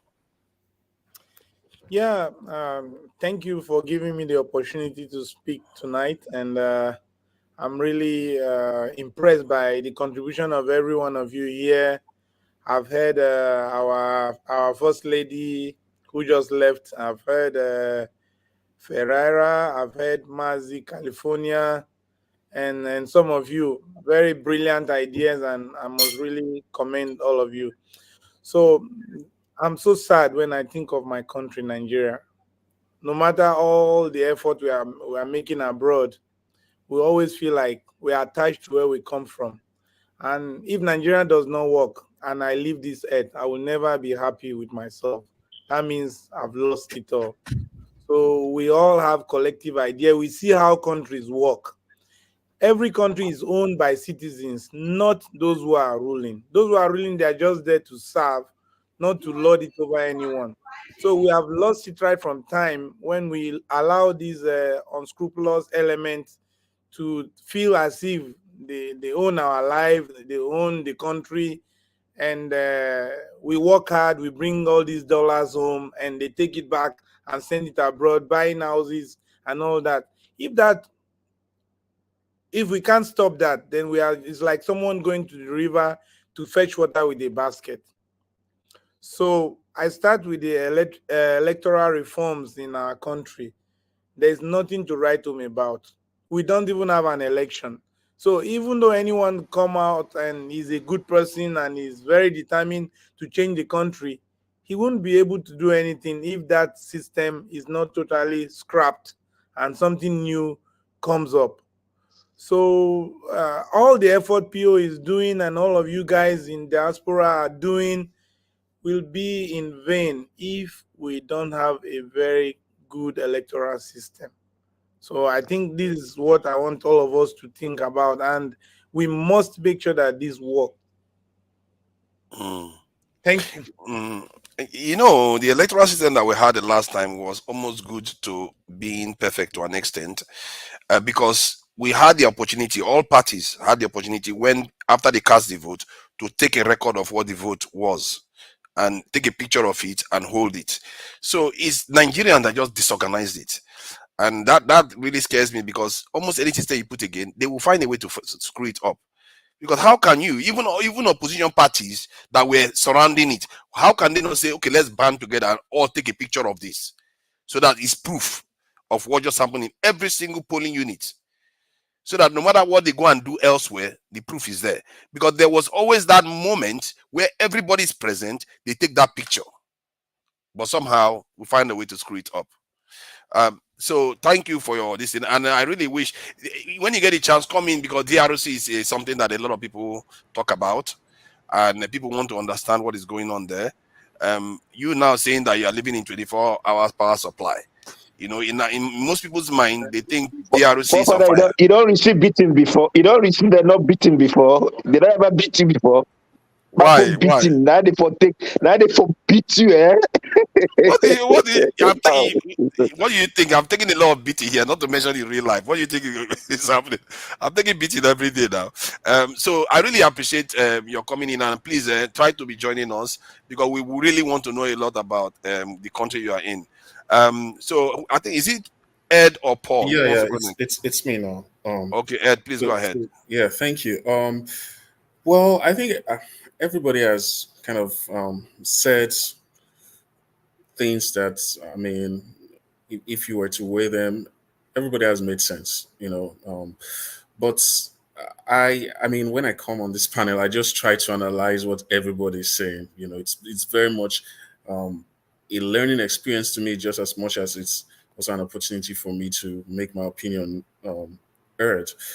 So having said that, the idea of Mr. Peter Obi, not being as, as hard hitting as we want him to be, I think it's just like it's a two-edged sword in a way. In one way, it seems like we're telling him to take full reins of a party that he came to meet, right? He's not won an election in the party personally, right? So it's hard for him to, in that sense, be a lead, as in a leader in the sense of pulling all the strings in the party. I don't know if you get me. So if you start pushing him to that point, it's like, yes, we know that Labour Party has the goodwill it has today because of Peter Obi, but then it's a mutually beneficial kind of relationship. He needs the party if he's going to stay there just as much as the party needs him. So in that sense, I think it might just be best for him to tread wisely until he has an alternative. And that's why I asked him the question: if things really go from push to shove, are you willing to jump ship and probably go to some other party? I don't understand the points that people like Shim and KJ are making about him, coming out and, because the whole idea of when you're asked questions about your party and you're not aware of it. I mean, even when you're asked questions about $30,000 being taken by your senators, and it just doesn't it doesn't inspire, it's not inspiring to hear your leader say that. But having said that, I think we should also be willing to also cut him some slack. The reason why we can talk about Mr. Peter Obi is because we know he's willing to hear and to respond to us, right? So you don't expect that with someone like a Tinubu. You're not going to expect that with someone like an Atiku. And, it's not just because, I mean, where I'm from, they say you don't kill the person that's powerful just because he's willing to answer all your requests or all your responses. It's like we're trying to build a perfect man. This guy has his personality, has also his weaknesses. So in that sense, I think there's a need to cut him some slack, while also taking him to task on these issues. Also, there was something I wanted to ask, but I just wondered how controversial it would come across when I asked. I just wanted to know what the relationship is between him and not just the national chairman of Labour Party, but even Dati Ahmed, because so far I've not seen that guy in the public, and they used to be like, always going together. So I don't really know, and I wanted to also see, or probably just hear from him about what's that relationship is going to look like going into 2027.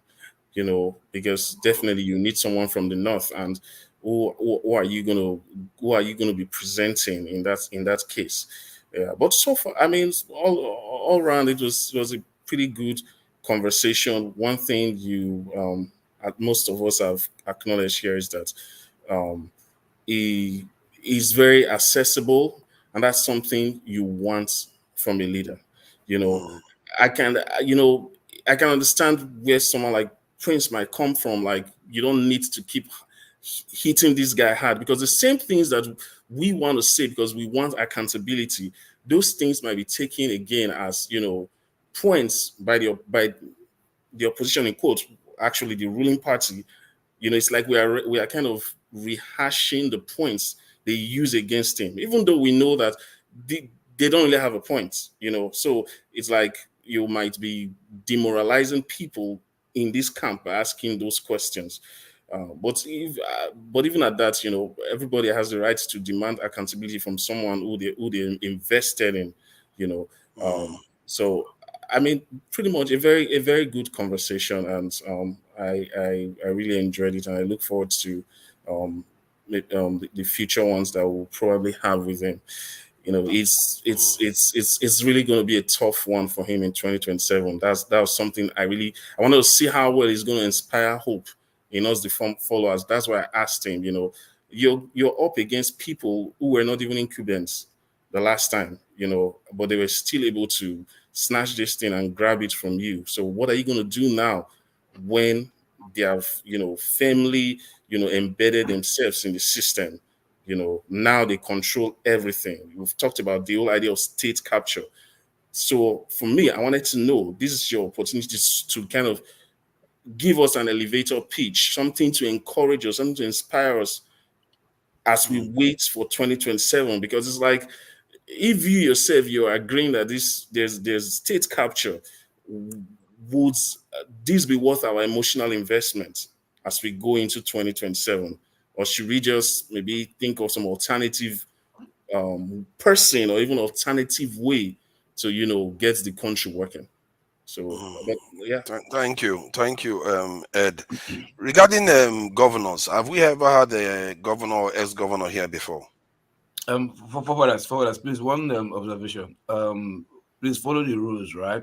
Mr. Dagon, please sit upright. Thank you very much, please. We don't lie down in our conversation. Yeah, fair point, I'm Jagon. standing up. Oh. No, you're not, sorry. You're lying down, please. That kind of standing up is. I'm begging you. That kind of standing up is. This is. You know what? One has to give it to Loco. He does keep an eye on rules and all. So I appreciate that, Loco. Yeah, I tend to be more involved in the conversation than trying to. I thought he was going to say, follow the rules. It's Jagon's turn. That's what I thought he was going to say. I've not spoken. I got jumped and I just accepted. No problem. We are coming to you. Have we had a governor here before? Or is Peter Obi the first governor that has ever been here? Wow. If that's the case, that's quite... he made himself accessible from that point of view. Okay. Who is next? Is it Paul? I think it's Paul. Or is it... Paul hasn't spoken for real. But what happened with Pereira? Pereira jumped over me. No, about 4 people jumped over me. You were spoken. Typical Ferrari. Time after you, I got jumped over. No, I didn't speak. I didn't speak since I've come back. But no, technically, all of you have spoken. In terms of review of Peter Obi, every one of you have spoken. When did I speak, Paul? Everybody has spoken many times. I said, no. Me? No, I didn't even interview Obi, so I didn't. Let's follow Father. Paul, go ahead, bro. Paul, go ahead. Tone, we are going to come to you. Tone doesn't talk for long anyway, so Paul, please go ahead. Then we'll speak to. We'll go to Tone. Okay, so I want to say two things. When we talk about opposition, we talk about incumbents. What Ed is saying. Sometimes when you take power, it works against you. It's not only when you are in the ruling party. Because if you are in the ruling party, you have advantage. Yeah, you may have advantages in terms of raising more money to do more aggressive campaigning and the likes. But if you don't use your term very well, it works against you tremendously.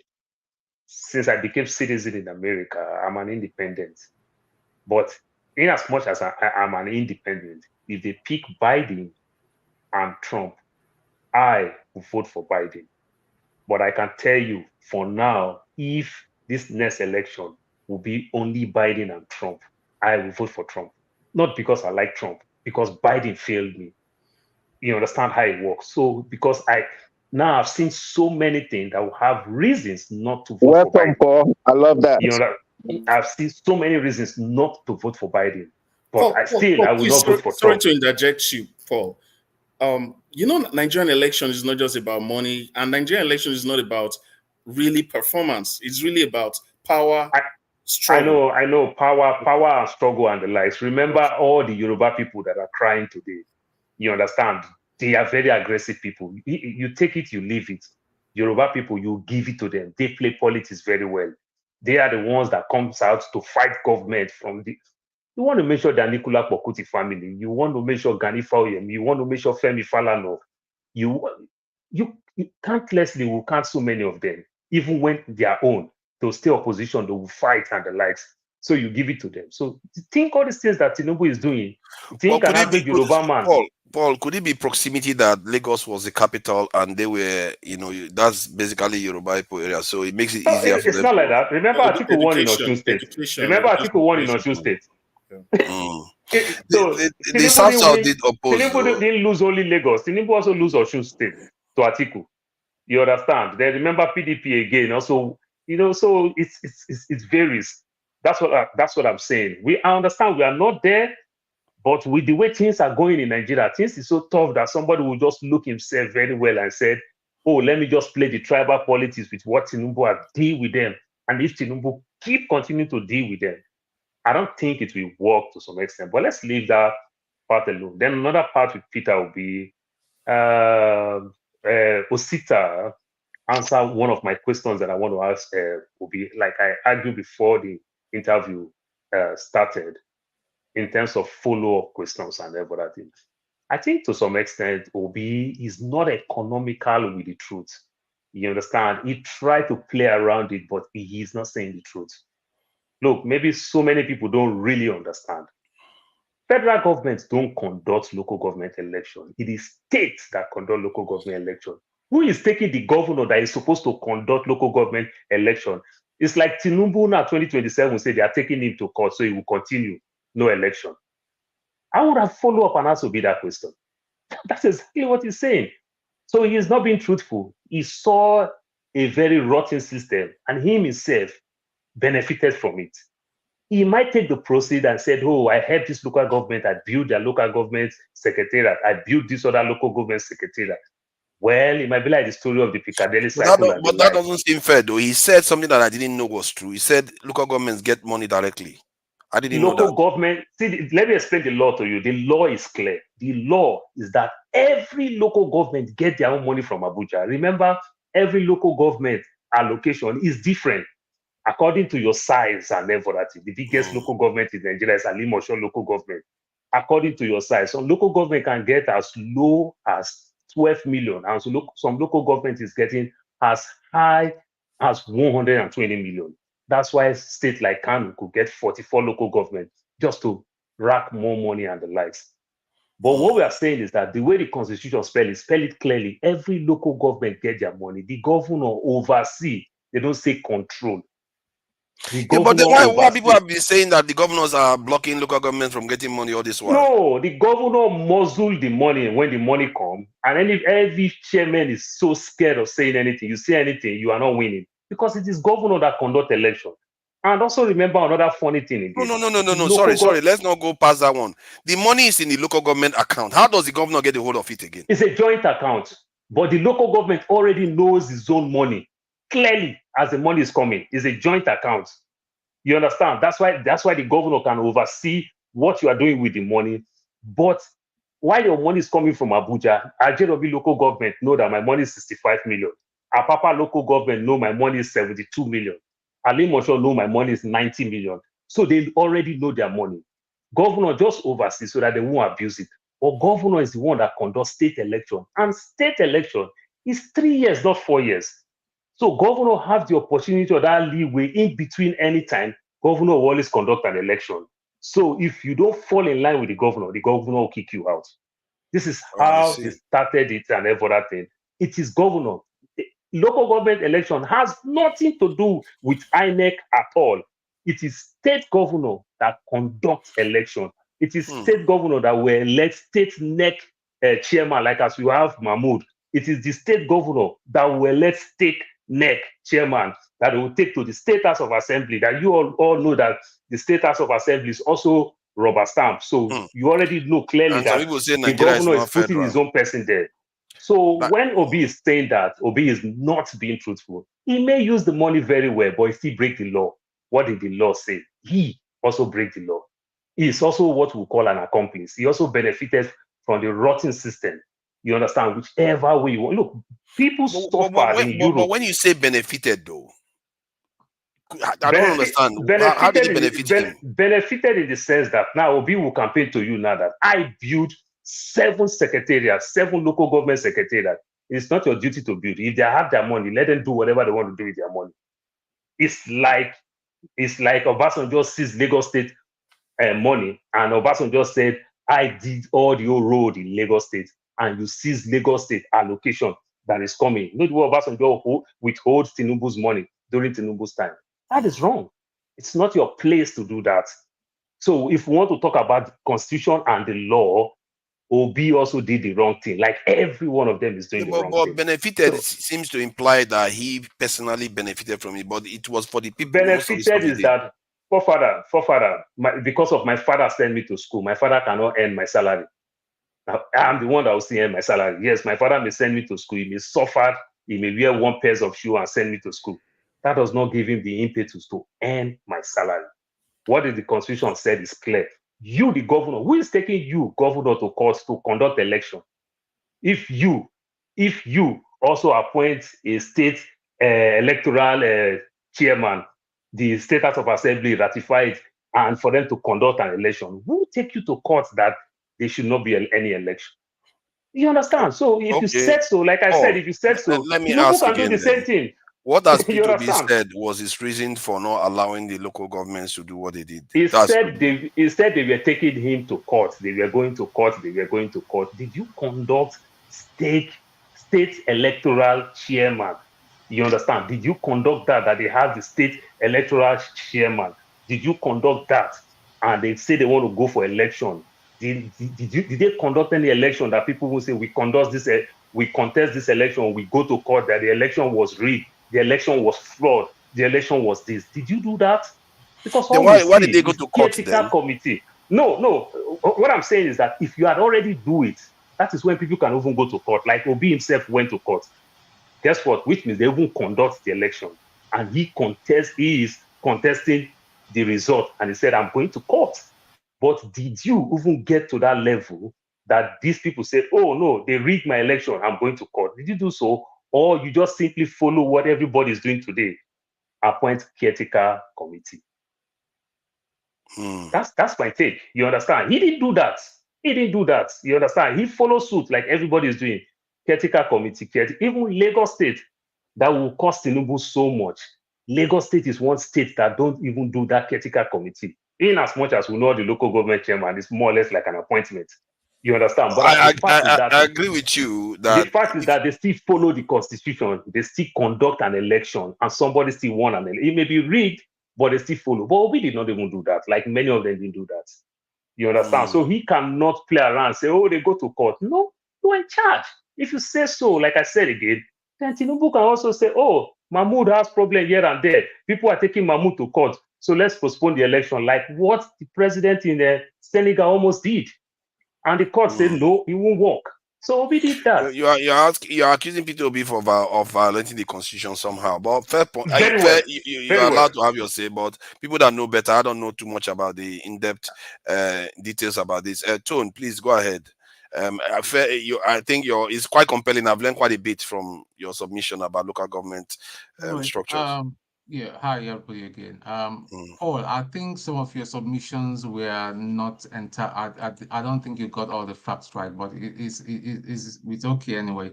But what I'm trying to say, what I said to Obi, and that was what I was. So I would love to learn. I would like you to educate me on that. Tell me anywhere that I did wrong. I would love to learn. We'll come back to that because as far as I know, the National Assembly people actually sued him to court so that he will interfere in the local government election. But that was a long thing. But what I wanted to talk about is, and that is what everybody seemed to have forgotten.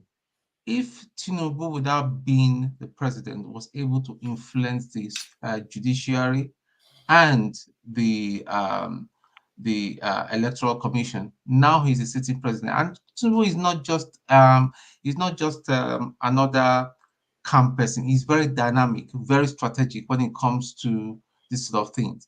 He's got the election in his bag. If Mr. Peter Obi, from what I heard this evening, with all due respect to him, I still respect him as he still has my support. If they are going to go with this approach that everybody should be orderly and all that, I'm not saying they should go out and start destroying property or anything, but with this approach, it's not happening.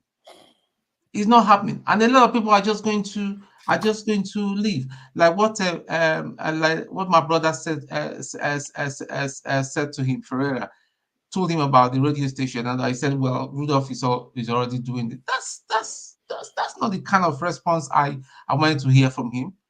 That's not the kind of response I was.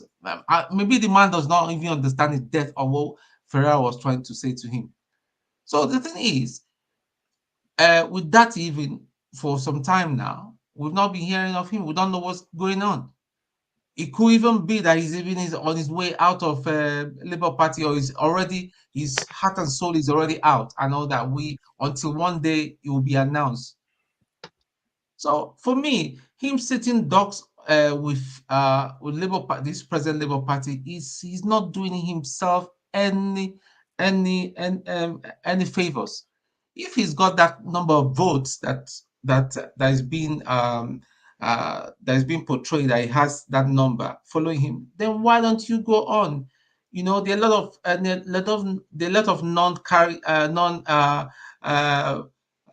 card carrying members and all that. They should start getting people to be official members of the new party that he will be forming, and then go for it. See, by all these things and all that, listen, you cannot be a gentleman in Nigeria and just put your hands in the pocket, because you're dealing with criminals. You are dealing with criminals. Look at what happened in Lagos. If another election happens again, see, the last one that happened will be a child's play.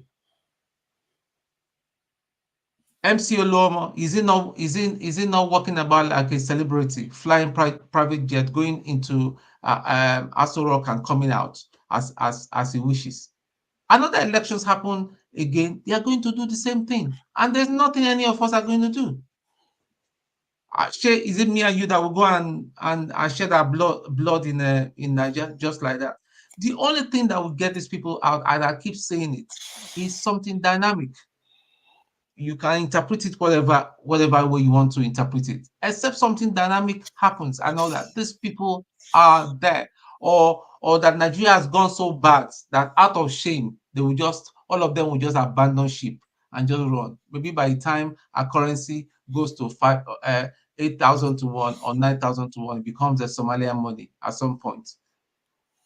They'll just throw their hands in the air and say, listen, Omo, we didn't know that this was going to be hard. I give up. Is it then that Obi wants to take over an economy that is already not even comatose, is already dead? Man, I just don't know. I just don't know. The Labour Party, I believe Abure is one of the dodgy ones we know. I know there are a lot of people. If Abure is there and he was voted for, then that means there are a lot of people of Abure's character and share the same sentiment with him that are still in Labour Party. The vast majority of the people that voted for Peter Obi, there are many of them are not even registered in Labour Party. Maybe what they need to be doing, or what we need to be doing, is registering for the Labour Party, because in the end, Labour Party is owned by the members, not by the leadership. And then you can remove it. I agree with you. The vast majority of the people that voted for Peter Obi are not comfortable with the likes of Abure and other people that we don't even know their faces. That's right. But the thing to do is get in there and remove them. No, that's not the How thing. do you remove them? You cannot play. Listen, let me tell you why. Of the members. No. Let me. Can I support what Tony is saying. Let me tell you why. You see, there's a current rules of engagement that doesn't go with what Obi is claiming to stand for. So Obi needs to separate himself from that rules of engagement and start collecting his own people who believes in his own rule of engagement, and collectively they would have a purpose. If you're still playing in the rough fight with these people and you don't want to get into the rough, you will continue to lose. That's a fact. You have to stand up and say, look, I'm wearing white. I've been putting my hand up. And I'm not going to get in this fight with you. Then you start other people who likes white. And that's until now you get to a critical number that you can now do face-to-face with them. If you are 2 and they are 9, you can't do that. If they are 6 and but do you agree that P2B supporters should join the party and remove these people? What party? The Labour Party. What do you mean Labour Party? Is the party we voted for? Don't is calling Labour Party. Before you chop what thing I go say. In the end, the party is about its membership, and the idea that Labour Party, that the old Labour Party got party is 5,000. about Hold their on. membership? Don't they select for all the parties? Wake In up the from end, your in the dream. end, that's what parties come down to. See, It's this type of let talk me that make has my kept point now. Nigeria Let me down. make my point. The last Labour Party election in 2000 before Peter Obi, 2019, got 5,000 votes. So it means there are barely even 5,000 members in that party. Then Peter Obi comes in, he's got over 6 million votes, and you don't think the Peter Obi supporter cannot just go in there and flood the party and take over the whole place? And he doesn't even have to do it in a rough way, really. It's just bargaining. It's simple. I mean, exactly. I from don't where I understand see, I was listening to you, Ferreira, to find out where the rules are in terms of the party engagement, because there is different levers of any political party in terms of how they're constructed. Now, Peter Obi has come from PDP into the Labour Party. In doing so, he has been rallying a lot of followers.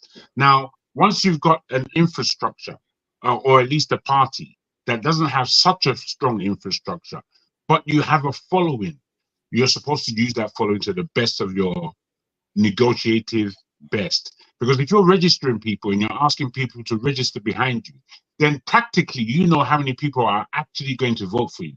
You would have that in the bag. And once you've got that in the bag, knowing to yourself, because you know how many people have signed up under the Labour Party auspices, then Peter Obi should be going to organize that Labour Party. He has to. Otherwise, you're a man, instead of you whipping the horse to drag the mechanism ahead, you are dragging the mechanism. Now that's not a good way to go forward. You see this jaunting he's doing in the north. This is what I expect Dati to be doing, because Dati is more dynamic. No disrespect to Peter Obi, he's more dynamic. I don't agree. I don't agree know that what's that is going more. on. I don't agree Because he's been necessarily very, that that quiet. is more Don't know what's dynamic. going on. Dati is more aggressive, not necessarily more. Peter Obi is dynamic. He's a strong man. He's a serious man. He's got I serious wouldn't say ideas. aggression, However, he's you more know what? direct. You know He what we says missed that out. it is. You know what we missed out. Peter Obi said twice, actually. I don't know if you caught it. He said, "I am part of the elite," and we all know this, but somehow we want to ignore that statement. Now, when he said that, that's a serious thing that we need to understand. He's saying to you, I'm going to walk in a certain way because I know these bastards are around me. That's what he's telling you. I know who's around me. So I'm going to walk in a certain way. Really and truly, and I've seen it for a long time. When I looked at Peter Obi, I felt that this is a man I can actually work with as somebody within a nation. This is a president that I can work with. And that's what we have in someone like Peter Obi. But At the I same don't know time, we still need necessarily Dati though. two Without things. Dati, Wait, bros. I don't know necessarily two things. One, if Peter Obi is confident of bringing the rally cry, the real rally cry of his people. And when I say his people, I mean the so-called obedience, and bringing these numbers to a swelling mass. One. Two, the important thing is for him, what he has to do, what he's telling you he's ready to do. He's ready to go into the mire of leadership in that country. And from when he starts, he's going to start breaking things down so we can go forward. Now, we would like him to go backwards and pick up some of the dirty bastards that have been playing stupid games. But it's not worth his time. What's worth his time is going forward, knowing that all this crap is behind, but you're forging a political, economic, and social strategies to bring the company out of the mire, because that the country has to work economically. It has to. If Nigeria doesn't work economically over the next 5 years, Nigeria is over. And I keep saying this. The reason why I asked him the question I asked him is because we don't have a lot of time. We don't seem to realize that we don't really have a lot of time to gird ourselves, to guard ourselves, to protect ourselves. We don't. The whole world right now is shaking because of so many imbalances that are going on globally. The only areas that really have money is the Middle East, China, a little bit of Russia. These are the only places that really have an economy in the world. America's economy is gone. Europe's economy is gone. It's not here. We're just printing money. We're printing money, which is what the Nigerians have learned to do from these Western people. So whilst there's no economy in the West, Africa that has all of its economy under the ground, we better hurry up and forgive ourselves for all the bullshit that we do to each other on a day-to-day basis and get ourselves organized. Because all the squabbles that we're doing, they pale into insignificance in terms of what's really in front of us. And what's in front of us is like winner takes all. If we don't carve out our slice, we are going to starve, literally. So I want to say a lot more than what I said as regards Peter Obi, but I feel we the people, especially in the diaspora, as tough as it is in the diaspora, I take nothing away from anybody in the diaspora because I know how tough it is. Even if you're comfortable, it's still tough.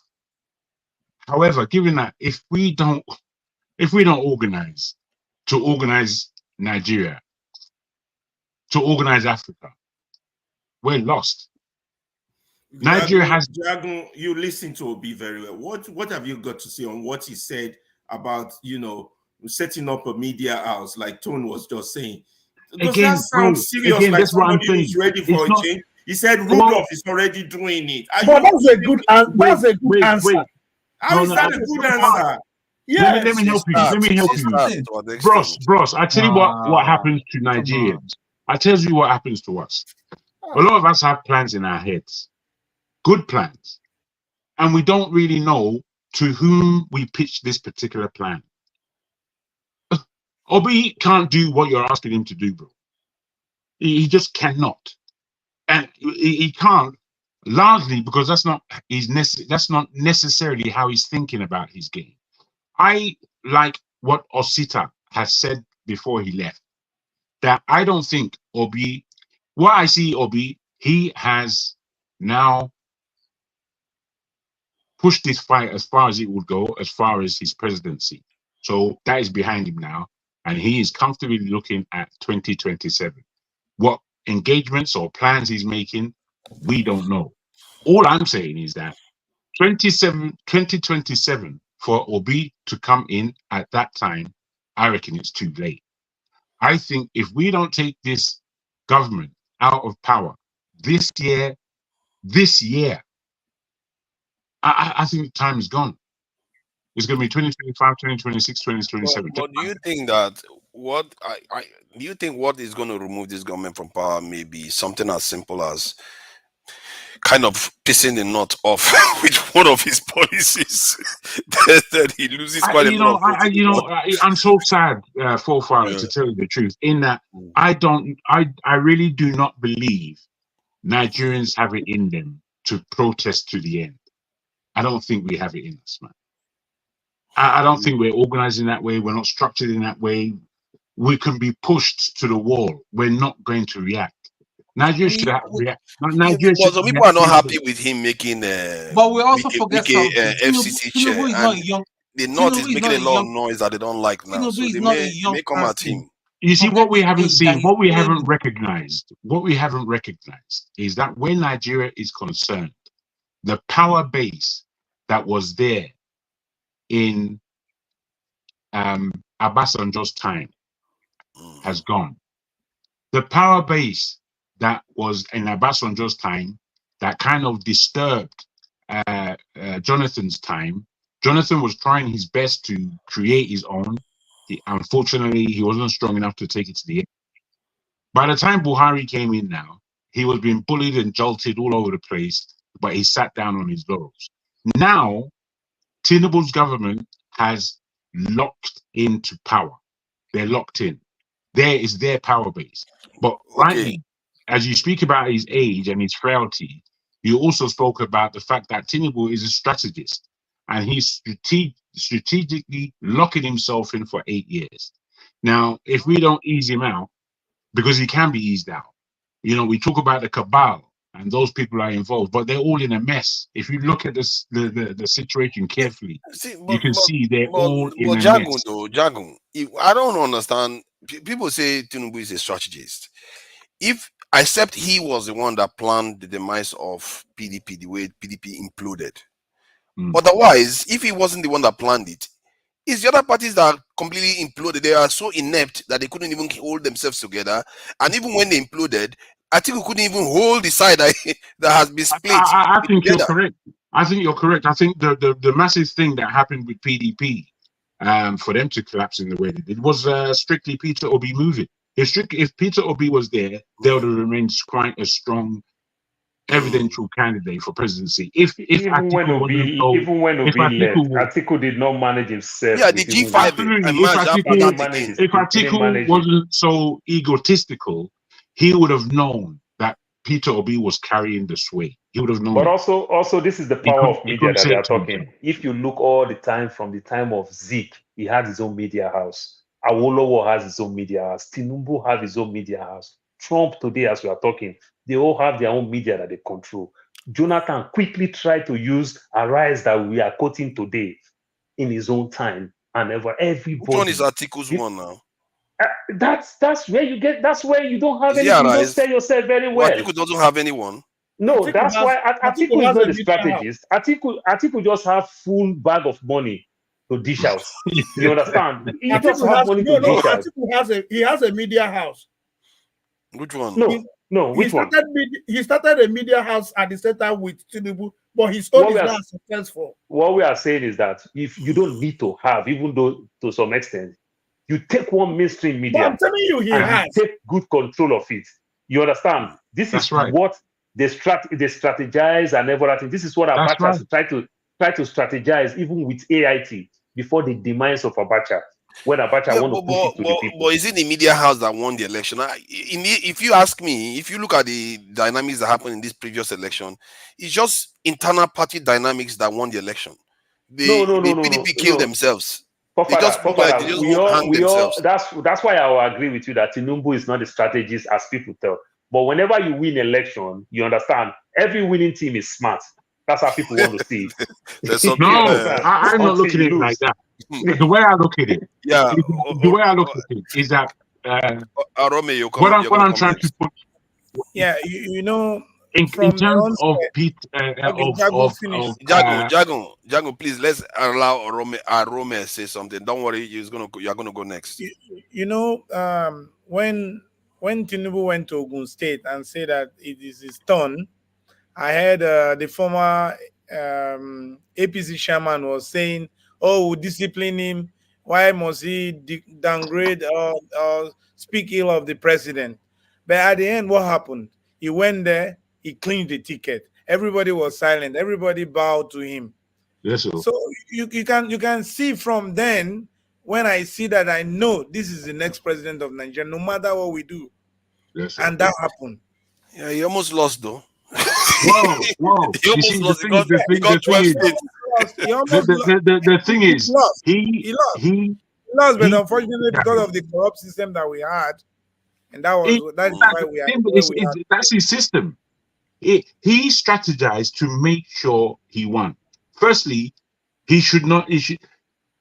of APC, he should never have been the candidate. But he put himself in a candidate and nobody disturbed him.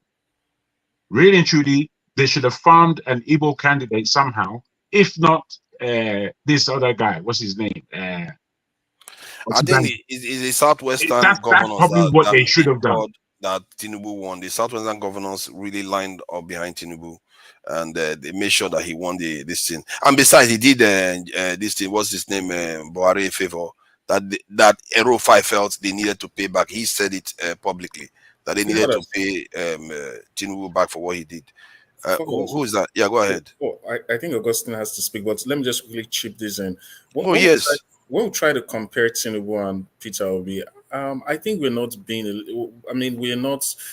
considering all the factors. Tinubu had a lot of time to prepare in terms of, developing his war chest, in terms of his information management, which is through the media he came up with, which Peter Obi does not really have that luxury of time. So that's where probably we need to do more community organization that builds into that on our own, not to just, I think we're putting all of these on him as if he can chest everything. So maybe there's a place where we as a people That's needs to right. come together and say, well, we will need media to prosecute this issue, right? Because every government or every political party has to go with a system of propaganda too. So just putting everything at his feet. Of course, I was not really enamored with his response as to, and that's where someone like Dr. Damages comes in. I feel like there's a better way he would have put it, in such a way that it brings all of us into doing it with him, as opposed to Ed, funny enough, that's exactly what I accused Dr. Damage of doing to other people last week. Whenever anybody says to say Dr. Damage would like, you know, you can do it. You can do it. You can go ahead and do it. That's exactly what Peter Obi did to him today. But That's it a good came one. across as a little bit too it was too what's the word, but it didn't inspire the kind of confidence that It's we too think quick. but there Yeah, and BC, you are going oh, next. sorry, Augusto, you can Okay, speak. please, Oh, sorry, please, can I weigh in Is- on that area of media? Yeah, We please go all ahead. know how the government has a stranglehold on the media in Nigeria. That question is not what you expect him to just give you a clear-cut answer. He can't do that. He might have some strategy he intends to use if he's running for the next election, if there's going to be an election.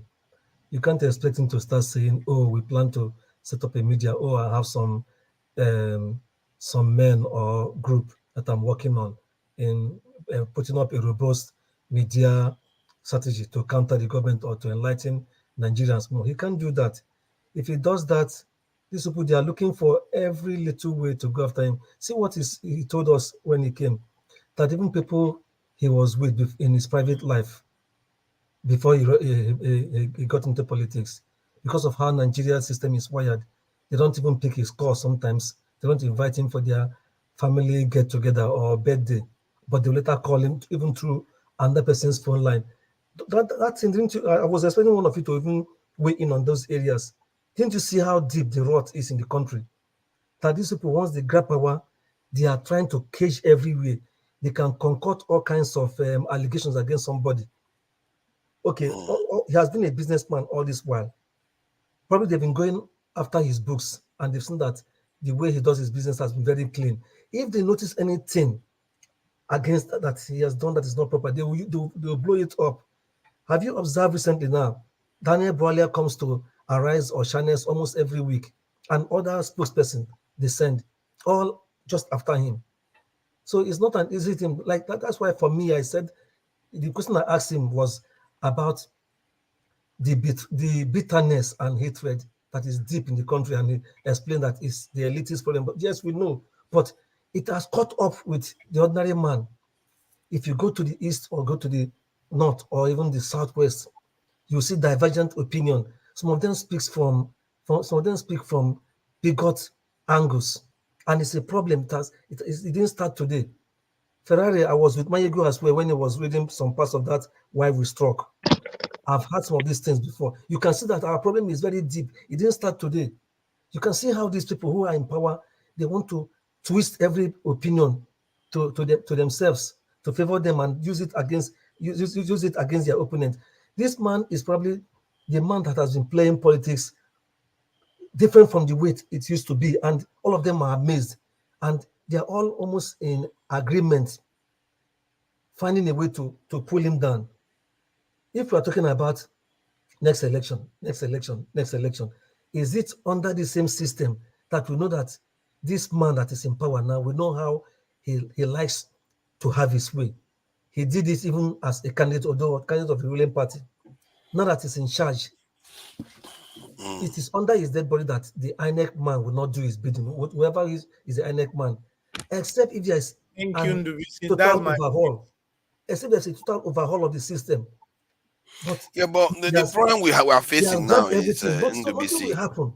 So My what? concern when we keep blaming INEC for everything is that we are not holding the parties accountable too, because they too should have their own number, they should have their own documentation and everything.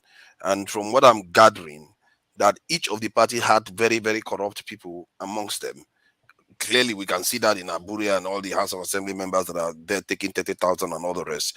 They are corrupt people amongst them that didn't do their job. Even many corrupt party agents too. That is what that's we're the saying. problem. It is the system. So it will take a long. It may not even be in the next election. It will take a long time to reorientate our people. If it will even come to that. But see how they're using poverty to weaponize the system. Okay, see how expensive things are. It's not about reorienting them. Let me finish. No, I'm just adding. You're going to carry. You're definitely going to carry on. The thing is, why are we not punishing election malpractice? We are a democracy. The election process should be sacrosanct. Shouldn't be messed with. You keep assuming we have a decent system. No, it's gone beyond. Wait. It's gone beyond all that. It's gone beyond all that. What NDBC is saying is accurate, in that this thing is rotten, nothing to look for in it, really and truly. If we get to 2007, clean it up, you have to clean up the rot. If we get to 2007 with the same government, the whole country is in the pocket of it. Yeah, but don't you think we should clean out the rot? And one of the ways to clean out the rot is to make it very, very severe punishment to mess with the electoral process. Who is going to make that punishment? When are we going to do that? No, but we have not even passed the laws. We are supposed to push for these things. That's the whole point. This is what we're saying. There's nobody there to do that kind of bidding. We are here now. We push people now. I think Mustafa is coming here next. Do you know that? Do you know that this is the first time ever in Nigerian history that people are now recognizing that they have power, that the country belongs to them? There's never been a time. So it takes like since 1999 up to this moment. It's only in 2022 and 2023 that people woke up. So it's still early in the day. There's never been a time that people have ever fight. We did fight Abacha. We fought Abacha. That one a military man. That one, he doesn't cancel the election. He canceled the election. He doesn't rig it. He cancels the entire thing. Yeah, so that's what I'm saying. I'm saying from 1999. Okay. Not when people. So from 1999, the spirit of Nigerians are like dead, so to speak. So there's nobody really challenging anything. So this is the first time that people have really challenged a system. Arome, talking to Nigerians in Nigeria, I don't get the kind of passion that we see on this panel from Nigerians inside Nigeria. At all. You don't get that passion against their leaders.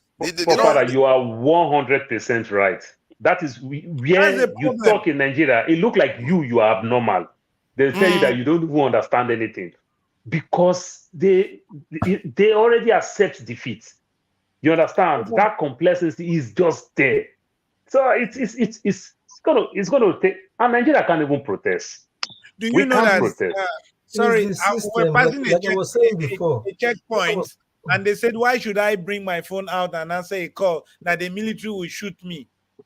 Then I tell them, who the bastard is the military? Everybody in the public bus was against me. And I was answering my call. I said, I want him to come and shoot me and let me show him that really he is nobody.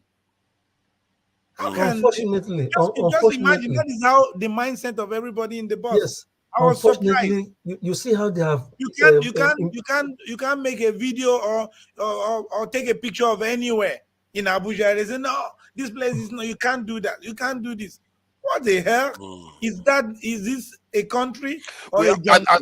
I think Ferrari came up with some part of the solution, which I agree with, which is part of we have to start changing people's minds, and at the same time, obviously, make sure that the nation is safe. NBC, carry on. Okay, like I was saying, unfortunately, from what Arome is saying, they are doubling down on every way the masses can get information. So, like what we're saying here now, if the system was a little bit fair and probably there was power supply or the internet was freer in our country, some people can watch this our program later and maybe they will get some inspiration from what we're saying and begin to talk in their little closet, like the lady that came earlier said, what's her name? Yes, corner. But these people, it's like they set up their own system to wash everything, to keep the people away from information. and instill that fear we had all the many years, the 20-something years that we are under military rule, is still there now. That's why a policeman will go into a place, maybe in a bar, and ask everybody to enter their bus, and say, if you talk, I will kill you and nothing will happen. Sometimes it's not as bad as you think, but it is the people that have set the pitch without a fight. What do I mean by that? Look at the level of the way somebody like Rufai criticized the APC people. The APC people, they still go to Arise because they still want their voice to be heard. That's you understand? And everyone so it's not as bad. So no, what I mean is that if you think like that, the way you're saying it or the way people want to presume it to be, by now Arise would have been shut down. That Tinubu has come to power. They would have come up with one excuse and shut Arise down. But Arise is still up and running. APC is still finding themselves there to go make their voice heard. And guess what? Somebody like Rufai, some of them, they still scrutinize them toughly. Not like, oh, APC is in power, let's celebrate them. No, it's not like that. But it's just about the people. I'm telling you, my brother, some of us in this program choose not to come to this program because of threatening from our own family, our own friends. That's against the law. Don't talk. No come Nigeria again, though. That's a good catch there. Loco. You understand? Let me say something to you. See, there's a way the media works. There's a way. See the boy, they lie down there. To the media. See this loco. People who come to the media. Can you all hear me? People who use get some coffee, man. Yeah. People who come to the media, there's a way they do their survey. There's a way they do their survey before they choose the media to come to. Arise that Paul is talking about, that you're talking about, they have come to realize that many Nigerians have taken Arise probably as their number one media where they listen to events. Despite that Arise have personalities or people who criticize government, but they use it, it's like a balancing act for them, that if they want people to listen to them, that is those in government, they come to Arise and say whatever they want to say. Even though people like Rufai, we ask them questions, they still tolerate it, unlike others who are just all the way for government. So that is why they cannot shut down Arise for now. That is why they are sticking, because Arise has that national or global appeal for Nigerians. That is why they still tolerate Arise and come to. Any day they feel that Arise is now tilting more towards opposition or always against government, you see they will start doing. Not that they are going to ban them, they can't do that. They will look for one way to want to cow them down.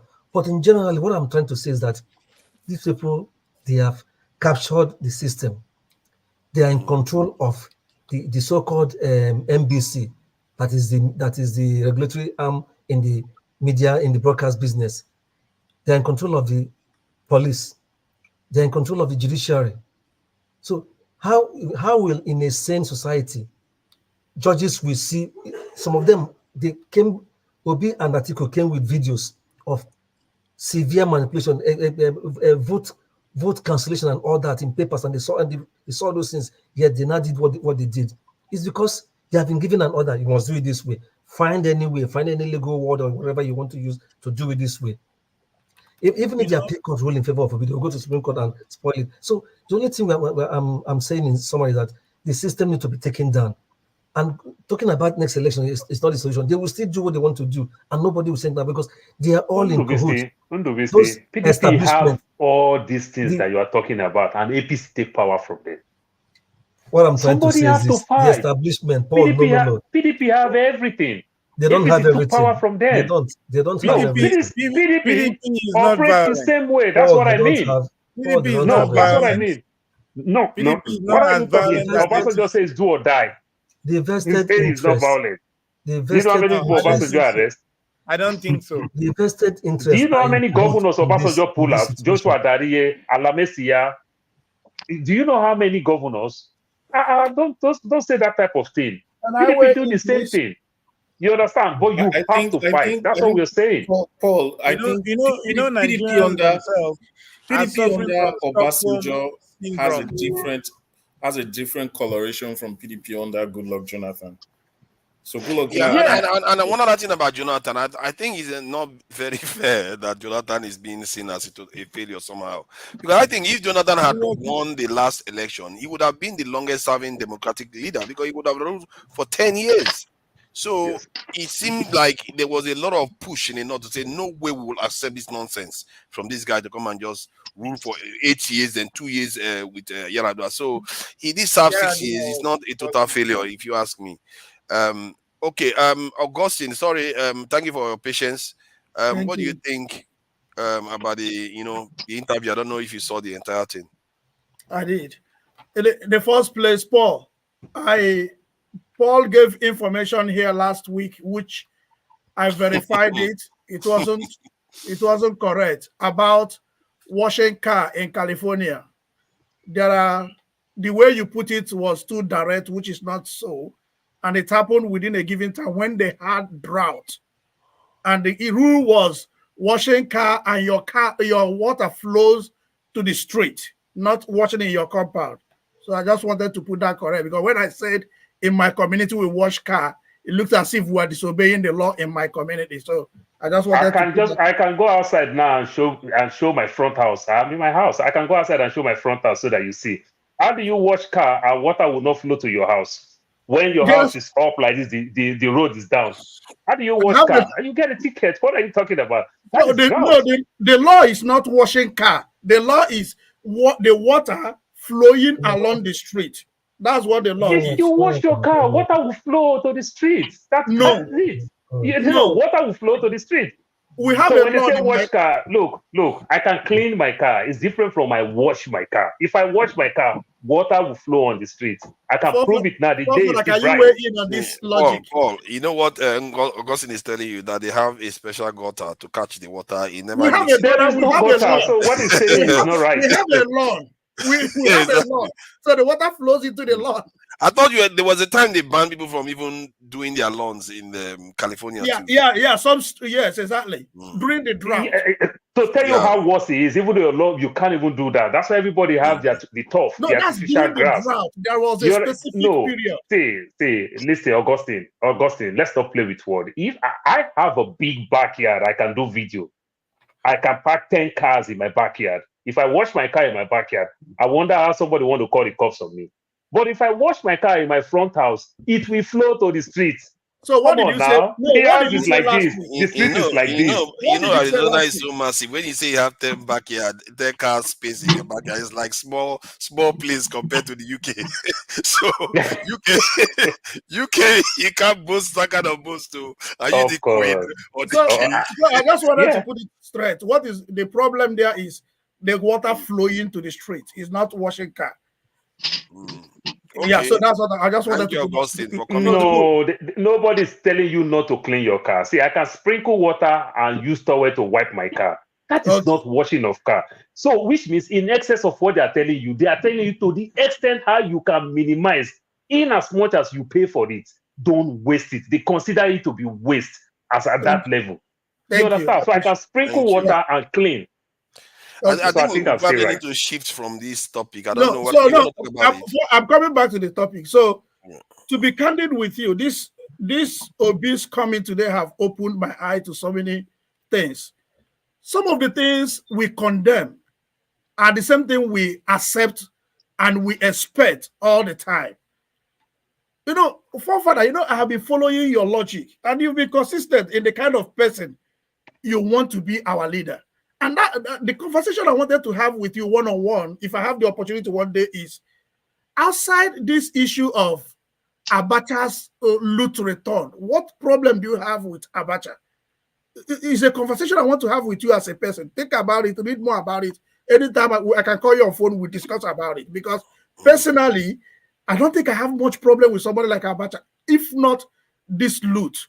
Because before 1999, go to every state, all the people in politics were the people that were running away once they hear the siren or police people. Because Abacha was pursuing these 419ers before he died. And the moment he died, all of them jumped into 1999 politics.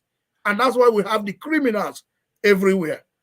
But today, Jagun, I have had enough respect to you because of your submission in this issue. When people say about Peter Obi, I studied Peter Obi as a person. I researched about him as a person. I have worked with him as a person. I know him as a person. I have discussed with him as a person. To an extent, I know what he can do. That a man comes to an interview and tells you everything I am doing is not what I'm going to say here. On the Labour Party, we are going to succeed. And somebody is crucifying him that is not frontal. He's not confrontational. He's not picking it and running with it. For Christ's sake, this guy formed ABGA, that even when he left ABGA, he couldn't succeed. Peter Obi couldn't succeed in winning a vote, in winning an election in Anambra State with another party. He couldn't succeed in appointing somebody that would replace him. If I tell you how Willie became the governor of Anambra State, you will understand what that guy did in building ABGA as a political party. And he has given all of us opportunity to rally around him. He has given all of us opportunity to take our country. Go and check his net worth before he started politics and his net worth today. That man is becoming poorer every day. He opened his mouth to tell you that if you know what these guys are doing to my business, and somebody is also telling him to go and I want to laugh for what's because it's the opposite now. Politicians get richer when they get into office, but he's exactly. Exactly. Go back and check his net worth. His net worth has dropped. He is becoming poorer because he refused to compromise, and they are dealing with him. During the election, somebody offered Augustine, he made a lot of money when he was also governor because he literally put all the states, 70% of the state money in his own bank. So he made a lot of money too when he was Oh, please stop this thing you're saying. Even I didn't say he stole, but he take advantage of the system. It's a different thing. Which one is his bank? Election? It's not how it happened. You don't have the full. Let's continue, Joe, please. Ask people in the states. Ask people who live in the state. They will tell you how the local government thing happened. It's not what you're saying. So don't drag the man's name in the mud, please. So don't tell me. I stand to be corrected. Did he conduct local government election? He said no. And Peter Obi keeps 70% of the state funds in Fidelity Bank, and he is the chairman of the bank. I didn't say he steal, but he also take advantage and benefit from it. How? It's a different thing. Okay. How did he benefit by putting? How did he benefit by putting the money in the bank? Did he take you're supposed to be an objective person. How do you mean he benefited? I'm asking, how did he benefit? Father, if they deposit the state money in one bank, 70% of the state coffers in one bank, don't you think it's good for the bank? Who told you 70%? Bank, but is that a crime? It's not a crime. So it's not a crime. Marketer to market people to bring funds into their bank. And one bank just literally comfortable with getting a whole state funds in their coffer. What are you talking about? Can you wait? To make an argument to invite somebody. Let me ask him clarifying questions. Who was there? Come and explain what happened there. How do you want to invite somebody? Did he put money in Fidelity Bank or not? Well, this is part of the narrative by the opposition. He cannot be a governor at the same time. Let me ask he resigned as the chairman of Fidelity Bank, but he's a majority shareholder. When he became governor, he resigned, but he is a majority chairman of the bank. He became governor. As he became governor, that's when he resigned. So he is the chairman till he won his election. Hold on now. Can we ask now? Can I ask him questions? Okay, yeah, go ahead. So you said he resigned before he became governor, and he put the. Father, he did not resign before he became governor. Let us clear something now. He is working. Remember, court case. Now they went to court. No, I mean from the bank. Did he not resign from the bank before he became governor? Can you listen? So then let me explain. I don't want anybody to gag me. I'm too strong for that. He is the chairman of Fidelity Bank. The case went to court, and when the court overturned the election and make Peter Obi the governor, as they make Peter Obi the governor, he is in Lagos. That's when Peter Obi resigned. So automatically, because you can't hold two positions, you must resign. Remember, he didn't win election that you have that leeway of 3 months, 2 months. before they swear you in. You understand? He was caught. So as caught, but he Peter resigned Obi in the end. immediately. Then he resigned immediately. Now he resigned from day to day active, but he did not sell his shares. He's still majority shareholder in Fidelity Bank, and he's still depositing the state funds in that bank. Is he not benefiting from it? From it? That, What are you talking about? He declared the asset now. He declared everything he that he declared got it, from it. and I'm Code of of Conduct course. Bureau. I'm not ruling that. The law I'm by not not ruling selling back. his shares. I'm not ruling. We have Did he 25 violate banks. the law? So, Did he violate the law by not selling his shares? Did he violate the law by not selling his shares? Can you listen? Can you listen now? I No, he said didn't. he benefits when he was governor. Now he's not making money. That is not the power. What's wrong with that? No, I think you are trying to imply that he used his office to enrich himself. Of course. That's not true. But do you have any? If it is not can people, true, let me ask you now, do you have any evidence that the money he put in there, how much he gained from it? Do you have any evidence? 70% of the state funds, Anambra state funds, were deposited in Fidelity just by Bank. depositing in there. The question is how much did he get from it was himself? deposited in Access Bank. Yes, but how much did he get from it himself? He's a majority shareholder in Fidelity Bank. So if his business is doing well, is he not benefiting from it? Because you put money in there doesn't mean you get all the profits. Do you know how much profit the bank made that year? Do you know the profit he got out of it? Father, we don't know that, and you are saying that he enriched himself. We have 25 banks that meet the recapitalization 2008. That meet the recapitalization. We have 25 banks that met that threshold. And that 25 bank that met that threshold, Fidelity Bank was among the least bank that narrowly met that threshold. So we have big and vibrant bank like GT Bank, Zenith, First Bank, Diamond Bank was doing well with MTN funds and the likes. And the governor stand up and said, "No, I'm comfortable with the small one that is struggling." Okay, hold on. Let's borrow ourselves. Hold on, please, hold on. What did you just did there? Hold on. What did you just did there? Hold on. I don't know Paul, it's not fair. What you just did there, hold on. You read out all these other banks, and for Fidelity Bank, if you are saying that Peter Obi has the majority share, it's one of the few Southeast banks in that region and in the same state. So you want him to just hands off when he could preserve the bank that is owned by Southeastern and not support it at all. And then again, I still go back to the question. You didn't still tell me what profit he actually made to say that he enriched himself. Father, what are you talking about? Are you expecting me to give you numbers like I went to use freedom, like I can investigate and go get Peter Obi shares in Fidelity Bank from SEC, Security and Exchange Commission? Do you think I can have that access? What you said, the bank could have been distressed. So, Father, listen, let's not be biased. That will work. Standard practice anywhere. You don't give your own business. Why are we questioning the Minister of Interior today? Because he's giving his own company contract for work for federal government. Is that not why we are questioning one of the finest ministers in the government? It's not the only company from this in Southwest. The company is not under distress. I'm asking this question. Tinubu's finest minister so far, number one, his it is the Minister of Interior. Private company. You understand? And is giving, as a minister, is giving his own company contract. If Peter Obi is taking a whole state fund to his own bank, you think it's not his own bank. It's a bank he has a share in. It's not his bank. He has a share in the bank.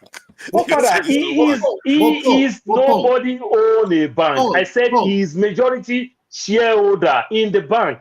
When you say majority, how many percent? He is the majority shareholder of the bank. You see, majority is a very difficult term. Hold on, sorry. We have to get the people here. Listen. Over 50% or 20%, just the largest shareholder. You see, largest shareholder is different from if he's 20% majority shareholder for a bank that meets over 25 billion naira capital base, that's a good chunk of amount of money. Are you taking profit or? No, I'm just talking about capital base Can to I set up the continue bank. But that is not his money. It's for the bank. It's not his money. He's majority shareholder. Paul, you don't have all the facts. We have to. You Can have I to. can I The language continue? you are using. The language you are using is We not. can never have all the facts. My brother, we read newspaper and we listen to news. Oh, you read We can newspaper. have all the facts. When he Tell calls you us the majority truth. shareholder, That is where it you will be got all this helpful when he information tells us from. his percentage It's that unfortunate what he you're owed. saying. Because I don't expect Peter you to Obi talk like is the this. chairman of Fidelity Bank. He is yeah, the but majority He is shareholder not of the Fidelity chairman Bank. of majority the over he 50%. was. He was. I said prior to before he left, and when he left, can you give us he did. evidence of the things you're saying? Because you're putting Yeah, out it's your not. It facts. doesn't We are seem getting fair. all this Can you give information us from. maybe like Why links? are you people Paul did not go arguing get with me? contract when No, Peter just give Obi us. coming to power. Hold on. They go Why are you scrap your people? name. Oh, Why are you people arguing with me? Where is Google? You people go online and oh see yourself. I googled, you didn't see Papa, it. you like to prove. You I go online and googled, I see didn't these things see it. yourself. I googled. I actually was googling, so maybe you should actually give us this fact. And the only information I had about him saving money in Fidelity Bank was his letter that he gave when he was handing over, and he split the money equally across Fidelity, Access Bank, and Diamond Bank. Oh my God, Paul! And That's I what I said saw. the same So thing. I didn't see any other. And I said the same thing. I said 70% No, of if the you split funds it was equally, deposited.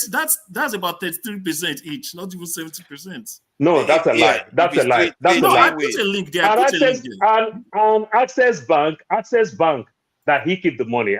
This is. I will find the I video. put a link there. Access. Listen now. Your point. Access Bank was where he even deposited more of the foreign, the dollar. Because I watched the interview in Arise News. I watched the interview where Obi said it with his own mouth. You understand? Access Bank is where he deposited more of the dollar. So where is the 70? You understand? So 70% is which other percentage will be more than 70? No percentage. Because No percentage. Because if he says 70 in his own bank and you're saying more in Access Bank, I said dollar. He deposited. You said Anambra State money. I said Anambra State money. Remember when Obi left power? Obi left Naira and Obi left dollar. So Obi, the forex, the foreign, the dollar, Obi left them in Access Bank. I'm saying it again. You can't roll back this thing and watch. Paul, wait. No, wait. You said he left Anambra State money, 70% of Anambra State money. So when you say Anambra State money, the dollar is not part of Anambra State money. Anambra State money, yes. So if you say 70%, which other percentage? Out of 170, it is left with 30. So you're saying more dollar to Access Bank. I said, can you listen? Thank God everybody's quiet. Yeah. Obi left Naira in Fidelity Bank and Diamond Bank and left dollars in Access Bank. Obi left with Naira and dollar. The dollar that Obi left was in Access Bank. The Naira was with Diamond Bank and Fidelity Bank. But majority of the funds that Obi left was with Fidelity Bank. That is, Fidelity Bank is what they use like official state bank. You understand? Where they used to pay everybody's salary, they used to do everything. It's state where people pay taxes. If you want to pay taxes in Anambra State, then it's Fidelity Bank. If you are doing business with Anambra State, you are doing anything, it's with Fidelity Bank. You should give us evidence of this Obi thing. left both Naira and the dollar in the Because this bank. is a quote. This is a quote from an interview he had. He said, "I left office in this country, leaving Anambra State with investment in cash of 75 billion. The day I left office, we had $56 million, 12 billion in Fidelity Bank. In Diamond Bank, $50 million, 12 billion. Access Bank, $50 million, 12 billion for Anambra State." So it's equal. That's an even split. I didn't hear that. When I'll take my time. I'll find that. I'll find that video. It'd be good for us to see look, listen. I don't want to read. I will find the video where you hear Peter Obi use his own mouth and say it. Okay, that's the one I'm finding. Let me share this. So we see what he said here. You see, this is why we have to be careful, because when we say majority shareholder, it doesn't mean over 50%. It could be 30%, 15%, and all the rest. Look at what he said. It can be 5%. Yeah, he said I brought international breweries into Nigeria, and as a governor of a state, they built a greenfield facility in the state, and they came to me and said, as our partner, we want you to own 15% of this company. And I said to them, no, right now, not right now. I am a governor of a state. I know the future of this brewery, and I want the state to own 10%. And since I am no longer involved in the company, they can own 5%. I put in $30 million of state money there. It is now worth $100 million, and it is still there. No other state in the country has such an investment. So you can see most of the things he is doing that seems to be corrupt. If you go deeper into it, you start finding that it's not as corrupt. If otherwise, they will be using it against him all the time. That is good. That is good. Edo State and Edo State benefited when they bought large amount of shares from MTN and Econet. It's a good concept. That is good. I'm not saying that. Remember the way you people are taking this thing when I said it. Approach, because when you say something, when I said it, it just looked like you people don't listen. It's just like we are just here to argue. When I said, Augustine said, Obi is losing money. That is true. And I equally said Obi also benefited when he was in power. You understand? And standard practice anywhere, you don't give your own business contract when you are holding government. He just demonstrated that he made standard money practice. instead. Let us tell ourselves the truth. He just made his state money when he could have benefited himself. Paul, it is standard practice. You know what you said, Paul. To be honest, what you said, it was heard by everybody, but I don't know why everybody latched onto it. Because it was, for me, without being rude, Paul, it was a point, but it was pointless. In that, you know, in a country like Nigeria, just imagine yourself at the head of any of these state governors. I know Ondo State very well. It's similar to Edo and Delta State in terms of the topography. These states are green, lush, beautiful, and there's so much going on under the ground. Me, I don't have that kind of billions upon billions to do what I would love to do.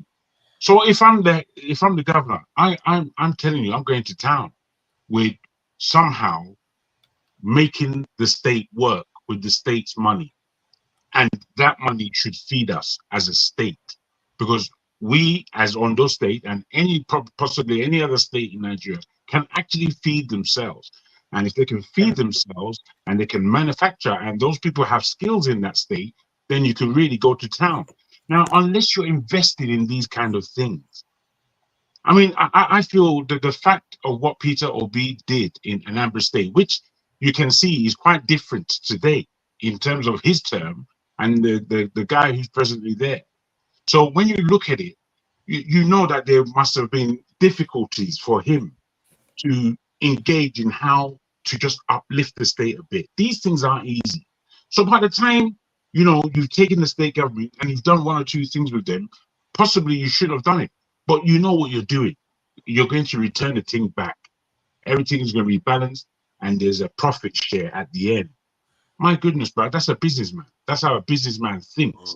Businessman doesn't think, no, that's not how to do these things in a crazy. Okay, let's just say, All I'm saying, Paul. Okay, I want to agree with you. I am wrong. Standard practice anywhere. If you hold government position, do you give contracts to your own private business? You're right. I understand what you're saying, Paul. I'm asking that question. Trump put government stayed in his own property in New York, and he's being criticized for that. Yeah, but it's not illegal. But if it was criminal, would there not have been a litigation against Trump? No, but the issue is, I'm sorry. Did I say anywhere that Obi stole money? I said benefit. No, that's exactly what Trump did. Criminal does not mean that it's stole. Criminal is that it's a crime. It does not mean it's stole. You get what I'm saying? See, Fidelity Bank and he didn't do it for his own narrow self-interest. It's not strategic reasons. Bank. He just had share and became highest shareholder there, so became a board member. So the moment he resigned from there, the question you will ask is Fidelity Bank qualified to house Anambra State money? And he didn't put the whole money there. Augustine, let's use reverse psychology on this case now. Excuse me, We have somebody called Allen Onyeama, the chairman of money. AirPeace. You want him to put money in every other bank. Allen Onyeama today become president of Nigeria today, and every one of us know that Allen Onyeama owns AirPeace or majority shareholder. No. Listen. Of course. It's a private company. Fidelity is not his private company. Use another analogy. Of course. I don't know how you think. Do you think Allen Onyeama own AirPeace 100%? That's what he's telling us. Yes.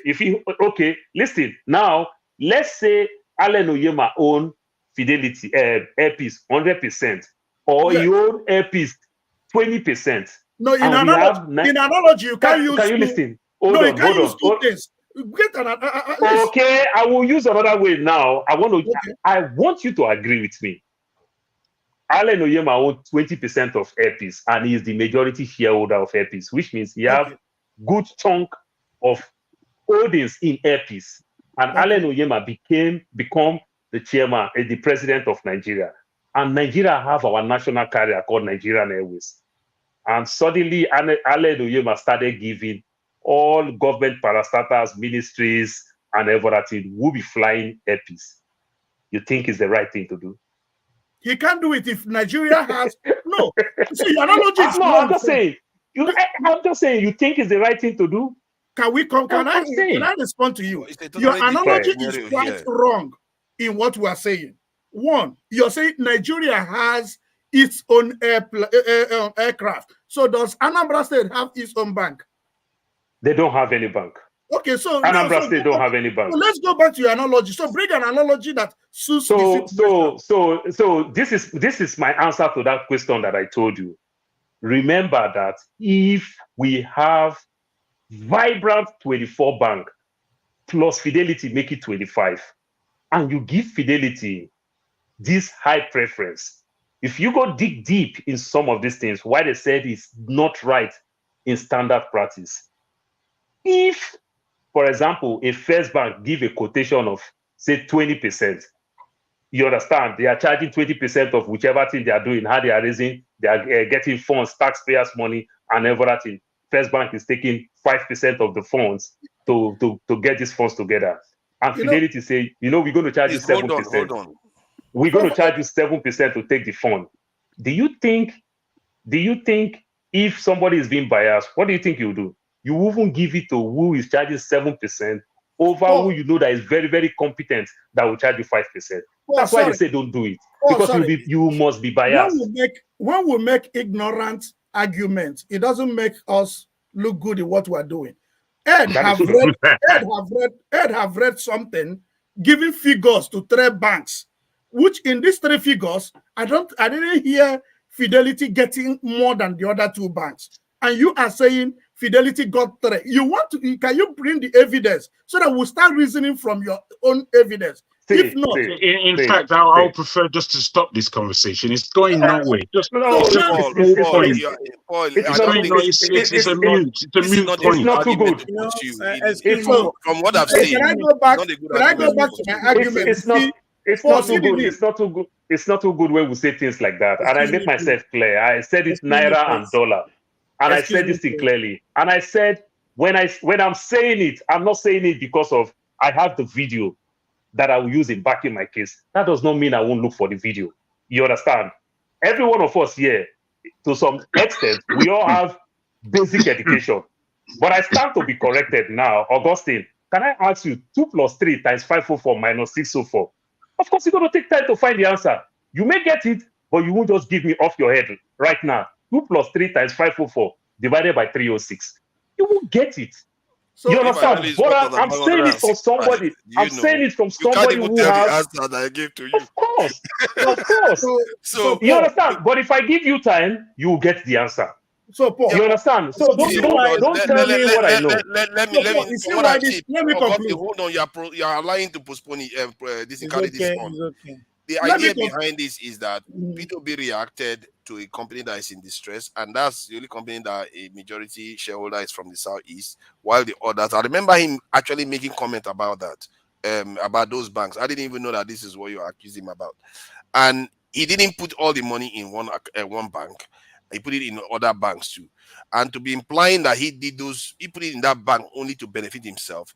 When he even saw a statement that he even did something not to benefit himself, but to benefit his state. And if you look at to make that kind of strategy, you accuse me if I said so for standard practice when I choose to give? I am asking you, who is Tinubu's finest minister today? It is the Minister of Interior. Every one of us praise the Minister of Interior. Why is the only thing we accuse him because he's giving his own company contract. Why is it the finance minister? That's a totally different scenario. That is not this bank is under distress, and it's one of the few banks controlled by Southeasterners. I remember him making a speech about that. Kofara is not under distress. Kofara, we have 89 banks. And besides, we have 89 banks, and 25 of these banks meet the 25 billion threshold. Why are you bringing that issue? He gave others money too. Kofara, you don't want to listen. Kofara, we have 89 banks. Hold on. Are you saying a Southeasterner should watch a Southeastern bank implode while he just gives all the money to him state to the other banks? Is because they are in a better health, shape of health? What are you saying? I don't understand it. He reacted. He split the money in 3 ways. Paul is digging himself a big hole. He refuses to I am asking you again. The same we criticize Tinubu to set up Alpha Beta, and Alpha Beta is taking all Lagos State tax money. Yeah, but that is a different thing. Alpha Beta is capitalizing on something else that is not earning. Let me come. Let me come. It's wrong. Let me come. The finance minister you are mentioning here, somebody working in the immigration office told me, in every passport you are getting in Nigeria, 10,000 naira goes straight to his account. Now tell me the money that goes straight to Peter Obi's account from Fidelity Bank. This is a minister under how many months? So when you build the integrity, when people research around you, no. Now you want to make us you want to make me now. You want to put me in a way where you want me to support something that is not standard practice. What is standard practice? So what is standard practice anywhere in the world in terms of private businesses? If you work in a company, you are in what you call procurement. You don't give your own company contract. You understand? You don't do that. Not bank. It is not. So listen. Wait, Paul. Paul, let me ask you a question. Let me just ask you a quick question. How long have you been in America? I've been in America for so long. About 20 years, 25? Not so much, but yes. Okay. Now tell me this for real. Really have a good thing. If you were spending your time in Nigeria and you were moving up and up, you're a gentleman, you're still the same Paul that we know. Do you think that your mind would work in such a way that suits Nigeria and suits your own development? Just as an individual, you're not even running a state or anything like that. Just as an individual, you are in the Nigerian climes. Are you going to get engaged in slightly unscrupulous dealings in order just to move forward? Do you think so? So I will tell you in another way around. I may not give you the answer that you're looking for, but when humans are born, there's only two things that will happen to humans. They'll either die or they'll grow. Just like me, and I'm growing. That's why I'm having gray hair. So in the course of growth, it brings change. We evolve, we change. You understand? We change to good people, we change to bad people. We transform to become something else. That's how humans are. I'm very aware, and that's why I put the question to you, because what I'm trying to get you to... I'm not sure where we are going with this. Is that please, guys, please, in balance, what you are putting forward against what transpired in the end, what you are putting forward, if we understand Nigeria for real, it becomes a moot point, because what was achieved was far greater. And there are people like myself who in their minds, like me, I'm an honest, straightforward guy. However, me, I go put my hand inside shit if something will come out of it golden. You understand? And that's how people think. So a man like Peter Obi, who is a businessman, he came into the whole primes of politics through his business dealings. Now he sees opportunity for where he can make a turnaround. His focus is a turnaround for my state. We are going to become the top in education. I'm going to leave this place with money in the bank. This was his focus. So now he did something which I'm speaking in his defense, because I understand the mind of such an individual. Jago, there is a man called Olusegun Obasanjo. Obasanjo created Operation Feed the Nation. Okay, Obasanjo didn't achieve it 76, 79. Guess what? Obasanjo came back. When Obasanjo came back, when he got out from prison in 1998, Obasanjo farm was Obasanjo was almost bankrupt. He was left with less than 500,000 naira. He even had to send his wife out and every other thing.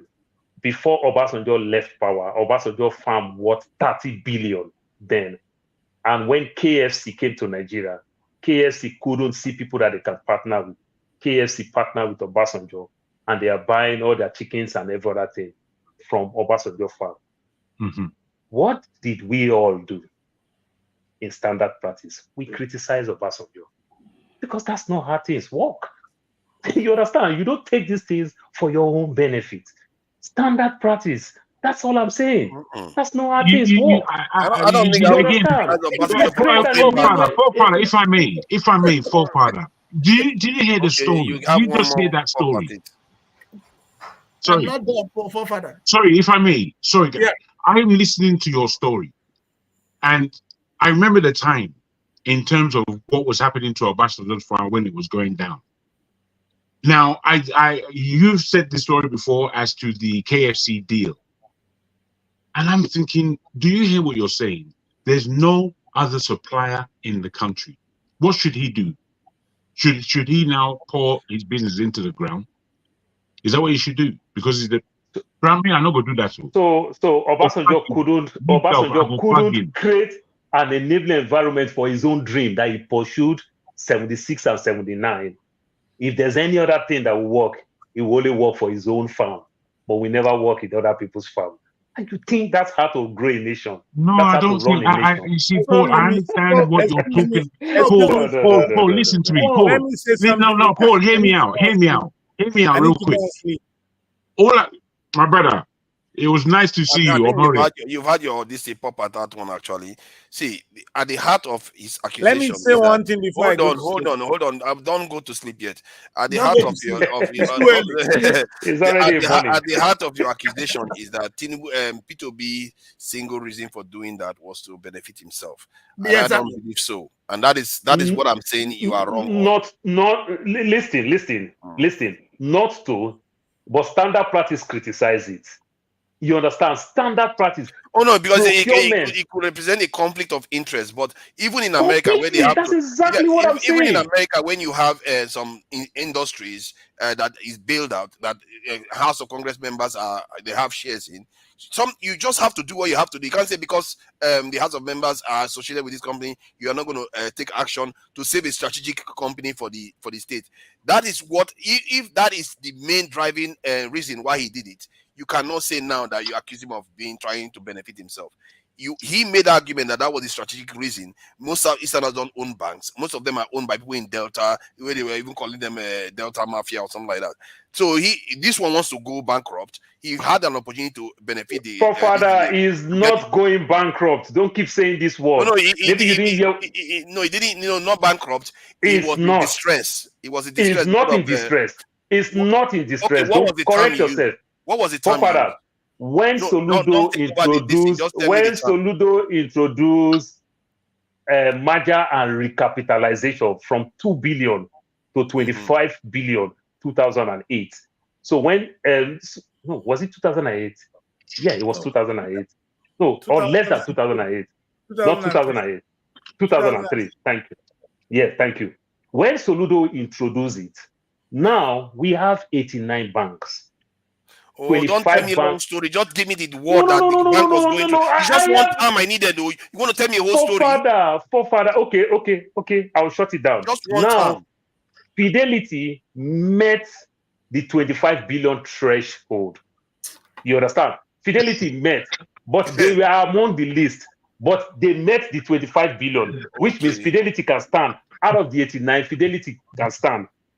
They are already there. So now, norm in a sane society, if you want to give contracts, there are all bigger players that can, the bigger a business, the lesser they charge you compared to the smaller one, because they have all the resources. In some cases, it's the opposite. In some cases, that is true anyway. That's in some cases, this is an institution. Bank is an institution. Big construction companies tend to charge more. Of course. So let me go on with my position. So one thing we don't do here is to listen. Because what I said, and I was clear when I said his net worth. So the question would have been, what is Peter Obi's net worth after being a governor? Peter Obi moved from 800 million to 230 million. So where did he get the benefit? 800 million what? $1 million to $230 million. This guy is that's a lot of money. That's big money, bro. Money. Why am I so poor? This is unacceptable. Mr. Forefather, please, can I say something? Share money around. No, but Augustine, when you also say that, remember, because of the way our naira is losing by the day, everybody up to Dangote, Adenuga, they all drop. Peter Obi can open a radio station. He has enough money to open radio stations. Mr. Forefather, please, can I say something? No. No.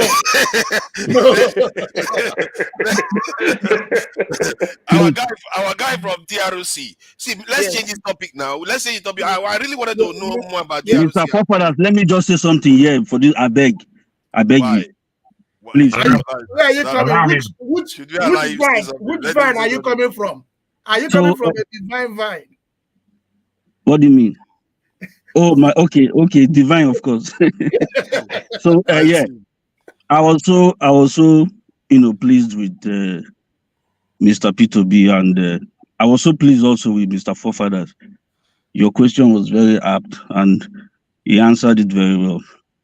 I'm on your side now because you really behaved yourself today.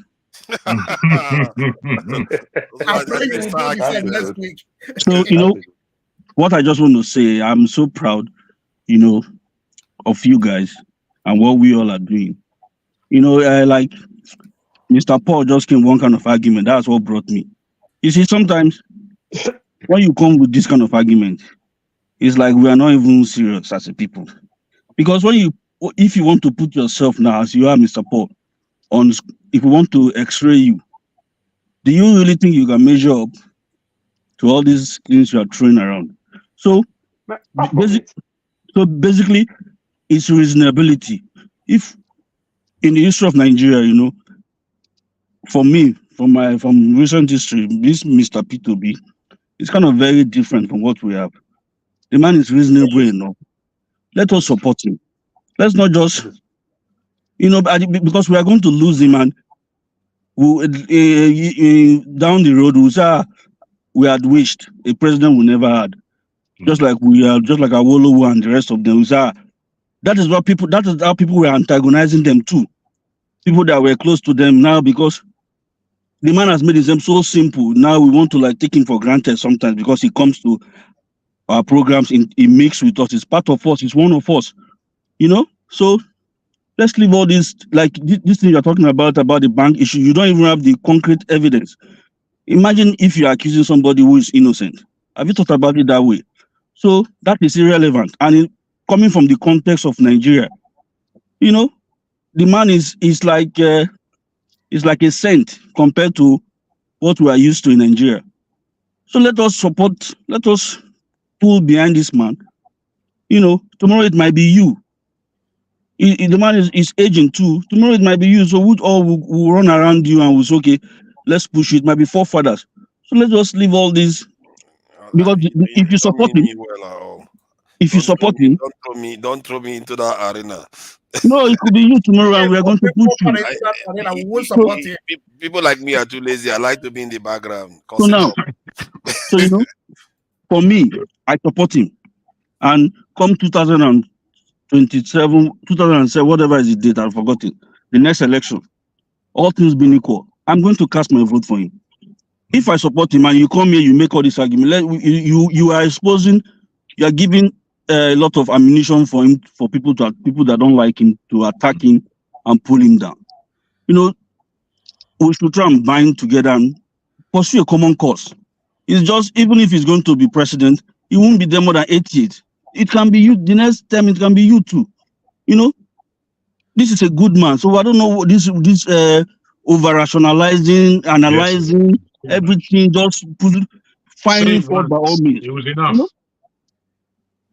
You say what? It amazed You're me correct, that though. I think you said that statement because we were in the track of something, and something was said.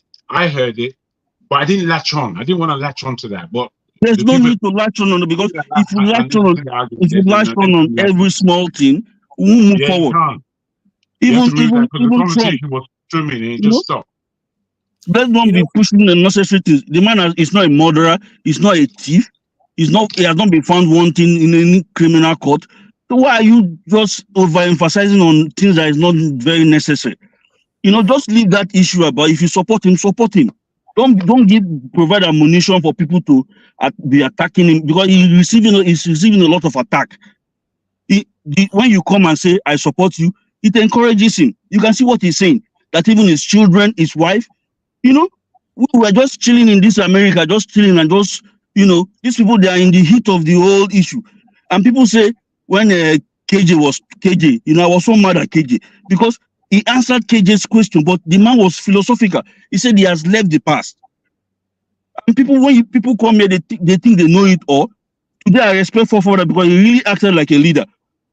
At the heat of the moment, he showed himself that he's truly a leader. But people like KJ, where I thought they have qualities, the man answered your question. He said in the courtroom that the evidence were there, but the judges just chose to ignore it. And he said he has moved on.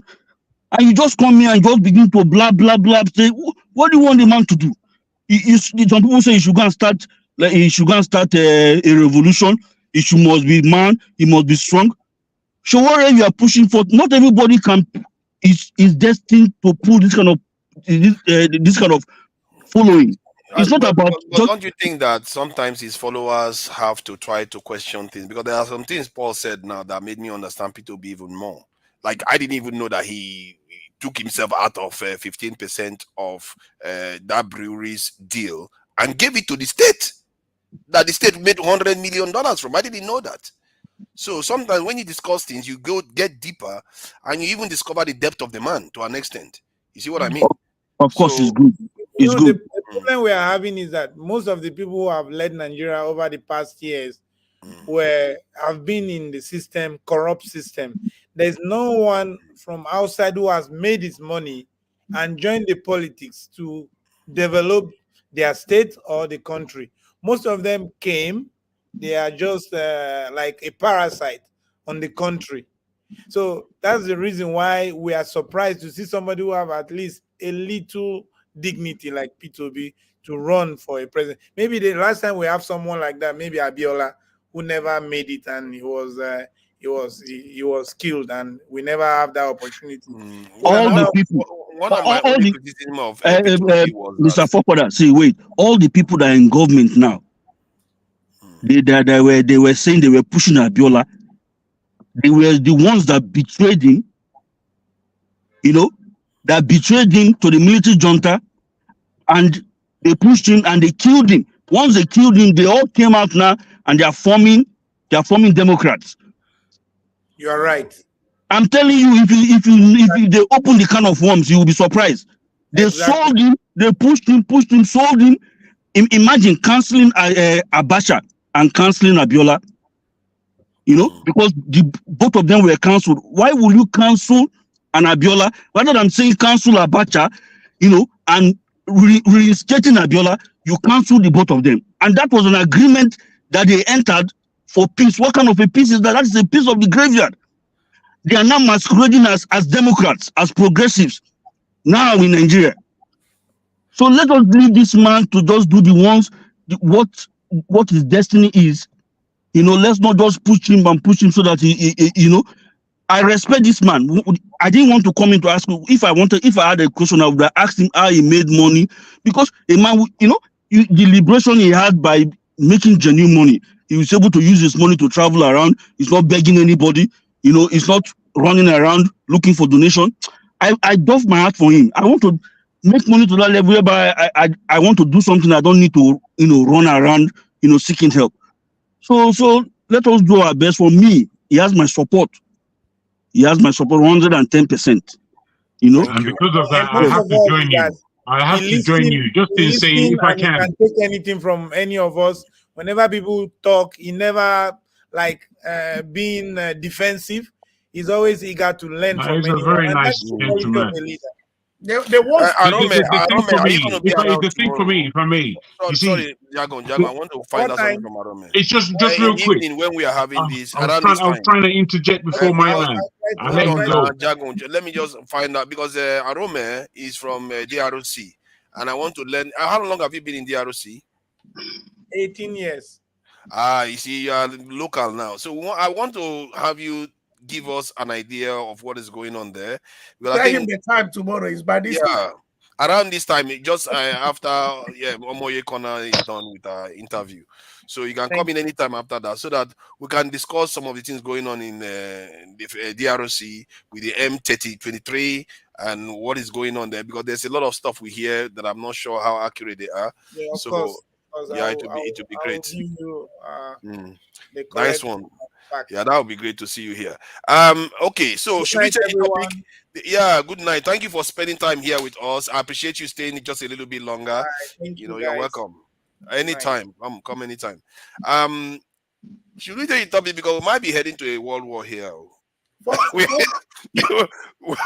might be heading to a world war. We're just here having conversations. Okay, maybe they should talk about the state local government election.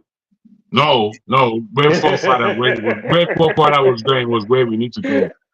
The whole thing is heating up in the world. Iran has decided that they are going to throw a lot of rockets into Israel. And all right, guys, I have to leave now. You guys take care. Thank you for joining us. And Israel is asking for the UN to intervene. Israel asking you for UN Security Council.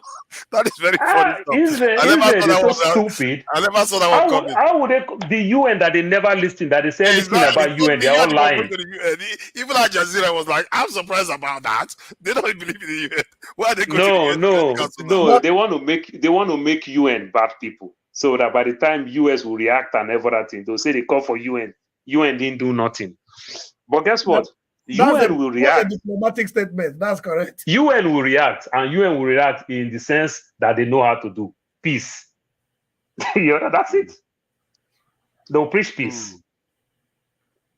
So, Forefather, can we pause and ask Loco to share the dream with us? He just finished dreaming.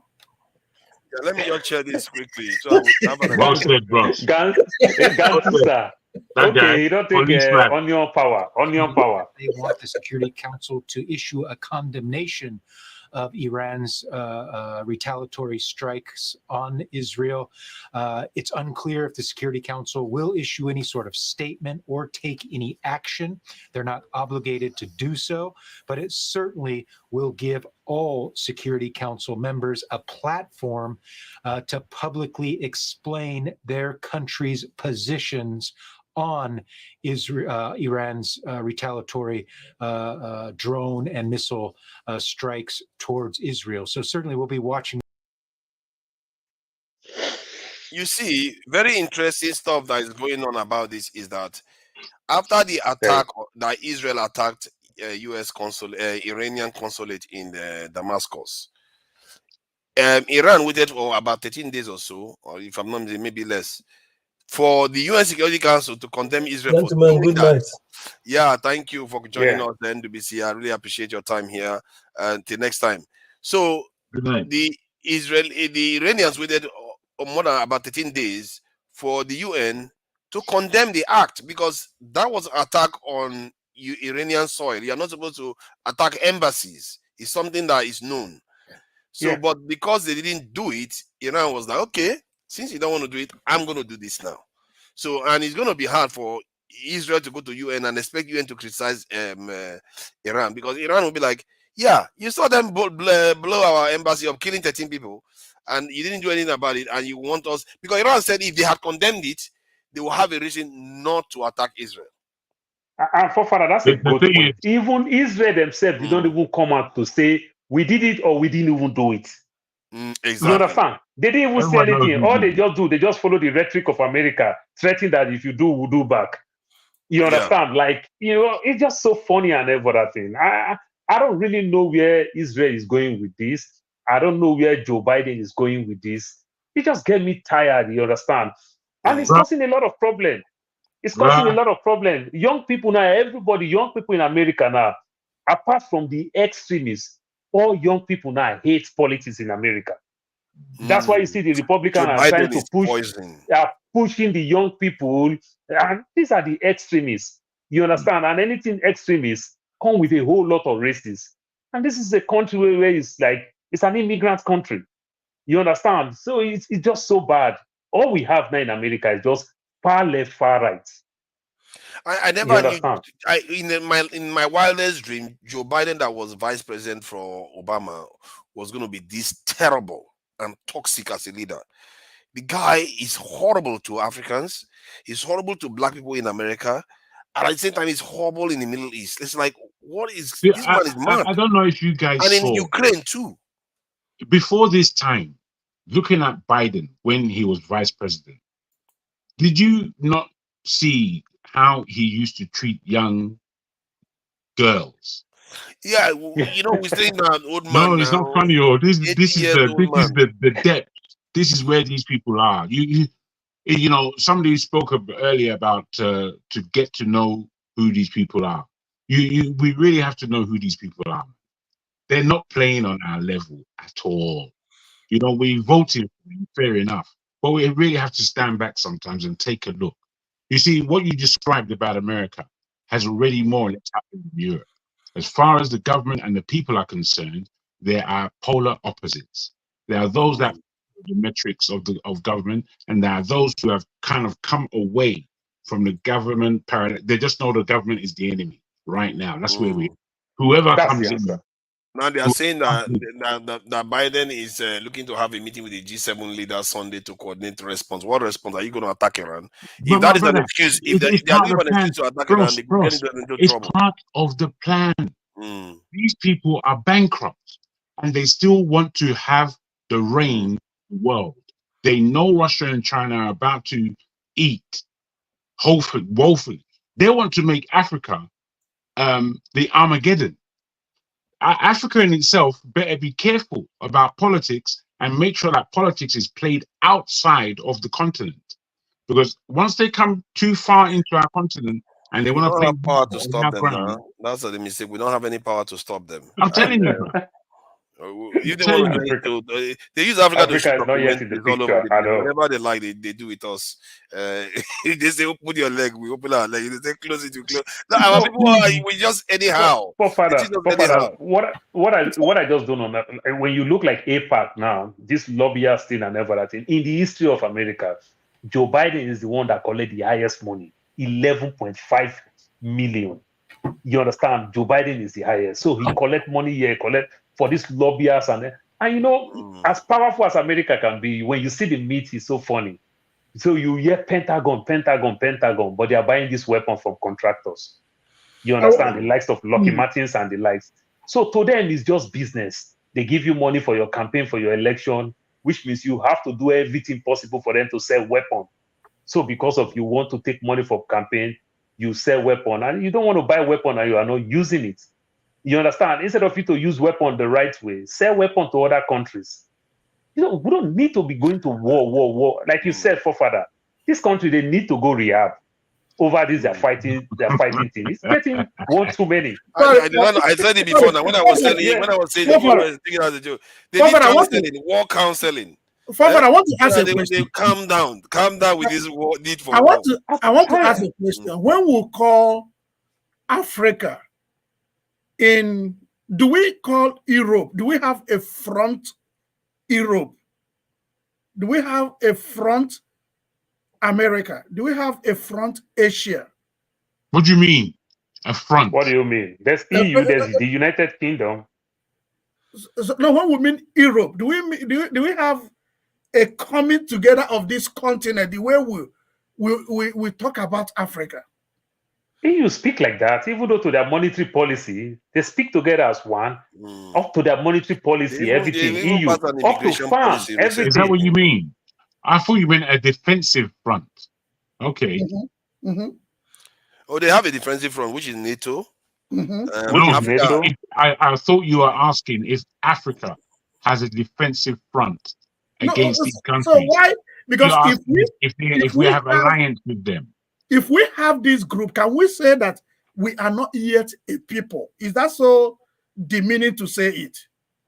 We don't. That's the most funniest part of it. It's we sad. Don't. I hope it's sad for us to say it in public, but to be honest, we never start now. We never, we never start, my brother. We speak about Pan-Africanism in Africa. It never really took off. Some governments had it in their mind. Some of our founding fathers had it in their mind, but no one else did. Where we talk about Africa, we have enemies who are Arab or whatever they are in North Africa. Them, they don't like us for nothing. And that land that they're holding is not their land. In terms of, it's a long time, but we have it cool. We understand that there's Islam and there's Christianity, and Africans have been split within these arenas. Then there's the Middle East right there. Then there's the Middle East right there, right next to us. So anything that takes place there can easily pour into Africa, easily. So do you know why I say this? The idea that sometimes I feel that what our people think is, because we are Africans, we should think in one direction, believe one thing, and accept one thing. But if you look at this other continent, they get the key things they want to focus on and discuss on those key things and bind themselves around those things, and those things control them and they decide commonly on those things. Aside those key things they brought out, they allow the individual states to do their things the way they want to do it. Correct. Can I tell you what China would have done if China was West Africa? Yeah. If China was West Africa, by the time they got their independence, what they would have been thinking about was their full emancipation away from the Oyinbo, the same way that the African Americans and Caribbeans were thinking. In that, they would have stretched for their people. They would have gone to make that area their market, which is how I've always believed Africa should have done. But we don't make these kind of moves because we don't think like that. We don't think like that. We've only begun thinking like this over the last 5 to 10 years, where there's been a little bit of growth in that area. It's not been deeper than that. It's not been any deeper than that. I remember going to Nigeria when I was young, speaking to them about all these kind of philosophers that we have within the African American context. And what I understood is that these people, they know you go past you. We best learn from them what they've suffered. Instead, we separated ourselves. These are the problems that we have. We haven't begun. We haven't even begun. Jago, from what I can tell, in the 60s, maybe sometime in the 50s, 70s, there was a movement going on. Like during that time, they were fighting apartheid. They were Zimbabwe was fighting Europeans. The Algerians, I think that was the period they were fighting the French too, and they were fighting. Yes, the problem is that we didn't fight. We just discussed and they just handed keys to the people that were governing with them. They are the ones they had. Remember, if this country that fought the Europeans when they left, what would have happened was that those elite class that was collaborating with them, they would have, the ones that fought them would have gotten rid of those ones. You see what I mean? So, but the ones that collaborated with them are the ones that they handed power to on our own case. So, Yes, so, they right. maintained so, it. Fofana, do you see it from that point? I see it from the point of continuity and strategic. I felt that when, like you said, in the 60s, 70s, there was Emerging Africa. So I'm seeing the point that the Western world, the Asian world, they saw that Africans were going somewhere. They started recruiting by enticing some Africans. And when they enticed these people, they recruited them and changed their mindset to start and because they could. And why were they able to? Because this would, like in the case of Nigeria, we feel it was optional for us to be united. We didn't feel like it was essential for us to push back and be strong as a people. Because if you went through what the Chinese went through, or what the Japanese went through, or North Koreans, all those other people, if you went what they went through, nobody needs to tell them. They know they have to work together. They have seen what it's like when you don't work together. But for us, Yoruba man, I will say something that Ferrari said, Alaba said about Peter Obi when it comes to the media. You see, this also another way when you can understand how powerful the media can be. There is a findings that it gets that China is giving all Africans money with very decent percent interest rates. Now they discover that what is China looking for? How will China benefit from this loan? Apart from they are bringing the manpower and the likes, only for them to discover that China now want to play the type of politics that America played for many years. So China is literally giving 54 countries in Africa loan. 2.5% return. All the biggest condition that China is giving them is not the interest rate. China is giving them the condition that when we go to UN, all of you support me. Of course. You understand? All of you support me. But that is a good thing. But you know the funny part of it, the power of the media, the way the West keep weaponizing Russia is the devil, Russia is the devil, China is the devil, China is the devil. It's just hard for us to take stand. So we get confused. Hold on, let me just land with this, please. So we get confused with where we stand in terms of certain things, like Augustine is saying. Strategically, certain things that we want to fight, we want to kick against the West. You must kick against one strong allied. You understand? To form another strong alliance with another strong allied. You understand? Let me see. You must form an alliance with another strong allied. You don't just stay. It's not there. It's okay. Yeah. So you don't just float and every other thing. You must form an alliance with other strong allied and every other thing. So, but when you see we Africans, we want to claim this our funny smartness. 1 minute we want to deal with certain things with Russia. The next minute we want to deal with the US. We want to deal with China. It makes every one of them just look us that, okay, the three of them said even look themselves well and say, let's just fool these people. These people, they are not really ready. America has been promising. They never keep to their promise. You understand? They only keep because to we their are not promise ready. We are not ready. It. If our people look them in the eye, like the way Mao Zedong looked at Khrushchev and told him, "We need that nuke, man. We need a nuke." Can you imagine that is the most advanced technology Russians had, and he was asking them for it, and he expected to get it, and he did. But we don't Tucano. We had to beg them for Tucano, and because our leaders don't understand. I said it the other day when I saw the British defense official came to Nigeria. He was nervous and telling Nigerians, "Tell us what you want. Tell us what you want." And our leader, our defense chief of defense staff said, "We need that caterpillar that training. We need training." It's like, why would they take us seriously? That's what we are doing. They will never take us seriously. It's our fault. That's exactly what Indian is doing. India is taking advantage of America having all this problem with China. And America want to build a formidable force with India just to take over the West Asia. You understand? And India is asking for a lot. You understand? And then for that thing, but we Africa, they are getting a lot. Japan got a lot yesterday. So we Africa, if individual country can't get it, come together. For further, if you can see Turkey part of EU, you understand? But one minute they kick Turkey out. They need Turkey when it comes to military strength. Yes. Okay, when it comes to this area, we need you there. That's why they can bring Turkey in. When it comes to EU, Schengen, other things in EU. No, we don't want you. You're too much. You're too much. All these Muslims. The less we bring you to the EU, take over the EU with your Muslim religion. And you saw how Turkey held on to allowing Sweden and the others to join NATO because they wanted F-16 jets or something like that.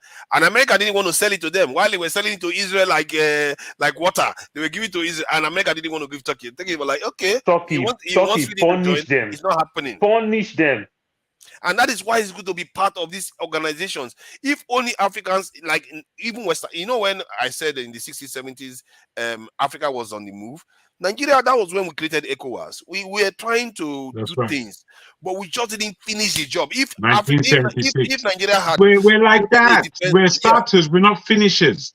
That's how we are. Chief we have to understand. If we had just made it a defense pact, most of all this could wouldn't be happening.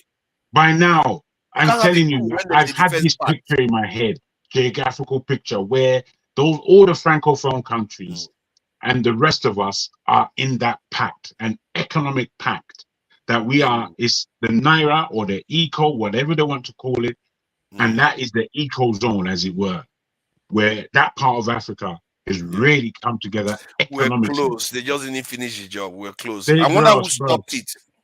It will be interesting to find out who slowed the ECOWAS down, because I think it was just after. Well, it's not. You see, Buhari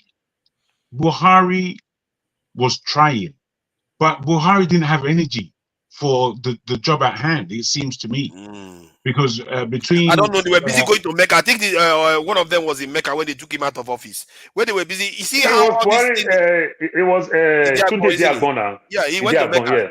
We are busy going to Mecca. You have a country to run. You are busy hajjing. Yeah, now you see you're hajjing the whole future. Best be careful. That's another new phrase. Don't let it come for you. I'm telling you, bro. I don't even know whether that's a requirement. Even they are just calling. Then they come back and it's only Nigeria, or I don't know whether it's Africa that they call people allergy. They don't do that in other parts of the world. I don't know. No, they don't do that now. If you it's very Nigerian. They used to be a professor that they interviewed in Arise TV. He said some people are psychologically down. Some people can even commit suicide. That they save and save and save, and they have almost 25%. So it's for federal government to support them with 75%. And people say federal government should not support them. That they can even commit suicide. They can be depressed and everything. Does these things make any sense? With everything that the country is going through, you say we want to go somewhere. Tell me, where will our Christians go now to go pray in their own time with this war that is going on in Israel and Palestine? You understand? This is not funny. That's not what we need. Let me show something. These are the things that I'm saying here. It a bit confuses me sometimes. That some of our leaders, it's not like they are not hearing the truth, but you don't see as much change on the ground as you should expect. This video is about the Sierra Leonean president's wife saying some of it. Just hear what she said, and I find it possible. One of the most fundamental corruptions of the social contract in human history is colonialism. Yeah. And it's that mechanism that some states have used to extract resources from other places, such as Sierra Leone. That deprives countries of the resources they need for government services, for education, for health. So I was hoping you could reflect a little bit on what those forces have done to Sierra Leone and what kind of accountability we might be able to think about, just to imagine a way forward from where we've begun now. When you look at what Sierra Leone have to offer, when you come to our mineral resources, the kind of mineral resources we have in our country is enough to take care of everybody in that country, we should not have a single poor person in Sierra Leone. But unfortunately, we are not given the free will to make decisions on our own mineral resources. There's always Big Brother who decides. And when you fight and say, no, we are not going to do this, they use the system to stop you. It's either they set you up with the opposition and they'll be supporting the opposition against you from the back, or they cause unnecessary chaos in your country so that you are not able to even govern your own people. They will do things to make you not to be functionable. And of course, any country that don't have peace cannot develop. You have to have peace before you talk about development. I'll give you a simple example about Sierra Leone. Every mining company that is in Sierra Leone today is owned by a foreigner. Every mining company. If it's not the Chinese, it's the American, it's the British. How long I can play this for? I just wanted to share that anybody can find it. Is I think Fatima Bio. Yeah, so what I'm curious about is they know these things. How can they not break out of it? And why are they not saying it more openly? So what is going on? So Forefather, this is the power of the media again. This is the power. See, remember they use gold, they use diamond, they use these things in America. People started causing some of these big gold miners that, oh, they don't want to buy their gold because it's black gold. They kill people for it and everything. They cause them. It is time for us to use the media the right way. There is nothing wrong for country to also buy airtime in most of this media space. Bring it back home and shame these people. Think how much the Qataris invest in Al Jazeera to say their own side of the story. You understand? Because you must tell your story. When other people keep telling your story, it will never come out right. That's true. You understand? That is one. That is one. Then another thing again, when you look things like this again, our so-called African leaders too, in as much as they use opposition, if you are doing the right thing, you make it hard for opposition to survive. But our leaders too, they also make themselves too much of a dictator, too much of this, too much. They threaten you, one small threat, you dish out military to go and kill people. Then they start thinking of taking you to the Hague. You don't want to leave power. You don't want to do this. You yourself also respect your own people. You play the American type of politics where we can curse the president for all we care. You understand? But they will do whatever they want to do. Anyway, yeah, maybe like they say, outcome you are seeing is the one they want. Those are the kind of candidates they prefer to be in place. No, so Forefather, like as you now will support Abacha, that Abacha didn't steal no money. But it's just hard for you to say during Abacha time, the killing was everywhere. Everybody knows that. Do you get my point now? There's killing now. No, during Abacha's time. You understand? Yeah. What is the man name? Sergeant Roger.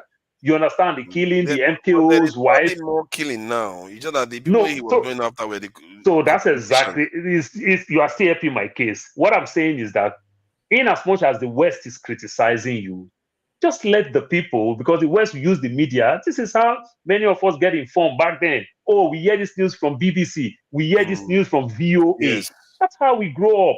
It is still the power of the media. You understand? How are the government using the media? Then when they also use the media for people to protest and everything, just let the people have their say. You know the common phrase, they said, minority, we have their say, but majority, we have their way. So government won't have your way in violence. That is when you become dictator. Play that politics right. But you can accuse Abacha of not waking the people up to the truth. If you look at the way Traore is playing it, Traore is waking people up to the truth. That is the thing I fear our leaders don't do enough of.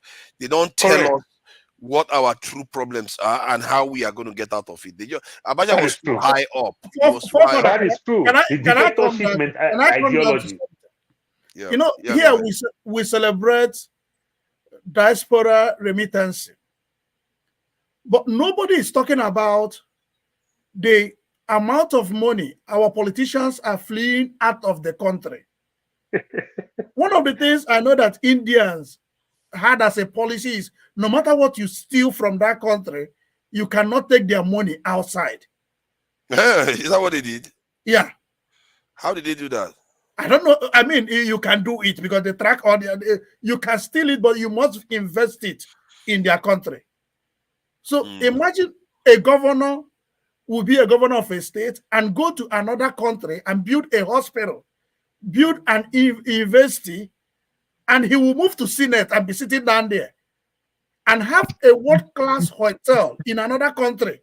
This is somebody that couldn't afford to build nursery school before he became a governor. He became a governor and he has a standard hotel in Dubai.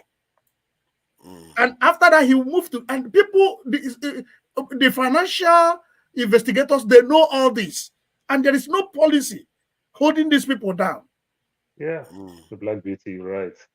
You see, when Africans, when I cannot die for my community, if I can betray my community to be powerful, there is no way the white will not be, the Western world. It is about interest. Like no matter what you do between America and Israel, both of them are looking for their interest. Then we have leaders that don't have the interest of their people. Because they don't understand it. And that's my concern. These leaders don't understand it. It's like that elite class were groomed. Like I said, if you fought for your independence, what do you think one of the first things you do is to fight the enemy? Then you fight your collaborators that are fighting, working with the enemy. That's how it tends to happen when you are struggling. But because we didn't fight, those collaborators are the ones ruling us. Can I just add on to that, forefather, which is to say that what is happening in Africa has happened before with Africans outside of Africa, namely in the Americas. When you check the 400-year history, you know quite clearly that this slavery didn't actually need to last that long because of the amount of revolts that were taking place. But many revolts that took place were scuppered by these very same slaves that were trying to emancipate, telling the overseers what was going on. This kept happening. It's our people. We don't even understand this history. You know, Haiti, 1820 something, they emancipated themselves. Yeah, from France. From beating France, Spain, England, and America. It was a long, drawn-out war. And then, because France wanted to keep warring, they said, "Look, we're still coming." Yeah, so they banged them with 100 million loan that they have to pay back.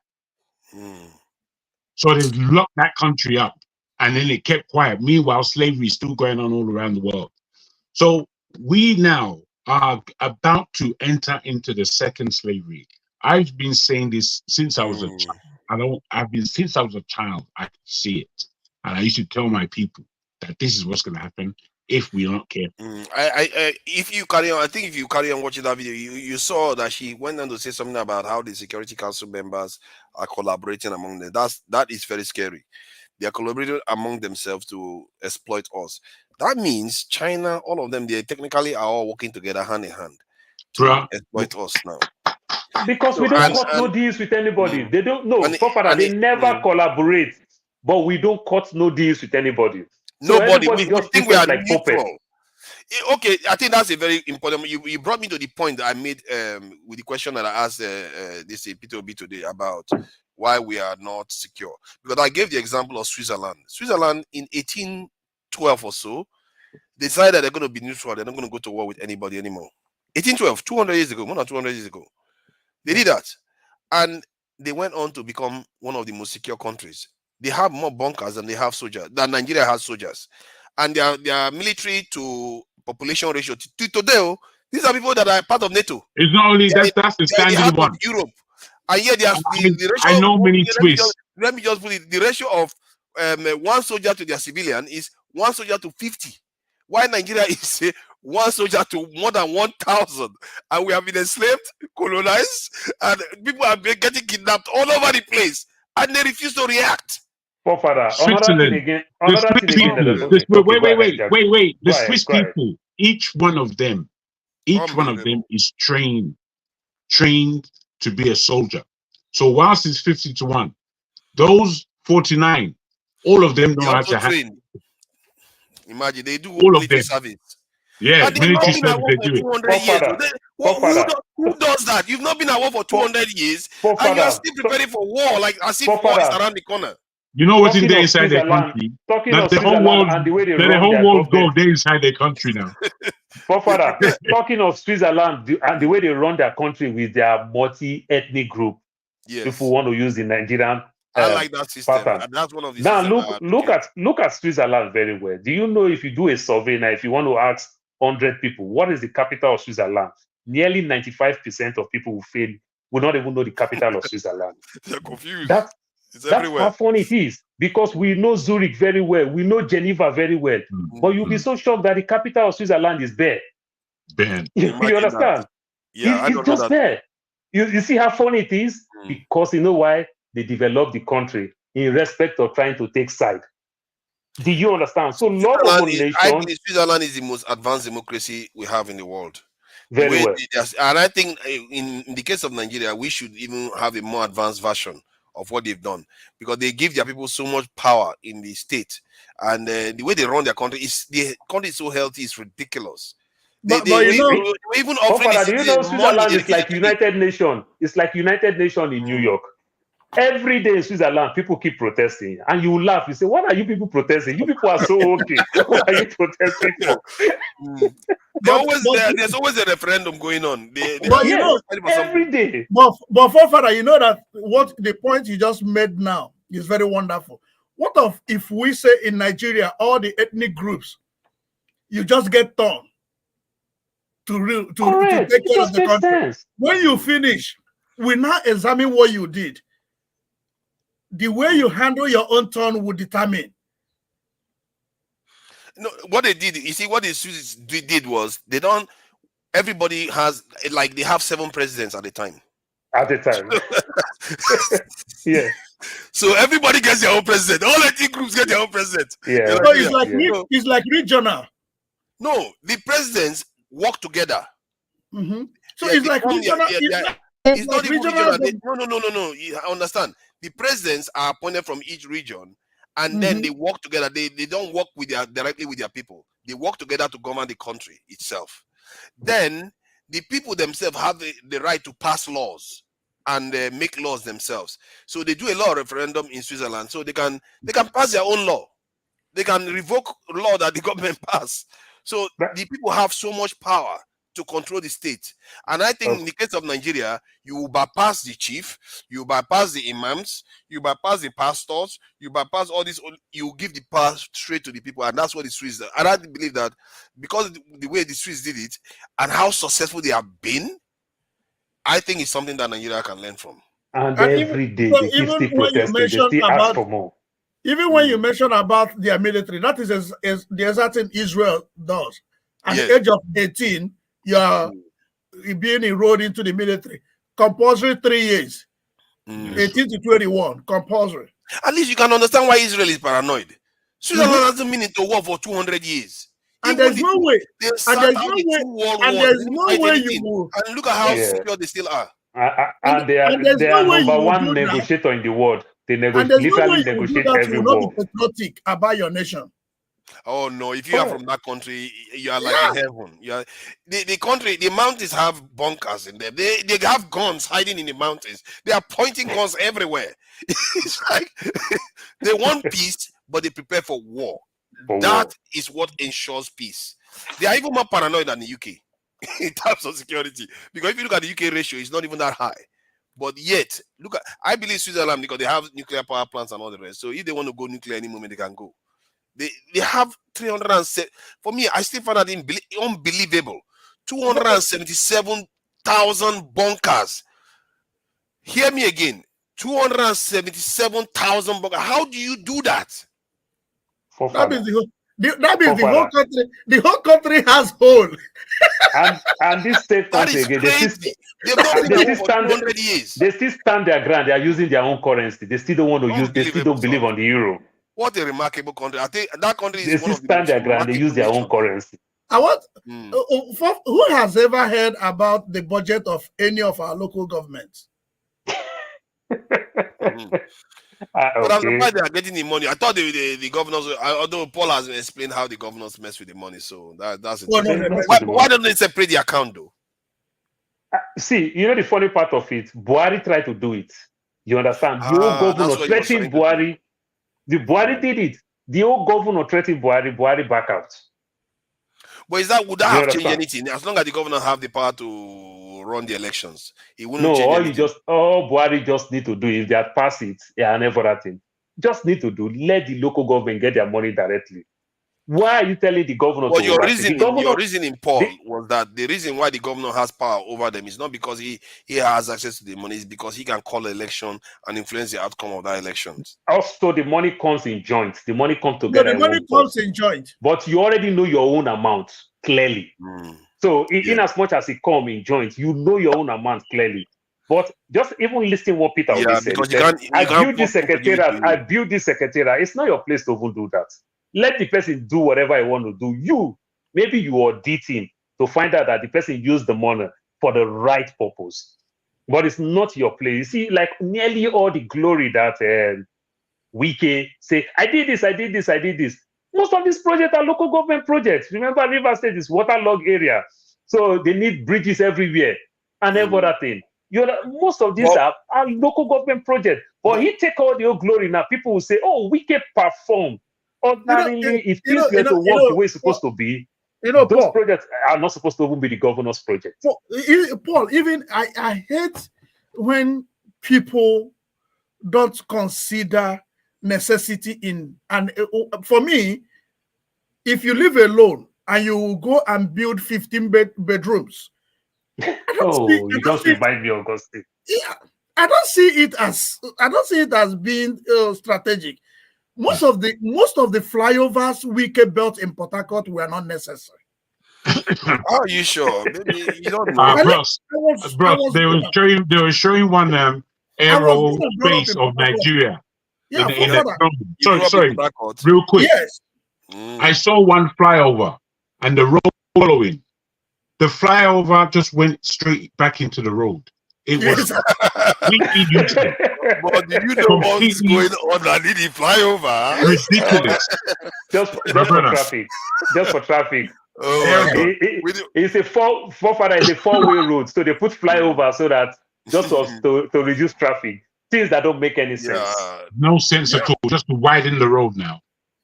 Yeah. That's like I don't know. I've not been there because River State is full of all kinds of weird waterways and all the rest. So just look at this money federal government wants to use to build a new road. What of when they use this money to maintain all their roads? Just Augustine, when you said you grew up in Port Harcourt, you said, yeah, you didn't say you grew up there. Around what time? Was it like in the 80s, 70s, 60s? Oh, no. 50s, 80s, 60s and 40s. Sorry about that. I mean, 80s, 90s, 90s, yeah. During those days, but that was very enjoyable. But I learned that somewhere along the line. That's when it was Garden City now. Oh yeah, that's when it was really something. Yeah. And